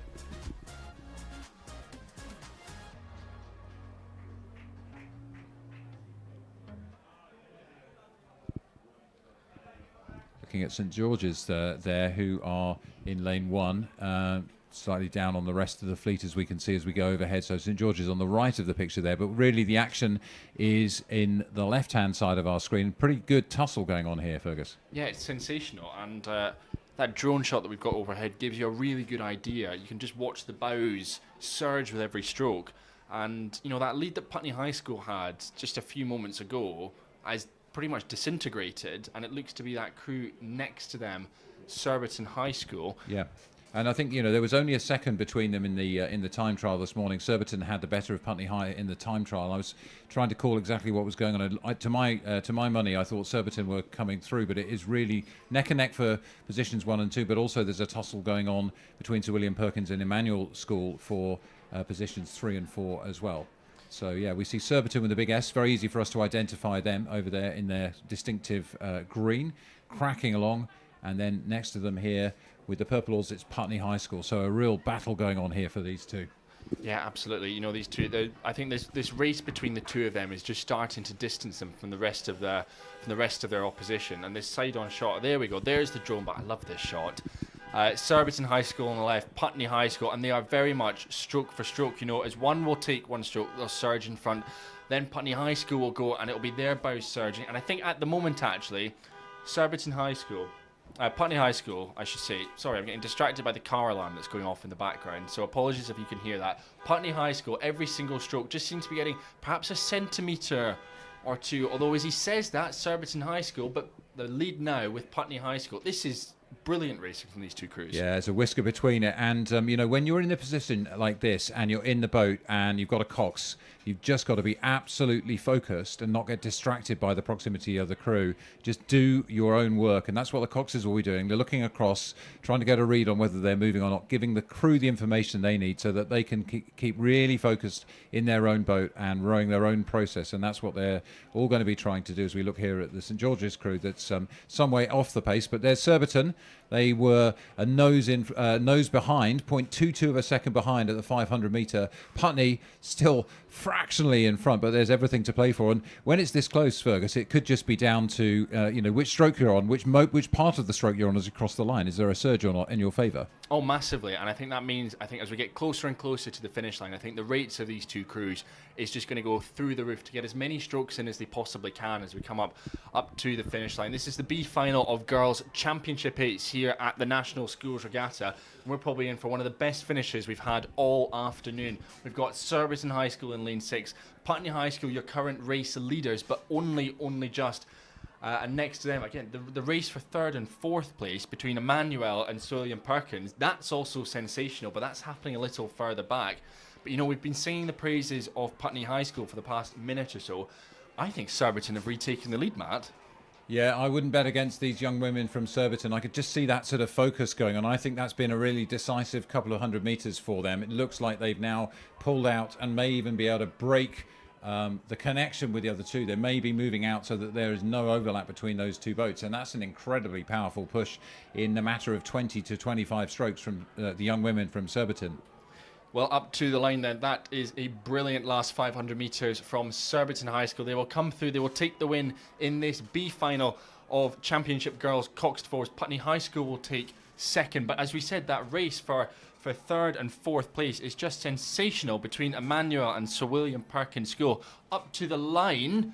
I think Sir William Perkins is my unofficial call by, 15 centimetres, something like that. An incredibly close, no more than that. And so 2 incredibly close races there. I think super impressive move by Surbiton to come through, and I think Putney High School were giving it absolutely everything. And you see, once Surbiton went through them, I think they found it very difficult to respond further. So what a race. Really good racing.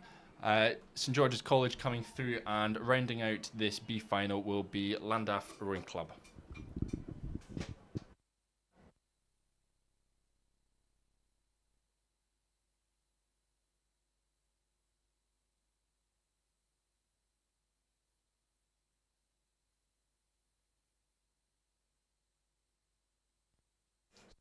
Now we're bringing you the Championship Open Cox 4 B Final. Radley College Boat Club, Winchester College, Monkton Combe School, Abingdon School, Royal Shrewsbury School and Norwich School. And they're well underway with this race too. And you can see, remember, we've got these lanes seeded in this echelon position, so you'd expect the faster crews are going to be on the left of our picture, and that's exactly what we're seeing here as we go through into the closing 500 metres of this race. You know, we've almost just done a copy and paste of the race before. You know, we had our 2 crews from Surbiton and Putney High School in the race before out in front of the rest of the race. But we've got it again just now. We've got lane 6 Norwich School, we've got lane 5 Royal Shrewsbury, and it's those 2 crews who are out in front and leading this one. And we can see some of the other crews on display there, you know, the likes of our Winchesters, Monkton Combe, Abingdon, but there's our 2 race leaders at the moment. A quick glance across from the Shrewsbury Cox tells them that I think there's still a little bit of work to do. But he's got his notes out, so he's getting very serious. He's got his notes out. What's he going to say to give them that extra little bit of a push? I was checking on the data from the time trial this morning, and, you know, Shrewsbury were 4 seconds behind Norwich in the time trial. So they're doing pretty well. They're much less than that now, and I think they've got the excitement. They've got a sniff. It's exactly what we saw in the preceding race. So can they do it? Can they push them through? They haven't got too much left, maybe 150 metres left on this track. This is absolutely brilliant. Royal Shrewsbury, whatever is on that bit of paper, it's working. That race strategy is being timed to perfection. They're running out of water, though. They've got about 100 metres left. Oh, there's a response coming in from Norwich as well. The rate of striking has gone up in that Norwich crew. They are now defending. So Surbiton has pushed hard. Have they gone too soon? I think Surbiton's going again. Shrewsbury is going again, sorry. So exciting. Look at this, and you can see, the bow balls are closing in on the line. It's going to be on the surge again. I think Norwich. Norwich got it. Norwich got it again by 10 centimetres. It was a replay of the previous race, which is why I thought Surbiton were in it, but it was Norwich and, well, they were a nose ahead there of Shrewsbury School. Brilliant racing from Norwich and from Shrewsbury. And that race, you know, that tussle between the 2 of them really took them both on, and that separated them out from the rest of the fields. We see Abingdon coming in here for 3rd place. Abingdon were much closer to those other 2 crews in the time trial this morning, so you can see what that tussle meant in terms of them both raising their game, and that's what this kind of racing is all about. We all raise our game to have a go at the rest of the field as we see the last couple of crews, Radley now coming across the line. Yeah, big cheers from Radley. You can hear them echoing up through the commentary tower. A lot of support for Radley in this race. But, you know, out in front, the big story from that one. What a performance from Norwich and from Shrewsbury. And Norwich coming out on top, placing them 7th overall at this year's National Schools Regatta in the Championship Coxed Fours. Change of boat, change of pace here now. It's the Championship Women's Singles B Final. Junior Women's Singles B Final, Nottingham and Union Rowing Club A, University Rowing Aberdeen, Newark Rowing Club, Sunderland, the city of Sunderland, I should say, Chester-le-Street Amateur Rowing Club, to give them their full name, and Leeds Rowing Club E. And let's see what's going on down in the tracks there. So we've got, looks like Susanna Yalton from Chester-le-Street is doing pretty well in lane 5 over there. And in front of her in lane 4, we've got Alyssa Staker from Sunderland. So those 2 are battling it out at the moment as we come through the middle of the race. Yeah, Northern Sculling is clearly alive and well at the moment. You know, we saw Chester-le-Street coming out on top in the A final of this race earlier on today. So to win both finals, to win the A final and the B final would be terrific, and I think testament to all of the work that's going on up at Chester-le-Street and around the northeast of England as well. Well, we just saw the face of Anya Knight going past in lane 1 from Notts and Union in lane 2. Jemima Aspinall from the University Rowing Scheme there in Aberdeen, right up in the north. And as you say, lots of northern competitors here, which is fantastic to see. I know. I was just talking about Chester-le-Street from the northeast. Well, it's Aberdeen actually in the real northeast, up in Scotland. But great showdown coming down here. And you know, I think City of Sunderland as well represented in that A final of the Girls' Championship singles that we saw earlier. So both of those programs, flying the flag for the northeast. And you know, as someone who's went to Newcastle Uni, I'm always proud to fly that flag up there. But our race leader at the moment, it's that sculler in lane number 5. It is Susanna Yalton from Chester-le-Street, as we've said. But again, another great race between lanes 6 and 4, Matt. Yeah, so Olivia Marks from Leeds Rowing Club in 6, another northerner, and Alyssa from Sunderland, we mentioned earlier, in lane 4. So that's what's going to determine the medals. I think the rest of them are hard pushed there. With these smaller boats, it's a little bit harder to recover from a large deficit like that. So you see the lead may change a little bit less, but if you get into the side-by-side tussle, then mind games can occur. It's quite a different game actually being solo in these races. Yeah, it is, and I love that shot that we had, because it told two stories in this race. You know, a great race for first, second, and third, particularly second and third. But you know, if we looked over on the other side, that race between Nottingham and Union, the Aberdeen Sculler, Jemima Aspinall, and Naomi Williams of Newark, the three of them just over on the right-hand side of your screen as we're looking at it, themselves having their own little battle for fourth, fifth, and sixth. And Matt, just as you were saying, you know, positions can change so quickly, and we've still got, I think, about 400 metres or so to go in this race. And actually, we're seeing a bit of a surge coming from that sculler in lane 3, Naomi Williams of Newark Rowing Club. You know, she boats just down the Trent, not too far from here, so she'll be familiar with these surroundings and stepping on and trying to solidify that fourth place position. Yeah, absolutely right. So we're looking there at Alyssa Stoker, I think, from City of Sunderland. There, pushing hard with those legs, nice start style, good long layback. But you can see in the far side, that's Olivia Marks. And what we can't see at the moment is that Susanna Yolton, I was really impressed to see how she was sculling out in front. I think she's extended the lead a bit further. She's got nearly 9 seconds at the 500 metre mark over the rest of the field. And there we can see the back of Susanna Yolton. She's got that nice view looking back on the field. And this is the point where you start to feel I'm in control of this race, actually. Massively. And I think, you know, she's sculling so confidently in these conditions. And I think just starting to glide over the waters, you know, as it starts to smoothing out ever so slightly in the second half of the race compared to the first half. You know, she's really moving this boat well, and that hull you can just see surging along. It's great sculling. Yeah, really good display of sculling. I was really impressed by how she's just catching the water exactly at the full length of her reach, and she's got a pretty strong long reach, and I think that's explaining some of the advantage she's got over the rest of the field here. Look at all the boats behind. So many races, so many competitors. Over 5,000 competitors here at the National Sculls Regatta here in Nottingham. Many of them have raced already, but there's still a good few races to go. So thanks for staying with us through the afternoon to enjoy this racing as we come to the close of this race. And there she is.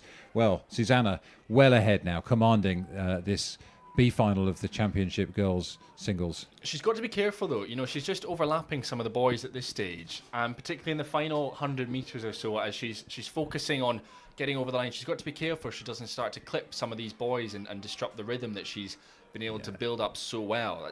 That drone shot reveals so much there. Yeah, I mean, interesting, you know, if you're on the boys like that and you're ahead like this, I wouldn't be tempted to move off them. Nobody's going to kind of criticise her. She's too far ahead of the others. But if you want to come off the boys, then that means you risk hitting a boy as you move across as well. So it's a difficult decision. She'll be very aware of it. I think you're right, though. Look, that right scull, that right spoon, just getting very close to those boys. But it's the only real danger for her now. She's got to last 3 strokes to get across the line and claim victory in this B final. Yeah, brilliant row from the sculler from Chester Street. We can see there. So Susanna Yolton, Chester Street Amateur Rowing Association, and she's coming in ahead of Olivia Marks from Leeds, crossing the line now, and in third place Alyssa Stoker from Sunderland. You know, we talked about that race for 4th, 5th and 6th place earlier on. Well, here it is coming to fruition. It's reaching its climax between our scullers from Nottingham and Union, University Rowing Aberdeen, and from Newark Rowing Club. And it is the sculler from Newark Rowing Club. They'll finish in that reverse order. Newark, Aberdeen, Nottingham and Union rounding out this B final of the Girls' Championship Single Sculls.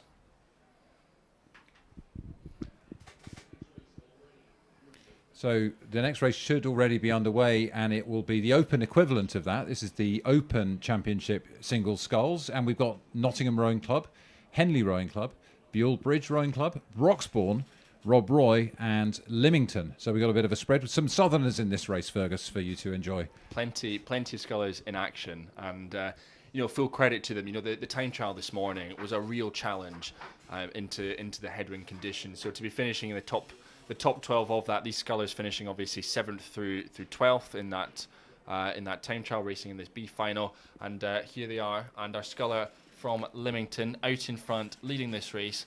That is Saul Chamberlain Hyde. Yeah, you'll be pleased to see we've got 3 of our 6 scullers have got double-barreled surnames, Fergus, so it's definitely a southern thing here. Lymington, he'll be used to the rough water down on in Lymington. They row past some big old ships, so Sol going really well, like a tanker, really. cruising through that rough water. Nice fluid movement, very strong and very long. Yeah, looking great there on screen. And there we see in lane 1, it's our sculler from Nottingham Rowing Club. That's Isaac Gadsby Gower. And you talk about home water, you know, it's doesn't get much more of a home advantage than what he's got. But he's been working hard this race. That's a painful face. Yeah, it's a bit more laboured, I think, isn't it? And I guess there's probably a bit of a gap in experience between some of these different scullers. It's great to see them having a go at each other, though. So there's a real spread across the field in speed. But there's the sculler from Rob Roy. That's Jamie Cropper. He's having a real go, too, at the sculler from Lymington, Sol Chamberlain Hyde. So having a go to see if he can come back through there. But I think the Lymington sculler is some way ahead. But good to see him attacking. Valiant attack. He's the only one really with a chance of catching Sol. But I think, well, it's commanding position from the Lymington sculler, Sol, in the yellow boat, the Empacker boat on the far side there. Yeah, Clipping a buoy, though, I think. There's just sort of a couple of buoys being clipped, so they've got to watch out on the steering here. Yeah, they do. And I think, you know, full credit to Rob Roy in the final stages, making sure he throws everything at it in the closing stages. You can walk away with his head held up high, but it will be Lymington, it will be Sol Chamberlain Hyde. First place in this B final, closely followed, probably about 2 lengths back, the sculler from Rob Roy, Jamie Krupa. Yeah, and in third place, Michael Janeway from Broxbourne. So congratulations to the 3 of them. Coming in 4th, it looks like, the sculler in lane 2. John T. Stanbridge Bennett from Henley Rowing Club. A little bit far from home for him. Harry Tyrrell Clark from Buell Bridge. Just about across the line now. And then we're done with the race, and it's just the local sculler from Nottingham to cross the line, and at least he's got not too far to walk to put his boat away. No, I think it's just down at the start pontoons. Yes. Anyway, we're back up the course for the B final of Championship Girls Quads. Yeah, so we've got Molesey Boat Club, Stratford-on-Avon Boat Club, Headington School, Royal Shrewsbury School, Hartbury University and College Boat Club, and Oundle School here. And again, they're well underway. These races are overlapping. And what we should be seeing here, I think, is, well, Molesey on the left of our picture, you'd hope to be fastest. But here we are in lane 3, which is Headington, I believe, who are out in front. So Headington have got maybe half a length, you'd say, on Molesey? Choice. I think actually from the drone, I think you'd expect it to maybe be a bit closer to a length or so. Really impressive display in this third 500 from Headington, stretching out. They'll be disappointed not to be in that A final, contesting for medals earlier on today, but out in front in this B final, laying down a real marker for other crews, and perhaps some of those ones at the tail end of the Champ 8s final to say, look, this Headington crew, despite being in the B final, is a sensational sculling unit who will be back later on this season. Yeah, that's right. So we're looking here at Oundle and Hartbury, but there is the crew from Headington. There's Jess Wiggs at bow, Elena Price at 2, Palin Hanna at 3, and Olivia Nicholson sitting there in the stroke seat. Headington produce fantastic sculling, don't they? Oh, they really do. I think they've very much been leading the way in junior sculling. Ryan Demain, Chris Hermes run a phenomenal programme. And I think they've got a brand new boathouse as well on their stretch of the Thames, so they'll continue to go from success to success, I'm sure. But just on screen there are 2 crews, one from Molesey, one from Stratford-upon-Avon. Stratford, a final at Wallingford, and they wanted us to know that their top song is "Club Can't Hold Us" by Flo Rida. Interesting music choices there, but they're in a race at the moment with Molesey Boat Club. So, yeah, we got Headington, and then on the far side of the course in lane 6, Oundle School Boat Club and Hartbury in lane 5. And it looks like, well, Headington have really enjoyed that row, haven't they? Super well drilled, nice and lively, cross the line. Take a deep breath. Yeah, job done. Great row from Headington. On the far side of the course, it'll be the crew from Oundle. Just one length up on Hartbury, and a bit of a pause until the crew from Shrewsbury come through. And just waiting for that crew from Stratford-upon-Avon to come through, finish their B final, and then rounding out this race will be the crew from Molesey Boat Club. So as we've seen through the afternoon, we're sort of back-to-backing the girls and the open events. So that was a great quads race from the girls. And now we've got the equivalent, the championship quads open event, the B final, with Leander and Northwich, Lee, Hereford, Oundle and Tiffin. Leander in lane 1, which is on the right of our picture as we look down here. And it looks like lane 3 have taken the lead here. And that's the Lee Rowing Club from down in East London. Yeah, Lee Rowing Club. Charles Barry, one of our co-commentators. He is captain of Lee this year, so he'll be watching on with great excitement, seeing his crew out in front leading this B final. They've got clear water at this stage, over Tiffin. So that's right, there's Tiffin there. We've also got Hereford Cathedral Boat Club A and Oundle Boat Club here as well. So, but Lee looking really good, actually, aren't they, there over Hereford Cathedral School. We can see there with the distinctive yellow stripes and the blue and yellow oars there. Yeah, certainly. And going with them as well, there we see just coming into shot Leander Club. Leander in lane 1, doing pretty well. Not so much of a favoured lane if you believe the wind direction here at the moment. So Leander having a really good go at this. Yeah, they certainly are. But out in front, Lee Rowing Club from the northeast of London, rowing on the Lee. On the Lee, yes. Yes, correct. Yes. Correct. The I'm River say Lee. That with more confidence. River Lee. When I used to row down there, it was an up and coming area. I think the Olympics lifted that part of the world, and I'm told that the shopping trolleys we used to have to navigate have been replaced by luxury barges to make it easier, and make it harder for the Lee rowers to train. But they've trained pretty well for this race, I'd say. Going really well, like a train, lovely rhythmical. Little look over the shoulder to check the steering there from the Lee crew. That's Misko Watson sitting in the bow seat. In front of him is Vincent Guaitin, and then Thomas Porkis and Maddock Gundry stroking that Lee quad. Yeah, and I think you mentioned it already, Matt, but hats off to Leander Club sitting well in second place at the moment. And as you said, out in lane 1 at the moment, they're rowing particularly well and mounting a charge. They were in a bit of a race with Hereford Cathedral earlier on in this race, but in the past 100, 200 metres or so, they've really started to pull away and solidify that second place position. Yeah, Leander absolutely trucking, aren't they? We can see them just coming down because they're closest to our commentary point here on this side of the course in lane 1. Leander crew attacking hard, going for that second place position. It's the orange of the River Lee that's out in front, looking down from above. But you can see now Leander trying to come through. Will they be able to crack through the Hereford Cathedral School crew that was sitting in second all the way through? I think they may have broken through to take the second position. So it's a win for the Lee, but in second place, the pink oars of the Cerise oars, we should say, of Leander Club come through to take the second place over the Cathedral School in third. Yep, and then finishing behind them, it will be Tiffin School. And then just behind Tiffin will be the crew from Oundle. And that means rounding out this B final will be Northwich, who themselves have also updated their kit for what it's worth. We're really paying a lot of attention to the kit here. If you're interested, if you're tuning in for sartorial tips, then Fergus is your man. So I'm delighted to have you with us, Fergus, to keep an eye on what people are wearing this season. So let's go and have a look at what's going on in the B final of the Girls' Championship 8s now. So we've got Wallingford, King's Chester, Headington School, Tideway Scullers School, and Godolphin and Latimer. So Godolphin and Latimer in lane 5 will be on the left of our picture, and Wallingford on the right, as they are just approaching 750 metres down the track, I think, there. And it looks like Godolphin and Latimer are about 3.5 seconds there ahead of Headington. Tideway Scullers School in third place, and you see the rest unfolding. So here we are back into 8s. We've had some singles, and now we're back with the might and the power and the noise of the 8s.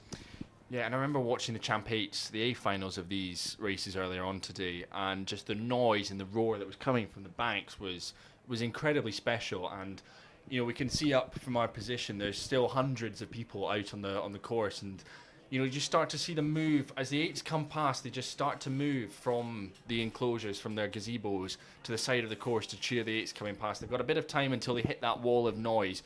They're just 600-700 meters into this race, but once they hit that, what a surge they'll get as they come down the course. And I was commenting, you know, the competition on the water, well, it's almost as intense, the competition for the marquees and gazebos amongst the schools, clubs and parents who are here.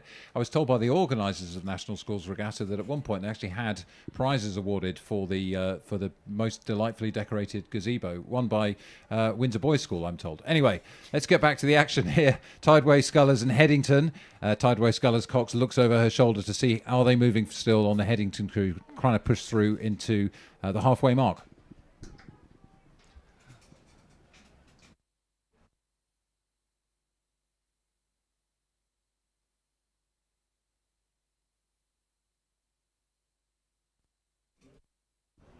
I think what's worth noting at this point, despite this being the B final of Championship Eights, this is Headington's second 8 in this event. We've already seen their A crew, if I remember off the top of my head, medaling in this event. So to have your second crew competing and beating a decent number of other teams and schools and clubs' first 8s, we spoke volumes about their sculling. Well, same again about their sweep. And I think the Wallingford crew here is also a second 8 too. So Wallingford sort of slightly trailing towards the tail end of the field here. If you're watching and wondering, like, why have we got that sort of echelon with basically a diagonal across the course with the crews on the far side furthest ahead? Well, that's how we've lane seeded here. So there's been a little bit of a crosswind. It's up and down, so it's a bit hard to say, but to try to make sure the racing is as fair as possible, the crews that were fastest in the time trial are given the lanes most likely to be advantaged. And that's how it's panning out here with Godolphin and Latimer over Tideway Scullers, then Headington, King's School Chester, and then Wallingford, as we saw. Yeah, this Godolphin and Latimer crew, they're packed full of talent at this point in the race. And, they're under great head coach Sean Blake, and they've done a lot of racing in 4s and pairs throughout this year. And they're taking a lot of that knowledge into the 8. And I think what's fascinating, previously they've raced at first 8 level at Schools Head last year, but this season, they've made the step up. They're racing that championship level, and I think they've got the caliber of athletes that mean that they can do that, because 2 of their crew finished 3rd at Feb Trials, which meant that one of them stepped on and raced at the Munich International Regatta as well. So Godolphin and Latimer are going from strength to strength. And what a step on from 2024 to 2025. Yeah, as you're saying that, I'm just looking at the form guide. They were about 9 seconds ahead of Tideway Scullers School, and that looks to be kind of close to 9 seconds that they've got there already at this stage, with 500 metres still to go. So they're really lifting their game here in this B final. Riding though with the crew from King's Chester just on screen at the moment. They're in 4th place. They've got the advantage, Clearwater over the crew from Wallingford Rowing Club. And I think, as you said, Matt, the fact that this is a second boat from Wallingford, Wallingford performed so well at the British Junior Championships last year, the British Rowing Club Championships, came away with the Victor Ladorum for junior crews, and because their juniors were so successful, they won the overall Victor Ladorum as well. It's a great club. They produce some great athletes, and I think I'm always struck when you look at the 8s, how many people are out there, but then you should think about how many people have supported these young women to be there. There's probably 8 people per athlete in terms of family and friends and partners and coaches and other members of the squad who've lifted them. So it really is a big effort to bring these crews together and to have them race at this National Schools Regatta. The sun's coming out. The water's turning a little bit golden this afternoon. For those who've stayed with us, we've had a little bit of changeable conditions. But for Godolphin and Latimer, that's Olivia Isla Pujol in the bow seat, Chloe Stefani at 2, Maria Plantaggi at 3, Jessica Palmer at 4, Alice Kenny at 5, Maya Massaro at 6, Hannah Corcoran at 7, Lara Bone in the stroke seat, and Cox Olivia Wilson, who's steered them straight as an arrow to cross the line first, and they're about to do that. Final stroke now. Godolphin and Latimer with a really strong lead, probably 11 or 12 seconds by now, over the second place crew, which will be the Tideway Scullers crew. Yeah, brilliant performance from Godolphin and Latimer, and I think I'm really excited to see how they get on through the rest of the season. As we've got Tideway Scullers coming up to the finish line. Headington School still with contact with their bows just on the Tideway Scullers, Cox coming through the line. But I'm really excited to see how Godolphin and Latimer get on as we build towards Henley Women's Regatta, Henley Royal Regatta as well. Yeah, it's a great performance for them and a really strong lead, and really impressed actually with the way they just kept moving and kept moving and kept moving on the rest of the field. They didn't need to do that. They had the kind of victory of the race in the bag, but I think they're wanting to put it down a time that they can be proud of, as well as we watch the other second 8 here, which is the Wallingford second 8 crossing the line now. So we're sticking with this pattern of going girls then boys. It's nice and simple for us to keep track of. We're moving from the Girls' Championship 8's B final back up the course to the B final of the Open Championship 8s. And that race, I think, is approaching the 1,000-metre marker. So these 6 crews, you know, they'll be disappointed not to be in that A final that we saw earlier on today. But those 6 crews: Royal Shrewsbury School in lane 1, Abingdon School in 2, Westminster in 3, KCS Wimbledon are in lane 4, Latimer in 5, and Eton College in lane 6. So these guys, I mean, you know, they'll be disappointed, maybe one or two of them, not to have been in the A final of the Championship 8s, and therefore they want to prove their speed and put down a marker to perhaps head towards Henley, still to come this season. And we can see that Eton have got a couple of seconds there already, a halfway mark, a couple of seconds, but there's quite a little bit to play for second and third place over Latimer and King's School.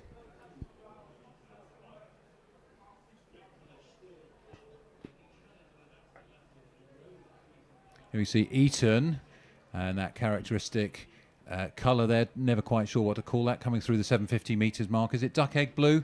Is it green?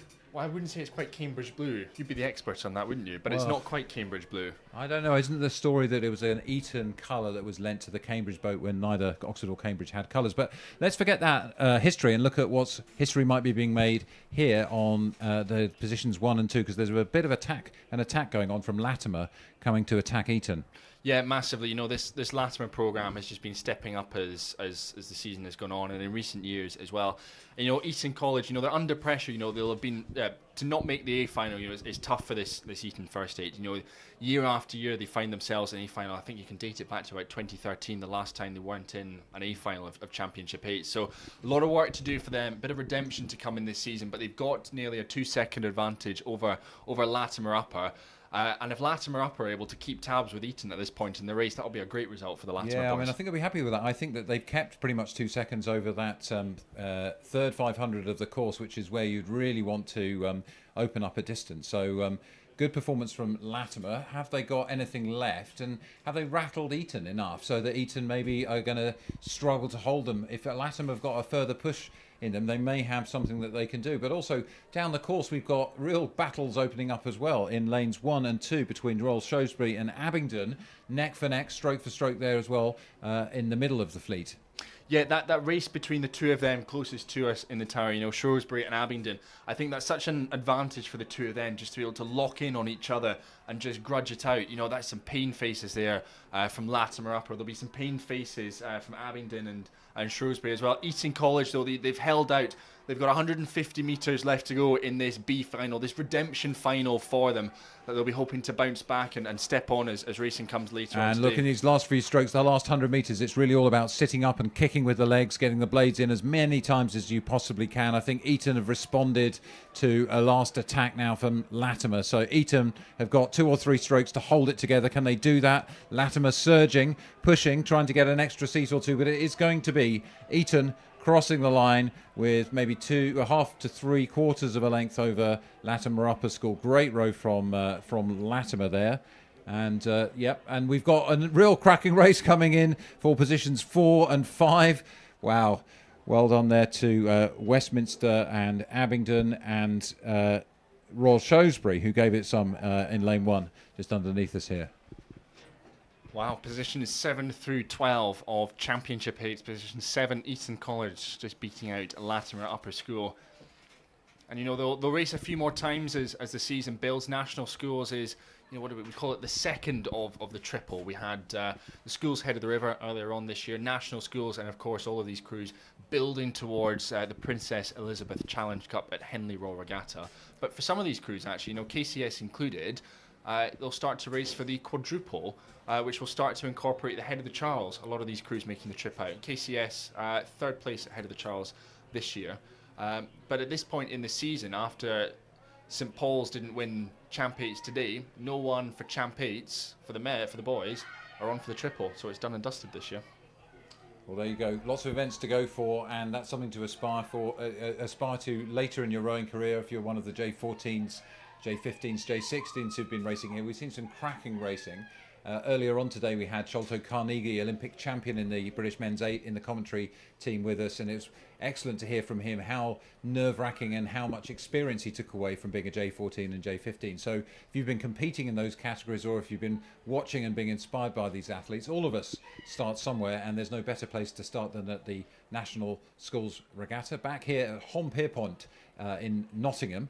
From across the country and from across the water in some cases, over 160 odd clubs represented, 5,000 plus athletes, lots of marquees, although some of them are coming down. I think maybe one or two of the grand marquees are being packed away in the wind this afternoon. Yeah, I tell you what, I don't envy those parents and those coaches just over to the right-hand side who will need to get out of that car park at the end of racing after everything today. But thank you to all of them for coming. You know, you make the atmosphere, you make the environment what it is. It's wonderful to have all of you here cheering on all of our athletes. As Matt said, over 5,000 of them here racing. And actually, what is lovely, we've got a shot from the medal pontoon at the moment. This is for girls' second eights, because of course Headington, who were just racing the B final of Championship Eights, as a second eight with the fastest crew racing. So congratulations to Headington School on their gold medals. It's a real moment if you had the chance to do this. A real moment for Headington School picking up their medals. It really means a lot to them, giving a cheer to themselves but also to the other competitors, and they're cheering their Cox, who's just holding the cup aloft there in the stern of the boat for the photographers. And I guess there's a photo that's going to go on the wall of many bedrooms around and near Headington School.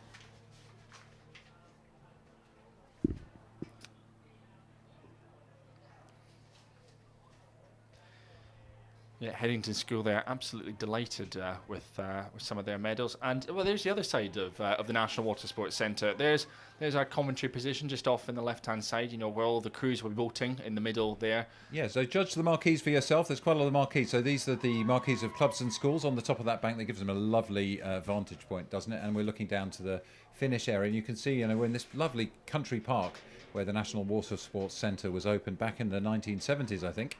It was the home of the National Schools Regatta for nearly 40 years before it went on tour down south for a little while. But it's back here this year in the centre of the country, and that's meant that we've got supporters from around the place coming over here, which is great to see. Take a little bit of a break before we get on with the next race now. Yes, next up on the course, it will be our block of C finals. And as we've talked about, you know, throughout the day, we knew the weather conditions were going to be challenging, hence why the A finals were prioritised immediately after the time trials, and then that meant that the B finals would follow suit and the C finals and so on, just meaning that we could get those medals awarded to the crews who are deserving of them for their performances in the time trial and the finals. Conditions have held out though, which is brilliant to be able to say. They're challenging out there, they're tough, there's no denying that, but they're manageable for the crews, which means that we're now in a position to be able to move on to the C finals in just a few minutes' time. Yeah, plenty of people still here with us, and I hope you're going to stay with us as well on the live stream as well. We've got plenty more racing to come. The support of friends and family means so much to these young athletes as well, and I know you'll be watching back the races if you've been in them to see what you can pick up. There's always something to learn from looking at a performance. Even if you win, there's something to learn and something to do better next time. And as I say, talking to Olympic champion earlier on commentary, he was saying, you know, even in the Olympic final, he was thinking of the 2 or 3 technical points that he needs to focus on to win that Olympic gold. So we all keep learning throughout our rowing careers.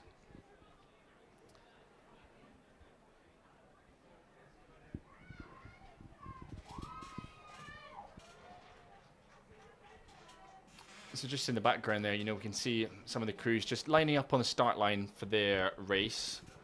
And do you know what? I think we're probably going to be following the exact same pattern of racing. We'll head back to the J15 second eights for their C final. And I just think that's fantastic. And actually, we're up and running.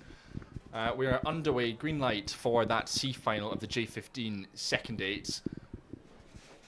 Yeah, and if I give you the call over there, lane 1, Latimer, which is on the right of the picture, lane 2, Dulwich, then Reading Bluecoats in the middle of the track, Alongside them, Shrewsbury, then Bedford School and Radley we saw to the left of our picture in the distinctive red and white. And it looks a bit choppy out there, having a little bit of trouble, these J15s, with the bouncy water. You can see some of the spoons bouncing off the water, a few plumes and drops and sprays going everywhere. It makes it a bit hard for the Coxes to steer as well when it's clattering along, and people just need to get the jangling nerds settled at this point, don't they, Fergus? Yeah, they do, and it's noisy up at the start. You know, a lot of people talk about the noise of an eights race going out to the blocks, and I think that's added to it as well when the conditions are rough, and as you say, you know, some of the blades just bouncing along the water ever so slightly. But it all adds to it. So I think it's important, you know, we're a minute into this race now, that the Coxes just start to take control of this, make sure that they're able to bring their crews down from that ferocious start, because it was ferocious. It was ferocious and frantic for all of these J15 crews out of the blocks. But over the next minute or so, it's vital that they start to develop that rhythm and stride out as we come to the end of this first 500. Yeah, and you can see the water hopefully gets a little bit more settled as you go down the course. It's been sort of cross headwind all the way. What that means is you've got 2,000 metres of fetch, and the bounciest water is sitting up there at the start as the wind pushes it against the hard end of the course, and that makes it so challenging for these guys. So they'll be pretty pleased to get through the choppier start zone and into the main part of the track. As we look across, we can see Bedford School Boat Club in that blue, distinctive blue colour, alongside then Royal Shrewsbury, and in the middle of our picture we've got Reading Bluecoats. Yeah, it's a great shot. Just being able to get all 1, 2, 3, 4, 5, nearly all 6 crews into shot is fantastic. But yeah, I think our eyes, as you say, just drawn into the middle of the course. The 2 crews in lanes 4 and 3 respectively. You know, at that point we're looking at Shrewsbury, we're looking at a Reading Bluecoat School. Both of them moving well, mastering the conditions. Just that little bit better than their opposition at this stage. Yeah, so this is the C final. If you're less familiar with the rowing format, we race in a time trial in the morning against the clock. We sort the crews into groups by speed, and so the C group is the third fastest group of 6 crews in this J15 second 8 category, and we'll expect Radley on times from this morning to be the fastest, and they are in lane 6 to the left of the picture, just out of shot here. So we'd expect Radley, Bedford and Shrewsbury to be the first 3, and we give them the lanes that are most likely to be favoured, if there is any favour in terms of the wind coming from one side. So that's what we should see, and that's what we are seeing here. Radley with 2 seconds ahead of Shrewsbury so far as they come through the first marker on the 2,000 metre track. Yeah, and a word for Latimer Upper in this first 500 metres. You know, going well. Latimer Upper at this point in the race sat in lane 1. So, you know, you talk about the favoured lane perhaps that Radley have got. Well, what about Latimer Upper then on the far side of the course? They've got a little bit more work to do in order to keep up with him, but they're doing well to keep themselves right at the front of this race. Yeah, I wonder if they're doing very well in that lane 1, and we saw the Leander crew a couple of races ago doing well in lane 1 as well. So there may be a little bit of flatter water there, it looks from the drone shot, doesn't it? So maybe they're just getting an advantage, less from the wind and more from a little bit of stiller water. But we'll see what unfolds. We've still got plenty of the race still to go as we come towards the halfway mark. Yeah, and I think the overhead shot is fascinating for a number of reasons, and I think it tells you how difficult a job the Coxes have got at this point in the race. You know, you sometimes see some of the lines just drifting a little bit from the left to the right in their lanes, you know, just as they're blown about with the wind. So the Coxes' role at this point, and particularly a young Cox, you know, they've got to step up and take command of this boat, and they're so important for their crew. So all of these Coxes doing remarkably well at this stage in the race. Yeah, we're just seeing them coming through the 1,000 metre mark, the halfway mark there, Bedford School.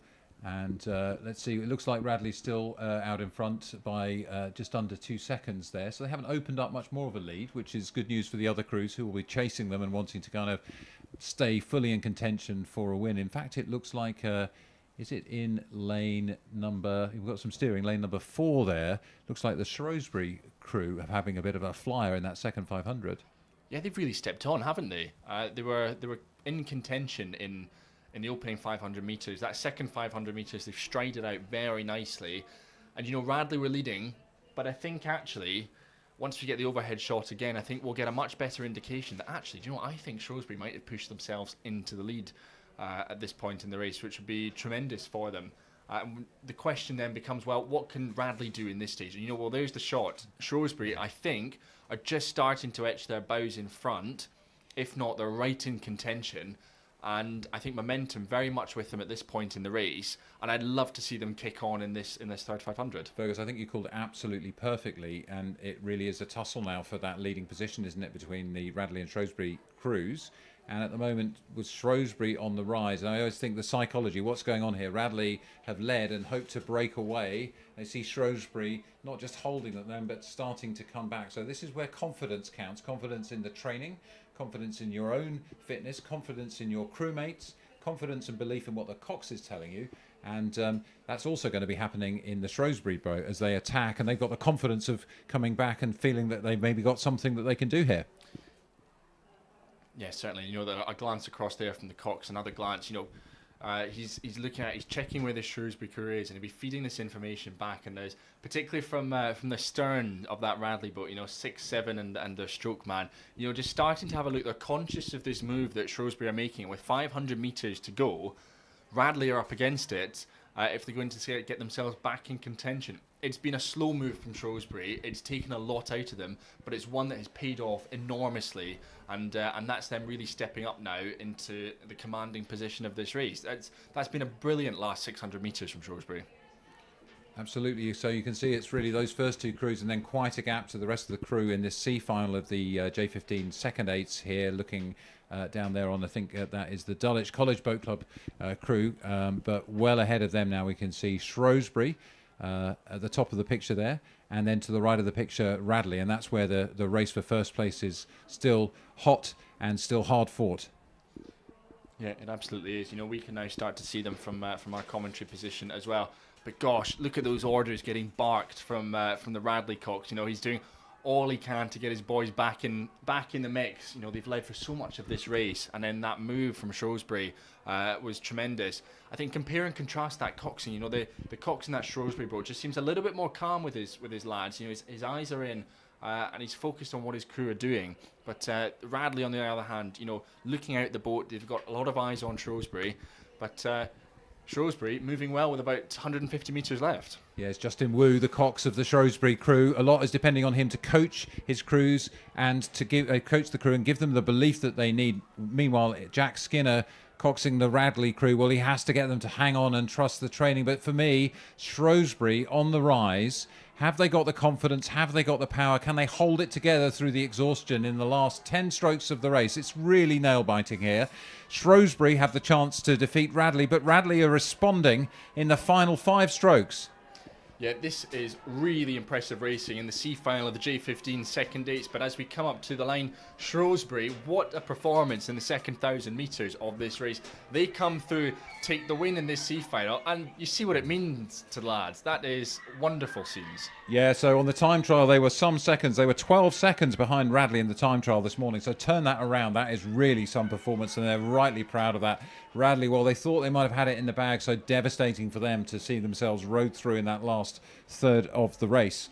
What a race we've had there. So who came across the line in third place there? Was the Reading Bluecoat School, I think, and then Bedford School. And now we've just coming through the line there. Some of them have stopped already. We've got the crew from Dulwich coming to the line now. Dulwich a little bit light on oarsmen. Yeah, Dulwich in the 7th. I saw them in the time trial, and I did wonder, are they going to be able to step up and challenge? But, there's clearly been something that's gone on with one of their crewmates, which means they haven't been able to race all 8. They're not able to give that full performance. But I love the fact that they're stepping up and racing. They're still having a go, and pulling on the Dulwich colours and giving it everything they've got. I mean, if you got the chance to race, then race, and they should be proud of themselves for getting out, missing an oarsman. I presume they're missing somebody. It's not just somebody who's wearing some kind of AI suit that we can't see on our cameras, but congratulations to them for having a go at it. Now, we've got more underway, and the next race we'll be looking at is the J15 First Eights C Final for girls. And they are well underway, just past the 500-metre mark, I think.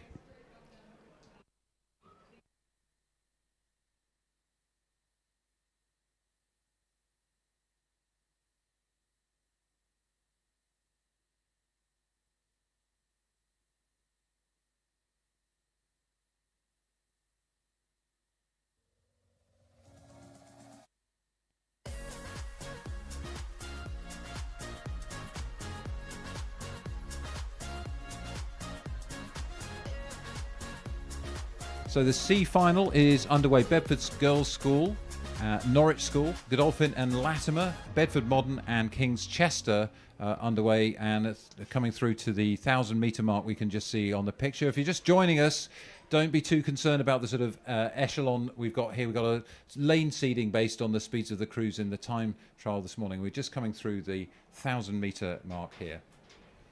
So we should see King's Chester, looks like leading in... King's Chester leading in lane 5, have we got? Lane 4. Lane 4, Bedford Modern, that's right. We were looking at Bedford Modern there as well. Welcome to the commentary box. Great to have you on board and great to have everybody watching us. What's it been like watching this afternoon? It has been absolutely some very exciting racing watching this afternoon in some increasingly challenging conditions. So points to everybody for just being there in this C final today. And you can see it's actually flattened out a little bit, I think, compared to what it was. The conditions are slightly better, and I think that's a particularly good angle. And as we pass the 1,000-metre mark, we've got King's College... King's Chester. King's Chester currently taking the lead.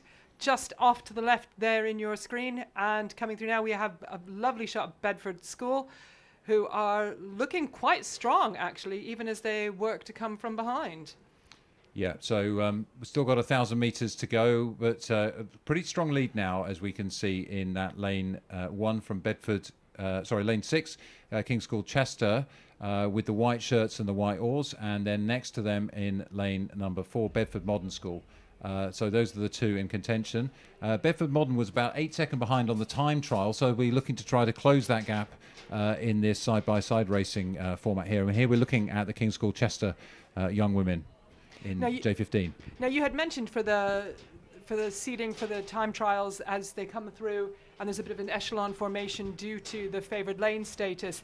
So you wouldn't ordinarily expect Bedford Modern out there in lane 4 to be vying for the second place in this with Norwich, but they are, and they're challenging quite well. It looked a bit tighter from the drone shot than you might expect from this shot, but it's still, at the moment, all about Bedford's Girls' School in lane 1 with quite a commanding sort of 3-length lead. Yeah, so King's School Chester leading strongly, and that confidence that comes from being in this position, giving them a chance to relax and lengthen. And I think you can see from above, obviously the white spoons of the oars gives you a chance to really see the blade work, but they're nice and together. The more relaxed you are, the more chance you have to get the boat flowing, and that's a lovely fluid motion from a J15 crew, for my money. It's a lovely motion from a J13 crew, and it does seem as though that lane, conditions-wise, is slightly flatter. The water's slightly flatter there. You can see in some of the trails from the other boats that they are getting pushed around from the wind just to maintain a straight line. Yeah, so King's School Chester stretching out that lead. They had 8 seconds over Bedford Modern. It looks to me like they've got a little bit more. We'll see that as we come through the 500-metre timing point just now. And then we're looking at Godolphin and Latimer in lane 3, Norwich School in lane 2, and the Bedford Modern School, as you said, in lane 1. So you can see in the white there, ahead of the fleet, it's the King's School Chester.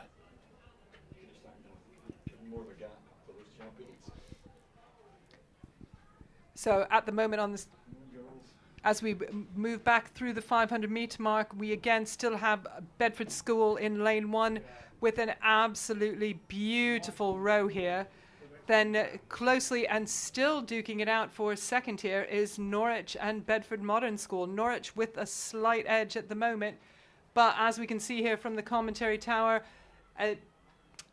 Bedford School is currently absolutely in lane 1. Bedford Modern and Norwich slugging out, crossing the 500-metre mark. We should have times shortly. They are neck and neck. From the drone, it gives about half a length to Norwich at the moment, but you can, again, from both sides, see the work the Coxsons are having to do to keep a straight line down the middle. I think you called it well there. You could see that they're struggling a little bit with the cross breeze there and having to sort of course correct. You don't want to do that, obviously, because it lengthens the course, but also even the small rudder underneath the boat can slow the boat. But that's not a problem for the young women. J15 Eights in the C final here from King's School Chester. Their tails are wagging. They've only got 5 or 6 strokes left to complete this course, and they'll be delighted with that. And behind them, we've got the girls at Bedford Modern School, who've held a strong second position. But the challenge keeps coming, doesn't it? The challenge keeps coming from across the course.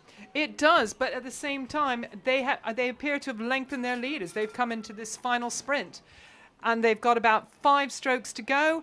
and looking very strong. But the challenge just keeps coming from Bedford Modern School. They are absolutely determined not to let go, and they've closed down some open water. So all looking very good. The times are starting to come through. King's College Chester came through in an 8:55 with a commanding 17-second lead over Bedford Modern School. In third place, Norwich was 23 seconds behind King's College Chester, and just crossing the line now. I'm just going to jump in there because this is the re-row for the Championship Eights, the A final. So this for the bronze medal. It was decided to re-row. You've got Hampton on the far side, St Paul's in the centre, St Edward's School this side. The re-row due off at 5 o'clock, and these guys raced already. Racing for the bronze medal. Length up in the centre. It is St Paul's. St Paul's lead Hampton. Hampton be impressed by Teddy's for the bronze medal. Coming up with about 5 strokes to go. It's St Paul's School Boat Club for the bronze medal in the Championship Eights, this re-rowed race. And St Paul's get the bronze. Hampton and then Teddy's. There we go. Sorry, Anne, that was sort of thrust upon you. Exciting. But it was thrown into, well, it was reorganised in the schedule.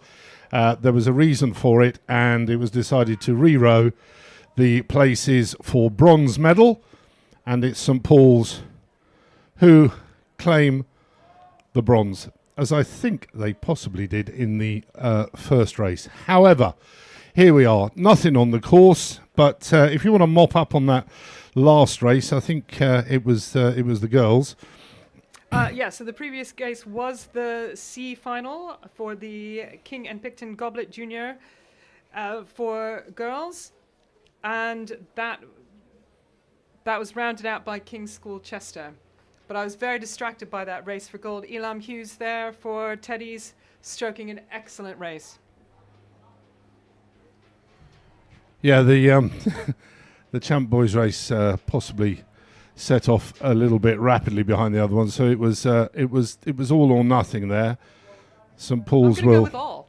St Paul's are spinning around, so they're due to get a medal. Not quite sure where from, but there we are. So, what have we got next up, Anne? What we have next up is the Founders Cup for Junior 15 Eights, C Final for J15 Eights. They are on the blocks and they are getting ready to go. Okay, good news. So this race was scheduled off. We're probably running about 40 minutes late, and they've inserted that other race there. So things running probably about 3/4 of an hour behind. So it'd be good to get it going, and indeed it does get going. There's a drone shot showing the rather breezy conditions down at the start, and we should have some graphics appear fairly shortly to tell us what's going on. They are off out of the blocks. Lane 1, Pangbourne College. Lane 2, Haberdasher Monmouth. Lane 3, King's School Ely. Lane 4, Royal Shrewsbury. Lane 5, Wallingford Rowing Club. And Lane 6, St Edward's School, affectionately known as Teddy's. Yeah, so Teddy's on the far side would have the advantage here, being the faster crew. So with the redraw, obviously we're racing in this new format. Teddy's leading at the moment, quite possibly on the far side there, but it's not always easy to tell from this angle. At the moment, it's looking relatively level pegging. And just after a good clean start, very choppy water there at the start. You can see the blades just bouncing around a little bit. Nerves will be getting to them as well.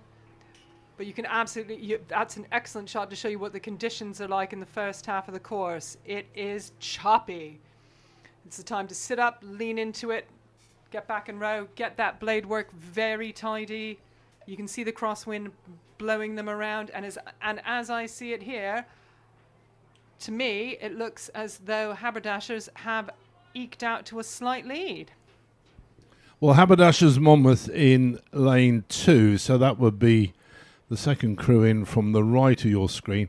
It's difficult to say, though, the drone hovering well above. I would fancy that's probably a bit of a optical illusion. I would go for St Edward's School on the far left, having a lead at the moment, probably just a slight lead over Wallingford. But when we get the timing come up after 500 metres, we will stop guessing.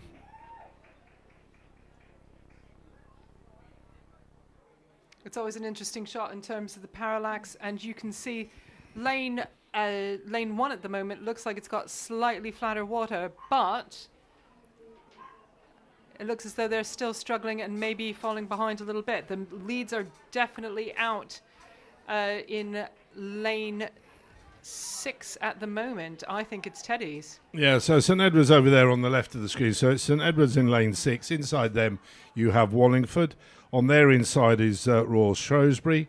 Then it's King's School, Ely. Haberdashers Monmouth in lane 2. And then trailing at the moment in lane 1, it's Pangbourne College. But as the race now settles down, looks like a decent battle up front between Wallingford and St Edward's School. It is a pretty heavy race, but what I really took away from that overhead shot was just how much these giant boats are being blown around in that wind. Yeah, there's a couple of gaps in the trees or the sort of built-up mounds around the course where it can gust across, and you can visibly see the boats shift across with the wind. So there you are, St Edward's. Side shot there, St Edward's and Wallingford out in front. King's School Ely just coming into shot, slightly ahead of Royal Shrewsbury and Royal Haberdashers. Everybody's slugging it out. You can see the faces deep in the pain cave already as we approach the halfway marker coming into shot. We've got Pangbourne College there in lane 1. Firm believers, obviously, that the best sunglasses are free speed. So there you go. Pangbourne College in lane 1. Right over on the far side, it's St Edward's that lead this. This is the J15 First Eights. This is the C Final. And there you can see St Edward's with a lead, not too much over Wallingford. And then a bit of a battle for third place between Royal Shrewsbury and King's School Ely. Haberdasher Monmouth then probably about a length down, and a length down on them you have Pangbourne College. I have to say, for a C final, this is actually a pretty tight race as we go across. And there are the times at the halfway mark. So the 1,000 metre mark, yeah, there you are. It was very, very tight up front. St Edward's School with 0.16 of a second ahead of Wallingford Rowing Club. And then it's Royal Shrewsbury and King's Ely. So really, really tight up front, just over the halfway. And they're looking to keep it as tight as they absolutely can. Great shot here of Wallingford. Excellent club program from their J15s. And they look like they're moving. I feel like they've just grabbed some good water and decided to go for it. They are absolutely putting the moves on Teddy's. Well, there you go. 500 metres to go, and they are 2 seats to the better. But we have seen crews come back. We saw an 8 earlier on do a very, very similar move. So there's 500 metres to go. There's not a great deal in it. So Teddy's are absolutely responding to this. They are responding hard. Wallingford are determined to not let go of their lead. Teddy's are just as determined to not let them get away with it. And likewise, a decent race between Royal Shrewsbury and King's School Ely going on there for third and fourth. This is quite a slugfest coming through at the 500 metre. That's less than 1.5 seconds between first and second, and less than half a second between third and fourth. And actually looking out the window now as we can, they're coming into 350 metres. And it looks to me as if St Edward's are trying to fight back. Teddies are absolutely going for it, and Wallingford, they may be slowly reeling Wallingford in, but as they approach the red buoys here, it is all to play for. They're going to open the tanks to just get ready to cross that line. They're going to leave no stone unturned. You can see it as the stroke ratings come up. Wallingford have responded. Teddies have responded to Wallingford as well. They are absolutely going for it. And I think Teddies are just sneaking out. Well, Teddies are definitely on a charge here. So it looked like Wallingford for a second there were just going to cruise home, but no, here come Teddies with a charge. So they've got probably now from there 10 strokes to do it. Wallingford responding beautifully, absolutely making a move here in this last-ditch charge. And as they cross the finish line, it is Wallingford by 4 seats. But let's look at this 3rd and 4th place race. King's School Ely and Royal Shrewsbury. Royal Shrewsbury by a canvas. Good stuff there. 2 really good battles. Wallingford holding off Teddies for the win there. And that was the C final of the J15 First Eights.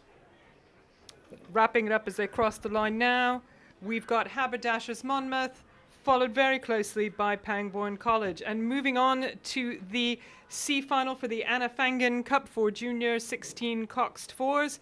This is a straight down horse race between Durham School B and Surbiton High School. Yeah, Durham in lane 1. So Durham would be nearest to us. Surbiton are drawn in 2. So they would be effectively in the middle of the lake. So, yeah, here we go. A bit like Henley, this, side by side. Be good practice for later in the season for Henley Women's. There you go. Now, there's 17 seconds between these crews in the time trial, but every race is a new race. It'll be interesting to see what they manage to do here. And as they dig it out here in the C final, no one wants to go home last. Well, Surbiton looked to have a bit of a lead here, which the previous times would indicate. But you can see how the boat's bobbing there. And look, it's definitely breezy down that end of the course. Well, the turbines aren't the only thing generating lots of power out here today. These girls are laying it down. And at the moment, it is absolutely Surbiton over Durham School B. But it's still all to play for. You can see the bounce in the water and the bounce of the blades just skimming across. You can also see that they've set off the race behind these girls, and they are actually look to be gaining on them. So we need to keep a close eye on this. They're not. Yeah, actually, that's a bit deceptive on the screen. In the real world, there is a bit of a distance with the race behind, which is the J16 C final of the junior. So that's the Junior Cox 4s J16. That's got Shiplake College, Rob Roy, Swilliam Ball, Ace Grange School, Brentford, and Queen Elizabeth High School in that one.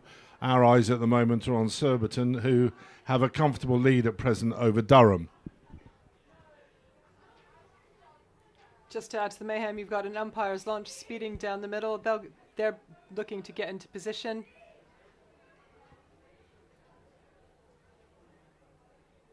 But at the moment it is, and you can see it there beautifully, as they, with 500 meters to go, it is Surbiton. Oh, it is Surbiton over Durham School B.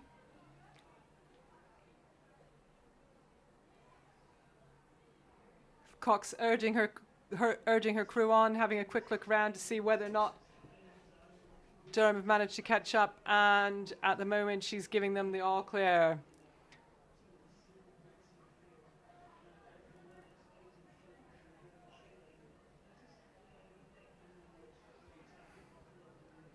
Durham College B still continuing on.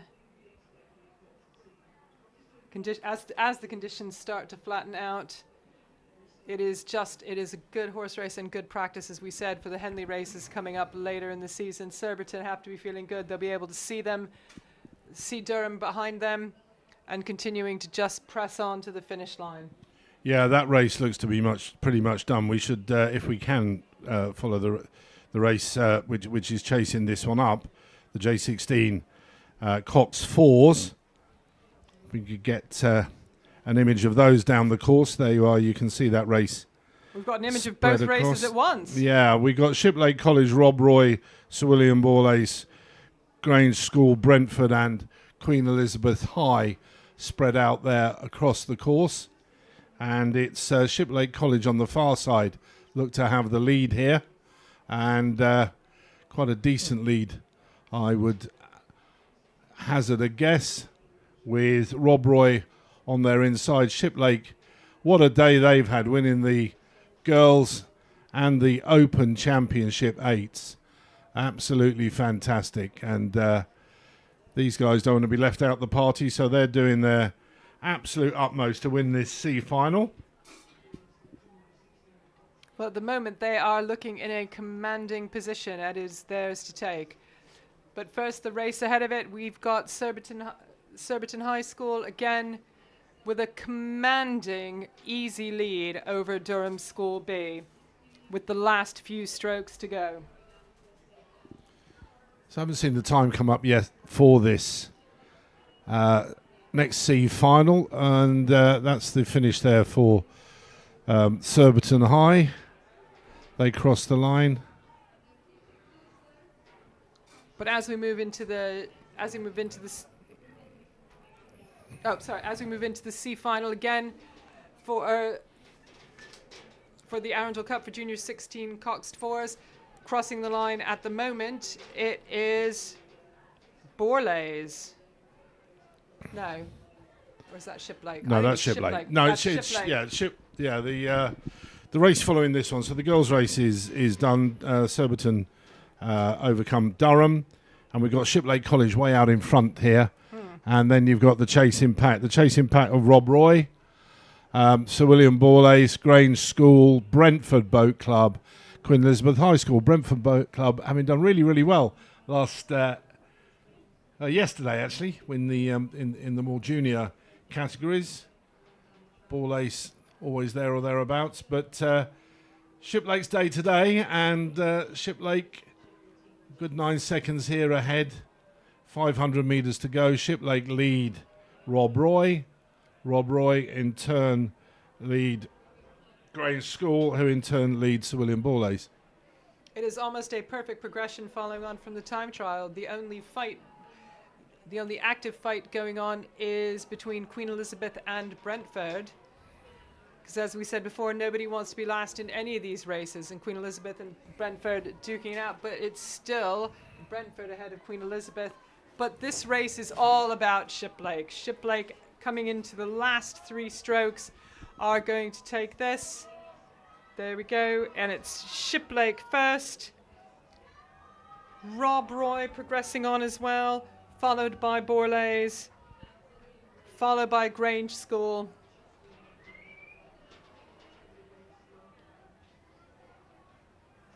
And then wrapping it up in order, Brentford and Queen Elizabeth High School. The perfect echelon, that, by way of a finish. So that was it, the J16 Open at the C Final. Next up, which was due to go off at 5 o'clock, is the J16 First Eights C Final. Reading Bluecoat School, Camford, and St Joseph's College, Ireland. They are off. Eights have set off, and there you have the order. Bluecoat in lane 1, Camford in 2, and St Joseph's in lane 3. So the images take us to what looks to be the 1,000-metre mark, where I would hazard I've got guess. St Joseph College as in the lead here. Yeah, it could be the lads being from chased by Bluecoat. Yeah. No, it's Bluecoat. Bluecoat ahead of the Bish. So Bluecoat lead St Joseph's College and Camford in the centre. So we're going to look at the... Oh, crikey, yes, that absolutely is Bluecoats ahead of the Bish. Yeah, we're going to look at... Bluecoat's making an absolute stonking move here, and I think they're looking to put on some speed now, even at the moment. They are looking to increase their lead in this. Well, the Bish were drawn as the faster crew, and across their backs they have Bish written. Jerry Murphy did tell me the story about it. I've completely forgotten what he was going on about. But there is a story why St Joseph's known as a bish, but there they are. But they'll be disappointed with that because they were drawn as the faster crew. But here you go. They've been turned over here by Reading Bluecoat. Reading Bluecoat, John Jackson, who you remember from Leander. JJ is down there now, coaching at Bluecoat. Used to look after the juniors down at Leander Club. I mean, he is missed, but he's been doing a very good job down there at Bluecoats. Has indeed. So yes, and he's doing a very good job with it today because the Bluecoats here are their lead. Look at that. They're just increasing that lead with every stroke. So it's Bluecoats over the Bish, despite the cries of up the Bish that we've been hearing all day up and down this course. And then Canford in the middle. Canford looked to be struggling a little bit. There's a bit of a rock going on in that boat. That's not what we usually see from them. So I'm wondering if they're experiencing some kind of technical trouble. So, but at the moment, this is all about Bluecoats. Coming across with 500 meters to go. At the moment, they are 12 seconds ahead of the Bish. And they have got the bit within their teeth, and they are taking it. Just continuing to throw it down. Beautiful aerial shot there. Rowing is very tidy. As you say, JJ doing a great job. And I'm actually wondering if Bluecoats has slightly better water. I think they might be taking advantage of slightly better water in that lane. But the Bish not giving up yet, continuing to pull through, just pounding on. They know they've got less than 500 meters to go in this race. I think possibly catching up slightly. Closing the gap a little bit on Reading Bluecoat, but Reading Bluecoat still have about 2 lengths of open water. Ooh, a little sneak over look there from the stroke of Canford. But Reading Bluecoats are well in the blue boys here. And they are looking to take it. Coming on down to the last 100 meters, it is absolutely Reading Bluecoats. The Bish continue to press. They do not want to let this go and are going to finish as strong as they can. You can see the work on their faces. Legs going down, legs going flat. But this one is all about Reading Bluecoats crossing the line in a 7:20.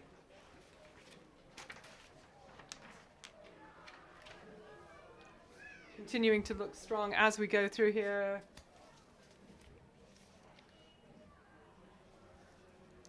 Right, the Bish cross 17 seconds behind with Canford. Canford actually seemed to have tidied up quite well. Rowing well here, rowing long. Oh, problem in bow. There was a problem in bow there. And there you go, that's Canford crossing the line to wrap up the J16 First Eights C Final. I am of the strong opinion that race 271, which was just a single sculler from Grange, is not on the course, and we're going to the next race, which was race 272, the second quads. This is the open race, which has City of Bristol Rowing Club in lane 1, Cambridge 99 in 2, Clares Court School in 3, King's School Canterbury in 4, and Leeds Rowing Club in lane 5. Well underway, and let's have a look at the screen, see who's taken the lead here. Well, at the 1,000 meter mark, we've got times. We don't have an official lead.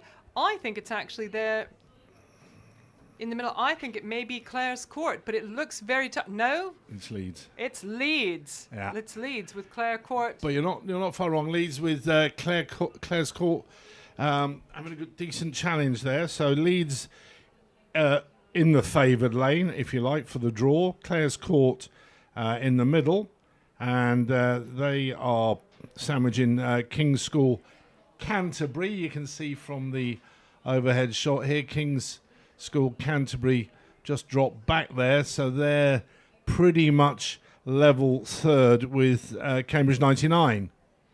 Yes, but Clare's Court have not quite. They've managed to keep contact with Leeds, and still have just that touch of overlap. They're not. The string is stretching, but it's not quite snapped yet, and they're going to keep going for it as we come into. We've got about 7:50 to go here. Clare's Court sculling very well, sculling very cleanly, but at the moment it still Leeds in the lead. But it's very tight there for 2, 3, and 4. Still Clare's Court with Cambridge 99 and King's School Canterbury to either side of them. Getting some sneaky looks to either side, but Clare's Court continuing on. Leeds then at the halfway still had about a 5-second lead, and that hasn't changed. They're still just about 5 and a bit seconds ahead of Clare's Court. Clare's Court, however, are coming under a bit of pressure from the two crows either side of them, and that would be Cambridge 99 and King's School Canterbury. So, unless there is a bit of a burst from someone, it looks very much as if Leeds are going to bring this home as they... there's still a fair bit to go, though. So they haven't entered the Red Boys yet, and it's still all to play for. Leeds continue to maintain their lead, but it's not quite as commanding because Clare's Court have never actually broken contact, and they've got that overlap. Clare's Court, in turn, they've managed to open up a little bit more of a lead over King's School Canterbury, who have actually a substantial overlap with Cambridge 99. So there's still a pretty good press as we come into the last 250. Yeah, coming into the last 250, it is Leeds still, and as you say, Clare's Court having a push. They've probably just about got clear water now, Leeds. So it looks like Leeds have done the job here. Clare's Court done really, really well here to hold off the challenges, but here comes a late charge here. Must be Cambridge 99 having a really good push as Leeds cross the line. Really well done to lead. Clare's Court being very, very pushed here by Cambridge 99 are going to cross about half a length ahead of Cambridge 99, both of whom have broken clear of King's School Canterbury. I'm following up, and in lane number 1, just finishing off this second quads C final, it is City of Bristol. Next up, we have the Championship Girls C final.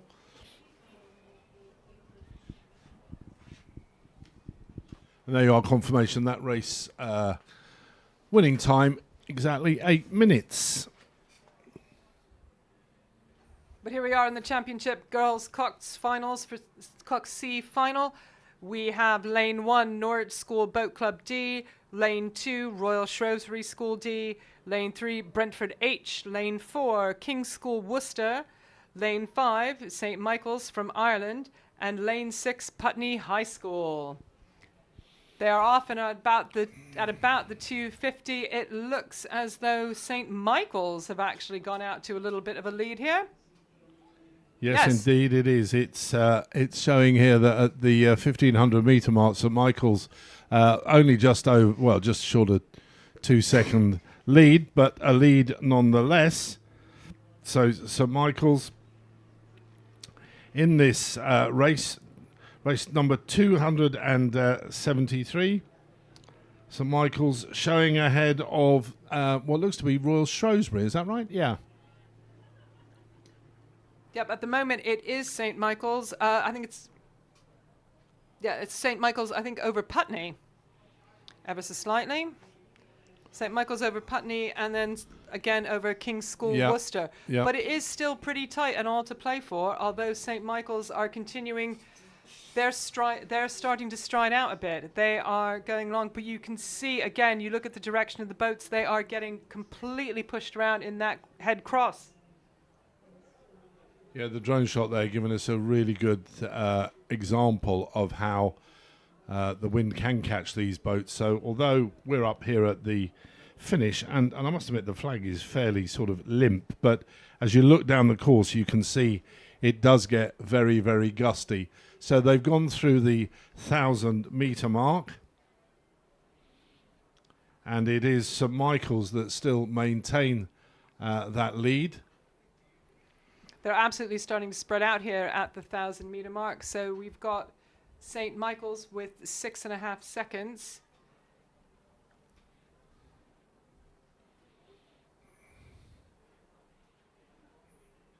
Sorry, we have the apologies. We have the time, but we don't actually have the. Yeah, we votes, can but see it from the graphics there that it is St Michael's, and they will be leading Putney. Here it comes. So we've got St Michael's just leading Putney, and again King's School Worcester in third. Over on the right-hand side of your screen, you then have Royal Shrewsbury in fourth, and it's neck and neck between Norwich and Brentford. Norwich on the near side, on the side where all the spectators are gathered. Inside of them, Royal Shrewsbury. They've pushed ahead, and then you have a Brentford. And then you have in third position at the moment, it's King's School Worcester. St Michael's in the lead, and then Putney High School. Now, Putney look to be having a bit of a push. I'm not sure whether that gap is widening, if anything. I think Putney could be gaining 750 metres to go. So still a bit to do in this race. And it's a good lead to have that, though, Anne. It absolutely is. But Putney High School, you can see there, they have picked up their rating, but St Michael's is now matching that. At least it's harder to do in these conditions. It's flattening out just a little bit, but with the wind off the water, you can start to see it in the trees and on the flags. It's a good push, and you need to sit up straight and lean hard into it. It is a long old way, 2,000 metres, when the wind is against you. But Putney High School continuing to chase St Michael's. And we've got the view there of King's School Worcester. As they come through with 500 metres to go, teammates rushing along. It's nearly a 9.5 second gap, almost 10 seconds, between St Michael's and Putney High School. They're absolutely spreading out here. C final of the Championship Girls Coxed Fours sees St Michael's Rowing Club from Ireland. They have been in control from the absolute start. Putney High School have pressed and continued to chase from the time trials. You would have expected Putney High School to be more in the lead, but it's all about the visitors from overseas. King's School Worcester in third with Shrewsbury in fourth, Brentford in fifth, and Norwich in sixth. But it is all about the luck of the Irish for this one, and the knees come down as they approach the Red Boys, coming up to 250. All to play for here. You get the little looks around from the crews, but St Michael's are keeping themselves collected and together and just continuing to press on. Last few strokes. Coxed taking a quick look, making sure nobody's nearer. And looking over, and it is St Michael's College from Ireland over Putney. As you say, St Michael's, can hear the wind just picking up a little bit here at the finish, but it's St Michael's with a comfortable lead now as they come into the last 100 metres or so. St Michael's who lead Putney High School over on the far side. The faster crew from the time trials, however, beaten on the day by St Michael's Rowing Club Ireland. Putney High School, last half a dozen strokes for them. Yeah, So Putney Putney High School coming second. King's School Worcester, they're coming in now in third place. A little bit of a battle going on here between You've got a little bit of battle going on between between Royal Shrewsbury and Brentford. And Brentford, yeah. This one's going to be interesting here. And it's going to be it is going to be Brentford, I believe, by about a foot. I think you're right. Brentford put on a bit of a sprint there at the end. And then rounding out this C final for the Jim Mason Plate for girls Coxed 4s is Norwich School D. And the next race is already off. so the next race is the championship single sculls. This is the C final. And what you have here in lane number 1 is Nia Davison from Hereford Cathedral School. Harriet Bray in lane 2, Hartpury University and College Boat Club. Maya Weller from the American School in London Boat Club. Lane 4, Mary Garrod from the King's School Ely. Emily Royston is Beckett Rowing Club in lane 5. And in lane 6, it's Eleanor Taylor from Derby Rowing Club. And at the moment, as they cross the 1,000, in a time of 5 minutes at the 1,000, it looks like... Can't quite tell at the moment. I think it's Elena Taylor from Derby Rowing Club. Oh, yes, as we come to this, it's a much better shot here from up above. It absolutely is. It is straight across Elena Taylor in lane 6.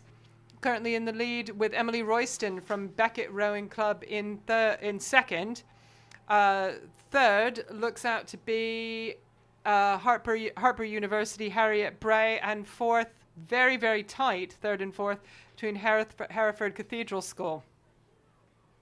But at the moment, it is about a half a length lead, it looks like, for Derby Rowing Club and Elena Taylor.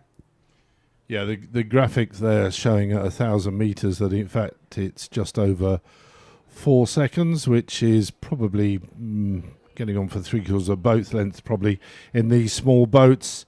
So Eleanor Taylor leading Emily Royston at the halfway mark. But I think it's quite level between Hereford Cathedral School in lane 1 and Hartpury lane 2, Harriet Bray, going for third place. But there she is, Eleanor Taylor from Derby Rowing Club, crossing the 750, looking very strong. You can look at the waves on the side of that boat. The conditions are definitely there. Not a fun.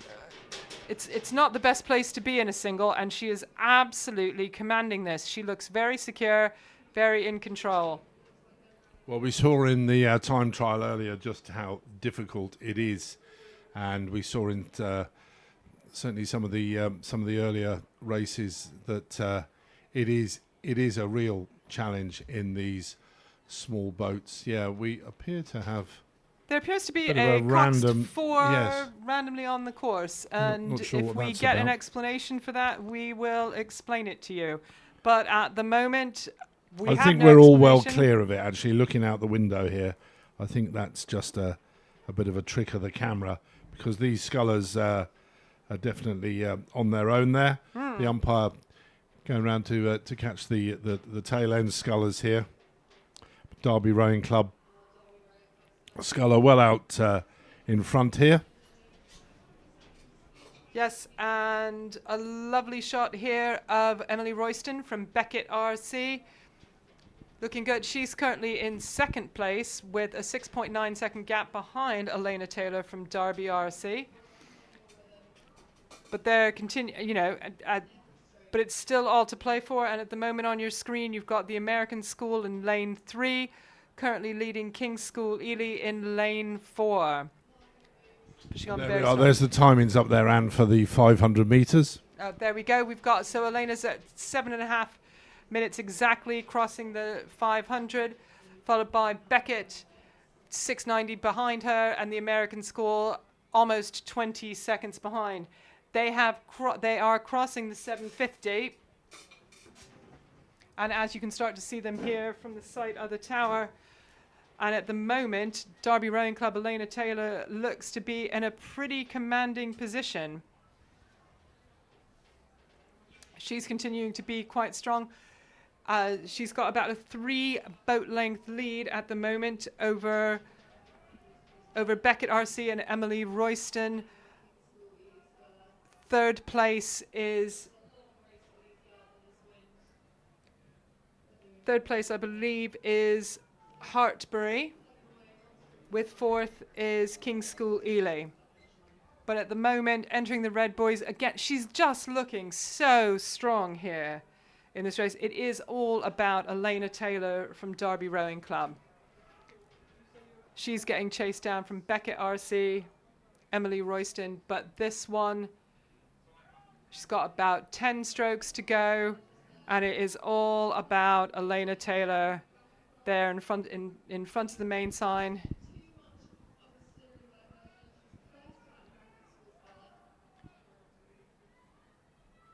Yep, Elena Taylor. So this one, as they cross the finish line, that is going to be Elena Taylor with 4-length win over Emily Royston here in the C final for the Championship Girls Internationals Cup.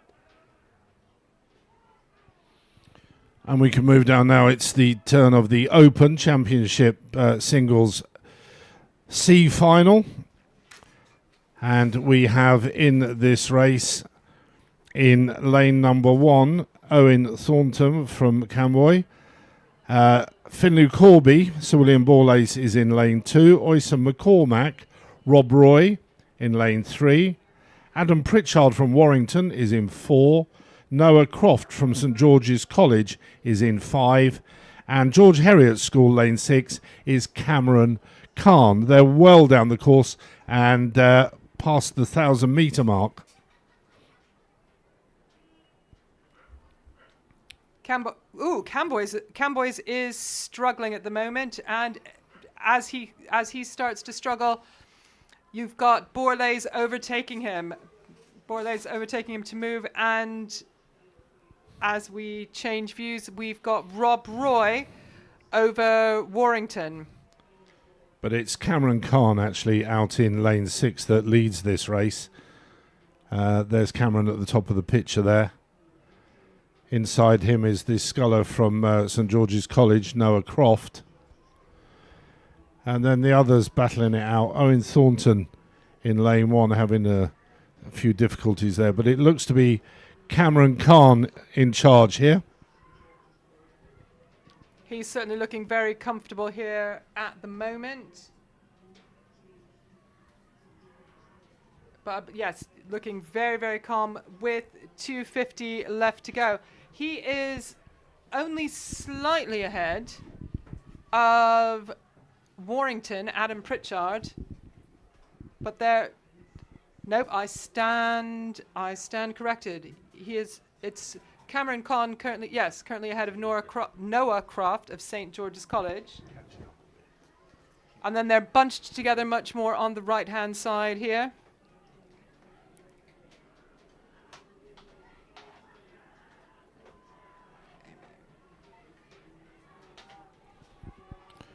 Yeah, you can see them coming into shot now, and a little bit of a charge here for the sculler from St George's College, Noah Croft.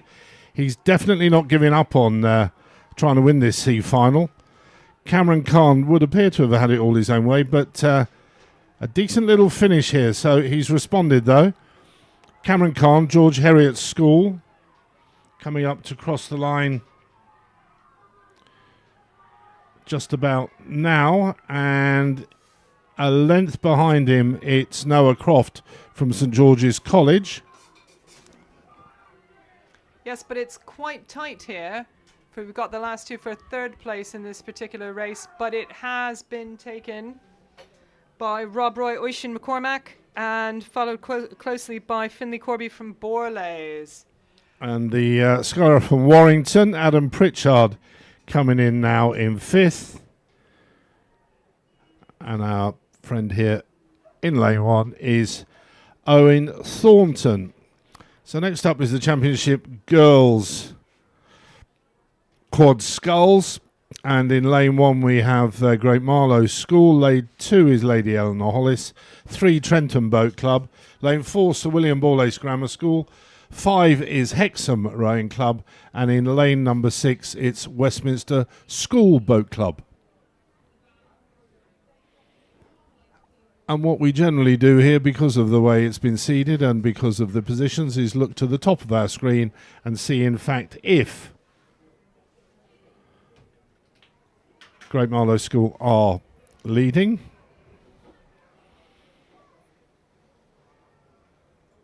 And no, they're not.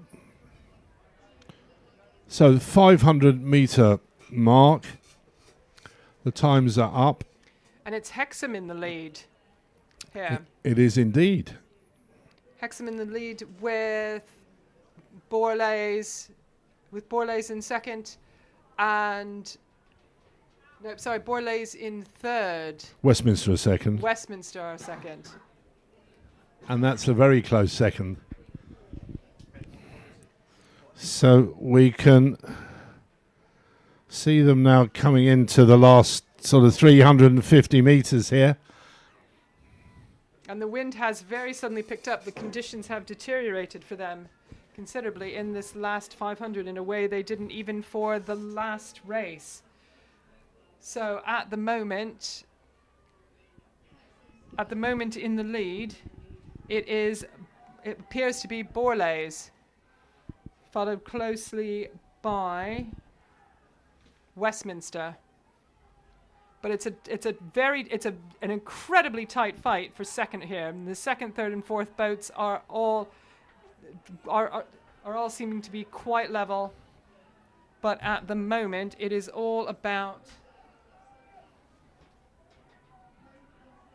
Is it still Hexham? No. At the moment, it's all about Borlase. But you've got Westminster in a tight second. That's Borlase.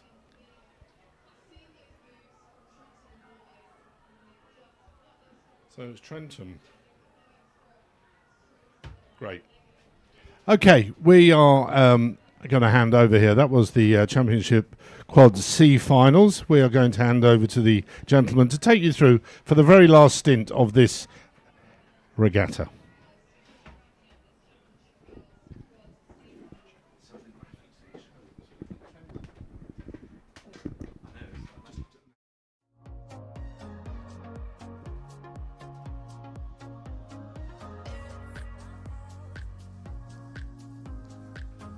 So welcome to the closing straights of this, which is now the final day of the National Schools Regatta here from Nottingham Home Pierpoint. It's Matt here with Charlie bringing you home for the last few races. And the next up, we're going to have the Open C Final of Championship Quads after the girls' version. And we've got Maidenhead Rowing Club in 1, to the right of the picture here. Great Marlow in lane 2, Kingston lane 3, George Watson's College in lane 4, Grange School in 5, and Hartbury in lane 6. So, as we've been saying, lane 6, which is on the left of the picture, it's the lane seeded, and that's Hartbury, and it looks like they are pounding. There's a pretty spectacular, pretty high cadence race here, just a second and a half between that Hartbury's crew in the left lane in our picture here, and alongside then Grange School pushing hard for that second position. Yes, indeed, and although it's only a C final, actually, some of the greatest racing of the regatta can be found in these minor finals because people have had a time trial, perhaps they're disappointed, they're not super pleased with the result they've given, and they want to prove themselves and show that they are absolutely capable, that the training they put in is worth it, and they are going to be trying to put themselves as high up in the pecking order as possible. And I say, Matt, glancing out of the commentary tower window, this is quite a compressed field, and I'd say there's not much in it between lane 6 and lane 5. In fact, looking at those times on the screen, just a second and a half between the crews at the 500 metre mark. Yeah, that's right. So Hartbury and Grange, they're followed by Kingston, who've just got an edge over George Watson's, and then Great Marlow School at this point. And really ferocious. I was calling, it just felt they were all attacking it really hard around this course. I love seeing this kind of racing. Everything to play for in the last 200 metres or so now. Yeah, and I think it's just between who's going to win between lane 6 and lane 5. So that's between Hartbury and Grange School.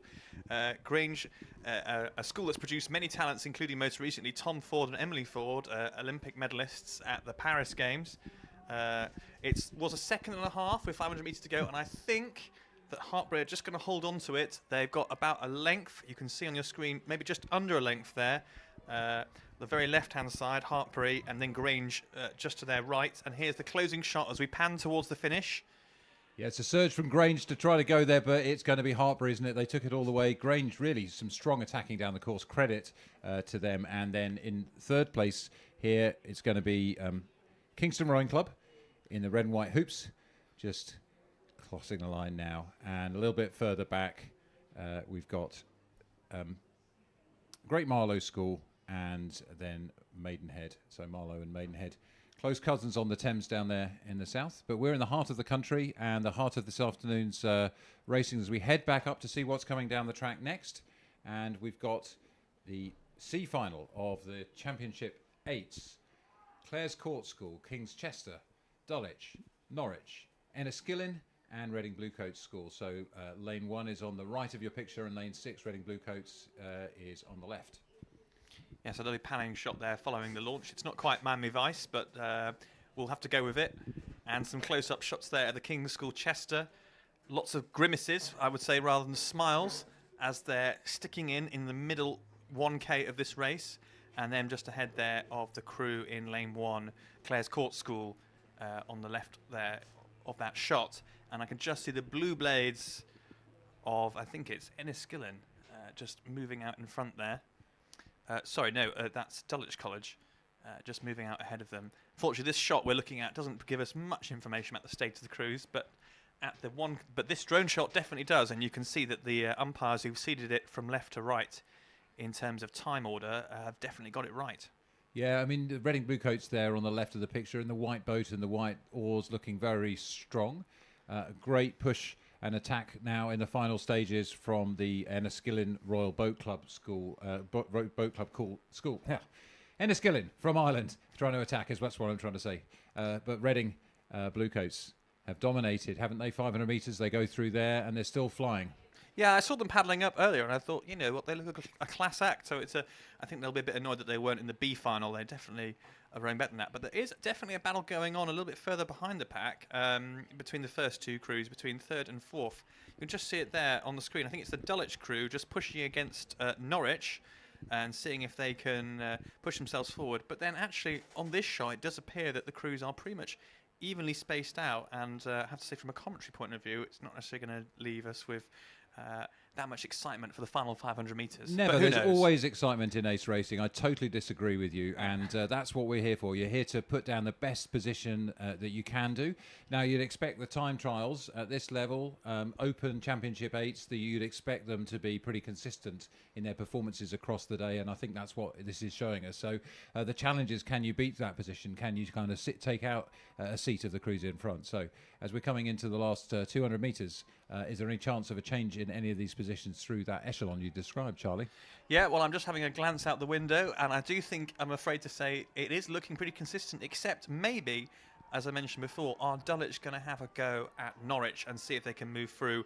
From that drone shot you can see there, it does look like that Norwich have got one length, and with this much river to go, just 250 metres left, that's actually quite a big margin to go through. If you've got 8 people in front of you, and they're all looking at you, coming towards them, they've got to be absolutely out of energy so they let them come through you. And a nice panning shot there of Reading, who look very comfortable, very tidy, and across the line. Yeah, the Bluecoats take the win in the C final here. Pretty closely followed by an attacking Enniskillen Royal Boat Club from Ireland. And then in third position, it's that Norwich School Boat Club. And they, as you rightly say, were being pursued pretty hard in the closing stages by this crew from Dulwich College. And then behind them, we've got the King's School Chester coming into view in their blue and green outfits. And then finally, it's Clare's Court School still to come. Now, we have got some more races to go, but it looks like there's a bit of a gap in the racing. So I guess it's time, Matt, for your favourite part, which is the podcast with an underlying rowing race attached to it. How have you found the day so far? It's been great to see. What I've been really impressed by here is the number of people who've come to Nottingham, the marquee village along the banks. But also, I think it's the joy to have a festival of rowing where you've got people who are in the early stages of their rowing career and people who are fighting for places in the junior national team, all on the water together. And I think that creates a real atmosphere where you can look up You know, you're waiting for your start and you're looking across at potential heroes of the future. And, you know, we had Sholto Carnegie from the bow seat of the British men's eight that won gold in Paris this year and he was talking about how nervous he was at the beginning of his rowing career. So for me, it's the stories that start here, not necessarily all the stories that are told, but the stories that start. Indeed. Well, I was reflecting back on my own time when I was a Cox at school, at Nat Sculls Regatta. I'm afraid to say the last time I was at Nat Sculls was the tender age of 18 in 2009, which was, I'm afraid, a long time ago. Let's not start talking about how long ago we were last racing. But so what was it like as a Cox here? Because that's a very different job, a particular job that you do. Well, I was going to say, Mike, I was just going back on your point. I mean, some of these races, the B finals, the C finals, the format has changed a bit since when I was racing. But actually, Joe, one of my fondest memories is the race we had to win the champ second eights.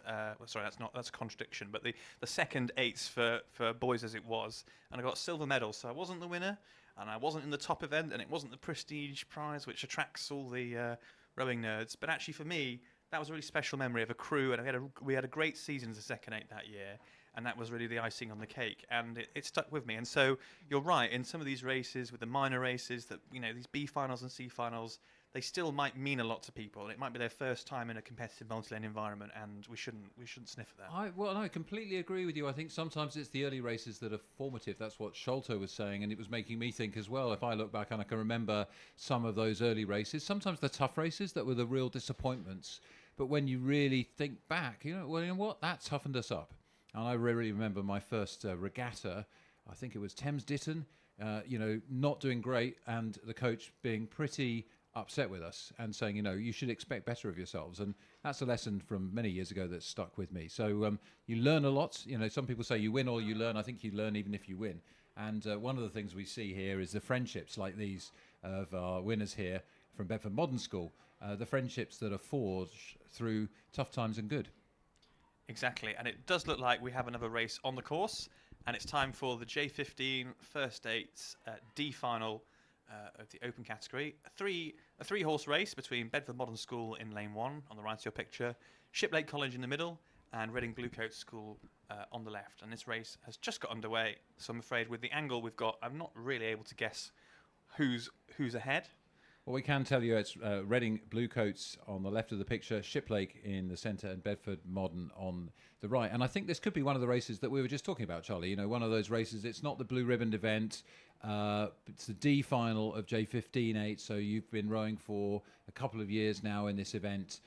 But quite often you have people who go on to become really successful in the sport, who at J14, J15...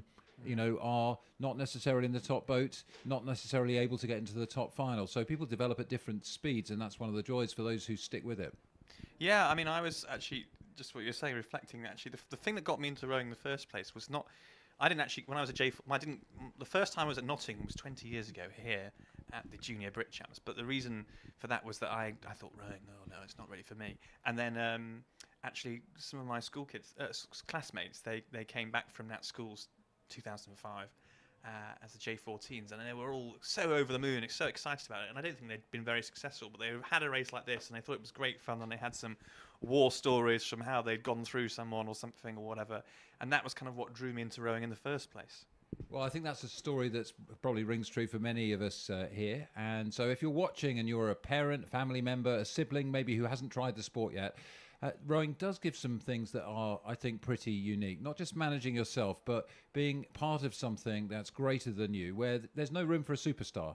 In an eight like this, everyone has to contribute. You're completely codependent. And then, as you say, the Cox has got a unique role as well. It's a very responsible role. And let's just think a bit about what will the Coxes be saying to the crews here at this stage of the race, Charlie, with all your experience. Yeah, I mean, so if you're in the crew on the right-hand screen who appear to be trailing somewhat the rest of the pack, you will be trying to be optimistic and positive, maybe injecting as little of the reality of the situation as possible into what you're telling the rowers who are conveniently looking the wrong way. Whereas if you're in the Reading Cox here, as you can see on the screen, you will be talking them through dealing with the conditions. As you can see, they're rolling around a bit, struggling with this wind, which is causing the water to be quite bumpy. But then also saying, well, look behind you, look in front of you, look out towards the crews, and just stay relaxed and positive. You can see you've got the whole thing under control. And if you're in the middle, you're sort of doing something in between. You're trying to encourage them to move forwards while also pushing off the crew behind you. Yeah, that's absolutely brilliant insight, isn't it? And that's Joseph Brady in the Cox's seat there of the Reading Blue Coat School Boat Club that are sitting comfortably in the lead now. And I always think the Cox, it does a couple of things. There's the information, like where are we in the race? Well, you know what? You've just gone through the 1,000-metre mark and you are 14 seconds up on Shiplake and 37 seconds up on Bedford Modern School. So that's pretty good news. That's the information. Then there's the technical input, isn't there? Let's stay loose. You need to be clean in this water, just like you were saying. Let's keep clean, keep loose, keep focused. And then there's the motivation. The legs are getting tired. We need to keep pushing on. We're going to get through these guys. And those three pieces are essential ingredients for a great Cox. Yeah, I mean, let's be honest. If you're third in a race like this, difficult headwind, this is going to be a bit of a slog. And so what the Cox needs to do is put that silver lining on that cloud and encourage them to take the positives out of this. And I would say, just even though it's the D final, it's not the Olympics. No one's going to be walking home with a big trophy at the end of this race. But what it will be is incredibly valuable race experience for some of these rowers. As you say, they're in their second season of rowing, and being able to go, well, it can't be whatever race we do next. It can't be as bad as that. It's sometimes really helpful just to get that under your belt, and then you take that forward to a next regatta where it's mill pond still, and you can learn from the experience. That's a vision to hold in your head. And actually, somebody on the side of the lake here earlier was talking to me about a clip they'd seen of the Cambridge oarsman Hugh Laurie, also famous actor and comedian, who was interviewed and talking about what he found in rowing, which was that when you're ahead, you can see your opposition behind you, which gives you that confidence. But of course, the flip side is true. When you're behind, you don't know how far the people are ahead, and that's where the creative skills of a Cox might come in. But here we go. Well, they've led all the way through, haven't they? They've just gone through 500 metres. That's the crew from Reading Bluecoats School. And let's just give them a name check. In bow, it's Liam Jaser. Lucas Jackson Rose at 2. Luke Phillips at 3. Then Flynn O'Driscoll, Lucas Cornby, Alexander Stone, Luca Hall at stroke, Toby Brand, and Coxed in the way that you described by Joseph Brady. Yeah, and in fairness to them, they are being blown around a bit by the wind. A few splashes here and there. But it's just something you've got to learn to deal with. It's a really tricky balance. I mean, a headwind is a bit easier than a tailwind. The boat's a bit slower. You've got a bit more time. It's easy to push off. But you've got to be sharp and technical enough to be able to get the blade into the water and out the water cleanly, while at the same time not staying. And it looks like maybe they've just had a bit off camera. Just had a bit of a hiccup there in the Reading Bluecoat boat, as I've just described. You've got to stay relaxed enough, but not so relaxed that you lose control of the blade and catch the water as you're coming out. So I think it says on that Reading Blue Coat School, Veritas Omnius Vincit, which I think means truth beats everything. And your eyesight astounds me, that might counter some of the advice you'd have for the fictions you're encouraging the Coxes in the last position to spin there. But amusing to see that on that boat. Reading Blue Coat, they're coming into the Red Boys of the last 250 metres. And holding it together, no mistakes now. That's the thing to think about. Like, no mistakes. Just keep rowing the way you've rowed down this. It's carried you well, and keep it clean. Yeah, and I would say, it's as a Cox, you should never lie to your crew. That's the easiest way to destroy your relationship with the rowers. But it's about looking at the most positive outcome you can bring from the situation. In a race like this, it's getting good experience. It's being able to move together. It's being able to stay technical despite difficult conditions. And that's what this Reading Bluecoat crew are doing. And that, I think it was the bowman who just perhaps lost control of his blade briefly. He's regained control, and they're still way ahead. And so there's a positive outcome. And it's a really strong learning experience for everyone. Yep. So Reading Bluecoats, as you say, they're managing to deal with the conditions. A little bit of loss of blade control. Don't panic. Just get it back and keep moving on. And that's just what they've done. Lovely display of rowing from them. Tough race, tough conditions, and the crew's well spread out, as you mentioned. I think they'll all take something from this experience, as we've been saying. And to friends and family watching, give them all a big cheer. As in second place, Shiplake College. Winners of the Championship Eights in both girls and the open class here, which is pretty damn impressive. Shiplake College take the second place in this D final of the J15 First Eights. And, well, no shame. They'll have learned a lot, and they've kept themselves together all the way through this race. That's the crew from Bedford Modern School. Yeah, and we're just waiting for them to come over the finish line from Bedford Modern. They are battling these conditions. They've got about another 100 metres to go. But there's still a crowd of supporters down here at the finishing line cheering them on. And you can see that overhead shot from the drone. of them now, just 50 metres or so to go. Sadly, one of them's just lost and all. That's what we call catching a crab, where the oar gets dragged in the water behind. Unfortunately, you can see that in the 7 seat there. So the oars just flip round and it's now causing the boat to drag. That's going to cost them a few more seconds, and it's a bit more challenging to steer. So they're making a little bit further. A successful to hit recovery. The line. But there we go. They've recovered, and that's the attitude we want. Well done in the 7 seat. Well done to that crew for keeping going. And, you win or you learn or you do both. And they'll have done both there. So well done to all of those 3 crews in that D final. Yeah, now we should be transitioning swiftly to another D final. This is for the Girls' Championship Coxed Fours. And indeed, we've got the first shot of that on our screen. This is Shrewsbury School, who are in lane 1. And again, you can see they're all working really hard in these conditions. Really bumpy. I mean, Coxed 4 in a big headwind, that is a slow, heavy boat, and you've got to have a lot of fitness, a lot of resilience to grip and grin and get on with it and get down the course. So Shrewsbury on the left of the, on the right of our picture, with Surbiton in the centre and Bedford on the left of the picture. So according to the time trial, Bedford on the left should have been the slightly faster crew over Surbiton, and then Shrewsbury. Surbiton easy to pick out with that green and the big. I always think it's like a dollar sign, but it is just an S on the back of the vest and the back of the oars there. Yeah, and actually, interestingly, compared to the last race, where, let's be honest, the crews were a little bit strung out, this is actually quite a compact race. Only 6 seconds between the 3 crews, which is about 2 lengths. So you can see there on your picture, the Surbiton crew in the middle. They've just got their stern out in front of the bow of this Shrewsbury crew. The Bedford girls crew on the left, and then they're about 1 length ahead of the Shrewsbury crew on the right. So tough time to the Bedford crew here. Really need to think about whether they can hang on to the overlap with Surbiton. Surbiton looking pretty strong in this wind. As you said, it's really tricky conditions to row, and I think Surbiton are coping perhaps a bit better with those conditions than with the Bedford school crew. We can see the face of Natalia Warren there lying down in that Cox's seat of the Surbiton crew, and as you say, giving them the encouragement and information they need. And I think they've just managed to capitalise on that choppy water that was experienced there by Bedford in a gust of wind, and they've just broken contact, which is a good moment, good psychological moment for them, because the other crews won't be able to have a sense of them out of the corner of their eyes.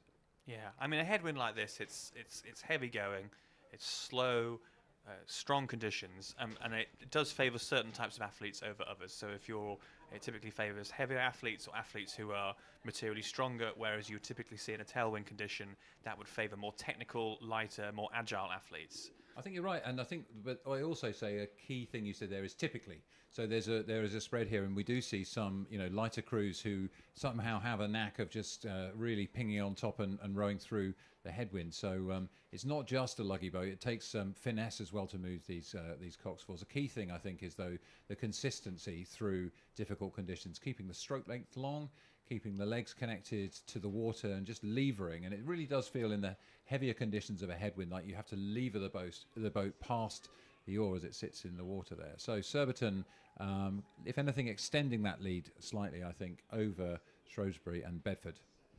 Yeah, it's about, it looks like they've worked out to about 7 seconds advantage over Bedford in lane 3, who are still about 1 length ahead of Shrewsbury. I would say that in a Coxed 4, maybe not necessarily in this race, but in Coxed 4s, you can see people come from behind in the closing stages of the race because, as I say, it's typically a relatively heavy boat. If you can really just go for it and do a big sprint by just working the legs as hard as you can sometimes see crews have dramatic turnarounds. And in fact, we might be seeing this now with Shrewsbury looking at that drone shot. They have moved themselves, because they said 3 seconds at the 1500 metre mark, and that's definitely not 3 seconds on the screen there. I would say that's a second and a half. So maybe, as you were saying, the Shrewsbury crew have got that rhythm. They've decided to stick together as a team. They're digging in, and they're being concerted and resilient in these difficult conditions. Yep, so Shrewsbury keeping focus, which is really good. You can see the determination and focus on the eyes of those 4 in the Shrewsbury crew.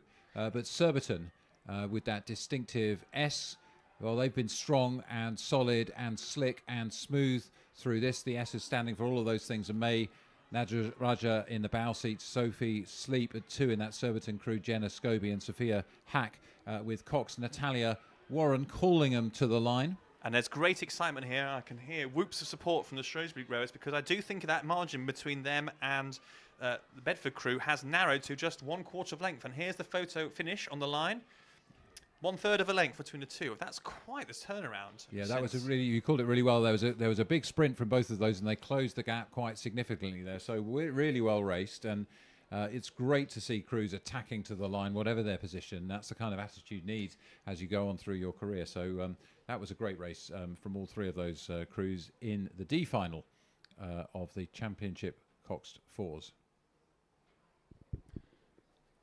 And we should be moving in a second to the J16 Open D final for Coxed Fours. And here it is on our screens in lane 1 on the right of your picture, Peterborough City. Lane 2, Sir William Borlase Grammar School. Lane 3, St Edward's School. Lane 4, St Joseph's College. Lane 5, King's College School. And lane 6, Kew House on the far left. And it does look like that Kew House there are out in front. Looking at the times, they had a quite significant lead of just over 5 seconds on second place, which is King's College School in lane 5. And looking out the window, it does seem that that ordering has been maintained, although it appears that King's College School are giving Kew House a bit of a challenge in these last 300 metres to go of the race. And then a bit gap to... Pretty close. And the question here is, can you hold your form when you're under pressure, but also you're dog-tired after 1,750-odd metres of lactate building up in your legs and lungs bursting? So it's a moment of questions being asked of that Kew House School by King's College School. We can see them, Kew House there, under pressure, hanging on, and there is the bow ball of King's College as they attack. Are they going to be able to move through? They're going to run out of track. They've got 250 metres to go as they come into the red boy section of this course. You can see there just how close it is on the left of the picture. And this is what we were talking about in the previous race, about how you can pace it perfectly and then have a comeback in the final section of Coxed 4. Once you get that, it's like a freight train. Once you get it moving, it can be unstoppable. And in this case, you can see, I wouldn't call them smiles, more grimaces on the face of the Kew House crew. And this will just be a question of who can hold their form, as you say. I would say, looking out the window, that this is going to be neck and neck between these two crews. It's probably half a canvas, a few feet. And in fact, actually, it appears... KCS are attacking well, aren't they? They've gone through them. I think they've gone through them. They're both crews are level. You can see it on the drone shot here. It's bow ball for bow ball. If they can just maintain that momentum. But Kew House have spotted this. The Cox has called it. They're trying to respond. They're just keeping their nose out in front. If something like 10 strokes to go. Great response by Kew House. They are going to be about a 10 centimetre, 20 centimetre lead over the huge attack there from that KCS school. Credit to that crew from KCS, stroked by Oliver Gray. They really attack well, but unfortunately they could have done with... Maybe they'll do better at Henley, where they've got another 100 metres over the 2,000 metre course. They could have just done with a little bit more track to get through that. But that was a great race. So in first place, we had that Kew House school attacked by the King's College School crew, and then St Joseph's and Sir William Borlase coming in to follow them through. And to my mind, Kew House won, but on the screen there, they've got their head in their hands like they think they've lost. I think they, when they see the final times... Of course, we're calling what we can see, and that might not be... We're not sitting directly on the line. We're pretty close to it, sitting in the commentary tower here, but we have to wait for the official verdict. So if you're interested in the official verdict of that race, as we whiz you around the course, then go online and have a look at the National Schools Regatta website, and the time team section of that will give you the official result when it is ruled by the officials. That's what they're for. And we should also say Peterborough City and St Edward's School did not start in that race, so it was a 4-horse race. And we're now panning up the course to the D final of the Championship Single Sculls for girls. We have Ruby Morley of Tees Rowing Club in lane 1 on the right-hand side. Poppy Baines of the commentary team fame in the Stratford-upon Avon boat in lane 2. Amalia Sangiovanni Venticelli in Rob Roy Boat Club lane 3. Alexa Glyn Mills in St Peter's School lane 4. Madeline Evans of Haberdashers Monmouth in lane 5. And Charlotte Gascoff of Cambridge 99 Rowing Club in lane 6 on the left. So they're already 1,000 metres down the track, and we can see we've got a gap of 3 seconds, a length and a bit perhaps in the single, maybe more, that's opened up between the first and second places. And they're just looking to try and see if we can eyeball this from above. It looks like it's not quite the echelon pattern that we'd say before. It looks like in lane 5, Madeline Evans from Haberdashers is in... was that Madeline Evans? Maybe that was Poppy Baines. Sorry, I'm just trying to see from the shot. We're darting around, but it looks like lanes... Here we go. So we've got Alexa Glyn Mills from St Peters looks like she's in first place, and then in second place, Charlotte Gasgarth from Cambridge 99s. Yeah, those are the 1 kilometre times. So, yeah, you're right. It does look to be. But 3 seconds in a single scull, that's absolutely nothing. And I think it's all to play for in the second half of this race.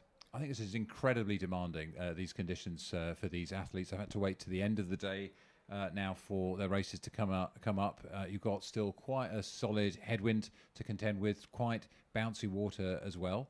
But these scullers, well, they've been sculling now for several years. Pretty accomplished, pretty nice technique. And you can see they're all managing to go over the top of that water pretty effectively. Yes, indeed. And I think the shots there of Alexa Glyn Mills from St Peter's School, sculling very effectively. I have to say, I've given the single scull a go. Nothing, never on a course as long as this, and certainly not in anything as technically demanding as this headwind. I managed to almost capsize my single in a racing start on flat conditions. So I have to take my hat off to the single scullers out there, because this is not easy. This is like doing acrobatics and weightlifting at the same time. Yeah, it's really very demanding. I agree. It's a very, very demanding boat class. It takes a certain type of athlete to be able to master the single, and also a certain kind of mentality, because for some of us, being in a crew where the crew's depending on you, helps you to lock in psychologically to what you need to do. So now we can see a bit more about what's going on, and there's a good tussle between first and second going on there, as you called it there, between in lane 4, Alexa Glyn Mills from St Peter's School Boat Club, and in lane 6, Charlotte Gasgarth from Cambridge 99s. Charlotte on the far side we can see with J6 on the boat.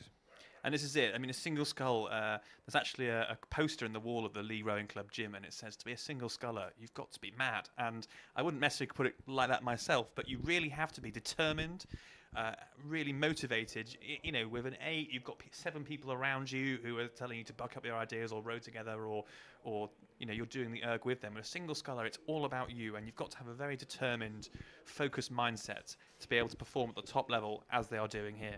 So I think all the research shows that training with other people allows us all to push ourselves harder. So you're right, there's a different, I would say, mentality required for the single scull. Looking at the sort of second part of the race that's unfolding beneath us here, and then you've got in lane 1 Ruby Morley from Tees Rowing Club, and then next to her in lane 2, a little bit behind, Poppy Baines, we mentioned, from Stratford-on-Avon, and Amalia San Giovanni Vincentelli from Rob Roy Boat Club. But, you know, what we were saying earlier about, you know, every race can be a learning experience, a positive thing. For Poppy there, she will be trying to keep ahead of her competition from Rob Roy. They are going bow ball to bow ball, and okay, they're not right at the top of this race, and this isn't an A final with medals at the end, but that's what she's aiming for. That's her objective for this race, and that's what she'll be digging in. Of course, there's other races going on as well. The coaches' races on the bicycles there. I mean, quite dangerous, not looking forward. Hopefully they're not going to hit into any obstructions as they go down the course. But, of course, it's great to have the support of a coach, and they might just be able to hear over the wind and the throbbing blood pumping in their ears from this exertion that they're making. They might just be able to hear something that will remind them of a technical point that will help them. Little glance over the shoulder of Madeline Evans from Haberdashers Monmouth School to see where she is versus her competitors, and she's just about to come up to the 250-metre mark, and they're in the closing stages as we look on at Charlotte Gasgarth from Cambridge 99s. And the boys are just turning red, which means we're in the final 200 metres. And have a glance there from the sculler from Rob Roy Boat Club, I think. Yes, and that is Alexa Glyn Mills now from St Peter's School. She is still in the lead, but she is being challenged very hard, and you can see her looking over there by the sculler in lane 6. Charlotte Gasgarth of Cambridge 99. They have just 100 metres left to go, and there's about 2 lengths between them. If Charlotte Gasgarth can do a final sprint, she might be able to go through, although time is running out with only 10 strokes left in the race. She's relentlessly hung on, hasn't she, Charlotte, to Alexa Glyn Mills, and Alexa Glyn Mills keeps looking across, making sure that she retains control of the race, but it's only a couple of strokes to go before she'll cross the line first, ahead of Charlotte Gasgarth from Cambridge 99. So it's a win for Alexa Glyn Mills of St Peter's School Boat Club over Charlotte Gasgarth from Cambridge 99. She's very pleased to have achieved that so cleanly. Well done to her. And then now coming in lane 1 from Tees Rowing Club, Ruby Morley has done a great job there. A nice clean row from her. And then the centre of the course in next place we'll have Amalia from Rob Roy Boat Club, we mentioned earlier. And then still to come, we've got in lane 2, Poppy Baines from Stratford-on-Avon, your commentary co-commentator, and Madeline Evans from Haberdashers Monmouth School Rowing Club. Yeah, so I almost fell off my chair when she said yesterday, I can't commentate tomorrow, I've got to go and race as a single. And fair play, she's made it. Multi-talented. Well done to Poppy, and well done to all the competitors in that, which was a D final of the single sculls. And I was just looking at the time there, over 10 minutes, that single sculls race. I think normally a women's single scull would be looking at more like 8.5 minutes. Yep. Really, really big, shows how difficult these conditions are and how hard you have to work. So if you're in an 8, you might be racing for 5 minutes, 6 minutes. To do an extra 4 minutes of racing, it shows the physiology you need. Talking of which, more racing still to come, and it's the championship singles, the D final of the Open. We've gone from the girls to the Open, and we've got Wycliffe and Walton, Aberdeen, Tideway Scullers, Durham and Leander. They're pretty much halfway down the track as we look at it, and we can see to the left of our picture that Leander C in lane 6 is in good shape, but in the centre of the course it looks like we've got in lane 3 Finlay Morrison from Aberdeen Schools. Yes, and he's clearly taken that seeding pattern where the Scull on the left should be the fastest and thrown that completely out the window. He said, I don't care what you think, I'm going to take this race by the scruff of the neck and just go for it. And fair play to him. Just looking at some of the times at the 1,000 metre mark, he has opened up a margin of some 4 seconds over the sculler in lane 1 from Wycliffe, and then it's just a fraction of a second back to that Leander sculler you can see on the far side of the picture. So this is going to be an absolutely cracking race.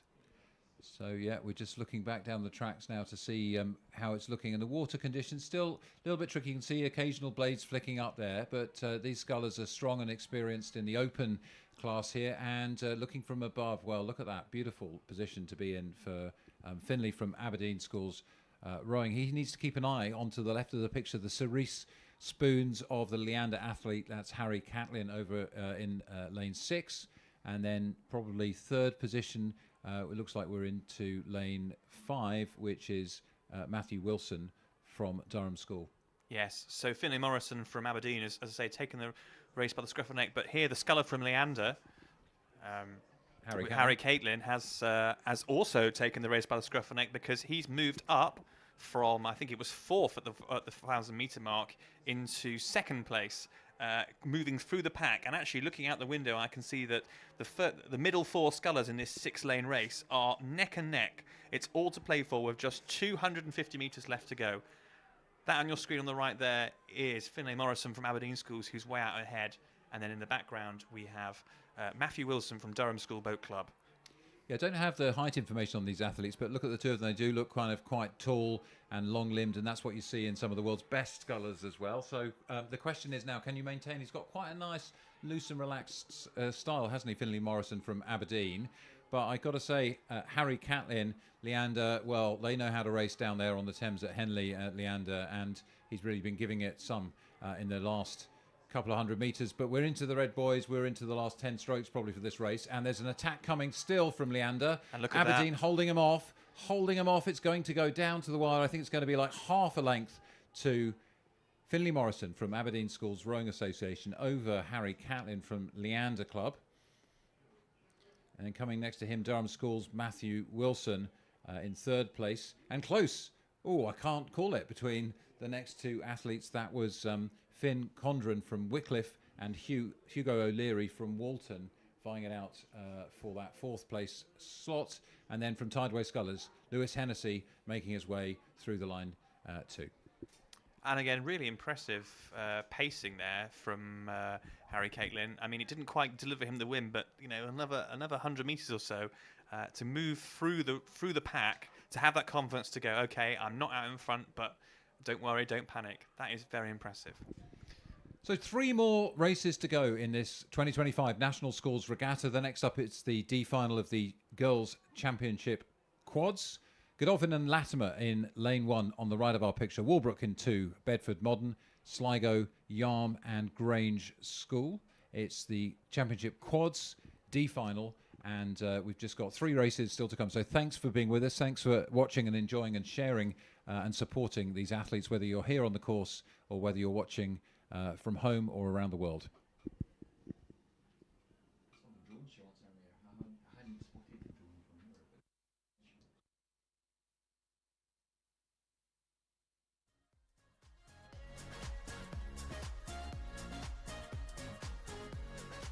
So here we are. We've got Godolphin and Latimer in good shape in lane 1, but we're looking here at the centre of the pack. And so Grange School in 6, Yarm in 5, Sligo in 4, Bedford Modern in 3, Walbrook in 2, and Godolphin and Latimer in lane 1. And it's, it feels starting to spread out quite a lot now. Yeah, although there they go through the 1,000 metre mark. And do you know what? That's about 2-3 lengths between those top 4 crews. I mean, looking at the times 500 metres earlier in the course, there was only about 3 seconds between those first 4 crews. And indeed, that drone shot, it does look like the Scullers on the left in this incredibly bumpy-looking course have the advantage. So that's the Yarms, I think it's the Grange School out in lane 6 who seem to have the advantage. Yeah, so we should expect, if you just joined us and you've not seen, we've been sort of lane seeding. So from the time trials, that sorts the crews into order, and then we're putting the faster crews in that lane 6 on the far side of the course, where there's a little bit more wind shadow, although the wind's been swinging around, so it's not always guaranteed to be the case. Yeah, I've been swiftly corrected by the times on the screen. So it's Yarm out there on the left of the screen who are out in front and then being trailed by the crew from Sligo Rowing Club in 2nd, and then Walbrook Rowing Club in 3rd at the halfway point. But it looks like that 3rd place position may change again, because those first 3 lanes on the right-hand side of your screen, there's nothing between them, and a push now could change everything. A bit of a steering issue, actually, with the crew in lane 3. It looks like the Bedford Modern School not going completely straight, and they do need to line that up, because obviously not going straight doesn't make you go very fast, but also they need to make sure they're not interfering with their fellow competitors. While you're watching that, I'm watching the Walbrook crew actually in lane 2, second from the right in the picture there, because I think they have made a bit of a move and they are really rocketing. It looks like a push to me to see if they can catch their rivals, but across the course on the other side, well, they're still really going strongly. A little bit of steering here too. If you notice to the left of the picture at the top, you can see that gap in the trees, and I think we do get a bit of a wind swirl in this part of the course, and we've seen crews having to make steering corrections at that point previously. Yeah, and this crew in lane 4, the Sligo Rowing Club crew, they have moved through the pack. So it was Yarm out in front of them in the far side of this picture, but they've gone through them. So excellent bit of pacing there, and a change to the race order. And just see out the window, they're coming up to the 500 metre mark, and we should have the times on screen very shortly. Really exciting race in the middle of the course, as you say. Leads changing hand, positions changing hand in a couple of pieces of this section in the middle of the course. And now 500 metres, we'll get a read on what's happening in the race there. Well, you're absolutely right. They're still steering quite close to the boys. If you can see on that Yarm crew, a little bit of a steering correction, rather dramatically steering. And you don't really want to be doing that in a quad. We ought to be able to have more subtle steering connections, because every athlete has got an oar on either side of the boat, so we shouldn't see too much of a dramatic correction like that. Well, fair play to the Sligo crew, because they were 4th at the first quarter of the race, and then they moved up to 2nd at the halfway point and are now in the lead. But as you say, they are just having a few steering issues, and that will just be sapping the distance. And I would say the rest of the pack aren't going to just let them walk away. They are chasing them with everything they've got. And I think it's going to be a really exciting final quarter of this race. So we've got Sligo in 4 in the red there, and next to them Yarm in 5. That's where the front of the race is going to be determined. I think, Sligo seem to have responded again well, but that steering has challenged them, and it's challenged a couple of the other crews in this race as well. Bedford Modern and Walbrook, I think. Walbrook going straight, but Bedford Modern struggling a little bit with the steering too. And we've got only 250 metres to go as we come into those red buoys that signal to the athletes. I always think the red is a signal for the blood pumping and the lungs starting to burst. And Sligo seems to have got themselves straight now. They are honing in, and that's a shot of them there as they head now with 200 metres to the line. It looks like that Yarm are going to hold on to that 2nd place, and then it's a bit of a tussle for 3rd between the 3 crews of Godolphin, Walbrook and Bedford Modern as we enter the final 100 metres of the course. Sligo taking it home, but they are being pushed by Yarm. It's not going to be an easy ride. Yarm are taking the rate up. They're surging. I think they've now regained an overlap with Sligo, or just short of it. But I think if Sligo can hold on for just another 10 strokes, they'll have this in the bag. Yeah, very strong rowing from Sligo. They really have rowed with cool heads as they came under pressure, as you said. But Sligo crossing the line first, and they managed to hold that out to a little bit of clear water over Yarm, which is a strong attack from Yarm, as you said. And Walbrook, well, Walbrook has come through, as we saw early in the course. Their straightness and their consistency has paid off. They've come through to take 3rd place ahead of Bedford Modern and then Godolphin and Latimer. Now, I think you said, Matt, that was our third to last race, and we have the final 2 races to go now on the course. We'll just wait for the camera to pan around. Here we are. So this is the D final of the Open Championship quads. We've got Leeds Rowing Club on the right of your screen, Yarm in lane 2, Kings Worcester lane 3, Reading lane 4, Cambridge 99 lane 5, and on the far left, Cambridge Commercial Rowing Club Ireland, who appear to be in the lead, judging by this shot, but not by much. It looks like they're being challenged by that Reading Bluecoat crew, who have got probably half a length behind on them, and I think they can sense it, although they are quite close to the boys, as you can see on that shot. Just had to do a little steering correction just to get themselves back straight again, but they're still some 3/4 of a length down on the Commercial Club crew. And looking at the intermediate times, it was just 2 seconds between them at the 500-metre mark to go, which we're now in the final quarter of this race. Yeah, so another exciting race, really close quads racing. Quads often produce some of the best racing. There's something dramatic about them and the ability to change the speed. But as you said, Commercial Rowing Club from Ireland, containing the attacks from the opposition. You can see next to them Cambridge 99s in that blue colour, and then Reading Bluecoat. Here we are, Reading Bluecoat pushing hard in the middle of the course, and in front of them, closer to the camera, but behind them as the race pans out, Kings Worcester, Yarm and Leeds. Looking over the shoulder there. So there come the young men of the Commercial Rowing Club in Ireland. There's only 4 or 5 strokes to go for them. Quick check over on the steering. Make no mistakes. Make sure the race is in the bag. Right to the final moment in the line. Coming through for second place. This has been a good battle as well, hasn't it, Charlie? Wow. Yes, and indeed, really excellent push there from Reading Bluecoat to elevate them up. They were 4th to begin with this race, and they've moved through to 2nd. And likewise, Cambridge 99, who were 5th at the 1/4 mark, have moved through to be 3rd. Absolutely.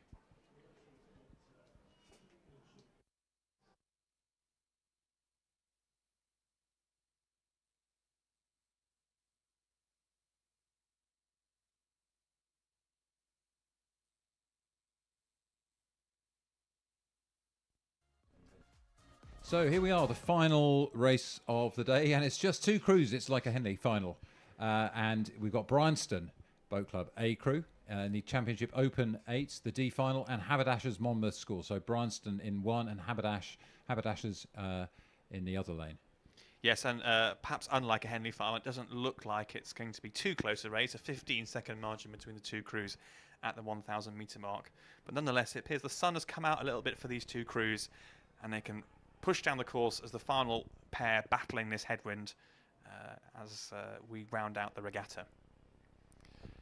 So, well, Haberdashers Monmouth have got quite a distance, haven't they, at this point in the race, and they can enjoy the moment. The sun is starting to look a little bit golden, but I would think I'm being a bit optimistic here. The wind has dropped, certainly, and the last race of the day seems Haberdashers some way now ahead of Bryanston. There's Bryanston, coached by Richard Bolton, legendary Cox himself, Charlie, like you.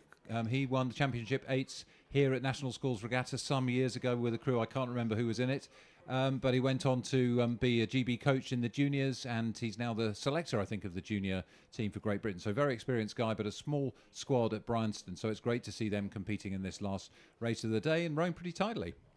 Yeah, I'm not quite sure I can claim that pedigree in my coxing palmares, so to speak. But again, this is the Monmouth crew here, Haberdashers Monmouth, just on shot, and there's a panning shot with the drone. Excellent shot. You can really see right down the lake with this. And they are rowing very, very tidily. I think, they'll be thinking, if we just pushed a little bit hard on the time trial, maybe we could have had a competitive race in the C final. But they want to show we can do the distance, and we can do the distance well. Time's just coming up for the final 500-metre mark, and it is about 23 seconds there, as you can see on the screen, between the 2 crews. So I don't think Haberdashers Monmouth have got anything to worry about. I think the focus for them, as we were talking about earlier, will be, can they row their race, i.e. can they achieve their objective, row smoothly, row calmly, deliver the race start they want, do the middle push they want, practice their wine for the finish, and think about the next competition, which could be as soon as the Metropolitan Regatta next weekend, or perhaps Henley and Marlow Regatta, and then later in the year Junior Brit Champs. Oh, and a bit of a water clash there from Bryanston School, just tiredness setting in perhaps, and just not able to get the blade out quite as clean as they would like. So we're looking down on Monmouth. That's Thomas Williams and Oliver Smith, Archie Cowton, Charlie Parr, Igor Tseliev, James Luce, At 7, James Wardle, Edward Smith at stroke, and Francesca Tyron Green in the Cox's seats. Steer room straight as a die down towards the finish line, and then let's give a name check to the final crew of the day. So many athletes, over 5,000 athletes here today. Joe Stobart, Hook in bow, and Alex Barwood at 2. Johnny Henderson, 3. Edward Henderson, brother I think, at 4. Harry Beedham, Angus MacDonald, Eddie Wilson, Noah Sweetbaum in the stroke seat of the Bryanston crew, coxed by Helena Griffiths. With pride, they hold their heads high. They've come here. They are going to cross the line and close out the last race of the day here at the National Sculls Regatta, the 2025 edition, with pride and with dignity. And thank you for so many amazing races to all the athletes we've had competing here today. We've had over 5,000 athletes across the 2 days, Friday and Saturday, cut short, sadly, by the threat of really tough weather tomorrow. But we've packed it all, and we've seen some amazing races, haven't we, Charlie? Absolutely. I mean, some really impressive headline results at the top. I'm sure the junior rowing news crowd will be talking about that for quite some time.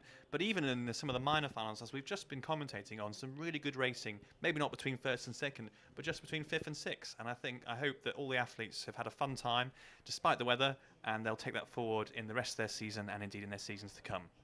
So this has been the National Sculls Regatta back at the National Water Sports Centre on Pier Point, just on the edge of Nottingham here for the first time in a few years. This is a regatta that started in 1947, and all of these athletes who've competed, all of the coxes and rowers and scullers, the coaches, the parents, the siblings, and a big thank you to our sponsors here who've made the live stream possible and have supported the regatta, and also to all the volunteers who make everything we do possible. The safety marshals, the people who do the admin, the entries. These are all volunteers. This is a voluntary regatta, and it allows some of the best racing you'll see. We also know, don't we, Charlie, that this is where the future athletes to populate the national teams come from. But whether you go that far or whether this is your peak experience in rowing, we're delighted to have you with us. So thank you for joining us on the live stream. Thank you from Charlie. Yeah, thank you very much. Thanks for watching, and we'll see you here next year back at Nottingham in 2026. And thanks from me, Matt Britton, as the flag lowers and the national anthem plays us out. Thank you and good night.